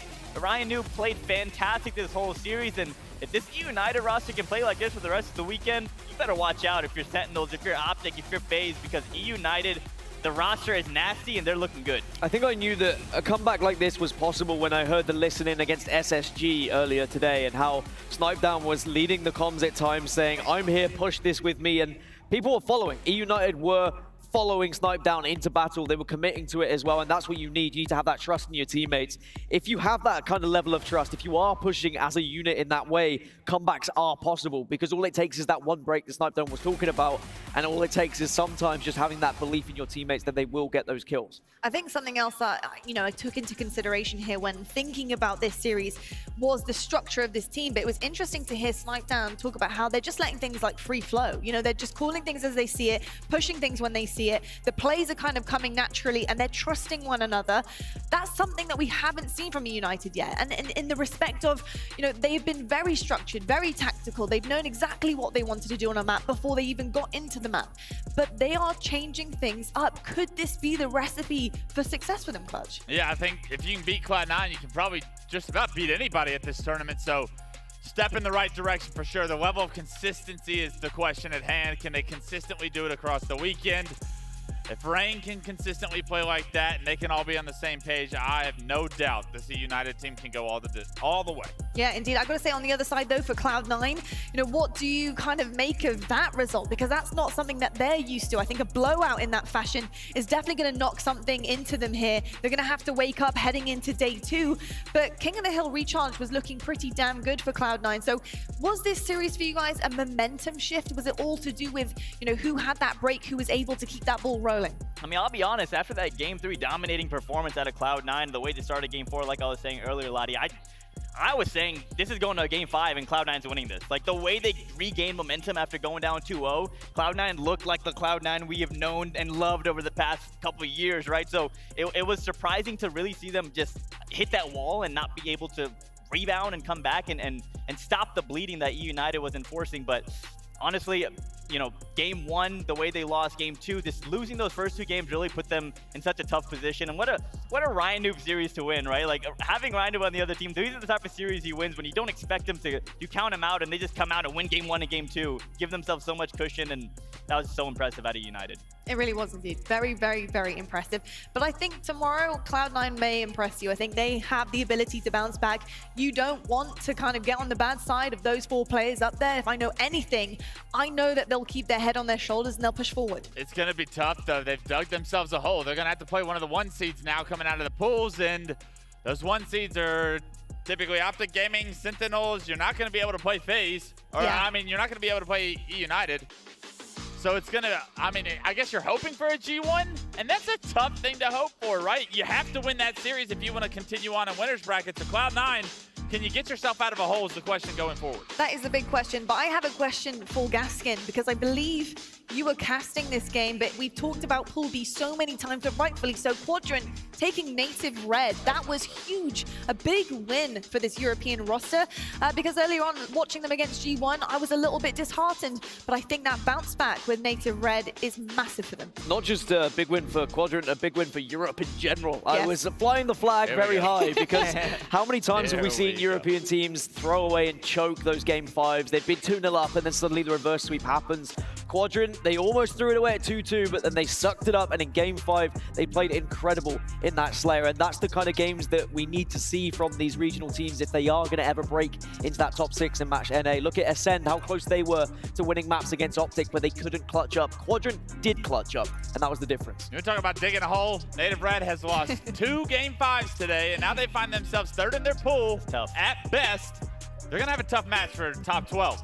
And if you don't get top 12, you don't get to go to Worlds without the last chance qualifier. So what a tournament it would be to not have Native Red at Worlds. So they've got to figure it out. They have to find some ice along the way because those game 5s are going to come back to haunt them. And already missing out on that comfort cushion. Just to remind everybody, when you are looking in the pools, the top 2 who will go through this championship bracket go into Worlds automatically in pool play. So we are looking for the top 12, of course, but if you do solidify that top 2 spot in your pool, you're already in, which is massive. And it's a massive hurdle to go into day 2 with. Knowing that's already done, you can focus on what you've got to do on that main stage in order to get the best placing and prize pool here in Orlando. So yeah, there's a lot of pressure on a lot of these teams here. So yeah, I'm a bit shocked about Native Red. Definitely, I think Pool B has been a bit of a fierce one.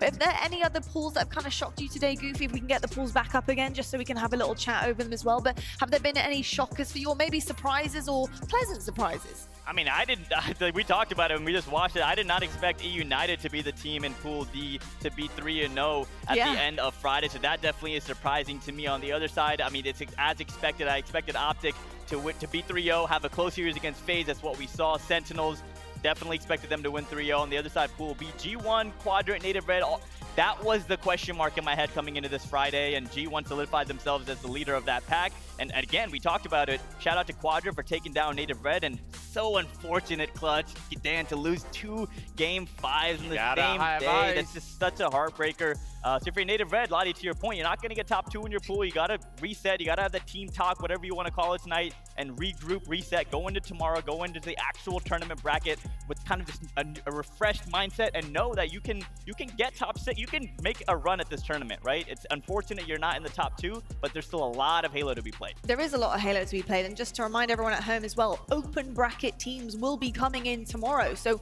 they will also get their chance at stamping things down there in those respected pools. And Gaskin, when we are talking about the open bracket teams, and based on what we've seen so far across all of the streams, is there any teams that you're like, I'm a bit worried about how they're going to do against some of our open bracket teams, because they're going to be hungry for this? I think we've got plenty of open teams who could certainly get into the top 12. I'd want to get into that Quadrant G1 pool. Personally, I think that they have looked a little bit shaky in areas. There will be open teams who will be saying, I think we can have a real stab at this. Remember, those teams, 2 teams who are second at the moment, have not guaranteed anything yet because of that open bracket. We've got like, what, 4 more European teams that are in the open bracket looking really good. There are plenty of NA teams that are looking to break in as well, like Complexity, for example. Fnatic are going to be looking to try and upset some of these pools.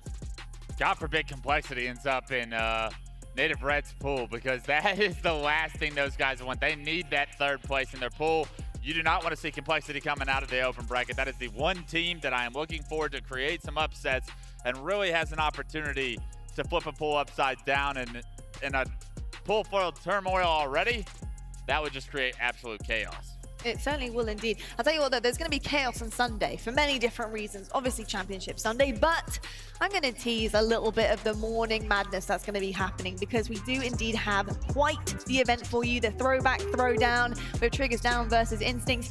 And unfortunately, to be honest, I asked Walshy about this earlier, and he already kind of pushed us towards Triggers Down winning this. He gave us the worst kind of insight into Instinct right now. He said he's not warm, he hasn't really been doing much in order to prepare, and blah, blah, blah. He's trying to throw us off. He's going to come out hot. Yeah, could do, actually. Maybe he's trying to figure out how, kind of whose side we're on. If we really have his back or not. Absolutely not. They're going to get smoked. Wes is still on the Believe the Hype train, like he always will be. Until the Believe the Hype show match comes up, Wes, you'll get your chance. See, they knew better, because what happened on that stage years ago in Orlando. Oh, God. No, I could not be more... Both those 2 teams, remember, they were there. I could not be more excited, Glotty, about that Sunday show match. It's like so nostalgic. 15 years to this day when Halo 3 released. We are... To the day on Sunday. And now we're at the death. It's crazy, because like... Hey, it was a good run.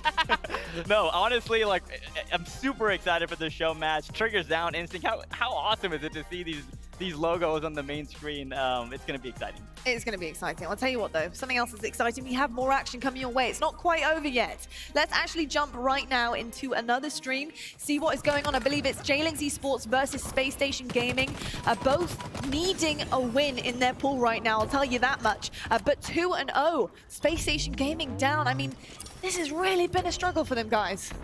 Yeah, and I'm a bit surprised, honestly. I mean, tapping buttons in squad, these guys have been playing together for as long as I can remember. They definitely in Mexico have claim that title as the best team. That much is obvious, but they're having a struggle so far on this Friday. Yeah, I think with Nugget coming in, replacing Pelugod, it was always going to be a tough tournament for Space Station. I highlighted it when they played against EUnited, but even with J-Lings also taking them down here, it's going to be one of those tournaments where they're going to look back and say, well, I wish we could have had our full roster, but now you just have to focus on trying to improve, trying to build off this for what could potentially be coming at Worlds. Surprised I'm not, though. If you were at the regionals in Spain and Valencia, how well J-Wings played throughout that tournament, almost creating several different upsets against the Navis of the world. This team, I think, is going to get top 16 this weekend. I thought it before. No surprise to see them making slight work of Space Station Gaming without their full roster because, I mean, everybody on J-Wings impressed me at one point or another throughout that regional performance. I do think that J-Lings could have beaten SSG with their full roster. I will confidently say that. I agree with Wes. I think that J-Lings are a very solid squad. They did make a change since that regional. They brought in Flux instead of Cristola. Now, I still think Cristola was a fantastic player, but clearly J-Lings, chemistry-wise, wanted something different, but tapping buttons now starting to hit some shots to really give Space Station a chance of coming back into this game. Not over yet. There's one thing tapping buttons does really well is hit his shots as he has the shock rifle. Nice assist with that grenade. Atso with 2, tapping buttons with the no-scope sharpshooter medal. 3 down now for the side of J-Link, so maybe a little bit sign of life as they currently do have the lead in the game. Let's see what else he can do for us. Lines it up, knocks him down. Quadios, goodbye. 2 down for J-Wing. Space Station not only at the first point, they set up for the long haul hill. And right now, tapping with this shock rifle in hand, I mean, you got to figure out a way to break this setup. It's not an easy one to break, and tapping making it even more difficult with the repulsor. And even though we were talking about, you know, this series pretty much being over, J-Link's probably going to beat SSG. That being said, the same old European curse. We see a 2-0 at the moment. There are very many times when I've seen European teams throw a position like this away. So would you bring that to life right now? You know, you've got to just make sure you remember. SSG could come back into this game. They find themselves 2-0 up. They could come back into this series. No pressure, J-Links. No pressure. We'll see how they handle the pressure. It's on right now, 2-0, Space Station Gaming. Series score doesn't matter, we're in game 3. We're taking over, says Space Station. They have a push on the elevators. They wipe out the entire team from J-Wings. One last player in pipes. Can they find Quadios? Can they take him down? Can they reset the entire map? Not only that, but this elevator setup, Dan, this is the one that goes the quickest. If you get one round of slays on the side of Space Station, we're looking at a 3-0 lead here, and I love this flank by tapping.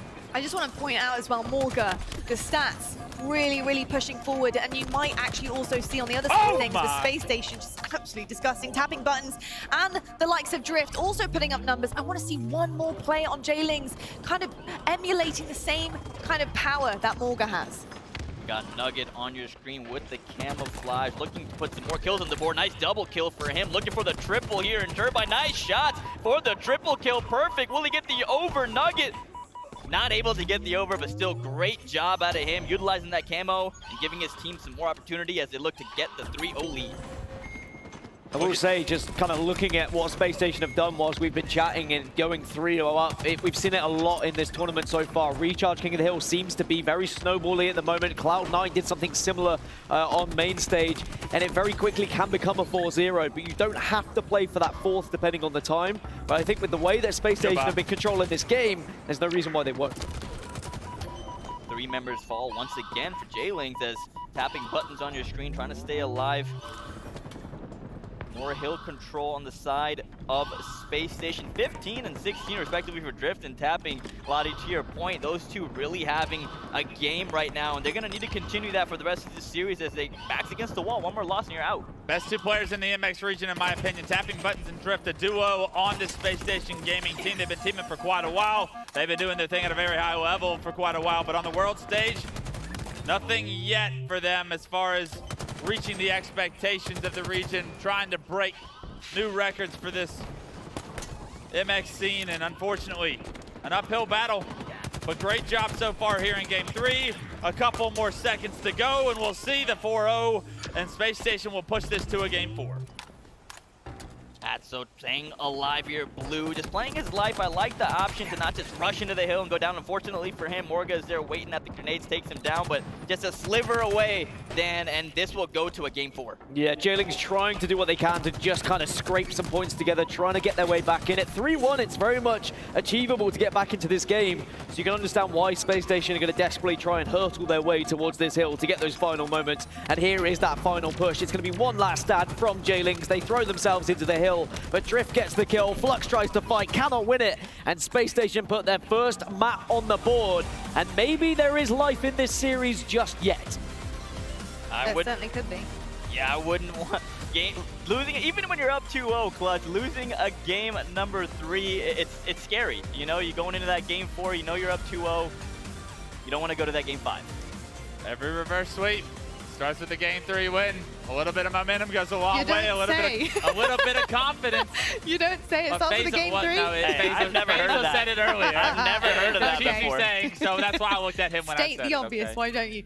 Tell you what though, this could be quite an interesting reverse sweep. But I just want to say more to the point, you know, you talked about two of the top MX players that we have, and you're looking at Tapping, you're looking at Drift.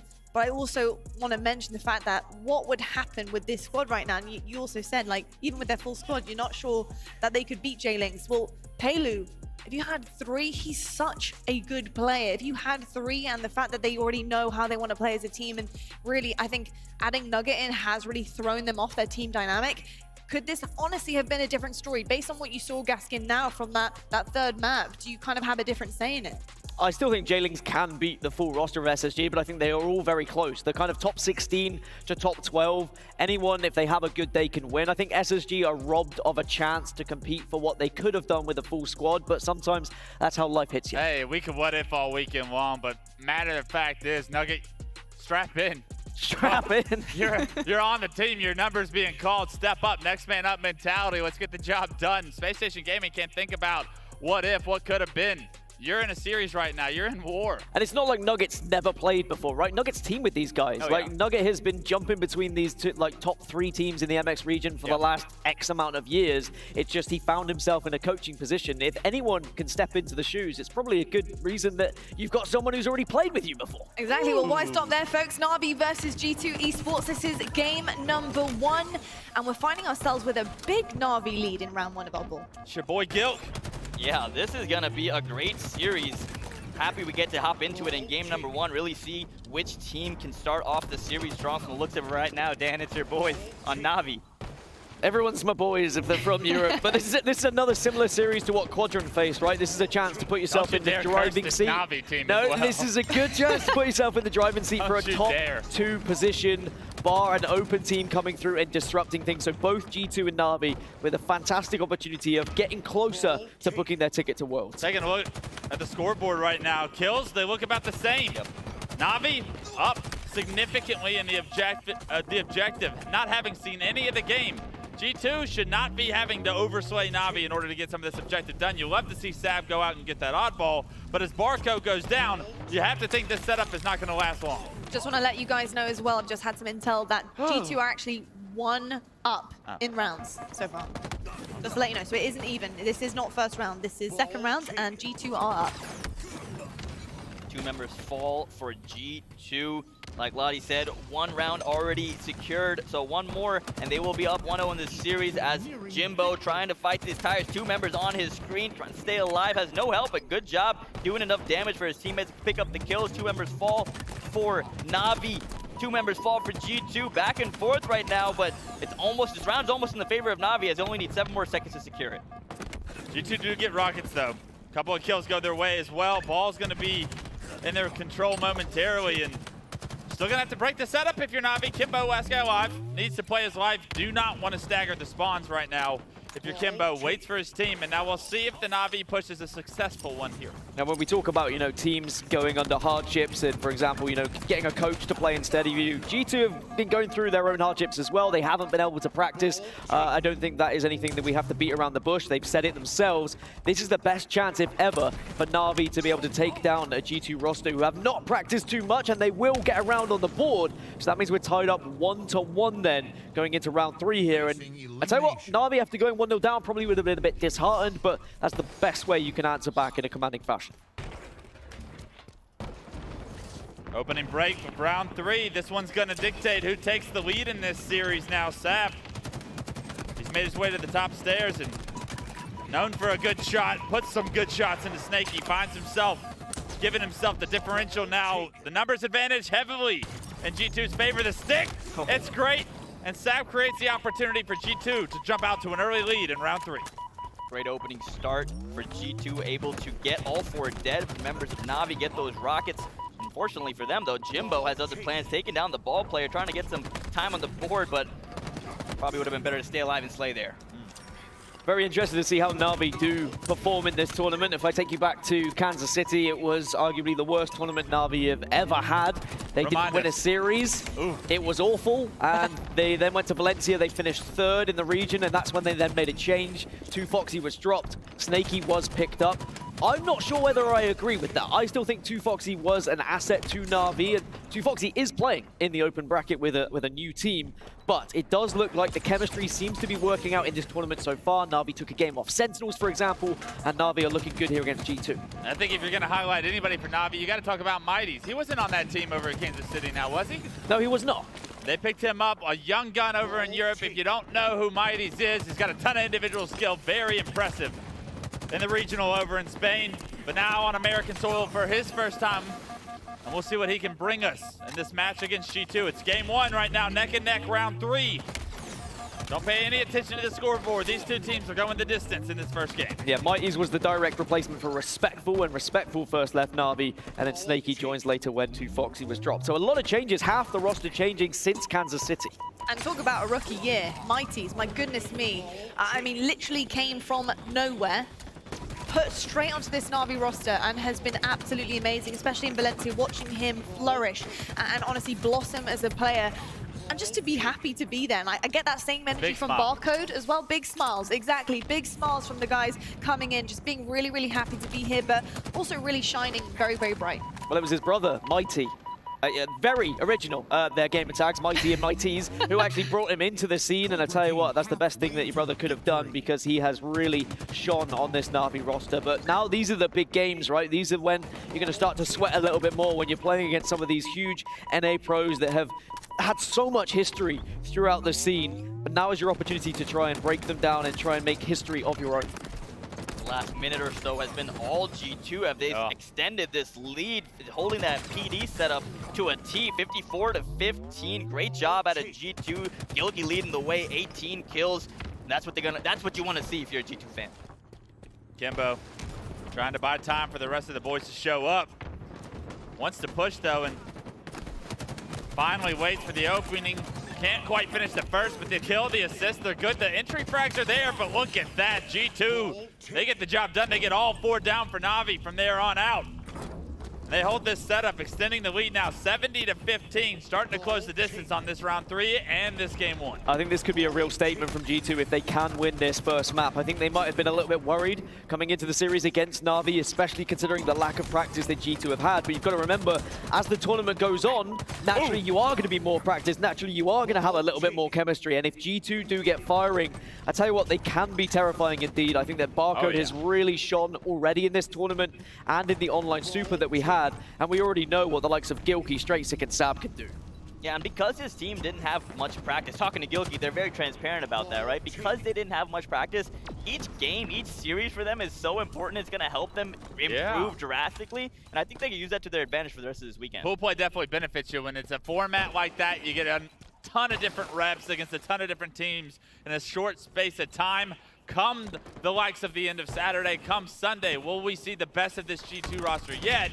And if we do, what does that mean? Because they have a ton of talent on this roster as is. 75 and counting for G2 as they look to close out game number 1. But it's not over yet as Mighty's has the Rockets, takes down Straightsick and PD, trying to get the ball, but chooses to leave it for his teammate, trying to get back his shields.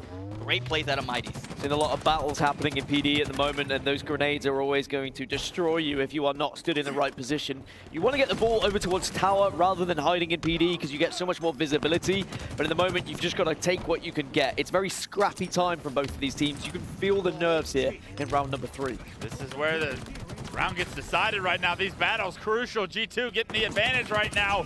A ton of damage from Sad before he goes down.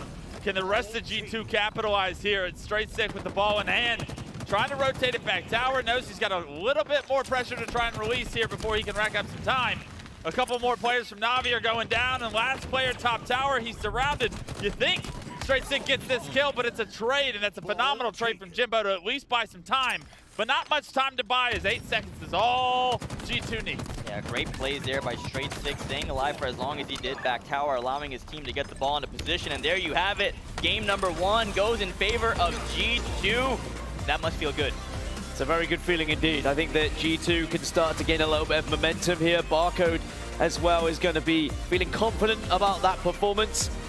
On the other side, for Navi, what does that do for their momentum, for their confidence? Do they start to think, are they throwing away their opportunity of a top 2 position in this pool? And I think notoriously, Europe kind of does have that mindset. You know, I was speaking to some players before we even came into the weekend yesterday, and I was asking them, like, what is the biggest hurdle? Is it a mental thing? You know, you guys need to treat NA like any other full players that you come up against, because it seems to be like they're very, very talented, but when they do face some of the bigger NA teams, it gets a little bit nervy, it gets a little bit shaky, because they know how much of a big deal it would be to close the series out against them, and that would be the massive hurdle for Europe. So I think it's the same kind of case here, Navi versus G2. It's, you know, big names on your screen. You're looking at Gilkey there, just absolutely popping off. So, you know, for me, I think I want to see Europe have that bigger mentality than the NA teams. And to be honest, this would be a great start for J-Links if they could close this series out here and now against Space Station Gaming. I know it's our LATAM team coming into this one, but that's a big hurdle for J-Links. Let's see if they can do it. A massive lead for J-Wings. They were up 2-0 in the series. Space Station wiped the floor at them in game 3, but find themselves here at a deficit 192 to 110. You do see Space Station Gaming in control. 3 go down, and look at the time starting to tick up. This could get a little bit closer with a couple more rounds of slaves from Space Station Gaming. Control currently in the hands of Space Station, and they're going to need to keep it for a little bit longer to close this gap, because anything over 40 seconds, I just feel uncomfortable knowing your backs are against the wall and you're down by this much. Good for them that they have the setup currently, but I want to see them hold it, potentially push the trip cap, and really get in the driver's seat in this game. Well, you said push the trip cap. A and B are being taken. Trip cap's going to be there for J-Lings instead, and now this is where their giant lead can very much turn into a victory very quickly if Space Station don't turn things around. You talk about Lottie, EU teams needing to get these victories, just give them that confidence. I think this is a big one for J-Lings. Of course, it won't put them into the top 2 in the pool, but it will ensure they get a better seed going into the rest of that elimination bracket, so they can play teams maybe that are going to be a little bit of an easier competition than it would be if they were to lose this game. They get out of the trip cap, they capture B as well, they get a round of slaves behind it. Everything going in the direction of a Space Station Gaming comeback, but J-Wings, how do they get out of this? Do they choose to overextend towards Bruce? It looks like that's going to be Quadios' play here. He meets Drift bottom middle. A phenomenal repulsor of the Plasma Nade from Drift, able to knock 2 players to no shield. Someone's got to capitalize on all this damage. They do trade a kill out, tapping buttons. You psycho. A headshot, an assist, and they take another round of slays in their favor. Now just 50 points down. Tapping buttons is dangerous with that snipe, has eyes on the overshield. This could be a really big swing moment if they're able to capture the overshield, as tapping button still alive top tower with that sniper, looking for the no-scope rip. Oh, why not for good measure? Hit him with a body shot as he flies off the map. Why not go swimming? Well, I thought it was going to be like duck hunt. I thought that was going to be a headshot. That would have been so nice if he had hit it, but it's so close. I think it was to the shoulder, maybe, rather so than the head. 27 points away are J-Lings from winning this series. They are so close, they can almost taste it, but Space Station are putting up a fight here, and that is going to be worrying for J-Lings. Tapping repulses up, Stays alive, buys some time, makes himself a difficult kill. Now can he impact the take a C? The answer is yes. Flux goes down. Another player pushed into the wall. Can't quite get the kill, but he did get the reset momentarily. B getting swapped over, C getting swapped over. Space Station Gaming still needing to act on top of tapping buttons plays. They get a couple of kills, but you need the stronghold. They get the reset on the B, and now they look to push C as well. They're getting greedy. Will this come back to bite them is the big question. Looking for the trip cap once again. It's been all Space Station the last minute or so. It's not able to get that trip cap. That would have been huge, but even still, Dan, this is a close game, and Space Station trying to stay alive in this series. Yeah, this is going to be crunch time for J-Lings. This is going to show a lot about what this team has. Do they have the bottle? They were 100 points up, but now I think they're starting to get into their own heads a little bit. They're starting to panic a little bit. You can see it in their gameplay, and they are slowly but surely throwing this one away. Space Station are closing this gap. We've already seen one incredible comeback on this game type today on main stage, and it's happening again in front of our very eyes. 225, 223, 2 points separate the two. It's a trip cap situation. C goes in the favor of J-Wings. The pressure on the Nugget is everything right now for the side of J-Wings. He's got to stay alive, find a way to get a kill. Great brew grenades while staying alive, contesting the hill, buying time, and Atso gets the double.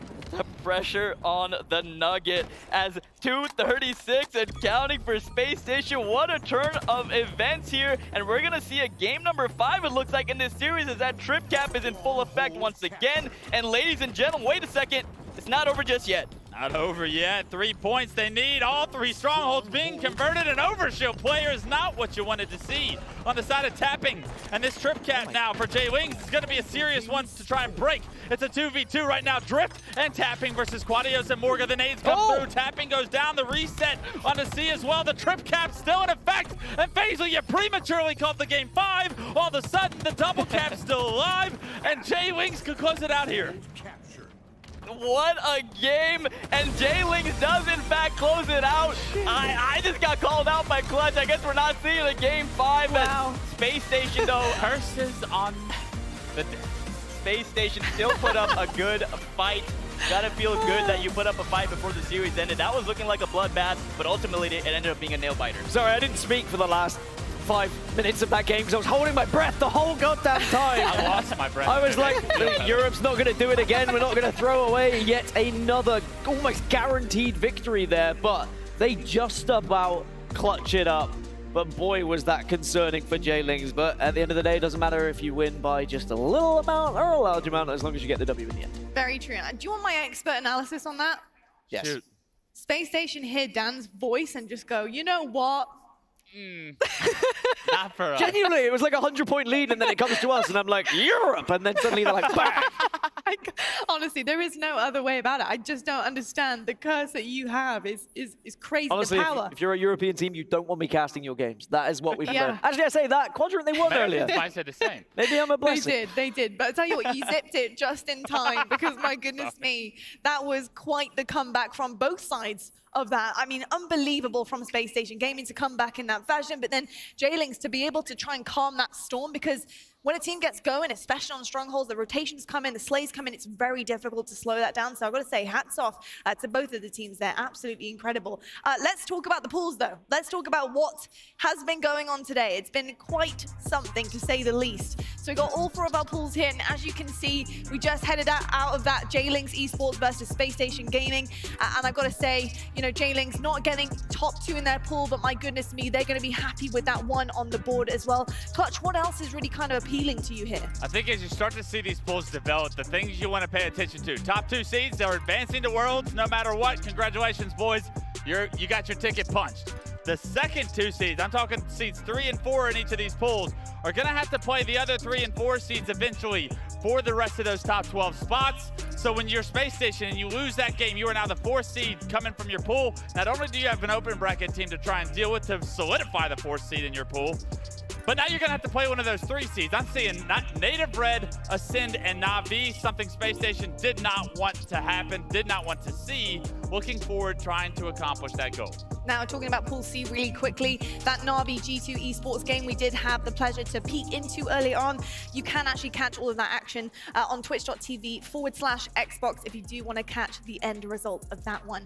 Let's take a look at the schedule for day number 2 here in Orlando. I cannot believe we are already done with day 1, but this is what it's going to look like. We do have pool play rounding up the first part of the morning. Then we have our winners quarterfinals happening, elimination round 3, and our winners semi-finals. So we will be seeing championship bracket play in Clutch. That is where it's at. The elimination round 3, that's where you qualify for Worlds. 7:30 tomorrow night. These teams will go at it in the elimination bracket. Teams will punch their ticket to the World Championship this year in Seattle, just a couple of weeks away. I'll tell you what though, it's very much pressing on their minds, I'll tell you that much. Obviously top 12 will qualify for Worlds, top 2 of each pool will go forward already qualifying. So right now, they just want that prize money. They want the prize money, the pride. I want that prize money too. Well, I'll tell you what, you got to unretire the thumbs and get back on the stage. No one wants to put me in the show match. Okay. No one wants to put FaZe on the other team and put me in the show match. Fantastic stuff. Well, I tell you what, the end of that series is going to mark the end of day number 1 here at Orlando. My goodness me, what an incredible day 1 it has been. Make sure you catch all of the action tomorrow because we will continue pool play. We'll head into the championship bracket and we have plenty more action where day 1 came from. It has been a whirlwind and it's been an absolute pleasure to watch it on the main stage.